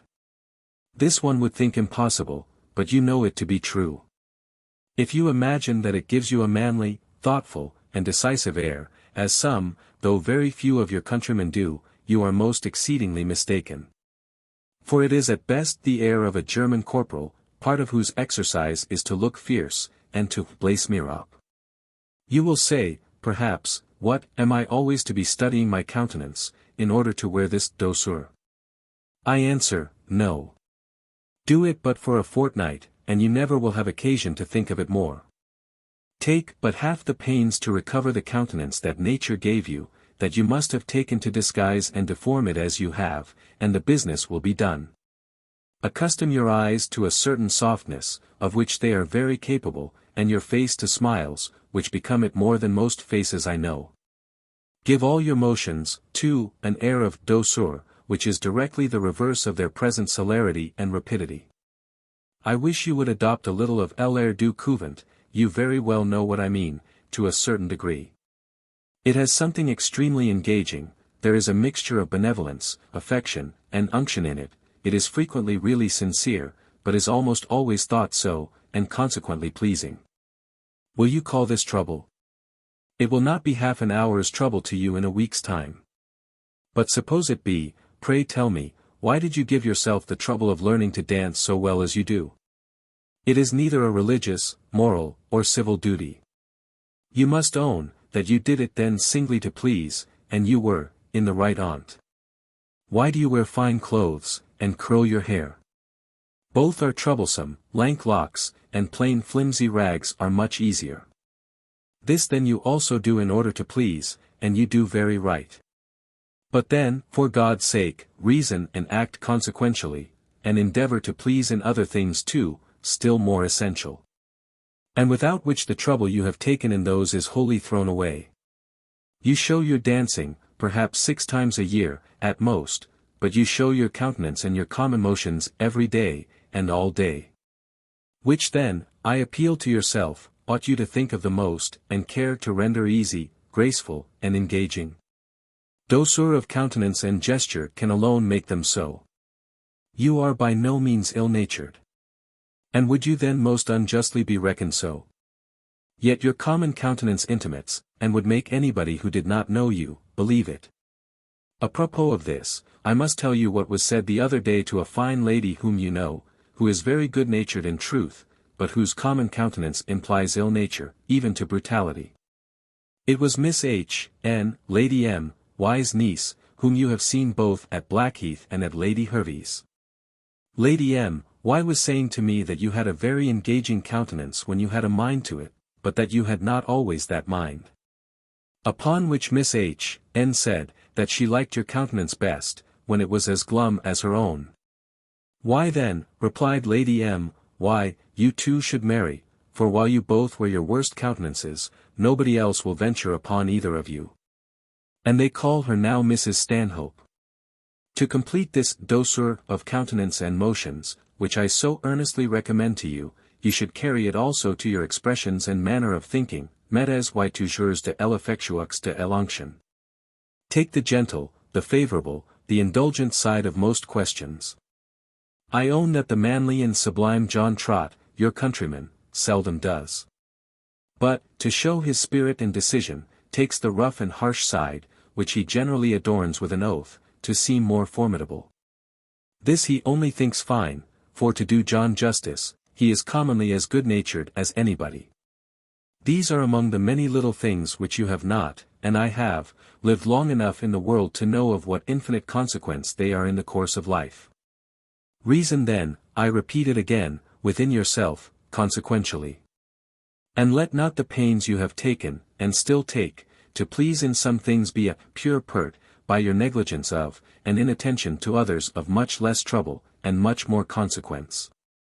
I have been of late much engaged, or rather bewildered, in Oriental history, particularly that of the Jews, since the destruction of their temple, and their dispersion by Titus. But the confusion and uncertainty of the whole, and the monstrous extravagances and falsehoods of the greatest part of it, disgusted me extremely. Their Talmud, their Miskna, their targums, and other traditions and writings of their rabbins and doctors, who were most of them Kabbalists, are really more extravagant and absurd, if possible, than all that you have read in Comte de Gabalis. And indeed most of his stuff is taken from them. Take this sample of their nonsense, which is transmitted in the writings of one of their most considerable rabbins. One Abbas Saul, a man of 10 feet high, was digging a grave, and happened to find the eye of Goliath, in which he thought proper to bury himself, and so he did, all but his head, which the giant's eye was unfortunately not quite deep enough to receive. This, I assure you, is the most modest lie of 10,000. I have also read the Turkish history which, excepting the religious part, is not fabulous, though very possibly not true.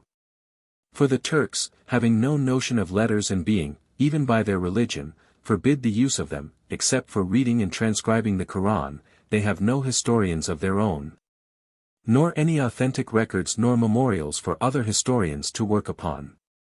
So that what histories we have of that country are written by foreigners, as Platina, Sir Paul Rycott, Prince Kentimer, etc., or else snatches only of particular and short periods, by some who happen to reside there at those times.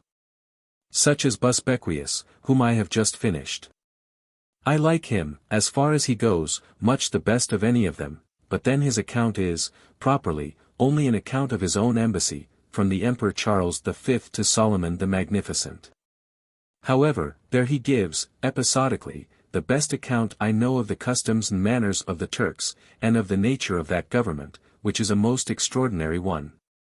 For, despotic as it always seems, and sometimes is, it is in truth a military republic, and the real power resides in the Janissaries, who sometimes order their sultan to strangle his vizier, and sometimes the vizier to depose or strangle his sultan, according as they happen to be angry at the one or the other.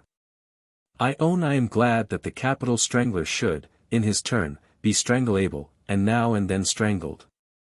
For I know of no brute so fierce, nor no criminal so guilty, as the creature called a sovereign, whether king, sultan, or Sophie, who thinks himself, either by divine or human right, vested with an absolute power of destroying his fellow creatures.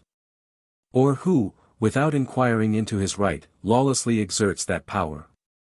The most excusable of all those human monsters are the Turks, whose religion teaches them inevitable fatalism. Apropos of the Turks, my Loyola, I pretend, is superior to your Sultan. Perhaps you think this impossible, and wonder who this Loyola is. Know then, that I have had a barbet brought me from France, so exactly like the Sultan that he has been mistaken for him several times, only his snout is shorter, and his ears longer than the Sultan's. He has also the acquired knowledge of the Sultan, and I am apt to think that he studied under the same master at Paris. His habit and his white band show him to be an ecclesiastic. And his begging, which he does very earnestly, proves him to be of a mendicant order, which, added to his flattery and insinuation, make him supposed to be a Jesuit, and have acquired him the name of Loyola. I must not omit too, that when he breaks wine he smells exactly like the Sultan. I do not yet hear one jot the better for all my bathings and pumpings, though I have been here already full half my time. I consequently go very little into company, being very little fit for any. I hope you keep company enough for us both. You will get more by that, than I shall by all my reading. I read simply to amuse myself and fill up my time, of which I have too much, but you have too much better reasons for going into company, pleasure and profit. May you find a great deal of both in a great deal of company. Adieu. Letter CXC. London, November 20th, 1753. My dear friend, 2 mails are now due from Holland, so that I have no letter from you to acknowledge, but that, you know, by long experience, does not hinder my writing to you. I always receive your letters with pleasure, but I mean, and endeavor, that you should receive mine with some profit, preferring always your advantage to my own pleasure. If you find yourself well settled and naturalized at Mannheim, stay there some time, and do not leave a certain for an uncertain good, but if you think you shall be as well, or better established at Munich, go there as soon as you please. And if disappointed, you can always return to Mannheim. I mentioned, in a former letter, your passing the carnival at Berlin, which I think may be both useful and pleasing to you, however, do as you will. But let me know what you resolve. That king and that country have, and will have, so great a share in the affairs of Europe, that they are well worth being thoroughly known. Whether, where you are now, or ever may be hereafter, you speak French, German, or English most, I earnestly recommend to you a particular attention to the propriety and elegance of your style. Employ the best words you can find in the language, avoid cacophony, and make your periods as harmonious as you can. I need not, I am sure, tell you what you must often have felt, how much the elegance of diction adorns the best thoughts, and palliates the worst. In the House of Commons it is almost everything. And, indeed, in every assembly, whether public or private. Words, which are the dress of thoughts, deserve surely more care than clothes, which are only the dress of the person, and which, however, ought to have their share of attention. If you attend to your style in any one language, it will give you a habit of attending to it in every other, and if once you speak either French or German very elegantly, you will afterwards speak much the better English for it. I repeat it to you again, for at least the 1000th time, exert your whole attention now in acquiring the ornamental parts of character.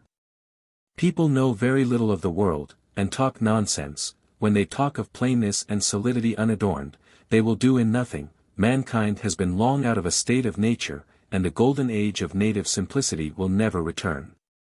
Whether for the better or the worse, no matter, but we are refined, and plain manners, plain dress, and plain diction, would as little do in life, as acorns, herbage, and the water of the neighboring spring, would do at table. Some people are just come, who interrupt me in the middle of my sermon, so good night. Letter CXCI. London, November 26, 1753. Dear friend, fine doings at Mannheim.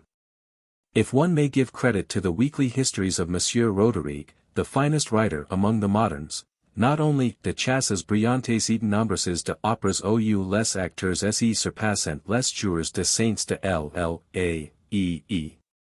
Serenissime célebres, en grand gala, but to crown the whole, Monsieur Zuckmantel is happily arrived, and Monsieur Wartenslebeu hourly expected. I hope that you are pars magna of all these delights. Though, as Noel Bluff says, in the Old Bachelor, that rascally gazetteer takes no more notice of you than if you were not in the land of the living. I should think that he might at least have taken notice that in these rejoicings you appeared with a rejoicing, and not a gloomy countenance. And you distinguished yourself in that numerous and shining company, by your air, dress, address, and attentions. If this was the case, as I will both hope and suppose it was, I will, if you require it, have him written to do you justice in his next supplement. Seriously, I am very glad that you are whirled in that tourbillon of pleasures. They smooth, polish, and rub off rough corners. Perhaps too, you have some particular collision, which is still more effectual. Chanut's History of the Palatinate was, I find, written originally in German, in which language I suppose it is that you have read it. But, as I must humbly content myself with the French translation, Valiant has sent for it for me from Holland, so that I have not yet read it. While you are in the Palatinate, you do very well to read everything relative to it. You will do still better if you make that reading the foundation of your inquiries into the more minute circumstances and anecdotes of that country, whenever you are in company with informed and knowing people. The ministers here, intimidated on the absurd and groundless clamors of the mob, have, very weakly in my mind, repealed, this session, the bill which they had passed in the last for rendering Jews capable of being naturalized by subsequent acts of Parliament. The clamorers triumph, and will doubtless make further demands, which, if not granted, this piece of complaisance will soon be forgotten. Nothing is truer in politics, than this reflection of the Cardinal de Retz, que le peuple craint toujours quand on ne le craint pas, and consequently they grow unreasonable and insolent, when they find that they are feared. Wise and honest governors will never, if they can help it, give the people just cause to complain, but then, on the other hand, they will firmly withstand groundless clamor. Besides that this noise against the Jew bill proceeds from that narrow mob spirit of intoleration in religious, and inhospitality in civil matters, both which all wise governments should oppose. The confusion in France increases daily, as, no doubt, you are informed where you are. There is an answer of the clergy to the remonstrances of the Parliament, lately published, which was sent me by the last post from France, and which I would have sent you, enclosed in this, were it not too bulky. Very probably you may see it at Mannheim, from the French minister. It is very well worth your reading, being most artfully and plausibly written, though founded upon false principles. The jus divinum of the clergy, and consequently their supremacy in all matters of faith and doctrine are asserted, both which I absolutely deny. Were those 2 points allowed the clergy of any country whatsoever, they must necessarily govern that country absolutely, everything being, directly or indirectly, relative to faith or doctrine. And whoever is supposed to have the power of saving and damning souls to all eternity, which power the clergy pretend to, will be much more considered, and better obeyed, than any civil power that forms no pretensions beyond this world. Whereas, in truth, the clergy in every country are, like all other subjects, dependent upon the supreme legislative power, and are appointed by that power under whatever restrictions and limitations it pleases. To keep up decency and decorum in the church, just as constables are to keep peace in the parish. This Fra Paolo has clearly proved, even upon their own principles of the Old and New Testament, in his book De Beneficiis, which I recommend to you to read with attention. It is short. Adieu. Letter Xii. London, December 25, 1753. My dear friend, yesterday again I received 2 letters at once from you, the one of the 7th, the other of the 15th, from Mannheim. You never had in your life so good a reason for not writing, either to me or to anybody else, as your sore finger lately furnished you. I believe it was painful, and I am glad it is cured. But a sore finger, however painful, is a much less evil than laziness, of either body or mind, and attended by fewer ill consequences. I am very glad to hear that you were distinguished at the court of Mannheim from the rest of your countrymen and fellow travelers. It is a sign that you had better manners and address than they. For take it for granted, the best bred people will always be the best received wherever they go. Good manners are the settled medium of social, as specie is of commercial life. Returns are equally expected for both. And people will no more advance their civility to a bear, than their money to a bankrupt. I really both hope and believe, that the German courts will do you a great deal of good. There's ceremony and restraint being the proper correctives and antidotes for your negligence and inattention. I believe they would not greatly relish your weltering in your own laziness, and an easy chair. Nor take it very kindly, if, when they spoke to you or you to them, you looked another way, as much as to say, kiss my B.H. As they give, so they require attention. And, by the way, take this maxim for an undoubted truth, that no young man can possibly improve in any company, for which he has not respect enough to be under some degree of restraint. I dare not trust to Masonier's report of his Rhenish, his Burgundy not having answered either his account or my expectations. I doubt, as a wine merchant, he is the perfidus capo, whatever he may be as a banker. I shall therefore venture upon none of his wine, but delay making my provision of old hock, till I go abroad myself next spring, as I told you in the utmost secrecy, in my last, that I intend to do. And then probably I may taste some that I like, and go upon sure ground. There is commonly very good, both at Aix-la-Chapelle and Liege, where I formerly got some excellent, which I carried with me to Spa, where I drank no other wine. As my letters to you frequently miscarry, I will repeat in this that part of my last which related to your future motions. Whenever you shall be tired of Berlin, go to Dresden, where Sir Charles Williams will be, who will receive you with open arms. He dined with me today, and sets out for Dresden in about 6 weeks. He spoke of you with great kindness and impatience to see you again. He will trust and employ you in business, and he is now in the whole secret of importance, till we fix our place to meet in, which probably will be Spa. Wherever you are, inform yourself minutely of, and attend particularly to the affairs of France. They grow serious, and in my opinion will grow more and more so every day. The king is despised and I do not wonder at it, but he has brought it about to be hated at the same time, which seldom happens to the same man. His ministers are known to be as disunited as incapable. He hesitates between the church and the parliaments, like the ass in the fable, that starved between two hampers of hay, too much in love with his mistress to part with her, and too much afraid of his soul to enjoy her. Jealous of the parliaments, who would support his authority, and a devoted bigot to the church, that would destroy it. The people are poor, consequently discontented, those who have religion, are divided in their notions of it. Which is saying that they hate one another. The clergy never do forgive, much less will they forgive the parliament never will forgive them.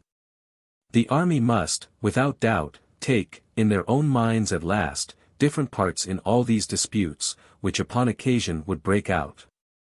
Armies, though always the supporters and tools of absolute power for the time being, are always the destroyers of it, too, by frequently changing the hands in which they think proper to lodge it. This was the case of the Praetorian bands, who deposed and murdered the monsters they had raised to oppress mankind. The Janissaries in Turkey, and the regiments of guards in Russia, do the same now. The French nation reasons freely, which they never did before, upon matters of religion and government, and begin to be spregiudicati, the officers do so too. In short, all the symptoms, which I have ever met with in history previous to great changes and revolutions in government, now exist, and daily increase, in France.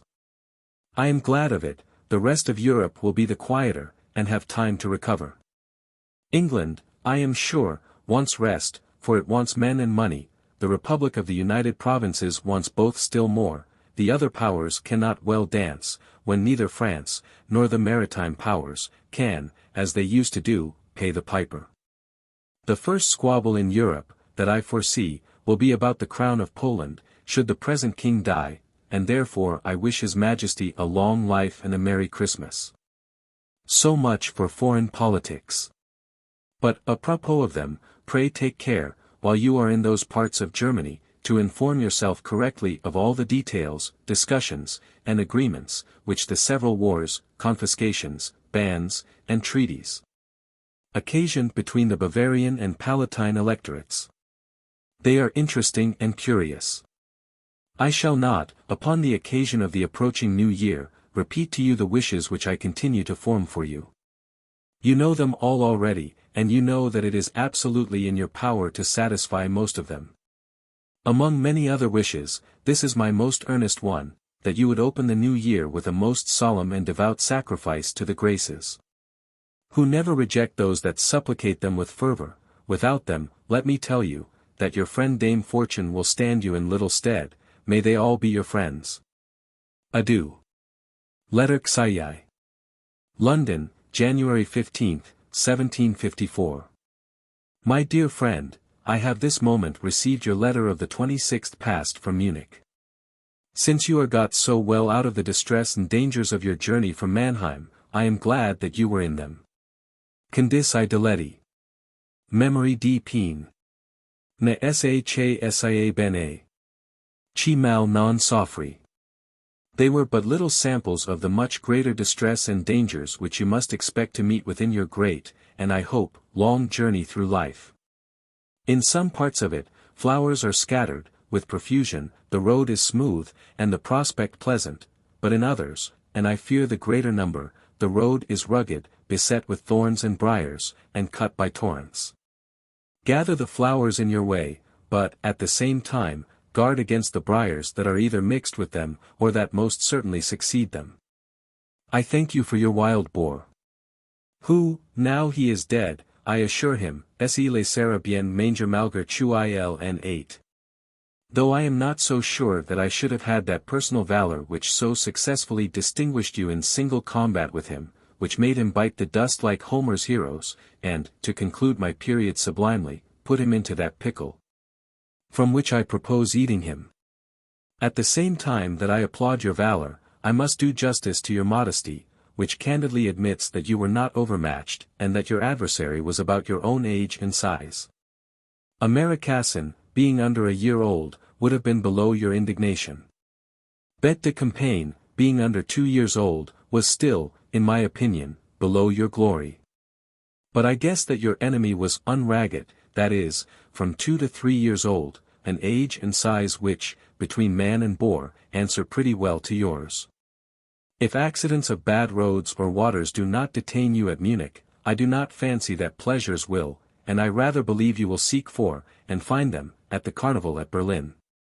In which supposition, I eventually direct this letter to your banker there.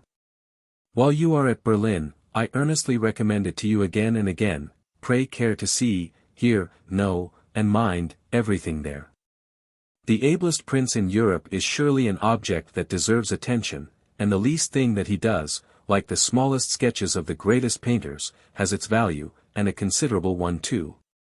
Read with care the Code Frederick, and inform yourself of the good effects of it in those parts of his dominions where it has taken place, and where it has banished the former chicanes, quirks, and quibbles of the old law.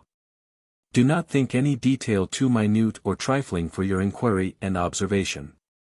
I wish that you could find 1 hour's leisure every day, to read some good Italian author, and to converse in that language with our worthy friend Signor Angelo Cori. It would both refresh and improve your Italian, which, of the many languages you know, I take to be that in which you are the least perfect. But of which, too, you already know enough to make yourself master of, with very little trouble, whenever you please. Live, dwell, and grow at the several courts there, use them so much to your face, that they may not look upon you as a stranger. Observe, and take their ton, even to their affectations and follies, for such there are, and perhaps should be, at all courts. Stay, in all events, at Berlin, till I inform you of Sir Charles Williams's arrival at Dresden. Where I suppose you would not care to be before him, and where you may go as soon after him as ever you please. Your time there will neither be unprofitably nor disagreeably spent.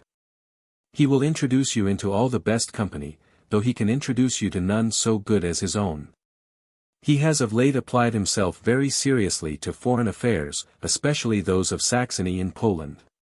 He knows them perfectly well, and will tell you what he knows. He always expresses, and I have good reason to believe very sincerely, great kindness and affection for you.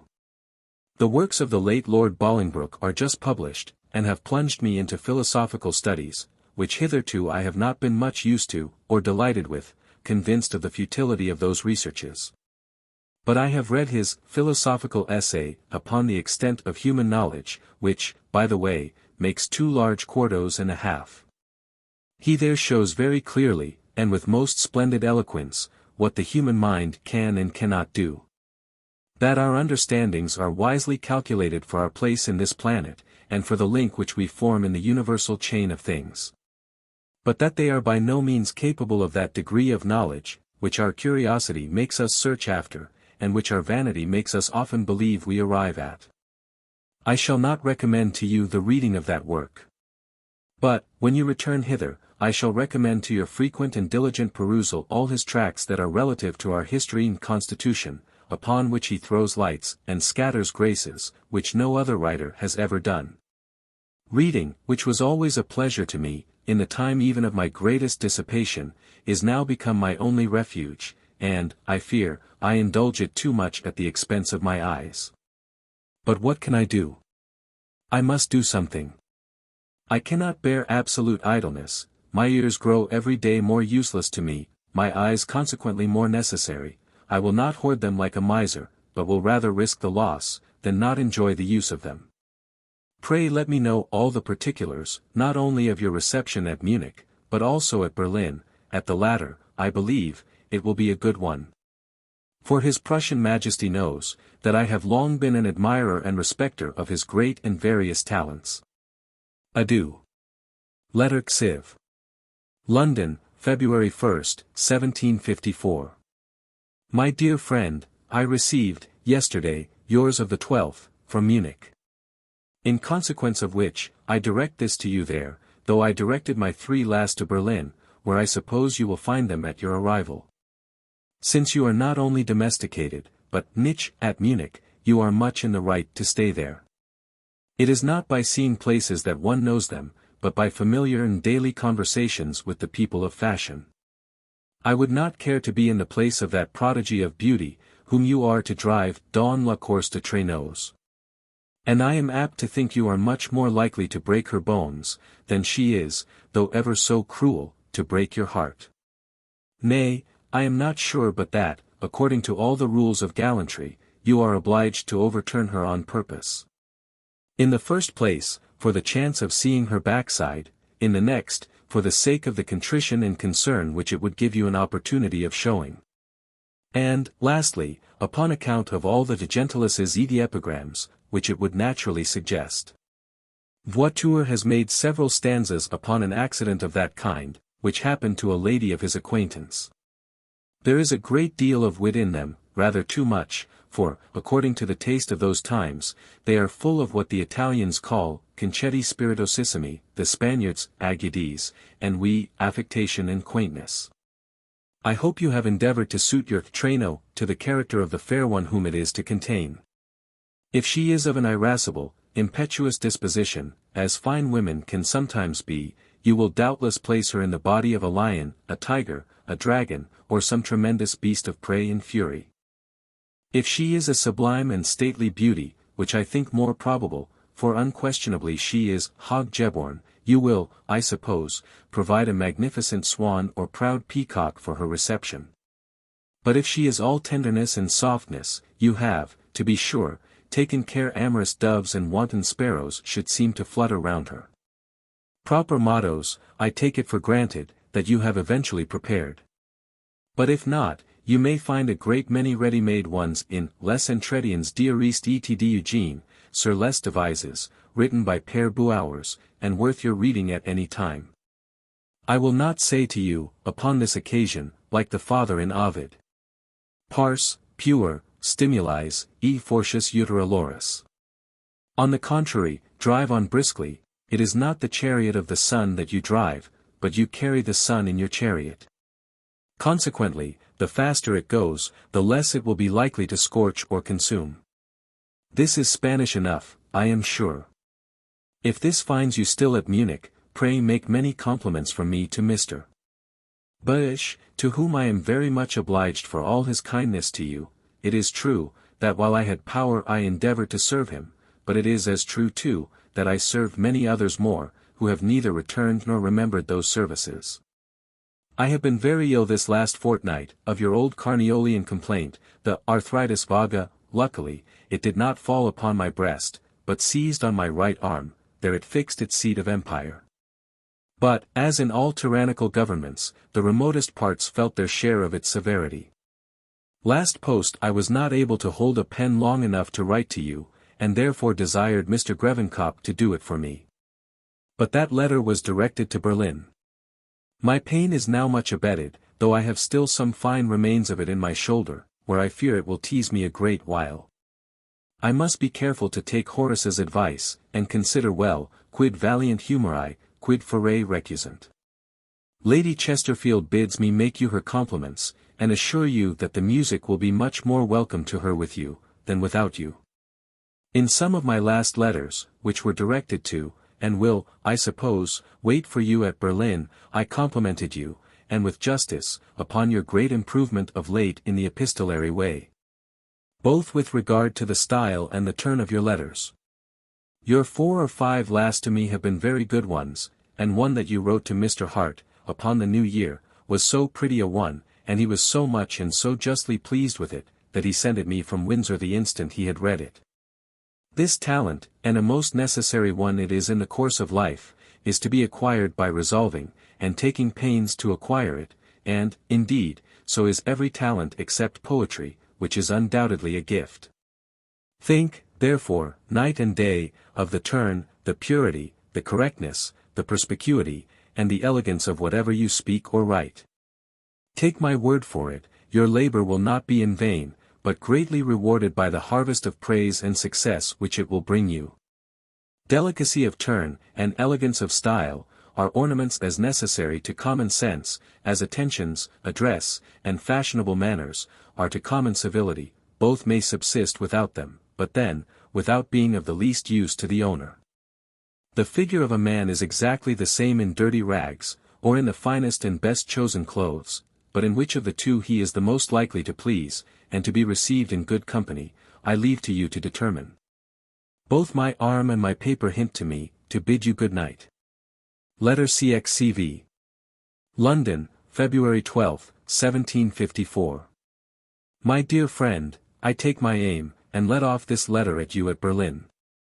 I should be sorry it missed you, because I believe you will read it with as much pleasure as I write it. It is to inform you, that, after some difficulties and dangers, your seat in the new Parliament is at last absolutely secured, and that without opposition, or the least necessity of your personal trouble or appearance. This success, I must further inform you, is in a great degree owing to Mr. Eliot's friendship to us both, for he brings you in with himself at his surest borough. As it was impossible to act with more zeal and friendship than Mr. Eliot has acted in this whole affair, I desire that you will, by the very next post, write him a letter of thanks, warm and young thanks, not old and cold ones. You may enclose it in yours to me, and I will send it to him, for he is now in Cornwall. Thus, sure of being a senator, I dare say you do not propose to be one of the pederae senators, e pedibus ire in sententiam.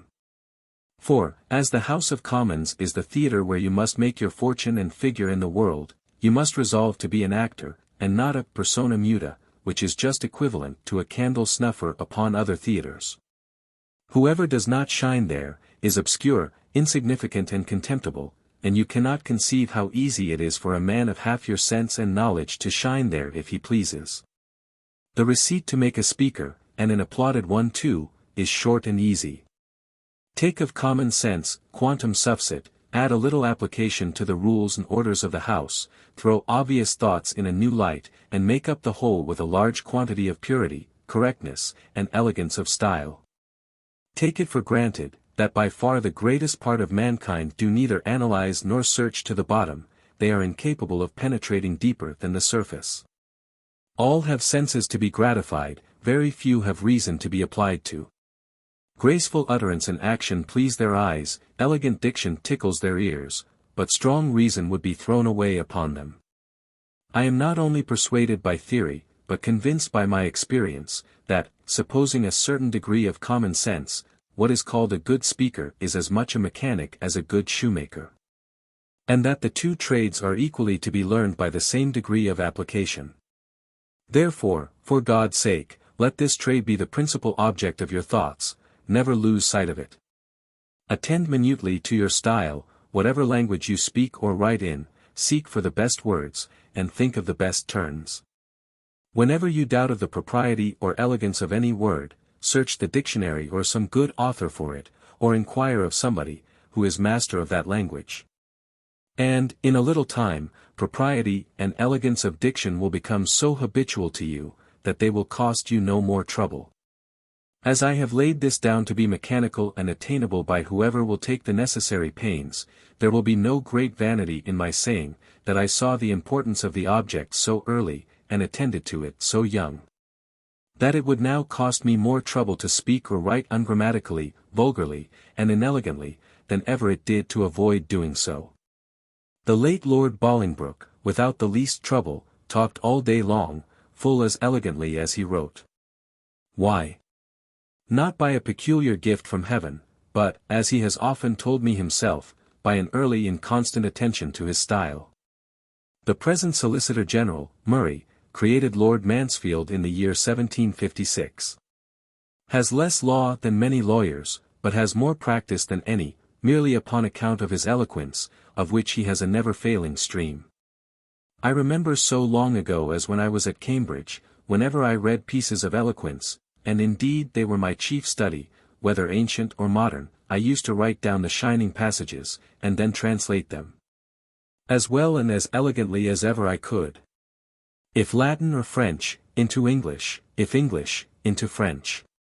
This, which I practiced for some years, not only improved and formed my style, but imprinted in my mind and memory the best thoughts of the best authors. The trouble was little, but the advantage I have experienced was great. While you are abroad, you can neither have time nor opportunity to read pieces of English or parliamentary eloquence, as I hope you will carefully do when you return. But, in the meantime, whenever pieces of French eloquence come in your way, such as the speeches of persons received into the Academy, orations funebres, representations of the several parliaments to the king, etc. Read them in that view, in that spirit, observe the harmony, the turn and elegance of the style, examine in what you think it might have been better, and consider in what, had you written it yourself, you might have done worse. Compare the different manners of expressing the same thoughts in different authors, and observe how differently the same things appear in different dresses.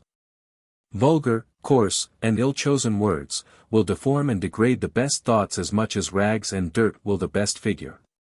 In short, you now know your object. Pursue it steadily, and have no digressions that are not relative to, and connected with, the main action. Your success in Parliament will effectually remove all other objections. Either a foreign or a domestic destination will no longer be refused you, if you make your way to it through Westminster. I think I may now say, that I am quite recovered from my late illness, strength and spirits excepted, which are not yet restored. Aix la Chapelle and Spa will, I believe, answer all my purposes. I long to hear an account of your reception at Berlin, which I fancy will be a most gracious one. Adieu. Letter Kexkvi. London, February 15, 1754. My dear friend, I can now with great truth apply your own motto to you, nullum numen abest, si sit prudentia. You are sure of being, as early as your age will permit, a member of that house. Which is the only road to figure and fortune in this country. Those, indeed, who are bred up to, and distinguish themselves in particular professions, as the army, the navy, and the law, may, by their own merit, raise themselves to a certain degree.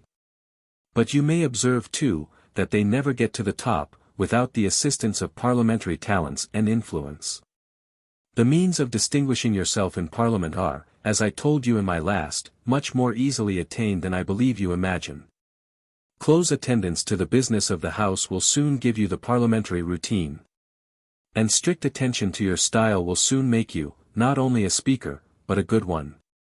The vulgar look upon a man, who is reckoned a fine speaker, as a phenomenon, a supernatural being, and endowed with some peculiar gift of heaven. They stare at him, if he walks in the park, and cry, that is he. You will, I am sure, view him in a juster light, and nulla formidine. You will consider him only as a man of good sense, who adorns common thoughts with the graces of elocution, and the elegance of style.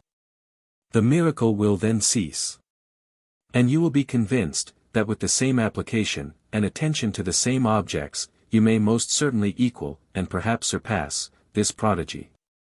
Sir W. Y. With not a quarter of your parts, and not a thousandth part of your knowledge, has, by a glibness of tongue simply, raised him successively to the best employments of the kingdom. He has been Lord of the Admiralty, Lord of the Treasury, Secretary at War, and is now Vice-Treasurer of Ireland, and all this with a most sullied, not to say blasted character. Represent the thing to yourself, as it really is, easily attainable, and you will find it so.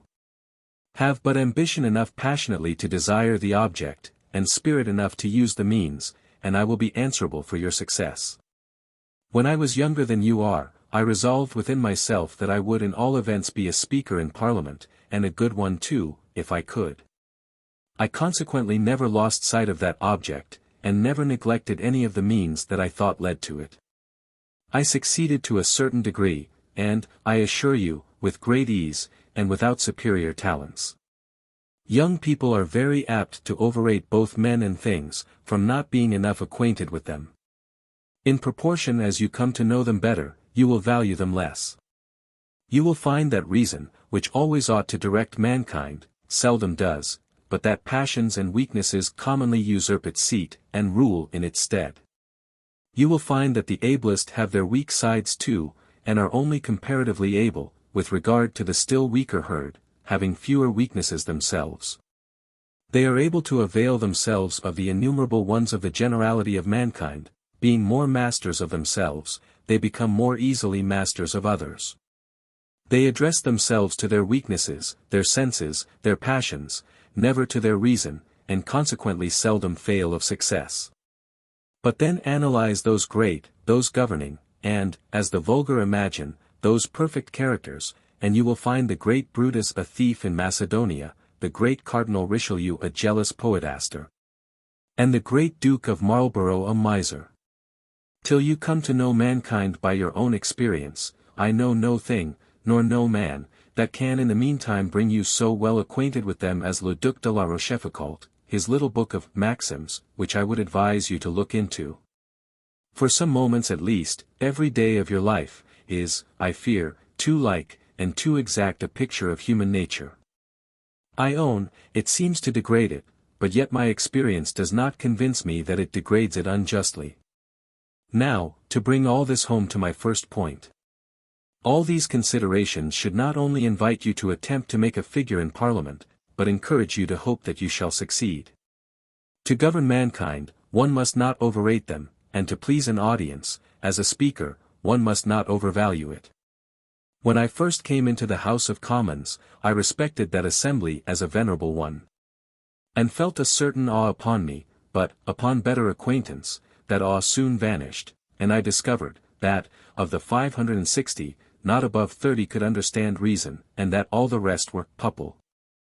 That those 30 only required plain common sense, dressed up in good language, and that all the others only required flowing and harmonious periods, whether they conveyed any meaning or not, having ears to hear, but not sense enough to judge. These considerations made me speak with little concern the first time, with less the second, and with none at all the third. I gave myself no further trouble about anything, except my elocution, and my style. Presuming, without much vanity, that I had common sense sufficient not to talk nonsense. Fix these 3 truths strongly in your mind. First, that it is absolutely necessary for you to speak in Parliament. Secondly, that it only requires a little human attention, and no supernatural gifts, and, thirdly, that you have all the reason in the world to think that you shall speak well. When we meet, this shall be the principal subject of our conversations. And, if you will follow my advice, I will answer for your success. Now from great things to little ones, the transition is to me easy, because nothing seems little to me that can be of any use to you. I hope you take great care of your mouth and teeth, and that you clean them well every morning with a sponge in tepid water, with a few drops of arquebusade water dropped into it. Besides washing your mouth carefully after every meal, I do insist upon your never using those sticks, or any hard substance whatsoever, which always rub away the gums, and destroy the varnish of the teeth. I speak this from woeful experience. For my negligence of my teeth, when I was younger than you are, made them bad, and afterward, my desire to have them look better, made me use sticks, irons, etc., which totally destroyed them, so that I have not now above 6 or 7 left. I lost one this morning, which suggested this advice to you. I have received the tremendous wild boar, which your still more tremendous arm slew in the immense deserts of the Palatinate. But have not yet tasted of it, as it is hitherto above my low regimen. The late King of Prussia, whenever he killed any number of wild boars, used to oblige the Jews to buy them, at a high price, though they could eat none of them. So they defrayed the expense of his hunting. His son has juster rules of government, as the Code Frederick plainly shows. I hope, that, by this time, you are as well anchor at Berlin as you was at Munich. But, if not, you are sure of being so at Dresden. Adieu. Letter Xvi. London, February 26, 1754. My dear friend, I have received your letters of the 4th, from Munich, and of the 11th from Ratisbon. But I have not received that of the January 31st, to which you refer in the former. It is to this negligence and uncertainty of the post, that you owe your accidents between Munich and Ratisbon, for, had you received my letters regularly, you would have received one from me before you left Munich, in which I advised you to stay, since you were so well there. But, at all events, you were in the wrong to set out from Munich in such weather and such roads, since you could never imagine that I had set my heart so much upon your going to Berlin, as to venture your being buried in the snow for it. Upon the whole, considering all, you are very well off. You do very well, in my mind, to return to Munich, or at least to keep within the circle of Munich, Ratisbon, and Mannheim, till the weather and the roads are good, stay at each or any of those places as long as ever you please. For I am extremely indifferent about your going to Berlin. As to our meeting, I will tell you my plan, and you may form your own accordingly. I propose setting out from hence the last week in April, then drinking the Aix-la-Chapelle waters for a week, and from thence being at Spa about the 15th of May, where I shall stay 2 months at most, and then return straight to England. As I both hope and believe that there will be no mortal at Spa during my residence there, the fashionable season not beginning till the middle of July, I would by no means have you come there at first, to be locked up with me and some few Capucins. For 2 months, in that miserable hole. But I would advise you to stay where you like best, till about the first week in July, and then to come and pick me up at Spa, or meet me upon the road at Liege or Brussels.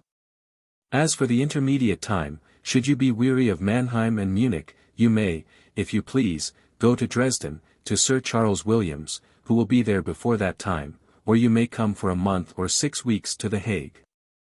Or, in short, go or stay wherever you like best. So much for your motions. As you have sent for all the letters directed to you at Berlin, you will receive from thence volumes of mine, among which you will easily perceive that some were calculated for a supposed perusal previous to your opening them. I will not repeat anything contained in them, excepting that I desire you will send me a warm and cordial letter of thanks for Mr. Elliot, who has, in the most friendly manner imaginable, fixed you at his own borough of Liskeard, where you will be elected jointly with him, without the least opposition or difficulty. I will forward that letter to him into Cornwall, where he now is. Now that you are to be soon a man of business, I heartily wish that you would immediately begin to be a man of method, nothing contributing more to facilitate and dispatch business, than method and order. Have order and method in your accounts, in your reading, in the allotment of your time, in short, in everything. You cannot conceive how much time you will save by it, nor how much better everything you do will be done. The Duke of Marlborough did by no means spend, but he slatterned himself into that immense debt, which is not yet near paid off. The hurry and confusion of the Duke of Newcastle do not proceed from his business, but from his want of method in it. Sir Robert Walpole, who had 10 times the business to do, was never seen in a hurry, because he always did it with method. The head of a man who has business, and no method nor order, is properly that rudis indigestic moles quam dixir chaos. As you must be conscious that you are extremely negligent and slatternly, I hope you will resolve not to be so for the future. Prevail with yourself, only to observe good method and order for 1 fortnight. And I will venture to assure you that you will never neglect them afterward, you will find such conveniency and advantage arising from them. Method is the great advantage that lawyers have over other people, in speaking in Parliament. For, as they must necessarily observe it in their pleadings in the courts of justice, it becomes habitual to them everywhere else. Without making you a compliment, I can tell you with pleasure, that order, method, and more activity of mind, are all that you want, to make, some day or other, a considerable figure in business. You have more useful knowledge, more discernment of characters, and much more discretion, than is common at your age, much more, I am sure, than I had at that age. Experience you cannot yet have, and therefore trust in the meantime to mine. I am an old traveller, am well acquainted with all the by as well as the great roads, I cannot misguide you from ignorance, and you are very sure I shall not from design. I can assure you, that you will have no opportunity of subscribing yourself my excellencies, etc.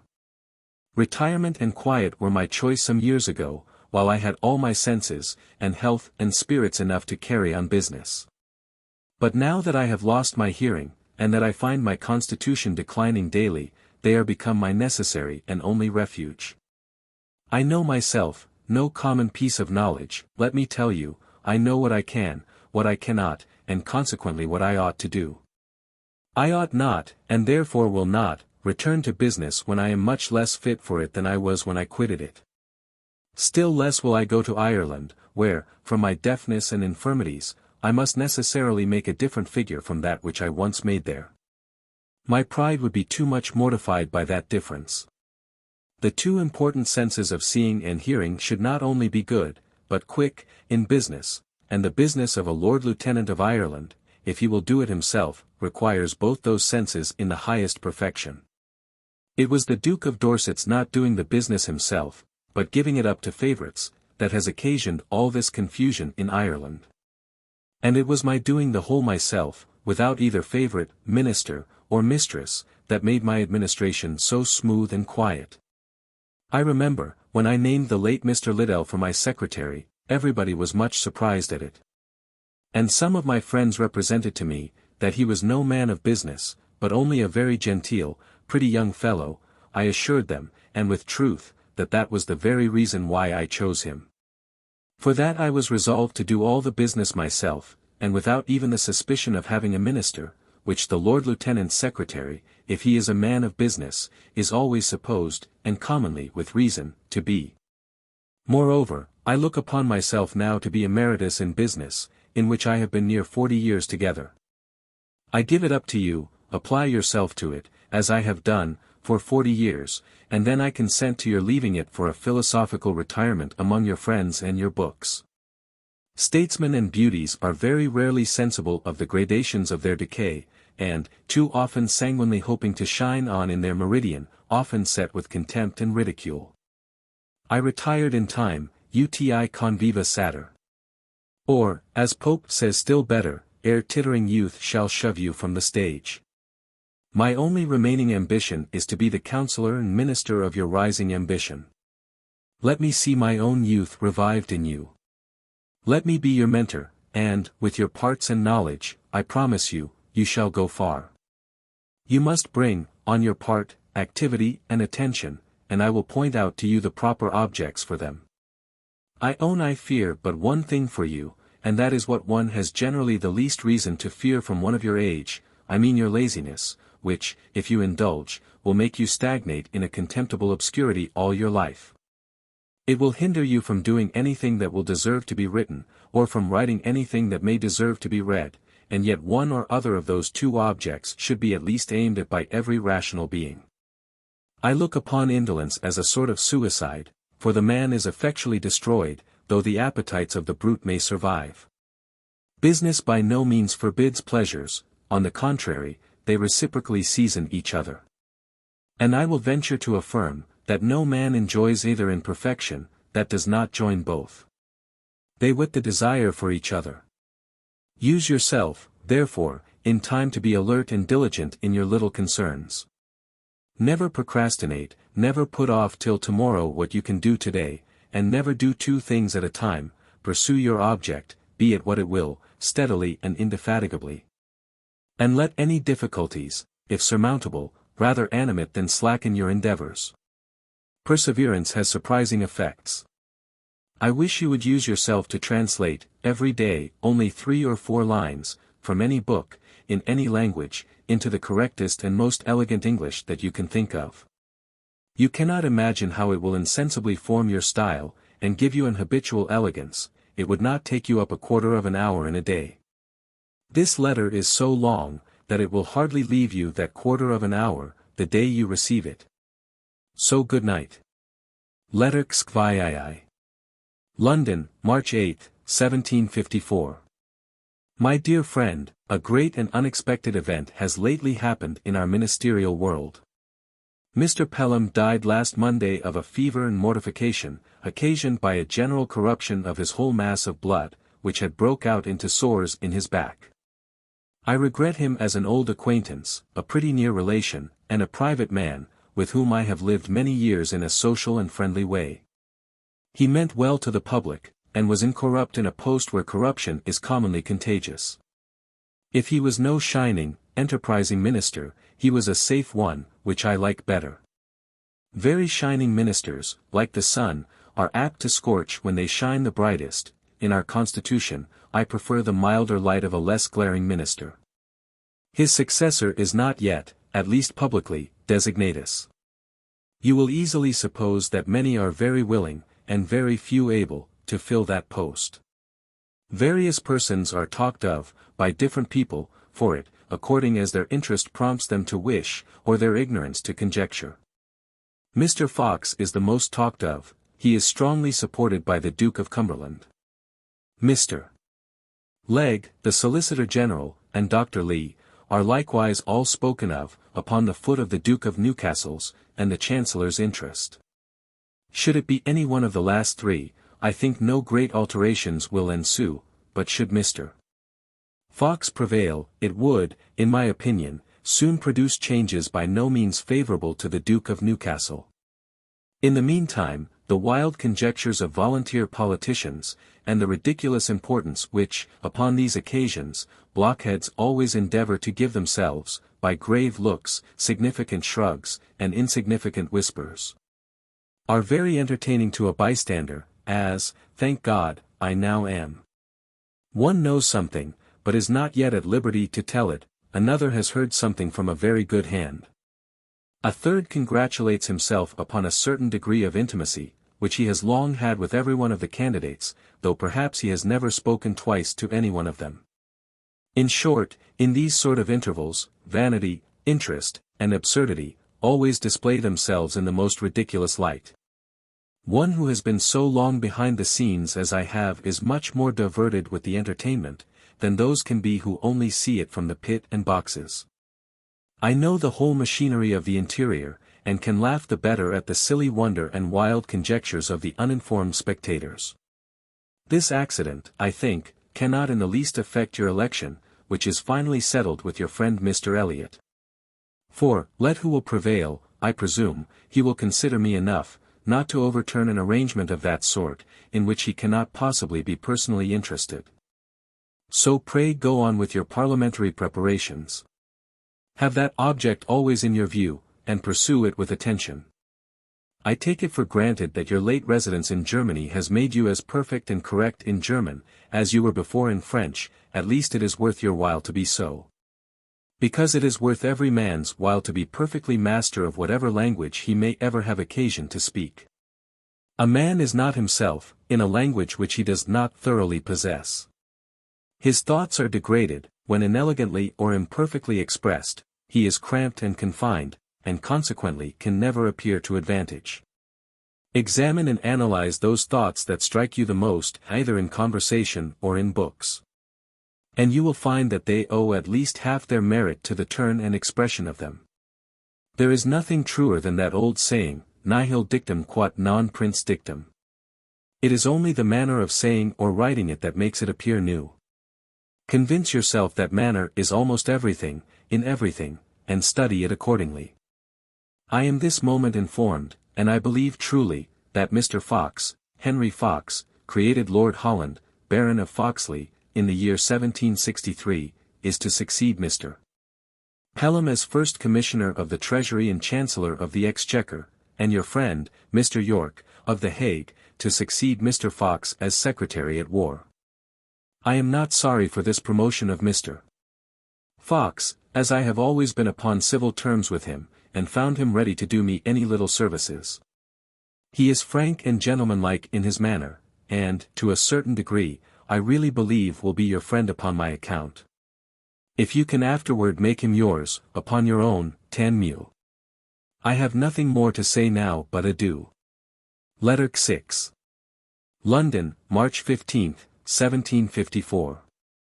My dear friend, we are here in the midst of a second winter. The cold is more severe, and the snow deeper, than they were in the first. I presume, your weather in Germany is not much more gentle and, therefore, I hope that you are quietly and warmly fixed at some good town, and will not risk a second burial in the snow, after your late fortunate resurrection out of it. Your letters, I suppose, have not been able to make their way through the ice, for I have received none from you since that of the 12th of February, from Ratisbon. I am the more uneasy at this state of ignorance, because I fear that you may have found some subsequent inconveniences from your overturn, which you might not be aware of at first. The curtain of the political theatre was partly drawn up the day before yesterday, and exhibited a scene which the public in general did not expect. The Duke of Newcastle was declared First Lord Commissioner of the Treasury, Mr.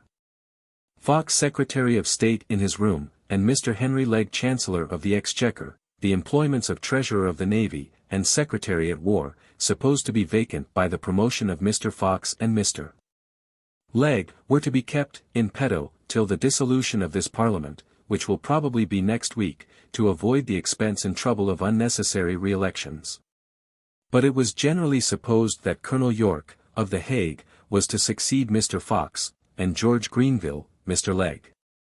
This scheme, had it taken place, you are, I believe, aware, was more a temporary expedient, for securing the elections of the new Parliament, and forming it, at its first meeting, to the interests and the inclinations of the Duke of Newcastle and the Chancellor, than a plan of administration either intended or wished to be permanent.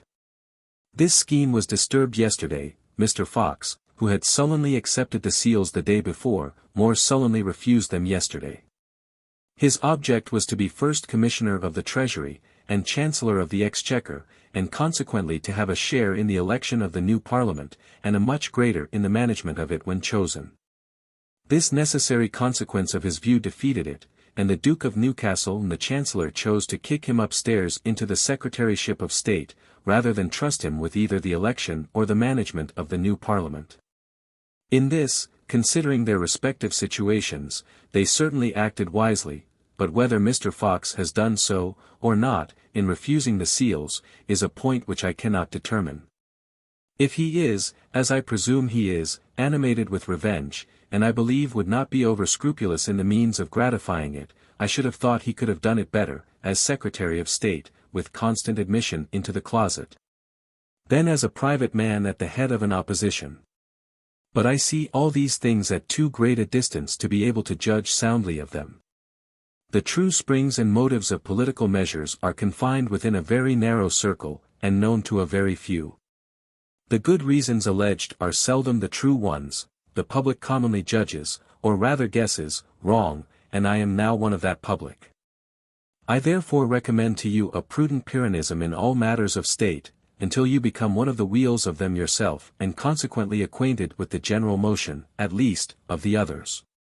For as to all the minute and secret springs, that contribute more or less to the whole machine, no man living ever knows them all, not even he who has the principal direction of it. As in the human body, there are innumerable little vessels and glands that have a good deal to do, and yet escape the knowledge of the most skilful anatomist. He will know more, indeed, than those who only see the exterior of our bodies, but he will never know all. This bustle, and these changes at court, far from having disturbed the quiet and security of your election, have, if possible, rather confirmed them. For the Duke of Newcastle, I must do him justice, has, in the kindest manner imaginable to you, wrote a letter to Mr. Elliot, to recommend to him the utmost care of your election. Though the plan of administration is thus unsettled, mine, for my travels this summer, is finally settled, and I now communicate it to you that you may form your own upon it. I propose being at Spa on the 10th or 12th of May, and staying there till the 10th of July. As there will be no mortal there during my stay, it would be both unpleasant and unprofitable to you to be shut up tete-a-tete with me the whole time. I should therefore think it best for you not to come to me there till the last week in June. In the meantime, I suppose, that by the middle of April, you will think that you have had enough of Mannheim, Munich, or Ratisbon, and that district. Where would you choose to go then? For I leave you absolutely your choice. Would you go to Dresden for a month or 6 weeks? That is a good deal out of your way, and I am not sure that Sir Charles will be there by that time. Or would you rather take Bonn in your way, and pass the time till we meet at The Hague? From Mannheim you may have a great many good letters of recommendation to the court of Bonn. Which court, and its elector, in one light or another, are worth your seeing. From thence, your journey to The Hague will be but a short one. And you would arrive there at that season of the year when The Hague is, in my mind, the most agreeable, smiling scene in Europe, and from The Hague you would have but 3 very easy days' journey to me at Spa. Do as you like. For, as I told you before, ella e assolutamente padrone. But lest you should answer that you desire to be determined by me, I will eventually tell you my opinion. I am rather inclined to the latter plan. I mean that of your coming to Bonn, staying there according as you like it, and then passing the remainder of your time, that is May and June, at The Hague. Our connection and transactions with the Republic of the United Provinces are such, that you cannot be too well acquainted with that constitution, and with those people. You have established good acquaintances there, and you have been featoyed round by the foreign ministers, so that you will be there en pius canu. Moreover, you have not seen the stadtholder, the gouvernante, nor the court there, which a bon comte should be seen. Upon the whole, then, you cannot, in my opinion, pass the months of May and June more agreeably, or more usefully, than at The Hague. But, however, if you have any other plan that you like better, pursue it, only let me know what you intend to do, and I shall most cheerfully agree to it. The Parliament will be dissolved in about 10 days, and the writs for the election of the new one issued out immediately afterward, so that, by the end of next month, you may depend upon being Member de la Chambre Basse. A title that sounds high in foreign countries, and perhaps higher than it deserves. I hope you will add a better title to it in your own, I mean that of a good speaker in Parliament. You have, I am sure, all the materials necessary for it, if you will but put them together and adorn them. I spoke in Parliament the first month I was in it, and a month before I was of age, and from the day I was elected, till the day that I spoke. I am sure I thought nor dreamed of nothing but speaking. The first time, to say the truth, I spoke very indifferently as to the matter, but it passed tolerably, in favour of the spirit with which I uttered it, and the words in which I had dressed it. I improved by degrees, till at last it did tolerably well. The House, it must be owned, is always extremely indulgent to the 2 or 3 first attempts of a young speaker. And if they find any degree of common sense in what he says, they make great allowances for his inexperience, and for the concern which they suppose him to be under. I experienced that indulgence. For had I not been a young member, I should certainly have been, as I own I deserved, reprimanded by the House for some strong and indiscreet things that I said. Adieu. It is indeed high time. Letter C.C. London, March 26, 1754. My dear friend, yesterday I received your letter of the 15th from Mannheim, where I find you have been received in the usual gracious manner, which I hope you return in a graceful one. As this is a season of great devotion and solemnity in all Catholic countries, pray inform yourself of, and constantly attend to, all their silly and pompous church ceremonies. One ought to know them. I am very glad that you wrote the letter to Lord, which, in every different case that can possibly be supposed, was, I am sure, both a decent and a prudent step. You will find it very difficult, whenever we meet, to convince me that you could have any good reasons for not doing it. For I will, for argument's sake, suppose, what I cannot in reality believe, that he has both said and done the worst he could, of and by you. What then? How will you help yourself? Are you in a situation to hurt him? Certainly not. But he certainly is in a situation to hurt you. Would you show a sullen, pouting, impotent resentment? I hope not. Leave that silly, unavailing sort of resentment to women, and men like them, who are always guided by humour, never by reason and prudence. That pettish, pouting conduct is a great deal too young, and implies too little knowledge of the world, for one who has seen so much of it as you have. Let this be one invariable rule of your conduct, never to show the least symptom of resentment which you cannot to a certain degree gratify, but always to smile, where you cannot strike. There would be no living in courts, nor indeed in the world if one could not conceal, and even dissemble, the just causes of resentment, which one meets with every day in active and busy life. Whoever cannot master his humour enough, pour faire bon mine a mauvaise jeu, should leave the world, and retire to some hermitage, in an unfrequented desert. By showing an unavailing and sullen resentment, you authorize the resentment of those who can hurt you and whom you cannot hurt, and give them that very pretence, which perhaps they wished for, of breaking with, and injuring you. Whereas the contrary behaviour would lay them under, the restraints of decency at least, and either shackle or expose their malice.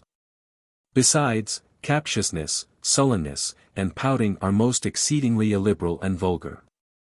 Unhoneyed any less canoit point. I am extremely glad to hear that you are soon to have Voltaire at Mannheim. Immediately upon his arrival, pray make him 1,000 compliments from me. I admire him most exceedingly. And, whether as an epic, dramatic, or lyric poet, or prose writer, I think I justly apply to him the nil molitor inept. I long to read his own correct edition of Les Annales de l'Empire, of which the Abrège chronologique de l'histoire universelle, which I have read, is, I suppose, a stolen and imperfect part. However, imperfect as it is, it has explained to me that chaos of history, of 700 years more clearly than any other book had done before. You judge very rightly that I love le style le ariti fleury. I do, and so does everybody who has any parts and taste. It should, I confess, be more or less fleury, according to the subject. But at the same time I assert that there is no subject that may not properly, and which ought not to be adorned, by a certain elegance and beauty of style. What can be more adorned than Cicero's philosophical works? What more than Plato's? It is their eloquence only that has preserved and transmitted them down to us through so many centuries, for the philosophy of them is wretched, and the reasoning part miserable. But eloquence will always please, and has always pleased. Study it therefore, make it the object of your thoughts and attention. Use yourself to relate elegantly, that is a good step towards speaking well in Parliament. Take some political subject, turn it in your thoughts, consider what may be said both for and against it, then put those arguments into writing, in the most correct and elegant English you can.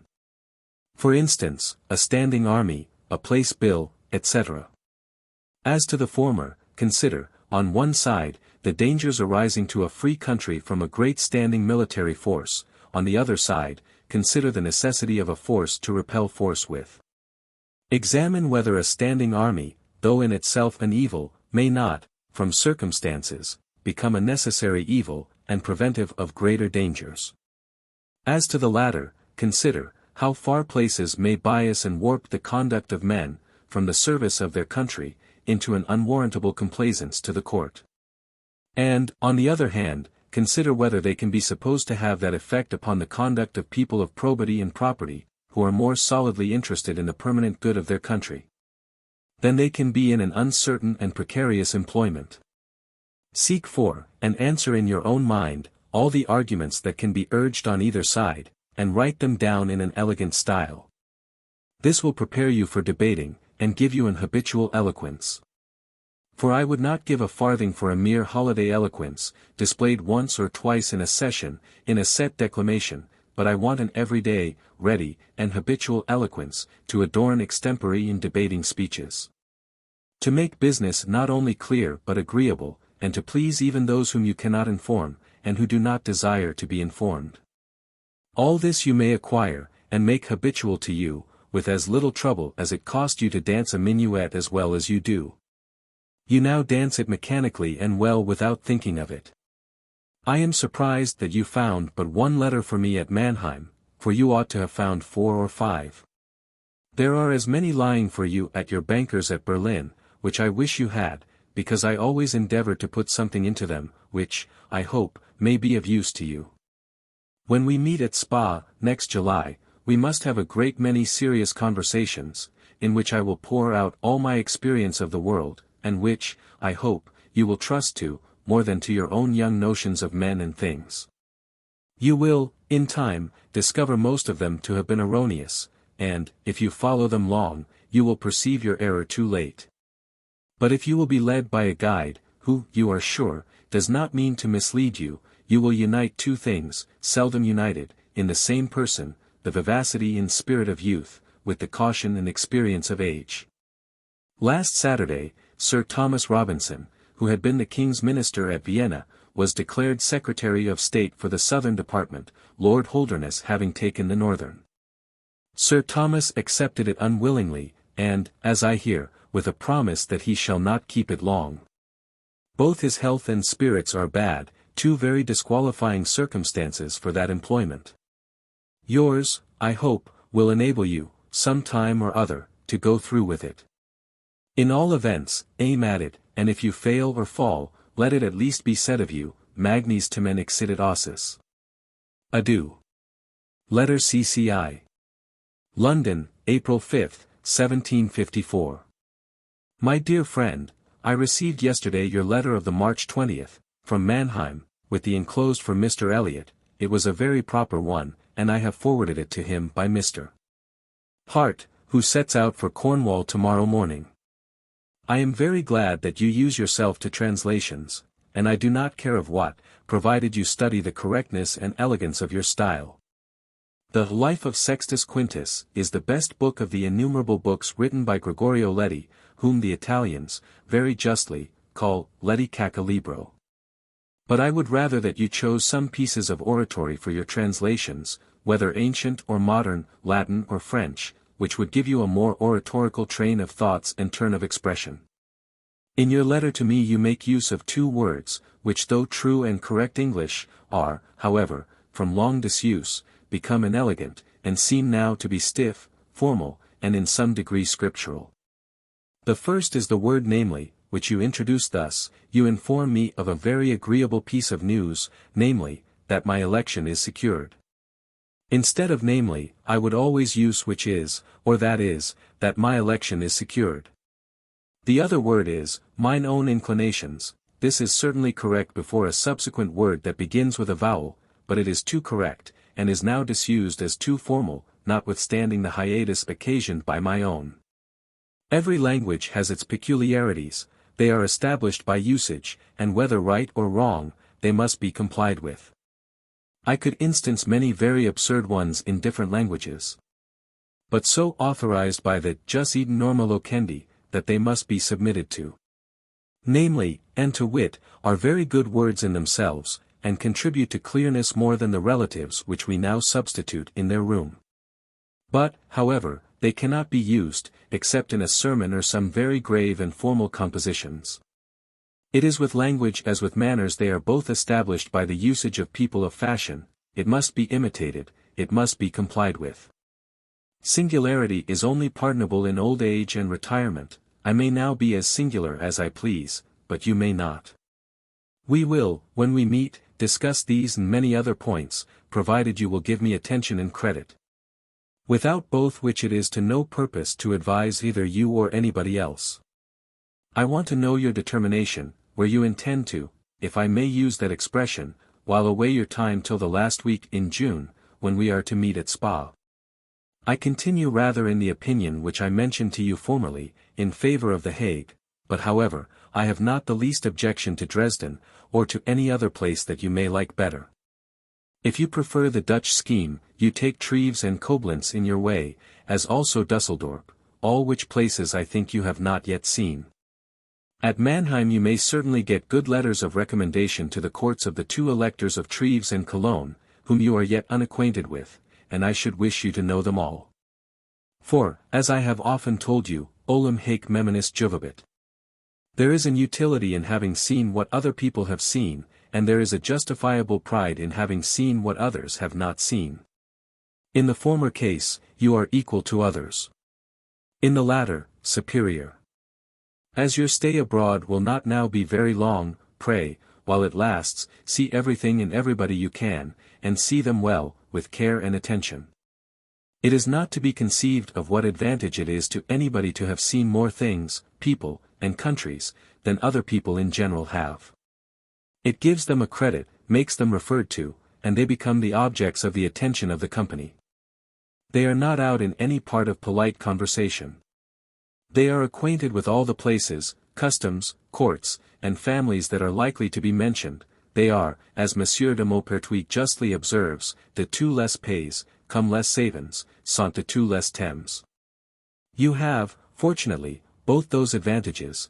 The only remaining point is, de savoir les faire valoir, for without that one may as well not have them. Remember that very true maxim of La Bruyère's, Quon enivat dans ce monde que quon veut valoir. The knowledge of the world will teach you to what degree you ought to show, que vous valez. One must by no means, on one hand, be indifferent about it, as, on the other, one must not display it with affectation, and in an overbearing manner, but, of the two, it is better to show too much than too little. Adieu. Letter CCI. Bath, November 27, 1754. My dear friend, I heartily congratulate you upon the loss of your political maidenhead, of which I have received from others a very good account. I hear that you were stopped for some time in your career. but recovered breath, and finished it very well. I am not surprised, nor indeed concerned, at your accident, for I remember the dreadful feeling of that situation in myself. And as it must require a most uncommon share of impudence to be unconcerned upon such an occasion, I am not sure that I am not rather glad you stopped. You must therefore now think of hardening yourself by degrees, by using yourself insensibly to the sound of your own voice, and to the act, trifling as it seems, of rising up and sitting down. Nothing will contribute so much to this as committee work of elections at night, and of private bills in the morning. There, asking short questions, moving for witnesses to be called in, and all that kind of small ware, will soon fit you to set up for yourself. I am told that you are much mortified at your accident, but without reason. Pray, let it rather be a spur than a curb to you. Persevere, and, depend upon it, it will do well at last. When I say persevere, I do not mean that you should speak every day, nor in every debate. Moreover, I would not advise you to speak again upon public matters for some time, perhaps a month or two, but I mean, never lose view of that great object, pursue it with discretion, but pursue it always. Pelotes and attendant party. You know I have always told you that speaking in public was but a knack, which those who apply to the most will succeed in the best. 2 old members, very good judges, have sent me compliments upon this occasion. And have assured me that they plainly find it will do, though they perceived, from that natural confusion you were in, that you neither said all, nor perhaps what you intended. Upon the whole, you have set out very well, and have sufficient encouragement to go on. Attend, therefore, assiduously, and observe carefully all that passes in the House, for it is only knowledge and experience that can make a debater. But if you still want comfort, Mrs., I hope, will administer it to you, for, in my opinion she may, if she will, be very comfortable, and with women, as with speaking in Parliament, perseverance will most certainly prevail sooner or later. What little I have played for here, I have won, but that is very far from the considerable sum which you heard of. I play every evening, from 7 till 10, at a crown whist party, merely to save my eyes from reading or writing for 3 hours by candlelight. I propose being in town the week after next, and hope to carry back with me much more health than I brought down here. Good night. Mr. Stanhope being returned to England, and seeing his father almost every day, is the occasion of an interruption of 2 years in their correspondence. 1756 to 1758. Letter Ch. Bath, November 15, 1756. My dear friend, I received yours yesterday morning together with the Prussian papers, which I have read with great attention. If courts could blush, those of Vienna and Dresden ought to have their falsehoods so publicly, and so undeniably exposed. The former will, I presume, next year, employ 100,000 men, to answer the accusation. And if the Empress of the 2 Russias is pleased to argue in the same cogent manner, their logic will be too strong for all the King of Prussia's rhetoric. I well remember the treaty so often referred to in those pieces, between the 2 Empresses, in 1746. The King was strongly pressed by the Empress Queen to accede to it. Wassenaer communicated it to me for that purpose. I asked him if there were no secret articles, suspecting that there were some, because the ostensible treaty was a mere harmless, defensive one. He assured me that there were none. Upon which I told him, that as the King had already defensive alliances with those 2 Empresses, I did not see of what use his accession to this treaty, if merely a defensive one, could be, either to himself or the other contracting parties. But that, however, if it was only desired as an indication of the King's goodwill, I would give him an act by which His Majesty should accede to that treaty, as far, but no further. As at present he stood engaged to the respective Empresses by the defensive alliances subsisting with each. This offer by no means satisfied him, which was a plain proof of the secret articles now brought to light, and into which the court of Vienna hoped to draw us. I told Wassenaer so, and after that I heard no more of his invitation. I am still bewildered in the changes at court, of which I find that all the particulars are not yet fixed.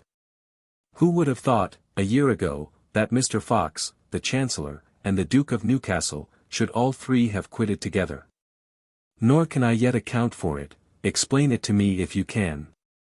I cannot see, neither, what the Duke of Devonshire and Fox, whom I looked upon as intimately united, can have quarrelled about, with relation to the Treasury. Inform me, if you know. I never doubted of the prudent versatility of your Vicar of Bray, but I am surprised at O'Brien Wyndham's going out of the Treasury, where I should have thought that the interest of his brother-in-law, George Grenville, would have kept him. Having found myself rather worse, these 2 or 3 last days, I was obliged to take some ipecacuanha last night. And, what you will think odd, for a vomit, I brought it all up again in about an hour, to my great satisfaction and emolument, which is seldom the case in restitutions. You did well to go to the Duke of Newcastle, who, I suppose, will have no more levies. However, go from time to time, and leave your name at his door, for you have obligations to him. Adieu. Letter CCIV. Bath, December 14, 1756. My dear friend, what can I say to you from this place, where every day is still but as the first, though by no means so agreeably passed, as Anthony describes his to have been.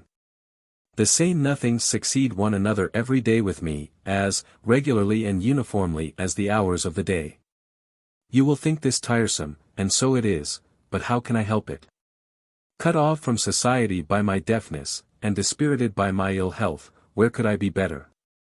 You will say, perhaps, where could you be worse? Only in prison, or the galleys, I confess.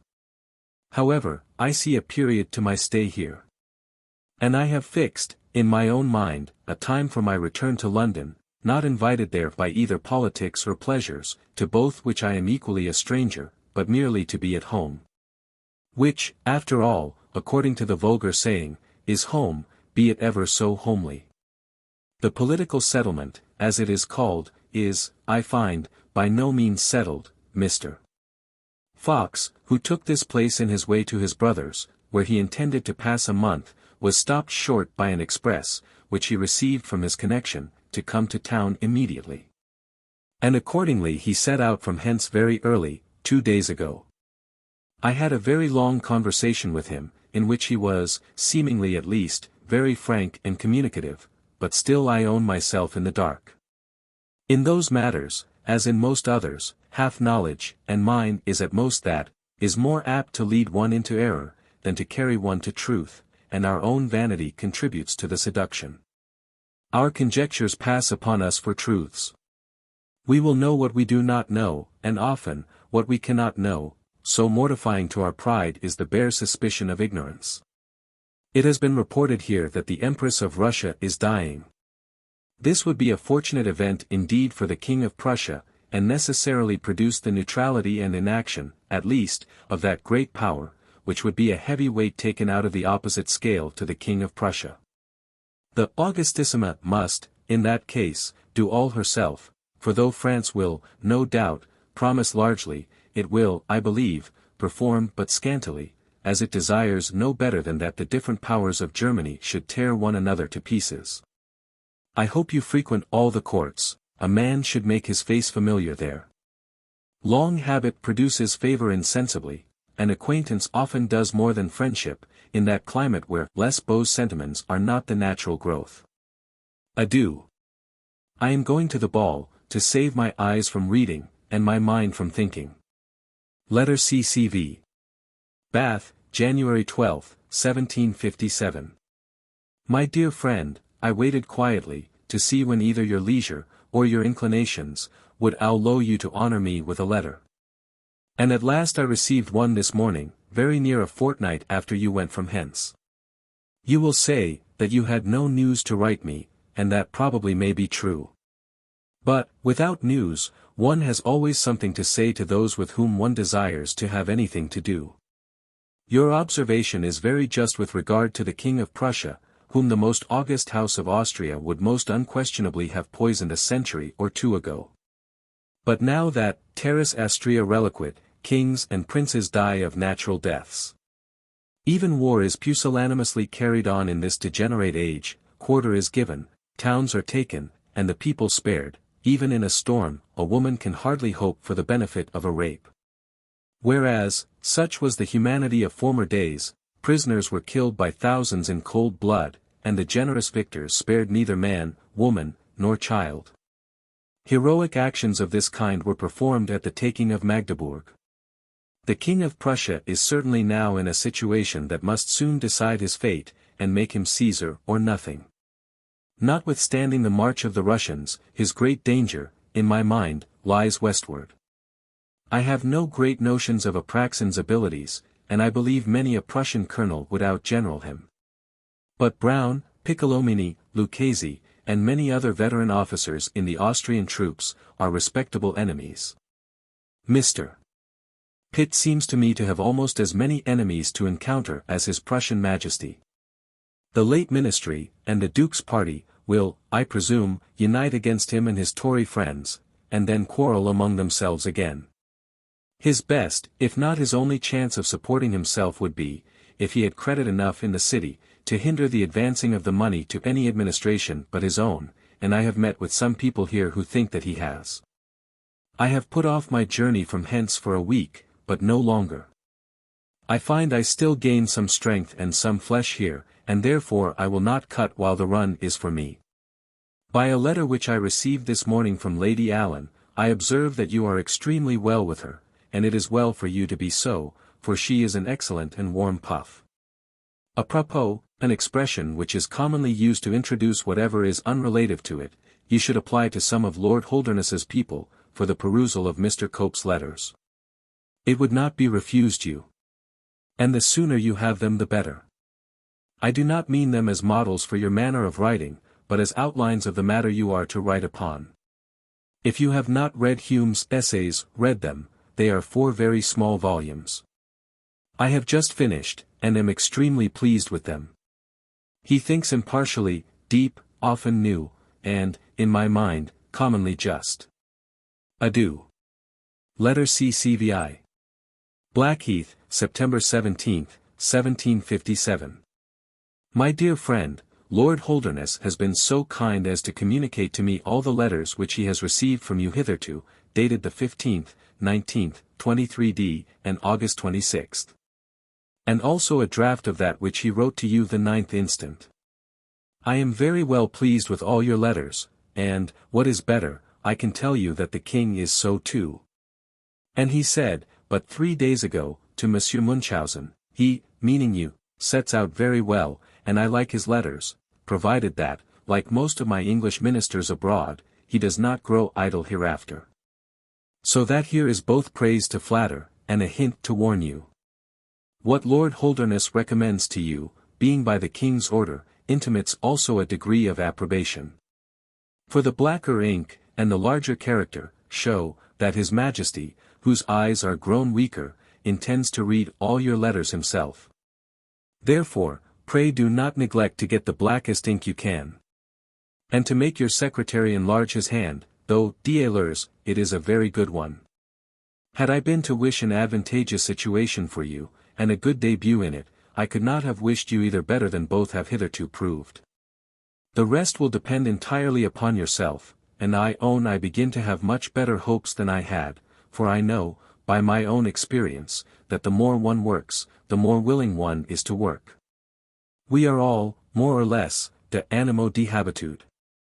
I remember very well, that when I was in business, I wrote 4 or 5 hours together every day, more willingly than I should now half an hour.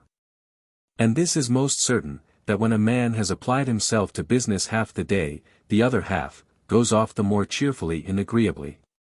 This I found so sensibly, when I was at the Hague, that I never tasted company so well nor was so good company myself, as at the suppers of my post days. I take Hamburg now to be le centre du refuge allemand. If you have any Hanover refugees among them, pray take care to be particularly attentive to them. How do you like your house? Is it a convenient one? Have the casseroles been employed in it yet? You will find les petits soupers fins less expensive, and turn to better account, than large dinners for great companies. I hope you have written to the Duke of Newcastle. I take it for granted that you have to all your brother ministers of the Northern Department. For God's sake be diligent, alert, active, and indefatigable in your business. You want nothing but labor and industry to be, one day, whatever you please, in your own way. We think and talk of nothing here but Brest, which is universally supposed to be the object of our great expedition. A great and important object it is. I suppose the affair must be brusque, or it will not do. If we succeed, it will make France put some water to its wine. As for my own private opinion, I own I rather wish than hope success. However, should our expedition fail, magnis tamen excidit ossis, and that will be better than our late languid manner of making war. To mention a person to you whom I am very indifferent about, I mean myself, I vegetate still just as I did when we parted, but I think I begin to be sensible of the autumn of the year, as well as of the autumn of my own life. I feel an internal awkwardness, which, in about 3 weeks, I shall carry with me to the bath, where I hope to get rid of it, as I did last year. The best cordial I could take, would be to hear, from time to time, of your industry and diligence. For in that case I should consequently hear of your success. Remember your own motto, nullum numen abest si sit prudentia. Nothing is truer. Yours. Letter Kvi. Blackheath, September 23, 1757. My dear friend, I received but the day before yesterday your letter of the 3d, from the headquarters at Selsingen. And, by the way, it is but the second that I have received from you since your arrival at Hamburg. Whatever was the cause of your going to the army, I approve of the effect. For I would have you, as much as possible, see everything that is to be seen. That is the true useful knowledge, which informs and improves us when we are young, and amuses us and others when we are old, olim haec meminus juvabit. I could wish that you would, but I know you will not, enter in a book, a short note only, of whatever you see or hear, that is very remarkable. I do not mean a German album stuffed with people's names, and Latin sentences. But I mean such a book, as, if you do not keep now, 30 years hence you would give a great deal of money to have kept. Apropos de Bots, for I am told he always wears his, was His Royal Highness very gracious to you, or not? I have my doubts about it. The neutrality which he has concluded with Maréchal de Richelieu, will prevent that bloody battle which you expected, but what the King of Prussia will say to it is another point. He was our only ally. At present, probably we have not one in the world. If the King of Prussia can get at Monsieur de Soubise, and the Imperial Army, before other troops have joined them, I think he will beat them, but what then? He has 300,000 men to encounter afterward. He must submit, but he may say with truth, si pergama dextra defendi potuissent. The late action between the Prussians and Russians has only thinned the human species, without giving either party a victory, which is plain by each party's claiming it. Upon my word, our species will pay very dear for the quarrels and ambition of a few, and those by no means the most valuable part of it. If the many were wiser than they are, the few must be quieter, and would perhaps be juster and better than they are. Hamburg, I find, swarms with Grafs, Graffens, Fürsts, and Fürstins, Hochheits, and Durchlagdecheites. I am glad of it, for you must necessarily be in the midst of them, and I am still more glad, that, being in the midst of them, you must necessarily be under some constraint of ceremony. A thing which you do not love, but which is, however, very useful. I desired you in my last, and I repeat it again in this, to give me an account of your private and domestic life. How do you pass your evenings? Have they, at Hamburg, what are called at Paris de maisons, where one goes without ceremony, sups or not, as one pleases? Are you adopted in any society? Have you any rational brother ministers, and which? What sort of things are your operas? In the tender, I doubt they do not excel, for Mein Lieber Schatz, and the other tendernesses of the Teutonic language, would, in my mind, sound but indifferently, set to soft music. For the bravura parts, I have a great opinion of them. And Das, der Donnerdyke Urschlich, must no doubt, make a tremendously fine piece of recitativo, when uttered by an angry hero, to the rumble of a whole orchestra, including drums, trumpets, and French horns. Tell me your whole allotment of the day, in which I hope 4 hours, at least, are sacred to writing, the others cannot be better employed than in liberal pleasures. In short, give me a full account of yourself, in your unministerial character, your incognito, without your fiocchi. I love to see those, in whom I interest myself, in their undress, rather than in gala, I know them better so. I recommend to you, idiom ac idiom, method and order in everything you undertake. Do you observe it in your accounts?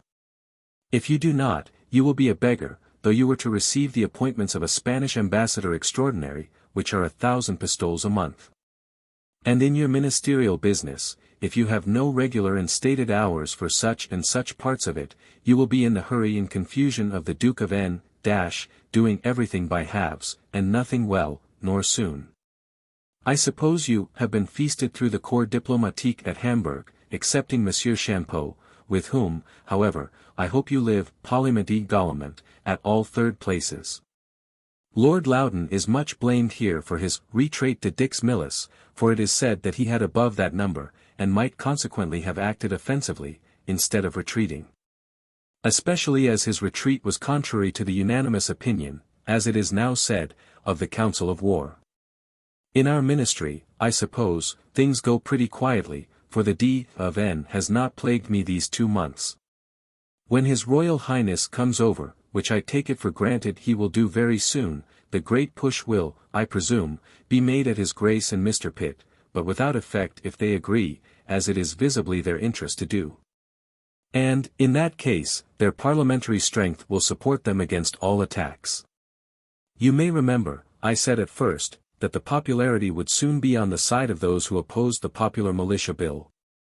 And now it appears so with a vengeance, in almost every county in England, by the tumults and insurrections of the people, who swear that they will not be enlisted. That silly scheme must therefore be dropped, as quietly as may be. Now that I have told you all that I know, and almost all that I think, I wish you a good supper and a good night. Letterk VII. Blackheath, September 30th, 1757. My dear friend, I have so little to do, that I am surprised how I can find time to write to you so often. Do not stare at the seeming paradox. For it is an undoubted truth, that the less one has to do, the less time one finds to do it in. One yawns, one procrastinates, one can do it when one will, and therefore one seldom does it at all. Whereas those who have a great deal of business, must, to use a vulgar expression, buckle to it, and then they always find time enough to do it in. I hope your own experience has by this time convinced you of this truth. I received your last of the 8th. It is now quite over with a very great man, who will still be a very great man, though a very unfortunate one. He has qualities of the mind that put him above the reach of these misfortunes. And if reduced, as perhaps he may, to the Marquis of Brandenburg, he will always find in himself the comfort, and with all the world the credit, of a philosopher, a legislator, a patron, and a professor of arts and sciences. He will only lose the fame of a conqueror, a cruel fame, that arises from the destruction of the human species. Could it be any satisfaction to him to know, I could tell him, that he is at this time the most popular man in this kingdom. The whole nation being enraged at that neutrality which hastens and completes his ruin. Between you and me, the king was not less enraged at it himself, when he saw the terms of it, and it affected his health more than all that had happened before. Indeed, it seems to me a voluntary concession of the very worst that could have happened in the worst event. We now begin to think that our great and secret expedition is intended for Martinico and Street Domingo. If that be true, and we succeed in the attempt, we shall recover, and the French lose, one of the most valuable branches of commerce, I mean sugar. The French now supply all the foreign markets in Europe with that commodity. We only supply ourselves with it. This would make us some amends for our ill luck, or ill conduct in North America. Where Lord Loudon, with 12,000 men, thought himself no match for the French with but 7. And Admiral Holborn, with 17 ships of the line, declined attacking the French, because they had 18, and a greater weight of metal, according to the new sea phrase, which was unknown to Blake. I hear that letters have been sent to both with very severe reprimands. I am told, and I believe it is true, that we are negotiating with the Corsican, I will not say rebels, but assertors of their natural rights. To receive them, and whatever form of government they think fit to establish, under our protection, upon condition of their delivering up to us Port Ayacho, which may be made so strong and so good a one, as to be a full equivalent for the loss of Port Mahon. This is, in my mind, a very good scheme. For though the Corsicans are a parcel of cruel and perfidious rascals, they will in this case be tied down to us by their own interest and their own danger, a solid security with knaves, though none with fools. His Royal Highness the Duke is hourly expected here, his arrival will make some bustle, for I believe it is certain that he is resolved to make a push at the Duke of N, Pitt and Company. But it will be ineffectual, if they continue to agree, as, to my certain knowledge, they do at present. This Parliament is theirs, Caetera Knesset. Now that I have told you all that I know or have heard, of public matters, let us talk of private ones that more nearly and immediately concern us. Admit me to your fireside, in your little room. And as you would converse with me there, write to me for the future from thence. Are you completely nippy, yet? Have you formed what the world calls connections? That is, a certain number of acquaintances whom, from accident or choice, you frequent more than others. Have you either fine or well-bred women there? Yatl quelques bon ton. All fat and fair, I presume. Too proud and too cold to make advances, but, at the same time, too well-bred and too warm to reject them, when made by unhoneyed homme avec de manners. Mr. is to be married, in about a month, to Miss. I am very glad of it. For, as he will never be a man of the world, but will always lead a domestic and retired life, she seems to have been made on purpose for him. Her natural turn is as grave and domestic as his. And she seems to have been kept by her aunts a la Grace, instead of being raised in a hot bed, as most young ladies are of late. If, 3 weeks hence, you write him a short compliment of congratulation upon the occasion, he, his mother, and, tutti quanti, would be extremely pleased with it. Those attentions are always kindly taken, and cost one nothing but pen, ink, and paper. I consider them as drafts upon good breeding, where the exchange is always greatly in favor of the drawer. Apropos of exchange. I hope you have, with the help of your secretary, made yourself correctly master of all that sort of knowledge, course of exchange, Agi, Bonko, Reichthalers, down to Mehringgroschen. It is very little trouble to learn it.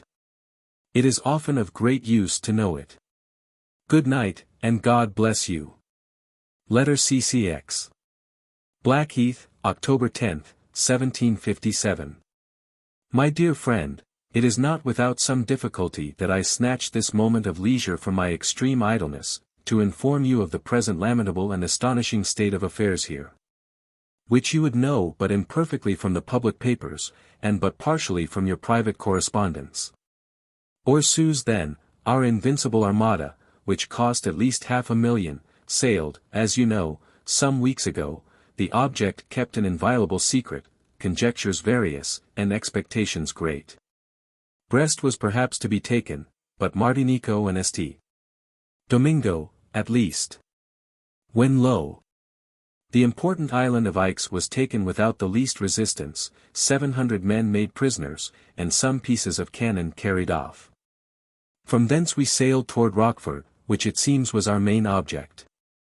And consequently one should have supposed that we had pilots on board who knew all the soundings and landing places there and thereabouts, but no, for General M.T. asked the Admiral if he could land him and the troops near Rockfort. The Admiral said, with great ease. To which the General replied, but can you take us on board again? To which the Admiral answered, that, like all naval operations, will depend upon the wind. If so, said the General, I'll e'en go home again. A council of war was immediately called, where it was unanimously resolved, that it was advisable to return, accordingly they are returned. As the expectations of the whole nation have been raised to the highest pitch, the universal disappointment and indignation have arisen in proportion, and I question whether the ferment of men's minds was ever greater. Suspicions, you may be sure, are various and endless, but the most prevailing one is, that the tail of the Hanover neutrality, like that of a comet, extended itself to Rochefort. What encourages this suspicion is, that a French man of war went unmolested through our whole fleet, as it lay near Rochefort. Haddock's whole story is revived, Michel's representations are combined with other circumstances. And the whole together makes up a mass of discontent, resentment, and even fury, greater than perhaps was ever known in this country before. These are the facts, draw your own conclusions from them. For my part, I am lost in astonishment and conjectures, and do not know where to fix. My experience has shown me, that many things which seem extremely probable are not true, and many which seem highly improbable are true. So that I will conclude this article, as Josephus does almost every article of his history, with saying, but of this every man will believe as he thinks proper. What a disgraceful year will this be in the annals of this country! May its good genius, if ever it appears again, tear out those sheets, thus stained and blotted by our ignominy. Our domestic affairs are, as far as I know anything of them, in the same situation as when I wrote to you last. But they will begin to be in motion upon the approach of the session, and upon the return of the Duke, whose arrival is most impatiently expected by the mob of London, though not to strew flowers in his way. I leave this place next Saturday, and London the Saturday following, to be the next day at Bath. Adieu. Letter CCX. London, October 17, 1757. My dear friend, your last, of the 30th past, was a very good letter. And I will believe half of what you assure me, that you return to the Landgrave's civilities. I cannot possibly go farther than half, knowing that you are not lavish of your words, especially in that species of eloquence called the adulatory. Do not use too much discretion in profiting of the Landgrave's naturalization of you, but go pretty often and feed with him. Choose the company of your superiors, whenever you can have it, that is the right and true pride. The mistaken and silly pride is, to primer among inferiors. Hear, O Israel! And wonder. On Sunday morning last, the Duke gave up his commission of Captain General and his regiment of guards. You will ask me why. I cannot tell you, but I will tell you the causes assigned, which, perhaps, are none of them the true ones. It is said that the king reproached him with having exceeded his powers in making the Hanover Convention, which his R.H. absolutely denied, and threw up thereupon. This is certain, that he appeared at the drawing-room at Kensington, last Sunday, after having quitted, and went straight to Windsor. Where, his people say, that he intends to reside quietly, and amuse himself as a private man. But I conjecture that matters will soon be made up again, and that he will resume his employments. You will easily imagine the speculations this event has occasioned in the public. I shall neither trouble you nor myself with relating them, nor would this sheet of paper, or even acquire more, contain them.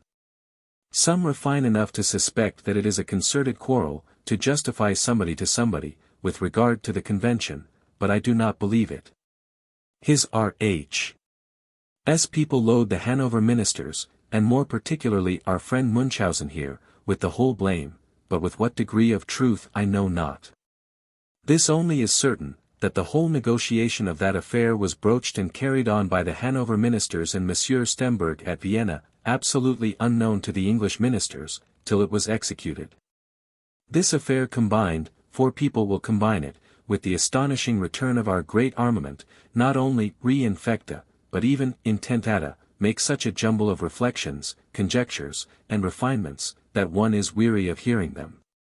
Our Tacituses and Machiavels go deep, suspect the worst, and, perhaps, as they often do, overshoot the mark. For my own part, I fairly confess that I am bewildered, and have not certain postulata enough, not only to found any opinion, but even to form conjectures upon, and this is the language which I think you should hold to all who speak to you. As to be sure all will, upon that subject, plead, as you truly may, your own ignorance, and say, that it is impossible to judge of those nice points, at such a distance, and without knowing all circumstances, which you cannot be supposed to do. And as to the Duke's resignation, you should, in my opinion, say, that perhaps there might be a little too much vivacity in the case, but that, upon the whole, you make no doubt of the things being soon set right again, as, in truth, I dare say it will. Upon these delicate occasions, you must practice the ministerial shrugs and persiflage. For silent gesticulations, which you would be most inclined to, would not be sufficient, something must be said, but that something, when analyzed, must amount to nothing. As for instance, il est vrai qu'on sy perd, mais que voulez-vous que je vous dise, il y a bien du pour et du contre, un petit resident any voit gears le fond du sac dat, il faut attendre. Those sort of expletives are of infinite use. And 9 people in 10 think they mean something. But to the Landgrave of Hesse I think you would do well to say, in seeming confidence, that you have good reason to believe that the principal objection of His Majesty to the Convention was that His Highness's interests and the affair of his troops were not sufficiently considered in it. To the Prussian minister assert boldly that you know, de science certain, that the principal object of His Majesty's and his British ministry's intention is not only to perform all their present engagements with his master, but to take new and stronger ones for his support. For this is true, at least at present. You did very well in inviting Count Bothmar to dine with you. You see how minutely I am informed of your proceedings, though not from yourself. Adieu. I go to Bath next Saturday. But direct your letters, as usual, to London. Letter CCXI. Bath, October 26, 1757. My dear friend, I arrived here safe, but far from sound, last Sunday. I have consequently drunk these waters but 3 days, and yet I find myself something better for them. The night before I left London, I was for some hours at Newcastle House, where the letters, which came that morning, lay upon the table, and His Grace singled out yours with great approbation, and, at the same time, assured me of His Majesty's approbation, too. To these 2 approbations I truly add my own, which, sans vanite, may perhaps be near as good as the other 2. In that letter you venture vos petits raisonnements very properly, and then as properly make an excuse for doing so. Go on so, with diligence, and you will be, what I began to despair of your ever being, somebody. I am persuaded, if you would own the truth, that you feel yourself now much better satisfied with yourself than you were while you did nothing. Application to business, attended with approbation and success, flatters and animates the mind, which, in idleness and inaction, stagnates and putrefies. I could wish that every rational man would, every night when he goes to bed, ask himself this question: what have I done today? Have I done anything that can be of use to myself or others? Have I employed my time, or have I squandered it? Have I lived out the day, or have I dozed it away in sloth and laziness? A thinking being must be pleased or confounded, according as he can answer himself these questions. I observe that you are in the secret of what is intended, and what Munchausen is gone to Stade to prepare. A bold and dangerous experiment in my mind, and which may probably end in a second volume to the History of the Palatinate, in the last century. His Serene Highness of Brunswick has, in my mind, played a prudent and saving game. And I am apt to believe that the other Serene Highness, at Hamburg, is more likely to follow his example than to embark in the great scheme. I see no signs of the Duke's resuming his employments. But on the contrary I am assured that His Majesty is coolly determined to do as well as he can without him. The Duke of Devonshire and Fox have worked hard to make up matters in the closet, but to no purpose. People's self-love is very apt to make them think themselves more necessary than they are, and I shrewdly suspect, that His Royal Highness has been the dupe of that sentiment, and was taken at his word when he least suspected it. Like my predecessor, Lord Harrington, who when he went into the closet to resign the seals, had them not about him, so sure he thought himself of being pressed to keep them. The whole talk of London, of this place, and of every place in the whole kingdom, is of our great, expensive, and yet fruitless expedition. I have seen an officer who was there, a very sensible and observing man, who told me that had we attempted Rockford, the day after we took the island of Aix, our success had been infallible. But that, after we had sauntered, God knows why, 8 or 10 days in the island, He thinks the attempt would have been impracticable, because the French had in that time got together all the troops in that neighborhood, to a very considerable number. In short, there must have been some secret in that whole affair that has not yet transpired, and I cannot help suspecting that it came from Stade. We had not been successful there. And perhaps we were not desirous that an expedition, in which we had neither been concerned nor consulted, should prove so. M.T. was our creature, and a word to the wise will sometimes go a great way. M.T. is to have a public trial, from which the public expects great discoveries, not I. Do you visit Soltikow, the Russian minister, whose house, I am told, is the great scene of pleasures at Hamburg? His mistress, I take for granted, is by this time dead, and he wears some other body's shackles. Her death comes with regard to the King of Prussia, comme la moutarde après dîner. I am curious to see what tyrant will succeed her, not by divine, but by military right. For, barbarous as they are now, and still more barbarous as they have been formerly, they have had very little regard to the more barbarous notion of divine, indefeasible, hereditary right. The Praetorian bands, that is, the guards, I presume, have been engaged in the interests of the imperial prince. But still I think that little John of Archangel will be heard upon this occasion, unless prevented by a quieting draught of hemlock or nightshade. For I suppose they are not arrived to the politer and gentiler poisons of aqua tofana, a Neapolitan slow poison, resembling clear water, and invented by a woman at Naples, of the name of Tofana. Sugar plums, etc. Lord Halifax has accepted his old employment, with the honorary addition of the Cabinet Council. And so we heartily wish you a good night. Letter Xii. Bath, November 4, 1757. My dear friend, the sons of Britain, like those of Noah, must cover their parents' shame as well as they can, for to retrieve its honor is now too late. One would really think that our ministers and generals were all as drunk as the patriarch was. However, in your situation, you must not be Cham, but spread your cloak over our disgrace, as far as it will go. M.T. calls aloud for a public trial. And in that, and that only, the public agree with him. There will certainly be one, but of what kind is not yet fixed. Some are for a parliamentary inquiry, others for a martial one, neither will, in my opinion, discover the true secret. For a secret there most unquestionably is. Why we stayed 6 whole days in the island of Aix, mortal cannot imagine. Which time the French employed, as it was obvious they would, in assembling their troops in the neighborhood of Rochefort, and making our attempt then really impracticable. The day after we had taken the island of Aix, your friend, Colonel Wolfe, publicly offered to do the business with 500 men and 3 ships only.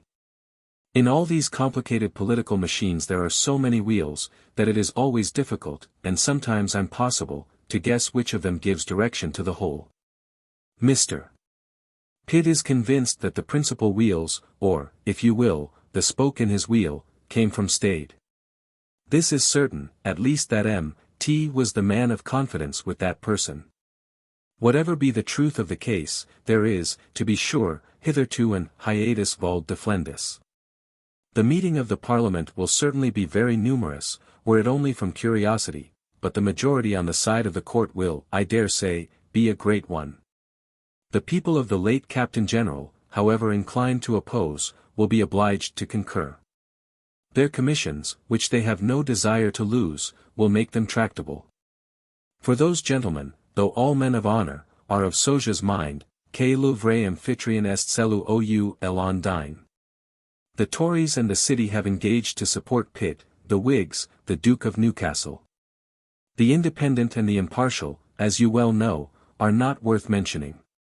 It is said that the Duke intends to bring the affair of his convention into Parliament, for his own justification. I can hardly believe it. As I cannot conceive that transactions so merely electoral can be proper objects of inquiry or deliberation for a British Parliament, and, therefore, should such a motion be made, I presume it will be immediately quashed. By the commission lately given to Sir John Ligonier, of General and Commander-in-Chief of all His Majesty's forces in Great Britain, the door seems to be not only shut, but bolted, against His Royal Highness's return. And I have good reason to be convinced that that breach is irreparable.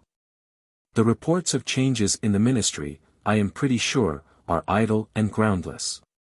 The Duke of Newcastle and Mr. Pitt really agree very well.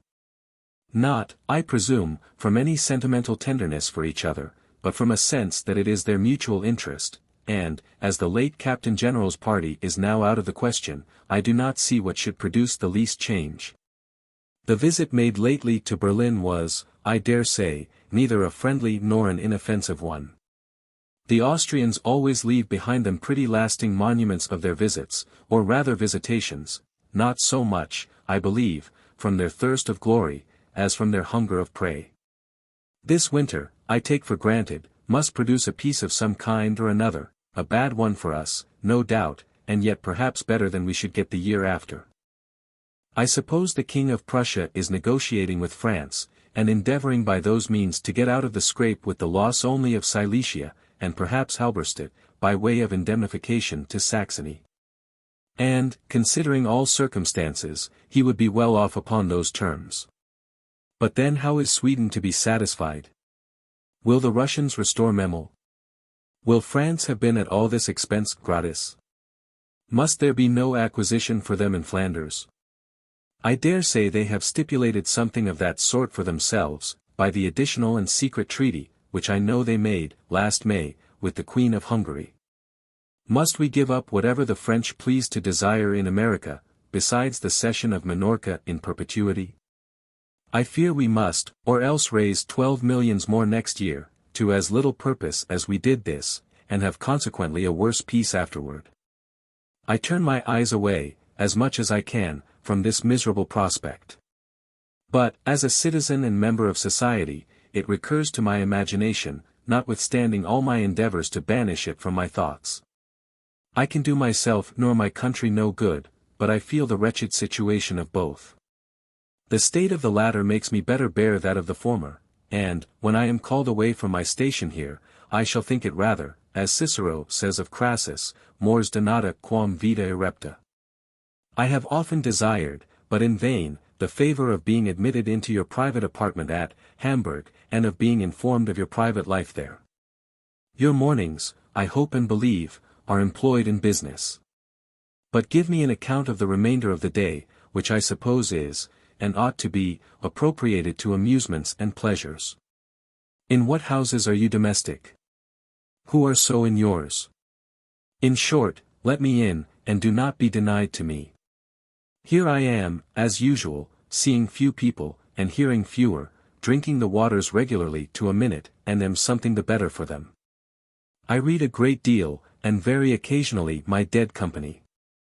I converse with grave folios in the morning, while my head is clearest and my attention strongest. I take up less severe quartos after dinner, and at night I choose the mixed company and amusing chit-chat of octavos and duodecimos. Ye tire part 1 de tout ce gu je pousse, that is my philosophy, and I mitigate, as much as I can, my physical ills by diverting my attention to other objects. Here is a report that Admiral Holborn's fleet is destroyed, in a manner, by a storm. I hope it is not true, in the full extent of the report, but I believe it has suffered. This would fill up the measure of our misfortunes. Adieu. Letter XI. Bath, November 20th, 1757. My dear friend, I write to you now, because I love to write to you, and hope that my letters are welcome to you, for otherwise I have very little to inform you of. The King of Prussia's late victory you are better informed of than we are here. It has given infinite joy to the unthinking public, who are not aware that it comes too late in the year and too late in the war, to be attended with any very great consequences. There are 6,000 or 7,000 of the human species less than there were a month ago, and that seems to me to be all. However, I am glad of it, upon account of the pleasure and the glory which it gives the King of Prussia, to whom I wish well as a man, more than as a king.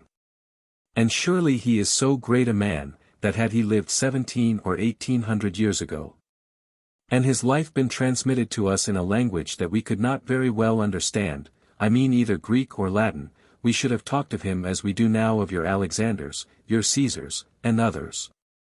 With whom, I believe, we have but a very slight acquaintance. O rest, I do not see that his affairs are much mended by this victory.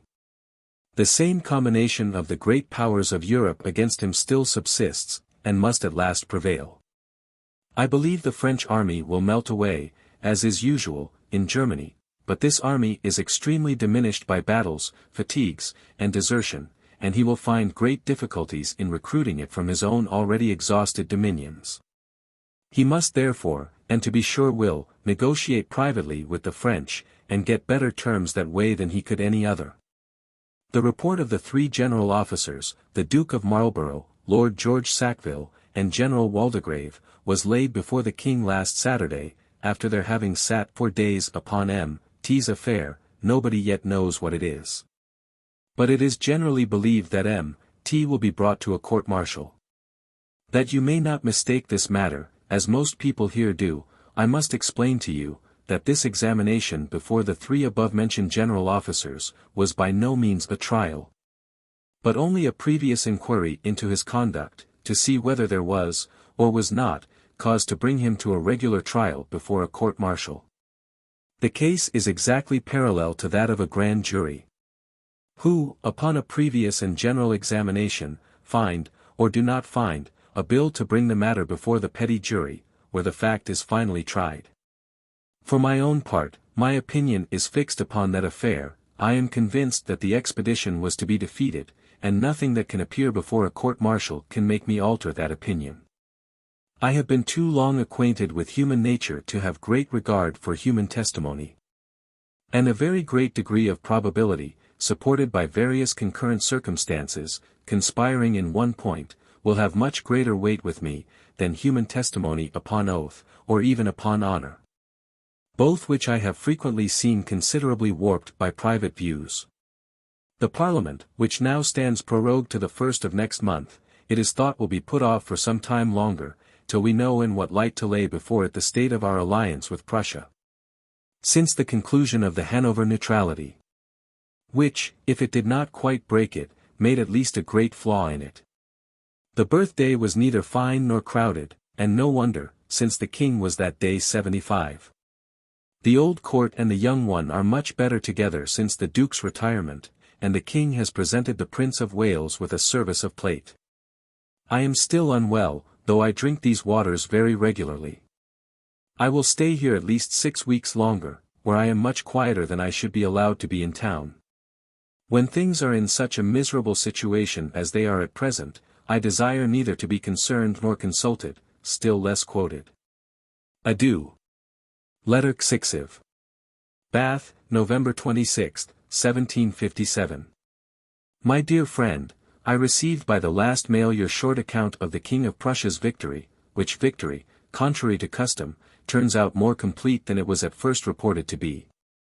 This appears by an intercepted letter from M. de Saint-Germain to M. d'Affry, at The Hague, in which he tells him, "Cette arme est entièrement fondue," and lays the blame, very strongly, upon M. de Soubise. But, be it greater or be it less, I am glad of it, because the King of Prussia, whom I honor and almost adore, I am sure is. Though, d'alors, between you and me, oustque c'est la mine. To nothing, while that formidable union of three great powers of Europe subsists against him, could that be any way broken, something might be done, without which nothing can.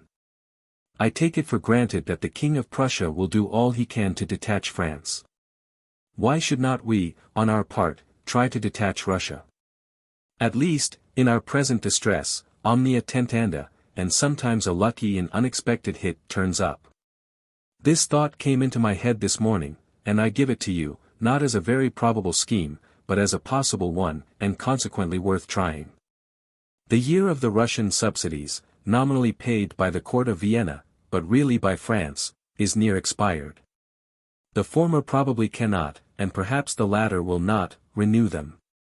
The court of Petersburg is beggarly, profuse, greedy, and by no means scrupulous. Why should not we step in there, and outbid them? If we could, we buy a great army at once, which would give an entire new turn to the affairs of that part of the world at least. And if we bid handsomely, I do not believe the bon foi of that court would stand in the way. Both our court and our parliament would, I am very sure, give a very great sum, and very cheerfully, for this purpose.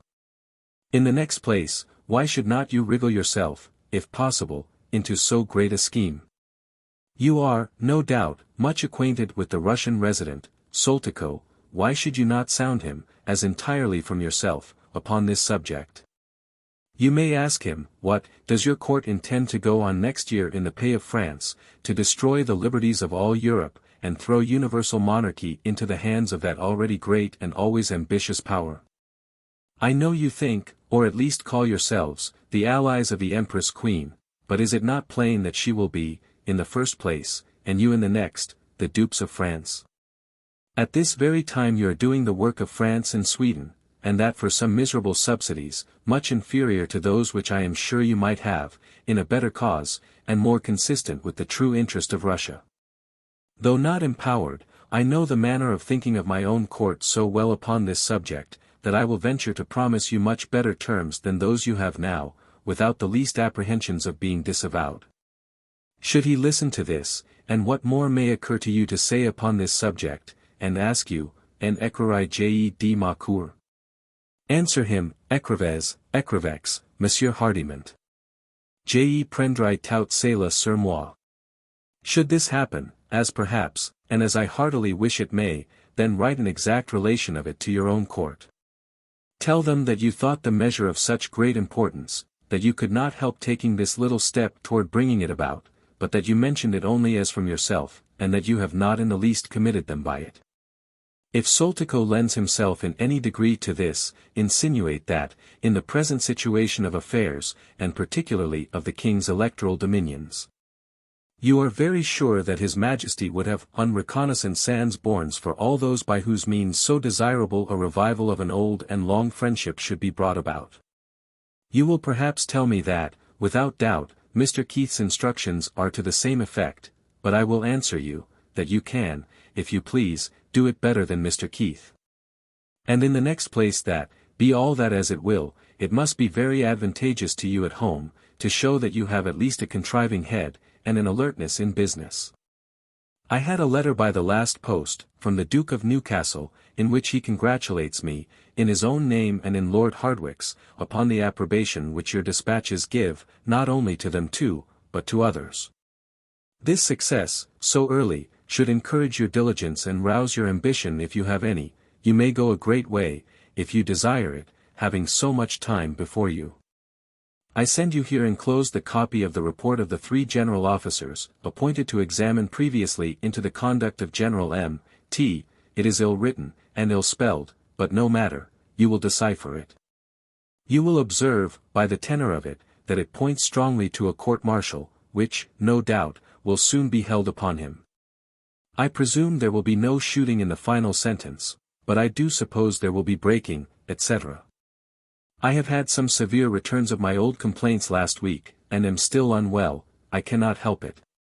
A friend of yours arrived here 3 days ago. She seems to me to be a serviceable strong-bodied bay mare, with black mane and tail. You easily guess who I mean. She is come with mamma, and without caro sposo. Adieu. My head will not let me go on longer. Letter CCXV. Bath, December 31st, 1757. My dear friend, I have this moment received your letter of the 18th, with the enclosed papers. I cannot help observing that, till then, you never acknowledged the receipt of any one of my letters. I can easily conceive that party spirit, among your brother ministers at Hamburg, runs as high as you represent it, because I can easily believe the errors of the human mind. But at the same time I must observe, that such a spirit is the spirit of little minds and subaltern ministers, who think to atone by zeal for their want of merit and importance. The political differences of the several courts should never influence the personal behavior of their several ministers toward one another. There is a certain, proceed noble et gallant, which should always be observed among the ministers of powers even at war with each other, which will always turn out to the advantage of the ablest, who will in those conversations find, or make, opportunities of throwing out, or of receiving useful hints. When I was last at The Hague, we were at war with both France and Spain, so that I could neither visit, nor be visited by, the ministers of those two crowns. But we met every day, or dined at third places, where we embraced as personal friends, and trifled, at the same time, upon our being political enemies, and by this sort of badinage I discovered some things which I wanted to know. There is not a more prudent maxim than to live with one's enemies as if they may one day become one's friends, as it commonly happens, sooner or later, in the vicissitudes of political affairs. To your question, which is a rational and prudent one, whether I was authorized to give you the hints concerning Russia by any people in power here, I will tell you that I was not, but, as I had pressed them to try what might be done with Russia, and got Mr. Keith to be dispatched there some months sooner than otherwise, I dare say he would, with the proper instructions for that purpose. I wished that, by the hints I gave you, you might have got the start of him, and the merit, at least, of having entamed that matter with Soltikow. What you have to do with him now, when you meet with him at any third place, or at his own house, where you are at liberty to go, while Russia has a minister in London, and we a minister at Petersburg, is, in my opinion, to say to him, in an easy cheerful manner, bien, monsieur, je me flatte que nous serons bientôt amis publics, aussi bien tuamus personnels. To which he will probably ask, why, or how? You will reply, because you know that Mr. Keith is gone to his court with instructions, which you think must necessarily be agreeable there. And throw out to him that nothing but a change of their present system can save Livonia to Russia, for that he cannot suppose that, when the Swedes shall have recovered Pomerania they will long leave Russia in quiet possession of Livonia. If he is so much a Frenchman as you say, he will make you some weak answers to this. But, as you will have the better of the argument on your side, you may remind him of the old and almost uninterrupted connection between France and Sweden, the inveterate enemy of Russia. Many other arguments will naturally occur to you in such a conversation, if you have it. In this case, there is a piece of ministerial art, which is sometimes of use. And that is, to sow jealousies among one's enemies, by a seeming preference shown to some one of them. Monsieur Hecht's reveries are reveries indeed. How should his master have made the golden arrangements which he talks of, and which are to be forged into shackles for General Fermor? The Prussian finances are not in a condition now to make such expensive arrangements. But I think you may tell Monsieur Hecht, in confidence, that you hope the instructions with which you know that Mr. Keith is gone to Petersburg, may have some effect upon the measures of that court. I would advise you to live with that same Monsieur Hecht in all the confidence, familiarity, and connection, which prudence will allow. I mean it with regard to the King of Prussia himself, by whom I could wish you to be known and esteemed as much as possible. It may be of use to you some day or other. If man, courage, conduct, constancy, can get the better of all the difficulties which the King of Prussia has to struggle with, he will rise superior to them. But still, while his alliance subsists against him, I dread lest grow escadrons. His last victory, of the 5th, was certainly the completest that has been heard of these many years. I heartily wish the Prince of Brunswick just such a one over Monsieur de Richelieu's army. And that he may take my old acquaintance the Maréchal, and send him over here to polish and perfume us. I heartily wish you, in the plain, homespun style, a great number of happy New Years, well employed in forming both your mind and your manners, to be useful and agreeable to yourself, your country, and your friends. That these wishes are sincere, your secretary's brother will, by the time of your receiving this, have remitted you a proof, from yours. Letter Kexvi. London, February 8, 1758. My dear friend, I received by the same post your 2 letters of the 13th and 17th past. And yesterday that of the 27th, with the Russian manifesto enclosed, in which Her Imperial Majesty of all the Russias has been pleased to give every reason, except the true one, for the march of her troops against the King of Prussia. The true one, I take it to be, that she has just received a very great sum of money from France, or the Empress Queen, or both, for that purpose. Point d'argent, point de Russe, is now become a maxim. Whatever may be the motive of their march, the effects must be bad, and, according to my speculations, those troops will replace the French in Hanover and Lower Saxony, and the French will go and join the Austrian army. You ask me if I still despond? Not so much as I did after the Battle of Kolin. The battles of Rosbach and Lissa were drams to me, and gave me some momentary spurts, but though I do not absolutely despair, I own I greatly distrust. I readily allow the King of Prussia to be nec pluribus impar, but still, when the plurs amount to a certain degree of plurality, courage and abilities must yield at last. Michel here assures me that he does not mind the Russians. But, as I have it from the gentleman's own mouth, I do not believe him. We shall very soon send a squadron to the Baltic to entertain the Swedes, which I believe will put an end to their operations in Pomerania.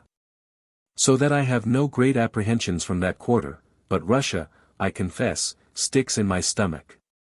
Everything goes smoothly in Parliament, the King of Prussia has united all our parties in his support. And the Tories have declared that they will give Mr. Pitt unlimited credit for this session. There has not been one single division yet upon public points, and I believe will not. Our American expedition is preparing to go soon. The disposition of that affair seems to me a little extraordinary. Abercrombie is to be the sedentary, and not the acting commander. Amherst, Lord Howe, and Wolfe, are to be the acting, and I hope the active officers. I wish they may agree. Amherst, who is the oldest officer, is under the influence of the same great person who influenced Mordaunt, so much to honor and advantage of this country. This is most certain, that we have force enough in America to eat up the French alive in Canada, Quebec, and Louisbourg, if we have but skill and spirit enough to exert it properly, but of that I am modest enough to doubt. When you come to the egotism, which I have long desired you to come to with me, you need make no excuses for it. The egotism is as proper and as satisfactory to one's friends, as it is impertinent and misplaced with strangers. I desire to see you in your everyday clothes, by your fireside, in your pleasures, in short, in your private life, but I have not yet been able to obtain this. Whenever you condescend to do it, as you promise, stick to truth. For I am not so uninformed of Hamburg as perhaps you may think. As for myself, I am very unwell, and very weary of being so, and with little hopes, at my age, of ever being otherwise. I often wish for the end of the wretched remnant of my life. And that wish is a rational one. But then the innate principle of self-preservation, wisely implanted in our natures for obvious purposes, opposes that wish, and makes us endeavor to spin out our thread as long as we can, however decayed and rotten it may be. And, in defiance of common sense, we seek on for that chymic gold, which beggars us when old.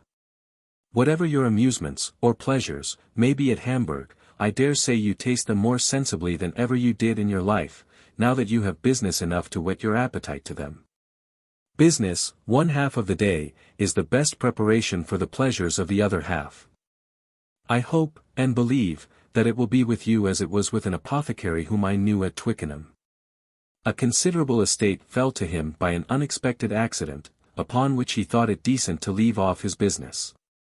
Accordingly he generously gave up his shop and his stock to his head man, set up his coach, and resolved to live like a gentleman, but, in less than a month, the man, used to business, found, that living like a gentleman was dying of ennui. Upon which he bought his shop and stock, resumed his trade, and lived very happily, after he had something to do. Adieu. Letter Kexvi. London, February 24, 1758. My dear friend, I received yesterday your letter of the 2d instant, with the enclosed, which I return you, that there may be no chasm in your papers.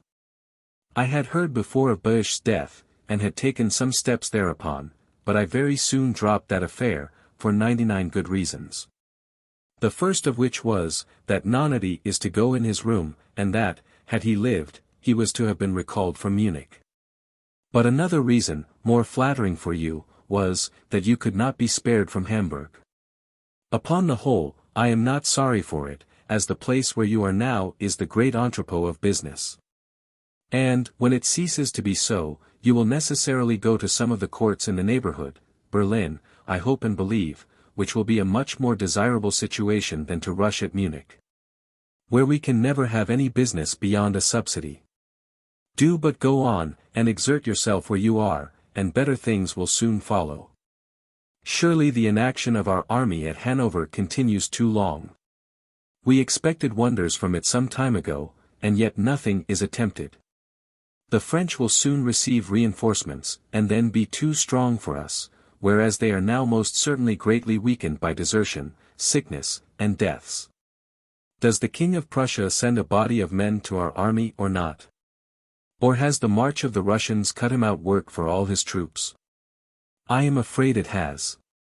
If one body of Russians joins the Austrian army in Moravia, and another body the Swedes in Pomerania, he will have his hands very full, too full, I fear. The French say they will have an army of 180,000 men in Germany this year, the Empress Queen will have 150,000, if the Russians have but 40,000, what can resist such a force? The King of Prussia may say, indeed, with more justice than ever any one person could before him, moi. Media superest. You promised the some egotism, but I have received none yet. Do you frequent the Landgrave? Hontex-vous les grands de la terre? What are the connections of the evening? All this, and a great deal more of this kind, let me know in your next. The House of Commons is still very unanimous. There was a little popular squib let off this week, in a motion of Sir John Glyn's, seconded by Sir John Phillips, for annual parliaments. It was a very cold scent, and put an end to by a division of 190 to 70. Good night. Work hard, that you may divert yourself well. Letter XVII. London, March 4, 1758. My dear friend, I should have been much more surprised at the contents of your letter of the 17th past, if I had not happened to have seen Sir C. W. about 3 or 4 hours before I received it. I thought he talked in an extraordinary manner. He engaged that the King of Prussia should be master of Vienna in the month of May, and he told me that you were very much in love with his daughter. Your letter explained all this to me, and next day, Lord and Lady E. gave me innumerable instances of his frenzy, with which I shall not trouble you. What inflamed it the more, if it did not entirely occasion it, was a great quantity of cantharides, which, it seems, he had taken at Hamburg, to recommend himself, I suppose, to Mademoiselle John. He was let blood 4 times on board the ship, and has been let blood 4 times since his arrival here, but still the inflammation continues very high. He is now under the care of his brothers, who do not let him go abroad. They have written to this same Mademoiselle John, to prevent if they can, her coming to England, and told her the case, which, when she hears she must be as mad as he is, if she takes the journey. By the way, she must be une dame aventurière, to receive a note for 10,000 roubles from a man whom she had known but 3 days. To take a contract of marriage, knowing he was married already, and to engage herself to follow him to England. I suppose this is not the first adventure of the sort which she has had. After the news we received yesterday, that the French had evacuated Hanover, all but Hamel, we daily expect much better. We pursue them, we cut them off en detail, and at last we destroy their whole army. I wish it may happen, and, moreover, I think it not impossible. My head is much out of order, and only allows me to wish you good night. Letter VI. London, March 22, 1758. My dear friend, I have now your letter of the 8th lying before me, with the favourable account of our progress in Lower Saxony, and reasonable prospect of more decisive success. I confess I did not expect this, when my friend Munchausen took his leave of me, to go to Stade, and break the neutrality. I thought it at least a dangerous, but rather a desperate undertaking, whereas, hitherto, it has proved a very fortunate one. I look upon the French army as fondu, and, what with desertion, deaths, and epidemical distempers, I dare say not a third of it will ever return to France. The great object is now, what the Russians can or will do. And whether the King of Prussia can hinder their junction with the Austrians, by beating either, before they join. I will trust him for doing all that can be done. Sir C. W. is still in confinement, and, I fear, will always be so, for he seems, cum ration insaner. The physicians have collected all he has said and done that indicated an alienation of mind, and have laid it before him in writing. He has answered it in writing too, and justifies himself in the most plausible arguments that can possibly be urged. He tells his brother, and the few who are allowed to see him, that they are such narrow and contracted minds themselves, that they take those for mad who have a great and generous way of thinking. As, for instance, when he determined to send his daughter over to you in a fortnight, to be married, without any previous agreement or settlements, it was because he had long known you, and loved you as a man of sense and honor. And therefore would not treat with you as with an attorney. That as for Mademoiselle John, he knew her merit and her circumstances, and asks, whether it is a sign of madness to have a due regard for the one, and a just compassion for the other. I will not tire you with enumerating any more instances of the poor man's frenzy, but conclude this subject with pitying him, and poor human nature, which holds its reason by so precarious a tenure. The lady, who you tell me is set out, en sera pour la scène et les frais du voyage, for her note is worth no more than her contract. By the way, she must be a kind of aventurière, to engage so easily in such an adventure with a man whom she had not known above a week, and whose début of 10,000 roubles showed him not to be in his right senses. You will probably have seen General York, by this time, in his way to Berlin or Breslau, or wherever the King of Prussia may be. As he keeps his commission to the States General, I presume he is not to stay long with his Prussian Majesty. But, however, while he is there, take care to write to him very constantly, and to give all the information you can. His father, Lord Hardwicke, is your great puff. He commends your office letters, exceedingly. I would have the Berlin commission your object, in good time, never lose view of it. Do all you can to recommend yourself to the King of Prussia on your side of the water, and to smooth your way for that commission on this. By the turn which things have taken of late, it must always be the most important of all foreign commissions from hence. I have no news to send you, as things here are extremely quiet, so, good night. Letter CCXX. London, April 25, 1758. Dear friend, I am now 2 letters in your debt, which I think is the first time that ever I was so, in the long course of our correspondence. But, besides that my head has been very much out of order of late, writing is by no means that easy thing that it was to me formerly. I find by experience, that the mind and the body are more than married, for they are most intimately united. And when the one suffers, the other sympathizes. Non sum qualis eram, neither my memory nor my invention are now what they formerly were. It is in a great measure my own fault, I cannot accuse nature, for I abused her.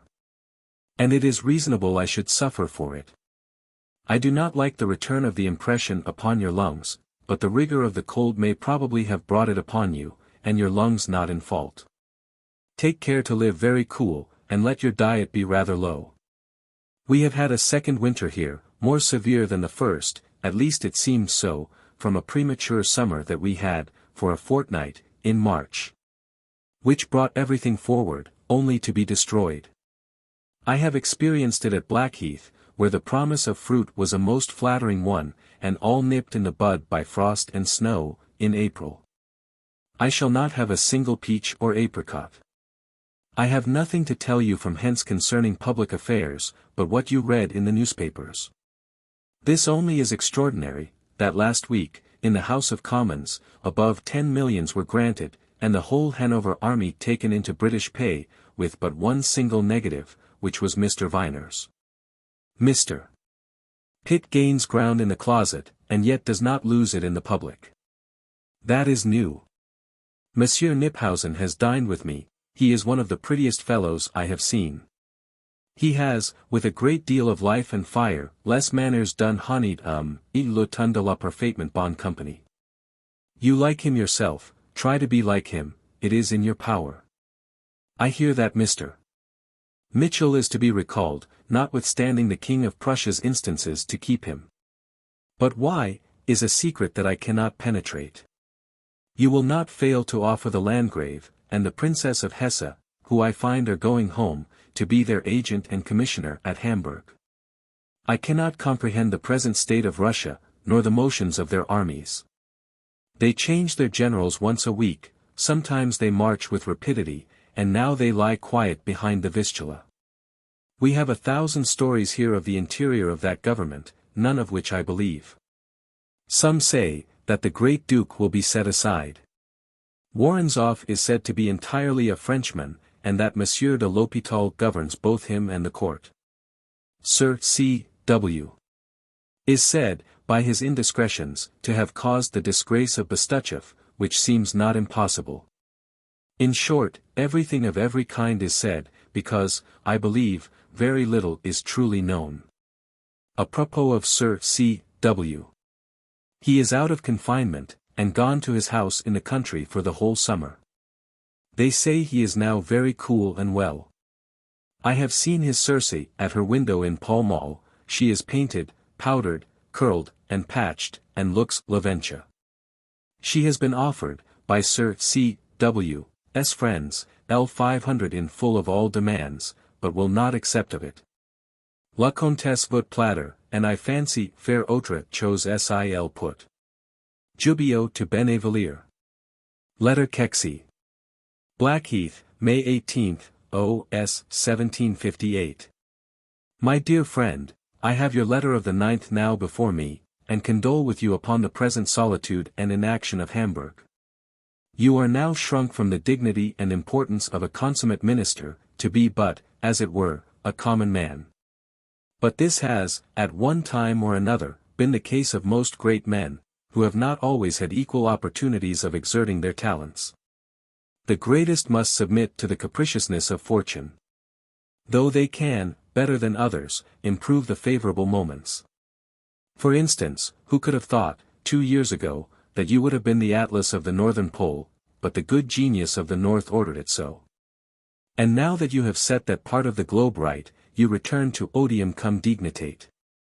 But to be serious, now that you cannot have much office business to do, I could tell you what to do, that would employ you, I should think, both usefully and agreeably. I mean, that you should write short memoirs of that busy scene, in which you have been enough concerned, since your arrival at Hamburg, to be able to put together authentic facts and anecdotes.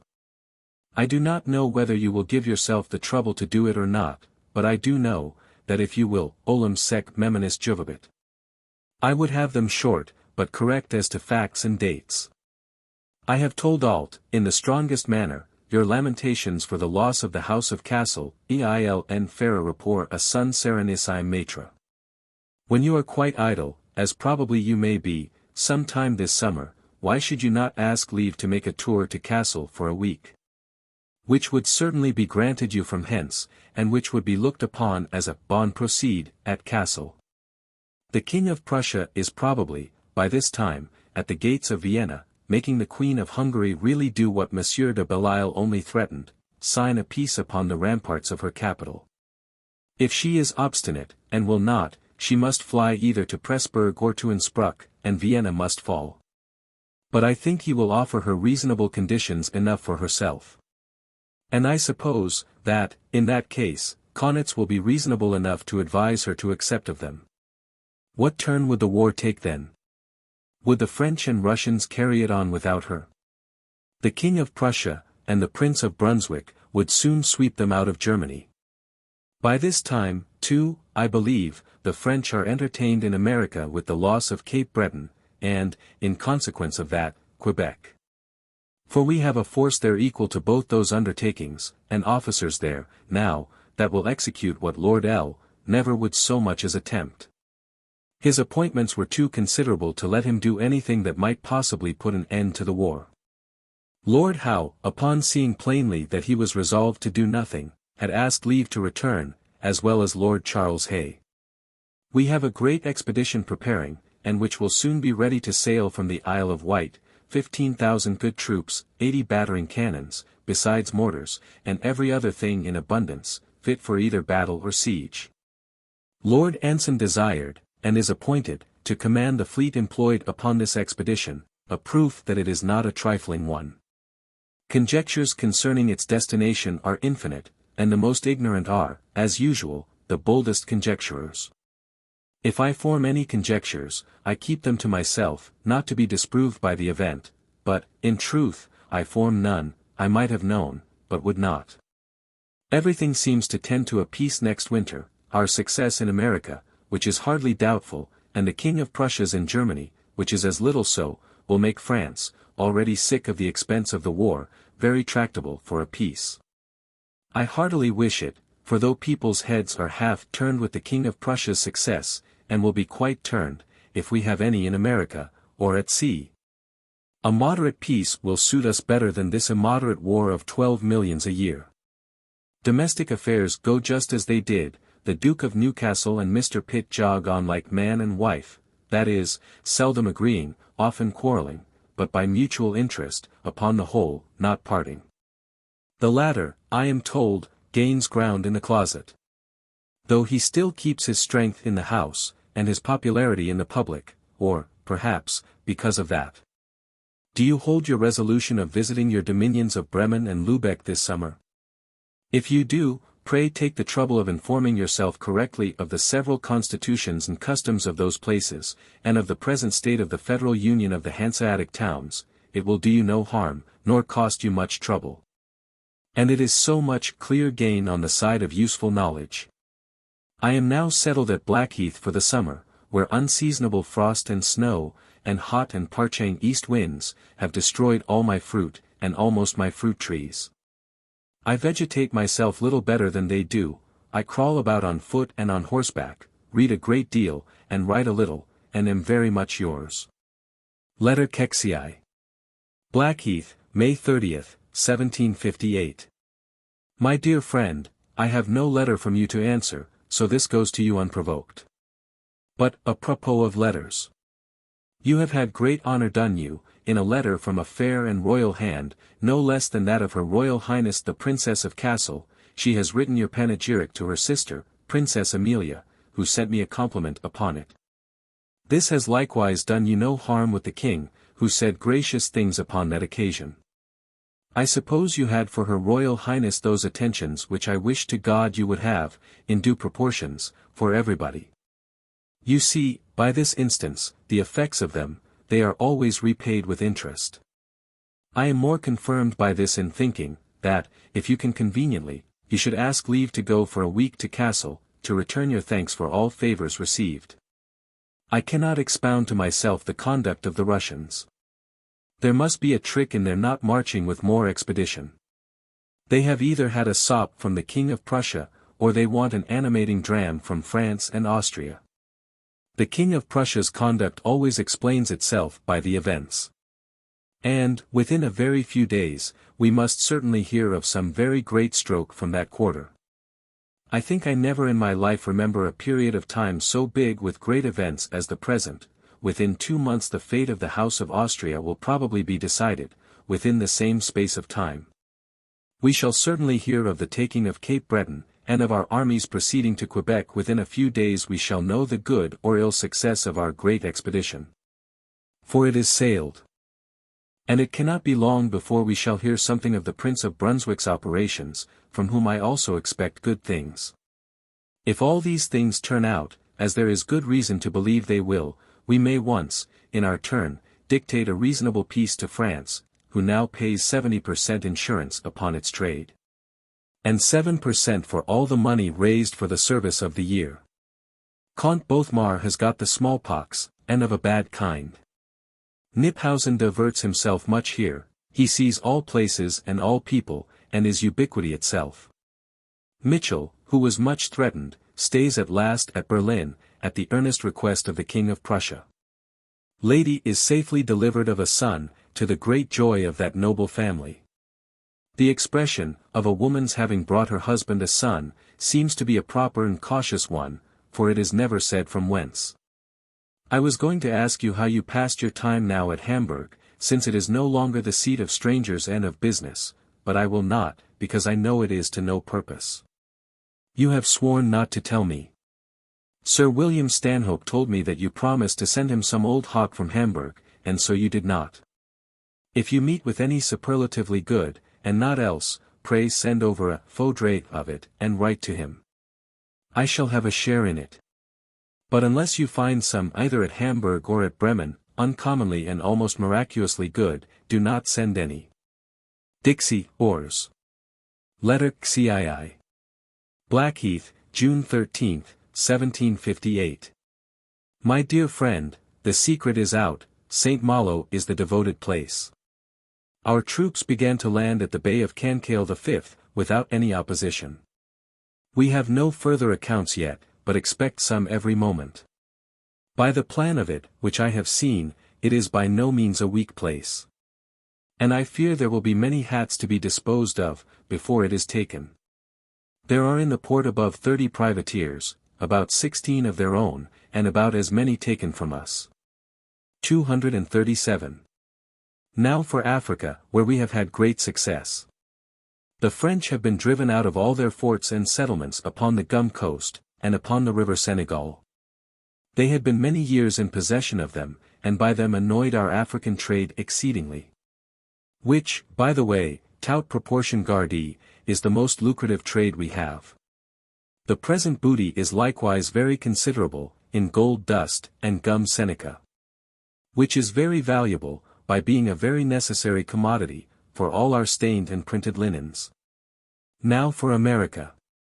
The least sanguine people here expect, the latter end of this month or the beginning of the next, to have the account of the taking of Cape Breton, and of all the forts with hard names in North America. Captain Clive has long since settled Asia to our satisfaction, so that 3 parts of the world look very favorable for us. Europe, I submit to the care of the King of Prussia and Prince Ferdinand of Brunswick. And I think they will give a good account of it.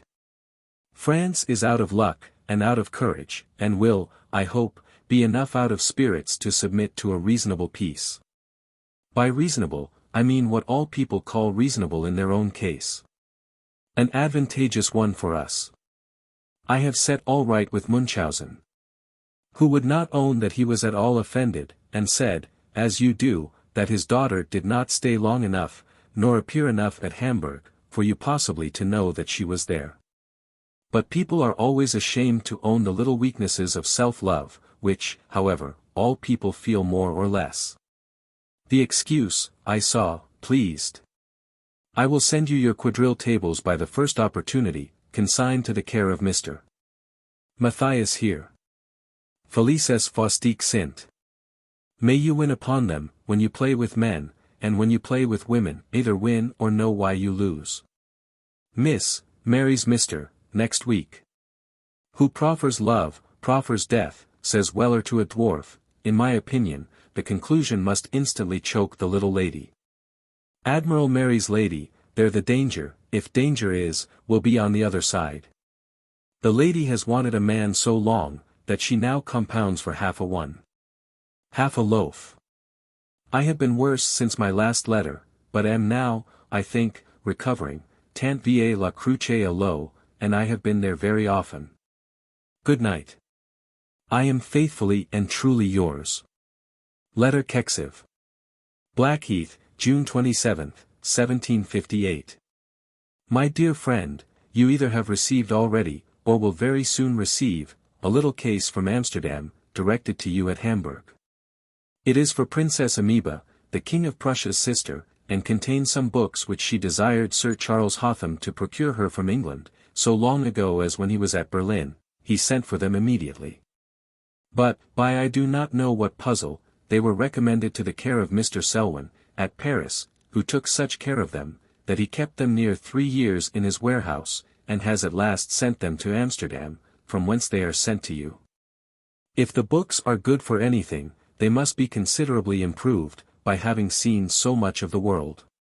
But, as I believe they are English books, perhaps they may, like English travellers, have seen nobody, but the several bankers to whom they were consigned. Be that as it will, I think you had best deliver them to Monsieur Hecht, the Prussian minister at Hamburg, to forward to Her Royal Highness, with a respectful compliment from you, which you will, no doubt, turn in the best manner, and sealen le bon ton de la parfaitement bonne compagnie. You have already seen, in the papers, all the particulars of our St. Malo's expedition, so I say no more of that, only that Mr.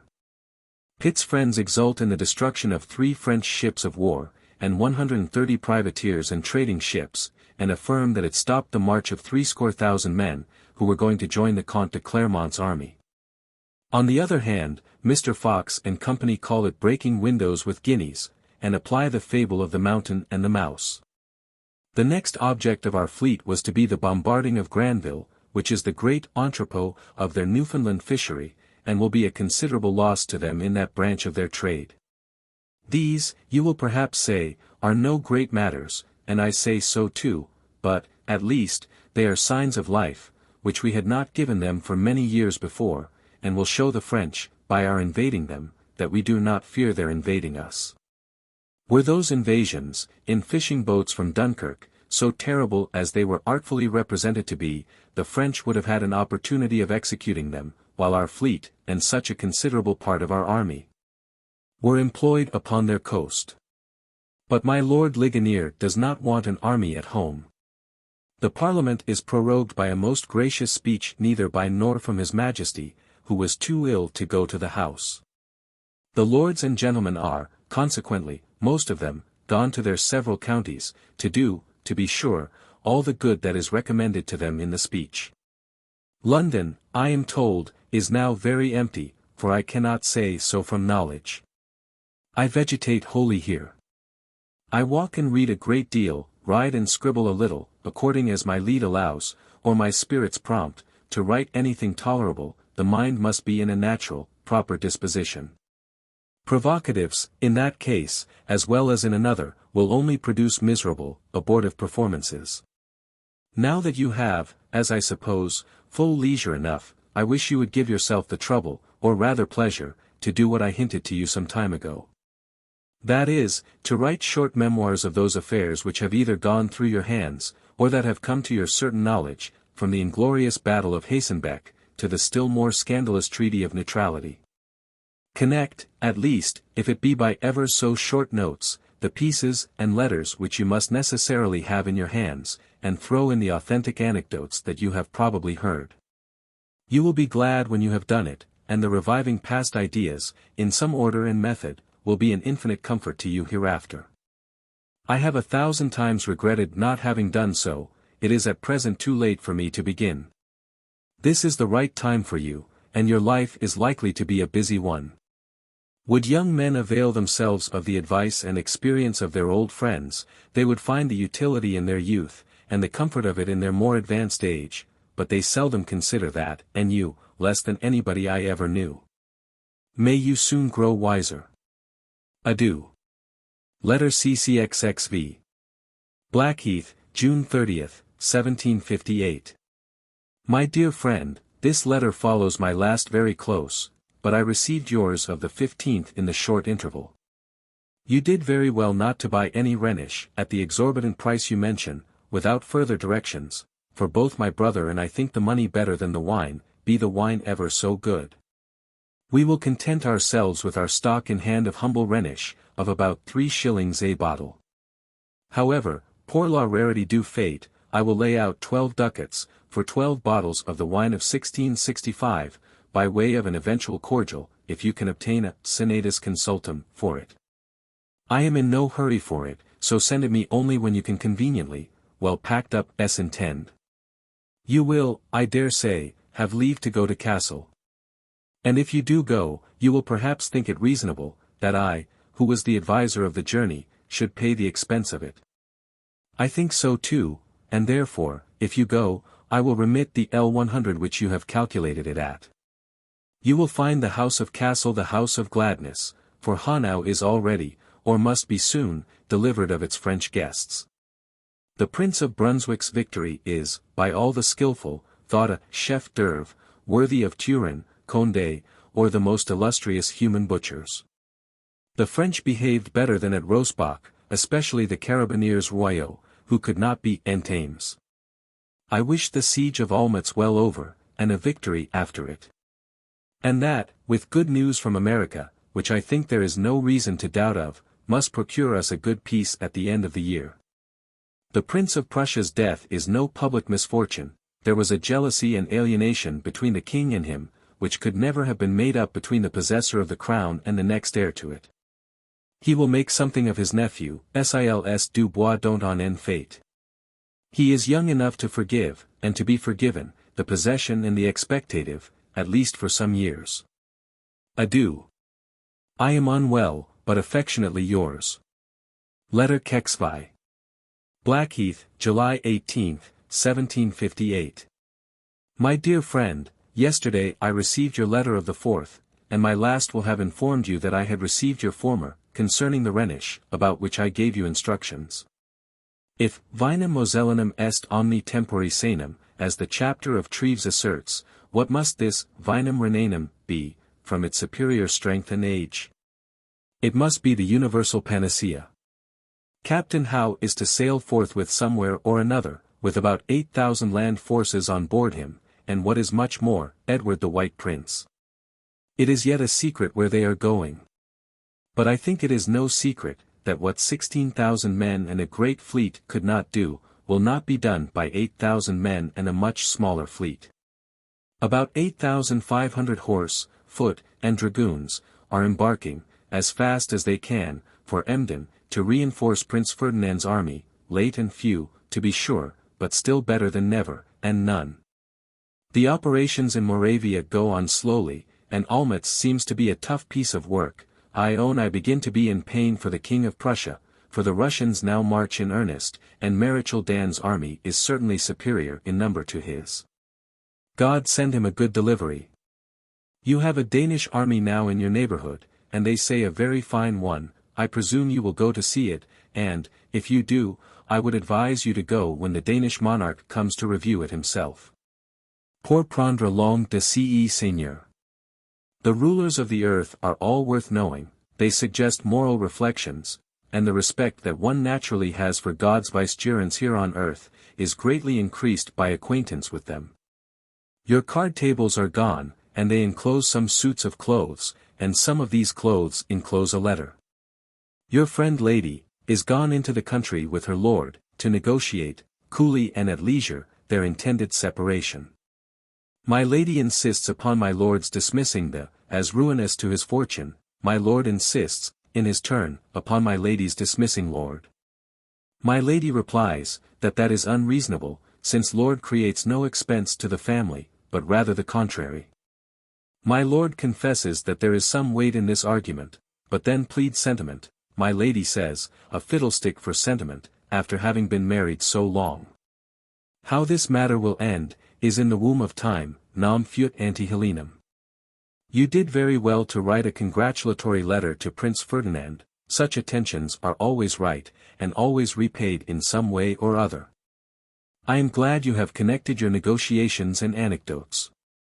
And, I hope, not with your usual laconism. Adieu. Yours.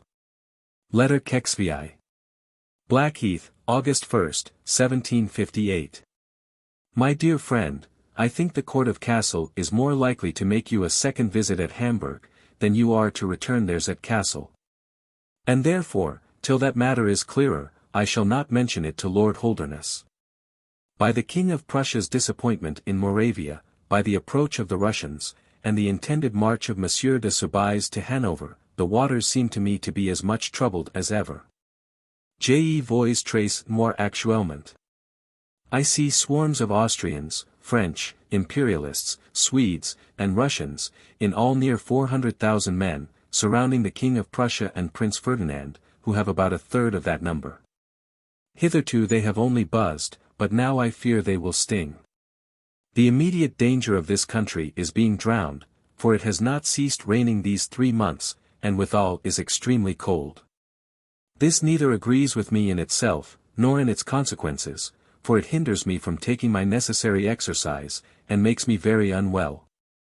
As my head is always the part offending, and is so at present, I will not do, like many writers, write without a head, so adieu. Letter Kexvi.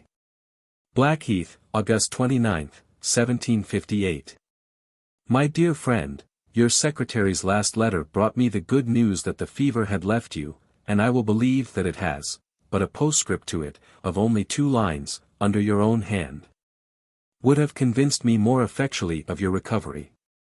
An intermitting fever, in the intervals of the paroxysms, would surely have allowed you to have written a few lines with your own hand, to tell me how you were.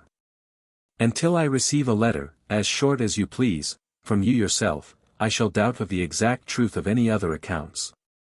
I send you no news, because I have none. Cape Breton, Cherbourg, etc., are now old stories.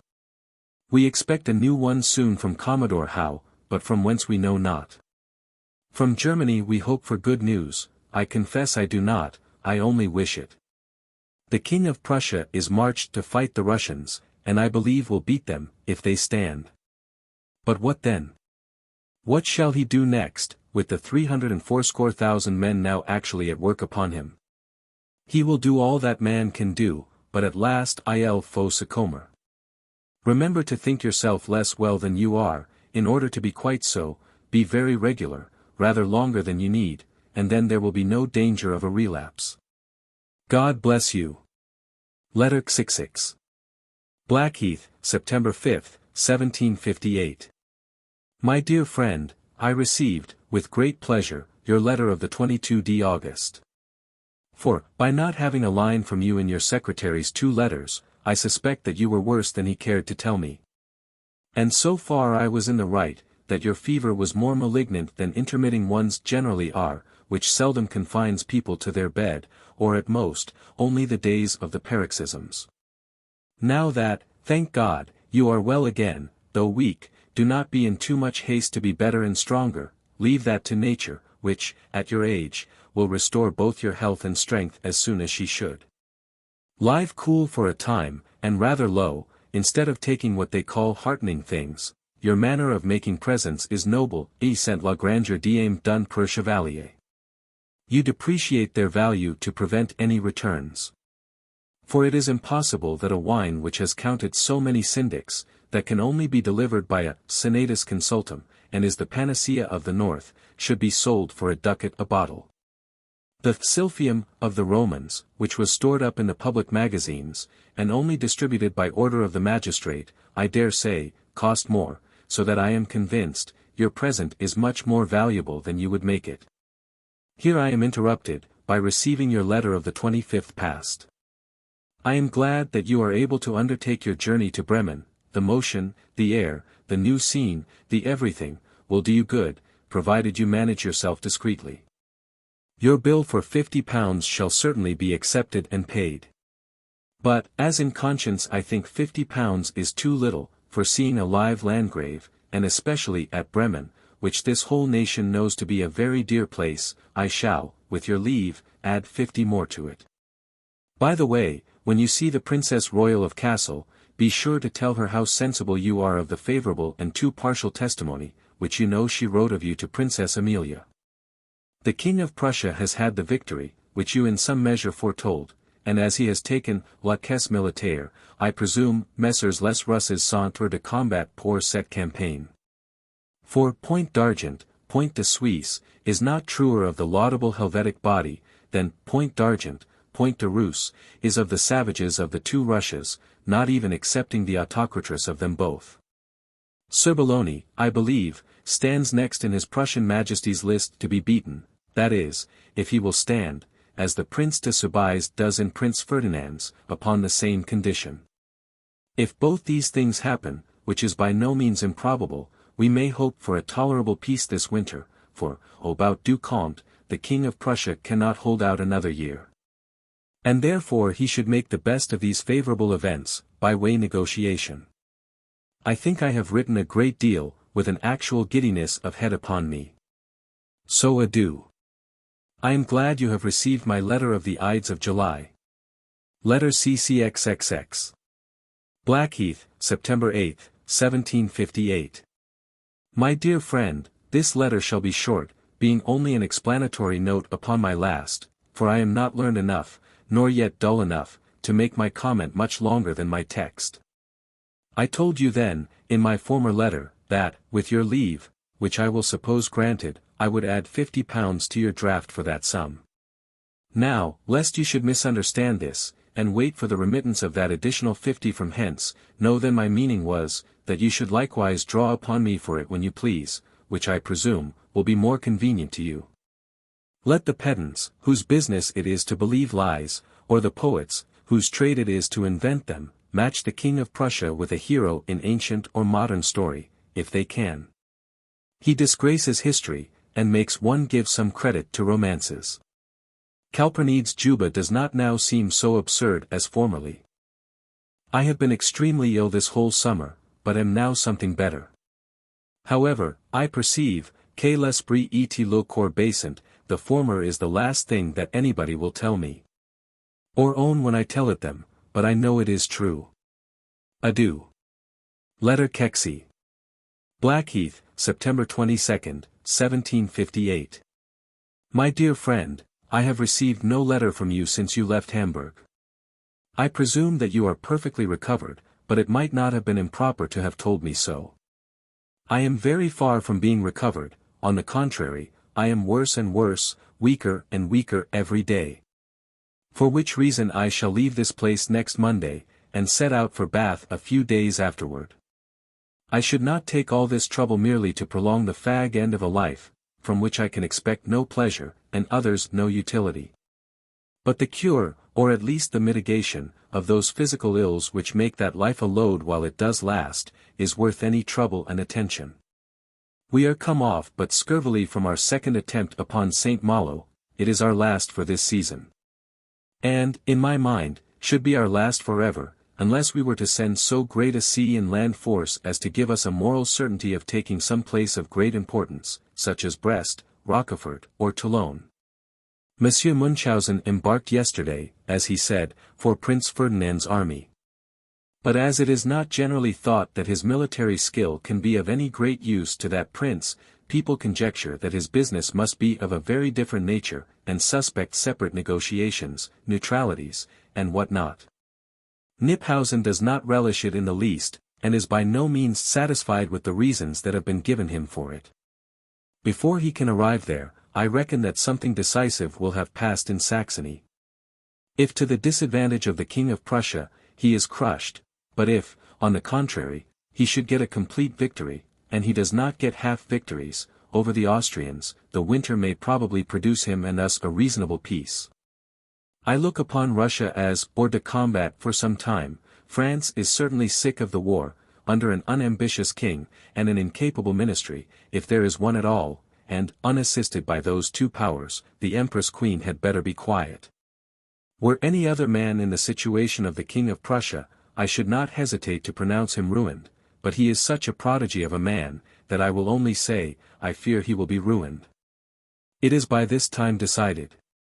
Your castle court at Bremen is, I doubt, not very splendid, money must be wanting, but, however, I dare say their table is always good, for the Landgrave is a gourmand.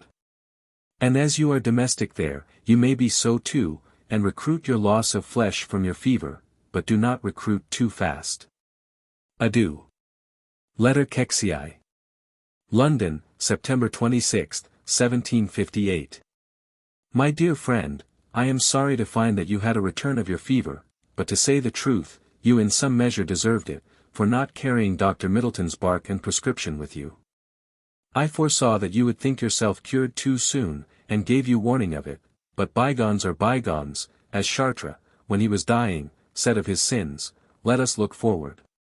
You did very prudently to return to Hamburg, to good bark, and, I hope, a good physician. Make all sure there before you stir from thence, notwithstanding the requests or commands of all the princesses in Europe, I mean a month at least, taking the bark even to supererogation, that is, some time longer than Dr. Middleton requires. For, I presume, you are got over your childishness about tastes, and are sensible that your health deserves more attention than your palate. When you shall be thus re-established, I approve of your returning to Bremen. And indeed you cannot well avoid it, both with regard to your promise, and to the distinction with which you have been received by the Castle family. Now to the other part of your letter. Lord Holderness has been extremely civil to you, in sending you, all under his own hand, such obliging offers of his service. The hint is plain, that he will, in case you desire it, procure you leave to come home for some time. So that the single question is, whether you should desire it or not, now. It will be 2 months before you can possibly undertake the journey, whether by sea or by land, and either way it would be a troublesome and dangerous one for a convalescent in the rigor of the month of November. You could drink no mineral waters here in that season, nor are any mineral waters proper in your case, being all of them heating, except seltzers.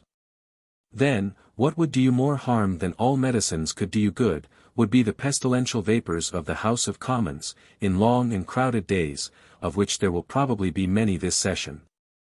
Where your attendance, if here, will necessarily be required. I compare St. Stephen's Chapel, upon those days, to La Grada del Cane. Whatever may be the fate of the war now, negotiations will certainly be stirring all the winter, and of those, the northern ones, you are sensible, are not the least important.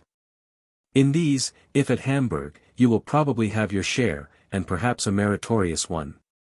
Upon the whole, therefore, I would advise you to write a very civil letter to Lord Holderness. And to tell him that though you cannot hope to be of any use to His Majesty's affairs anywhere, yet, in the present unsettled state of the North, it is possible that unforeseen accidents may throw in your way to be of some little service. And that you would not willingly be out of the way of those accidents. But that you shall be most extremely obliged to his lordship, if he will procure you His Majesty's gracious permission to return for a few months in the spring, when probably affairs will be more settled one way or another. When things tend nearer to a settlement, and that Germany, from the want of money or men, or both, breathes peace more than war, I shall solicit Bayesh's commission for you, which is one of the most agreeable ones in His Majesty's gift. And I shall by no means despair of success. Now I have given you my opinion upon this affair, which does not make a difference of above 3 months, or 4 at most. I would not be understood to mean to force your own, if it should happen to be different from mine. But mine, I think, is more both for your health and your interest. However, do as you please, may you in this, and everything else, do for the best. So God bless you. Letter Xixii. Bath, October 18th, 1758. My dear friend, I received by the same post your 2 letters of the 29th past, and of the 3d instant. The last tells me that you are perfectly recovered, and your resolution of going to Bremen in 3 or 4 days proves it. For surely you would not undertake that journey a second time, and at this season of the year, without feeling your health solidly restored. However, in all events, I hope you have taken a provision of good bark with you. I think your attention to Her Royal Highness may be of use to you here, and indeed all attentions, to all sorts, of people, are always repaid in some way or other, though real obligations are not. For instance, Lord Tichfield, who has been with you at Hamburg, has written an account to the Duke and Duchess of Portland, who are here, of the civilities you showed him, with which he is much pleased, and they delighted. At this rate, if you do not take care, you will get the unmanly reputation of a well-bred man, and your countryman, John Trott, will disown you.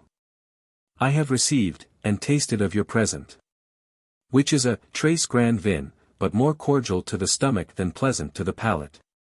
I keep it as a physic, only to take occasionally, in little disorders of my stomach, and in those cases, I believe it is wholesomer than stronger cordials.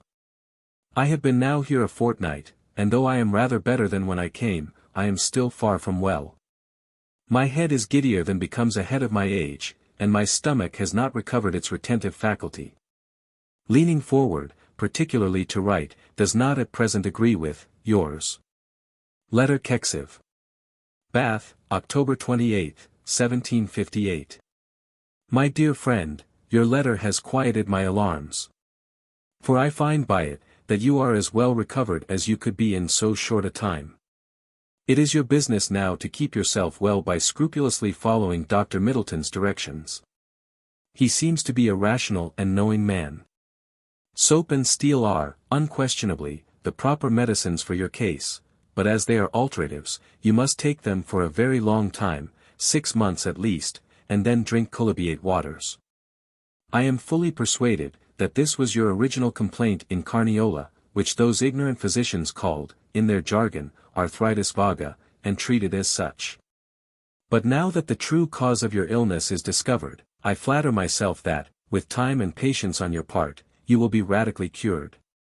But, I repeat it again, it must be by a long and uninterrupted course of those alterative medicines above mentioned. They have no taste. But if they had a bad one, I will not now suppose you such a child, as to let the frowardness of your palate interfere in the least with the recovery or enjoyment of health. The latter deserves the utmost attention of the most rational man.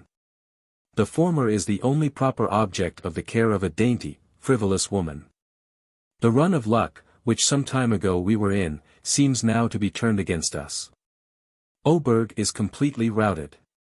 His Prussian Majesty was surprised, which I am surprised at, and had rather the worst of it. I am in some pain for Prince Ferdinand, as I take it for granted that the detachment from Maréchal de Contade's army, which enabled Prince Soubise to beat Oberg, will immediately return to the Grand Army, and then it will be infinitely superior.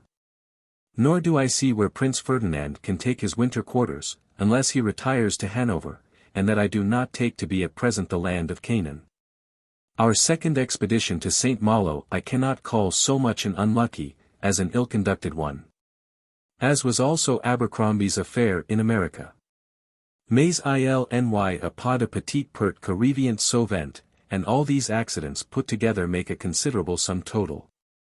I have found so little good by these waters, that I do not intend to stay here above a week longer, and then remove my crazy body to London, which is the most convenient place either to live or die in. I cannot expect active health anywhere. You may, with common care and prudence, effect it everywhere, and God grant that you may have it. Adieu. Letter CCXXXV. London, November 21, 1758. My dear friend, you did well to think of Prince Ferdinand's ribband, which I confess I did not. And I am glad to find you thinking so far beforehand. It would be a pretty commission, and I will accenture me to procure it to you. The only competition I fear, is that of General York, in case Prince Ferdinand should pass any time with his brother at the Hague, which is not unlikely, since he cannot go to Brunswick to his eldest brother. Upon account of their simulated quarrel.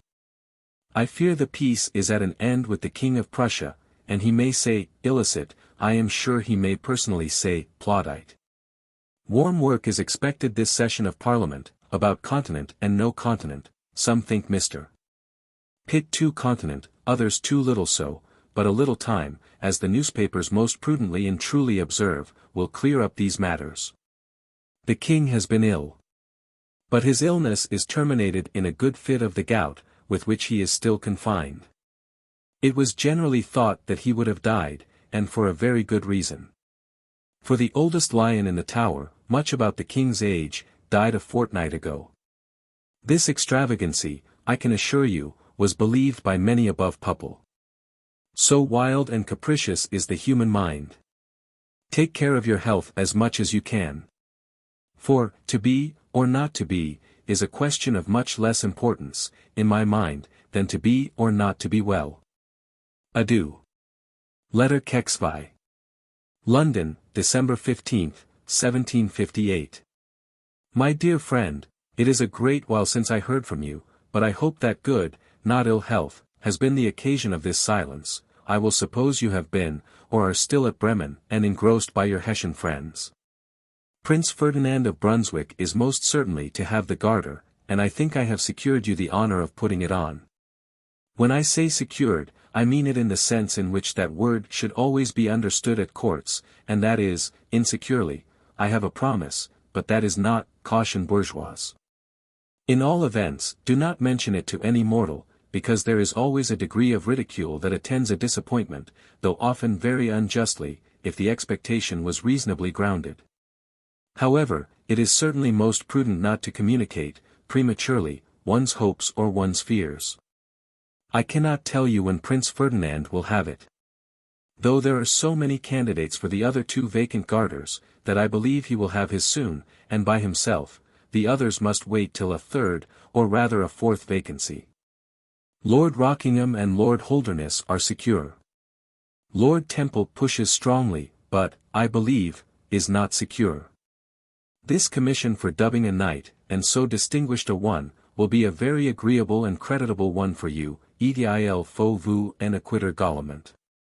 In the days of ancient chivalry, people were very nice who they would be knighted by, and, if I do not mistake, Francis I would only be knighted by the Chevalier Bayard, que etoit per Chevalier et sans reproche. And no doubt but it will be recorded, dans les archives de la Maison de Brunswick, that Prince Ferdinand received the honor of knighthood from your hands. The estimates for the expenses of the year 1759 are made up, I have seen them. And what do you think they amount to? No less than £12,300,000, a most incredible sum, and yet already subscribed, and even more offered. The unanimity in the House of Commons, in voting such a sum, and such forces, both by sea and land, is not the less astonishing. This is Mr. Pitt's doing, and it is marvellous in our eyes. The King of Prussia has nothing more to do this year. And, the next, he must begin where he has left off. I wish he would employ this winter in concluding a separate peace with the Elector of Saxony, which would give him more elbow-room to act against France and the Queen of Hungary, and put an end at once to the proceedings of the Diet, and the army of the Empire. For then no estate of the Empire would be invaded by a co-estate, and France, the faithful and disinterested guarantee of the Treaty of Westphalia, would have no pretense to continue its armies there. I should think that His Polish Majesty, and his governor, Count Brol, must be pretty weary of being fugitives in Poland, where they are hated, and of being ravaged in Saxony. This reverie of mine, I hope will be tried, and I wish it may succeed. Good night, and God bless you.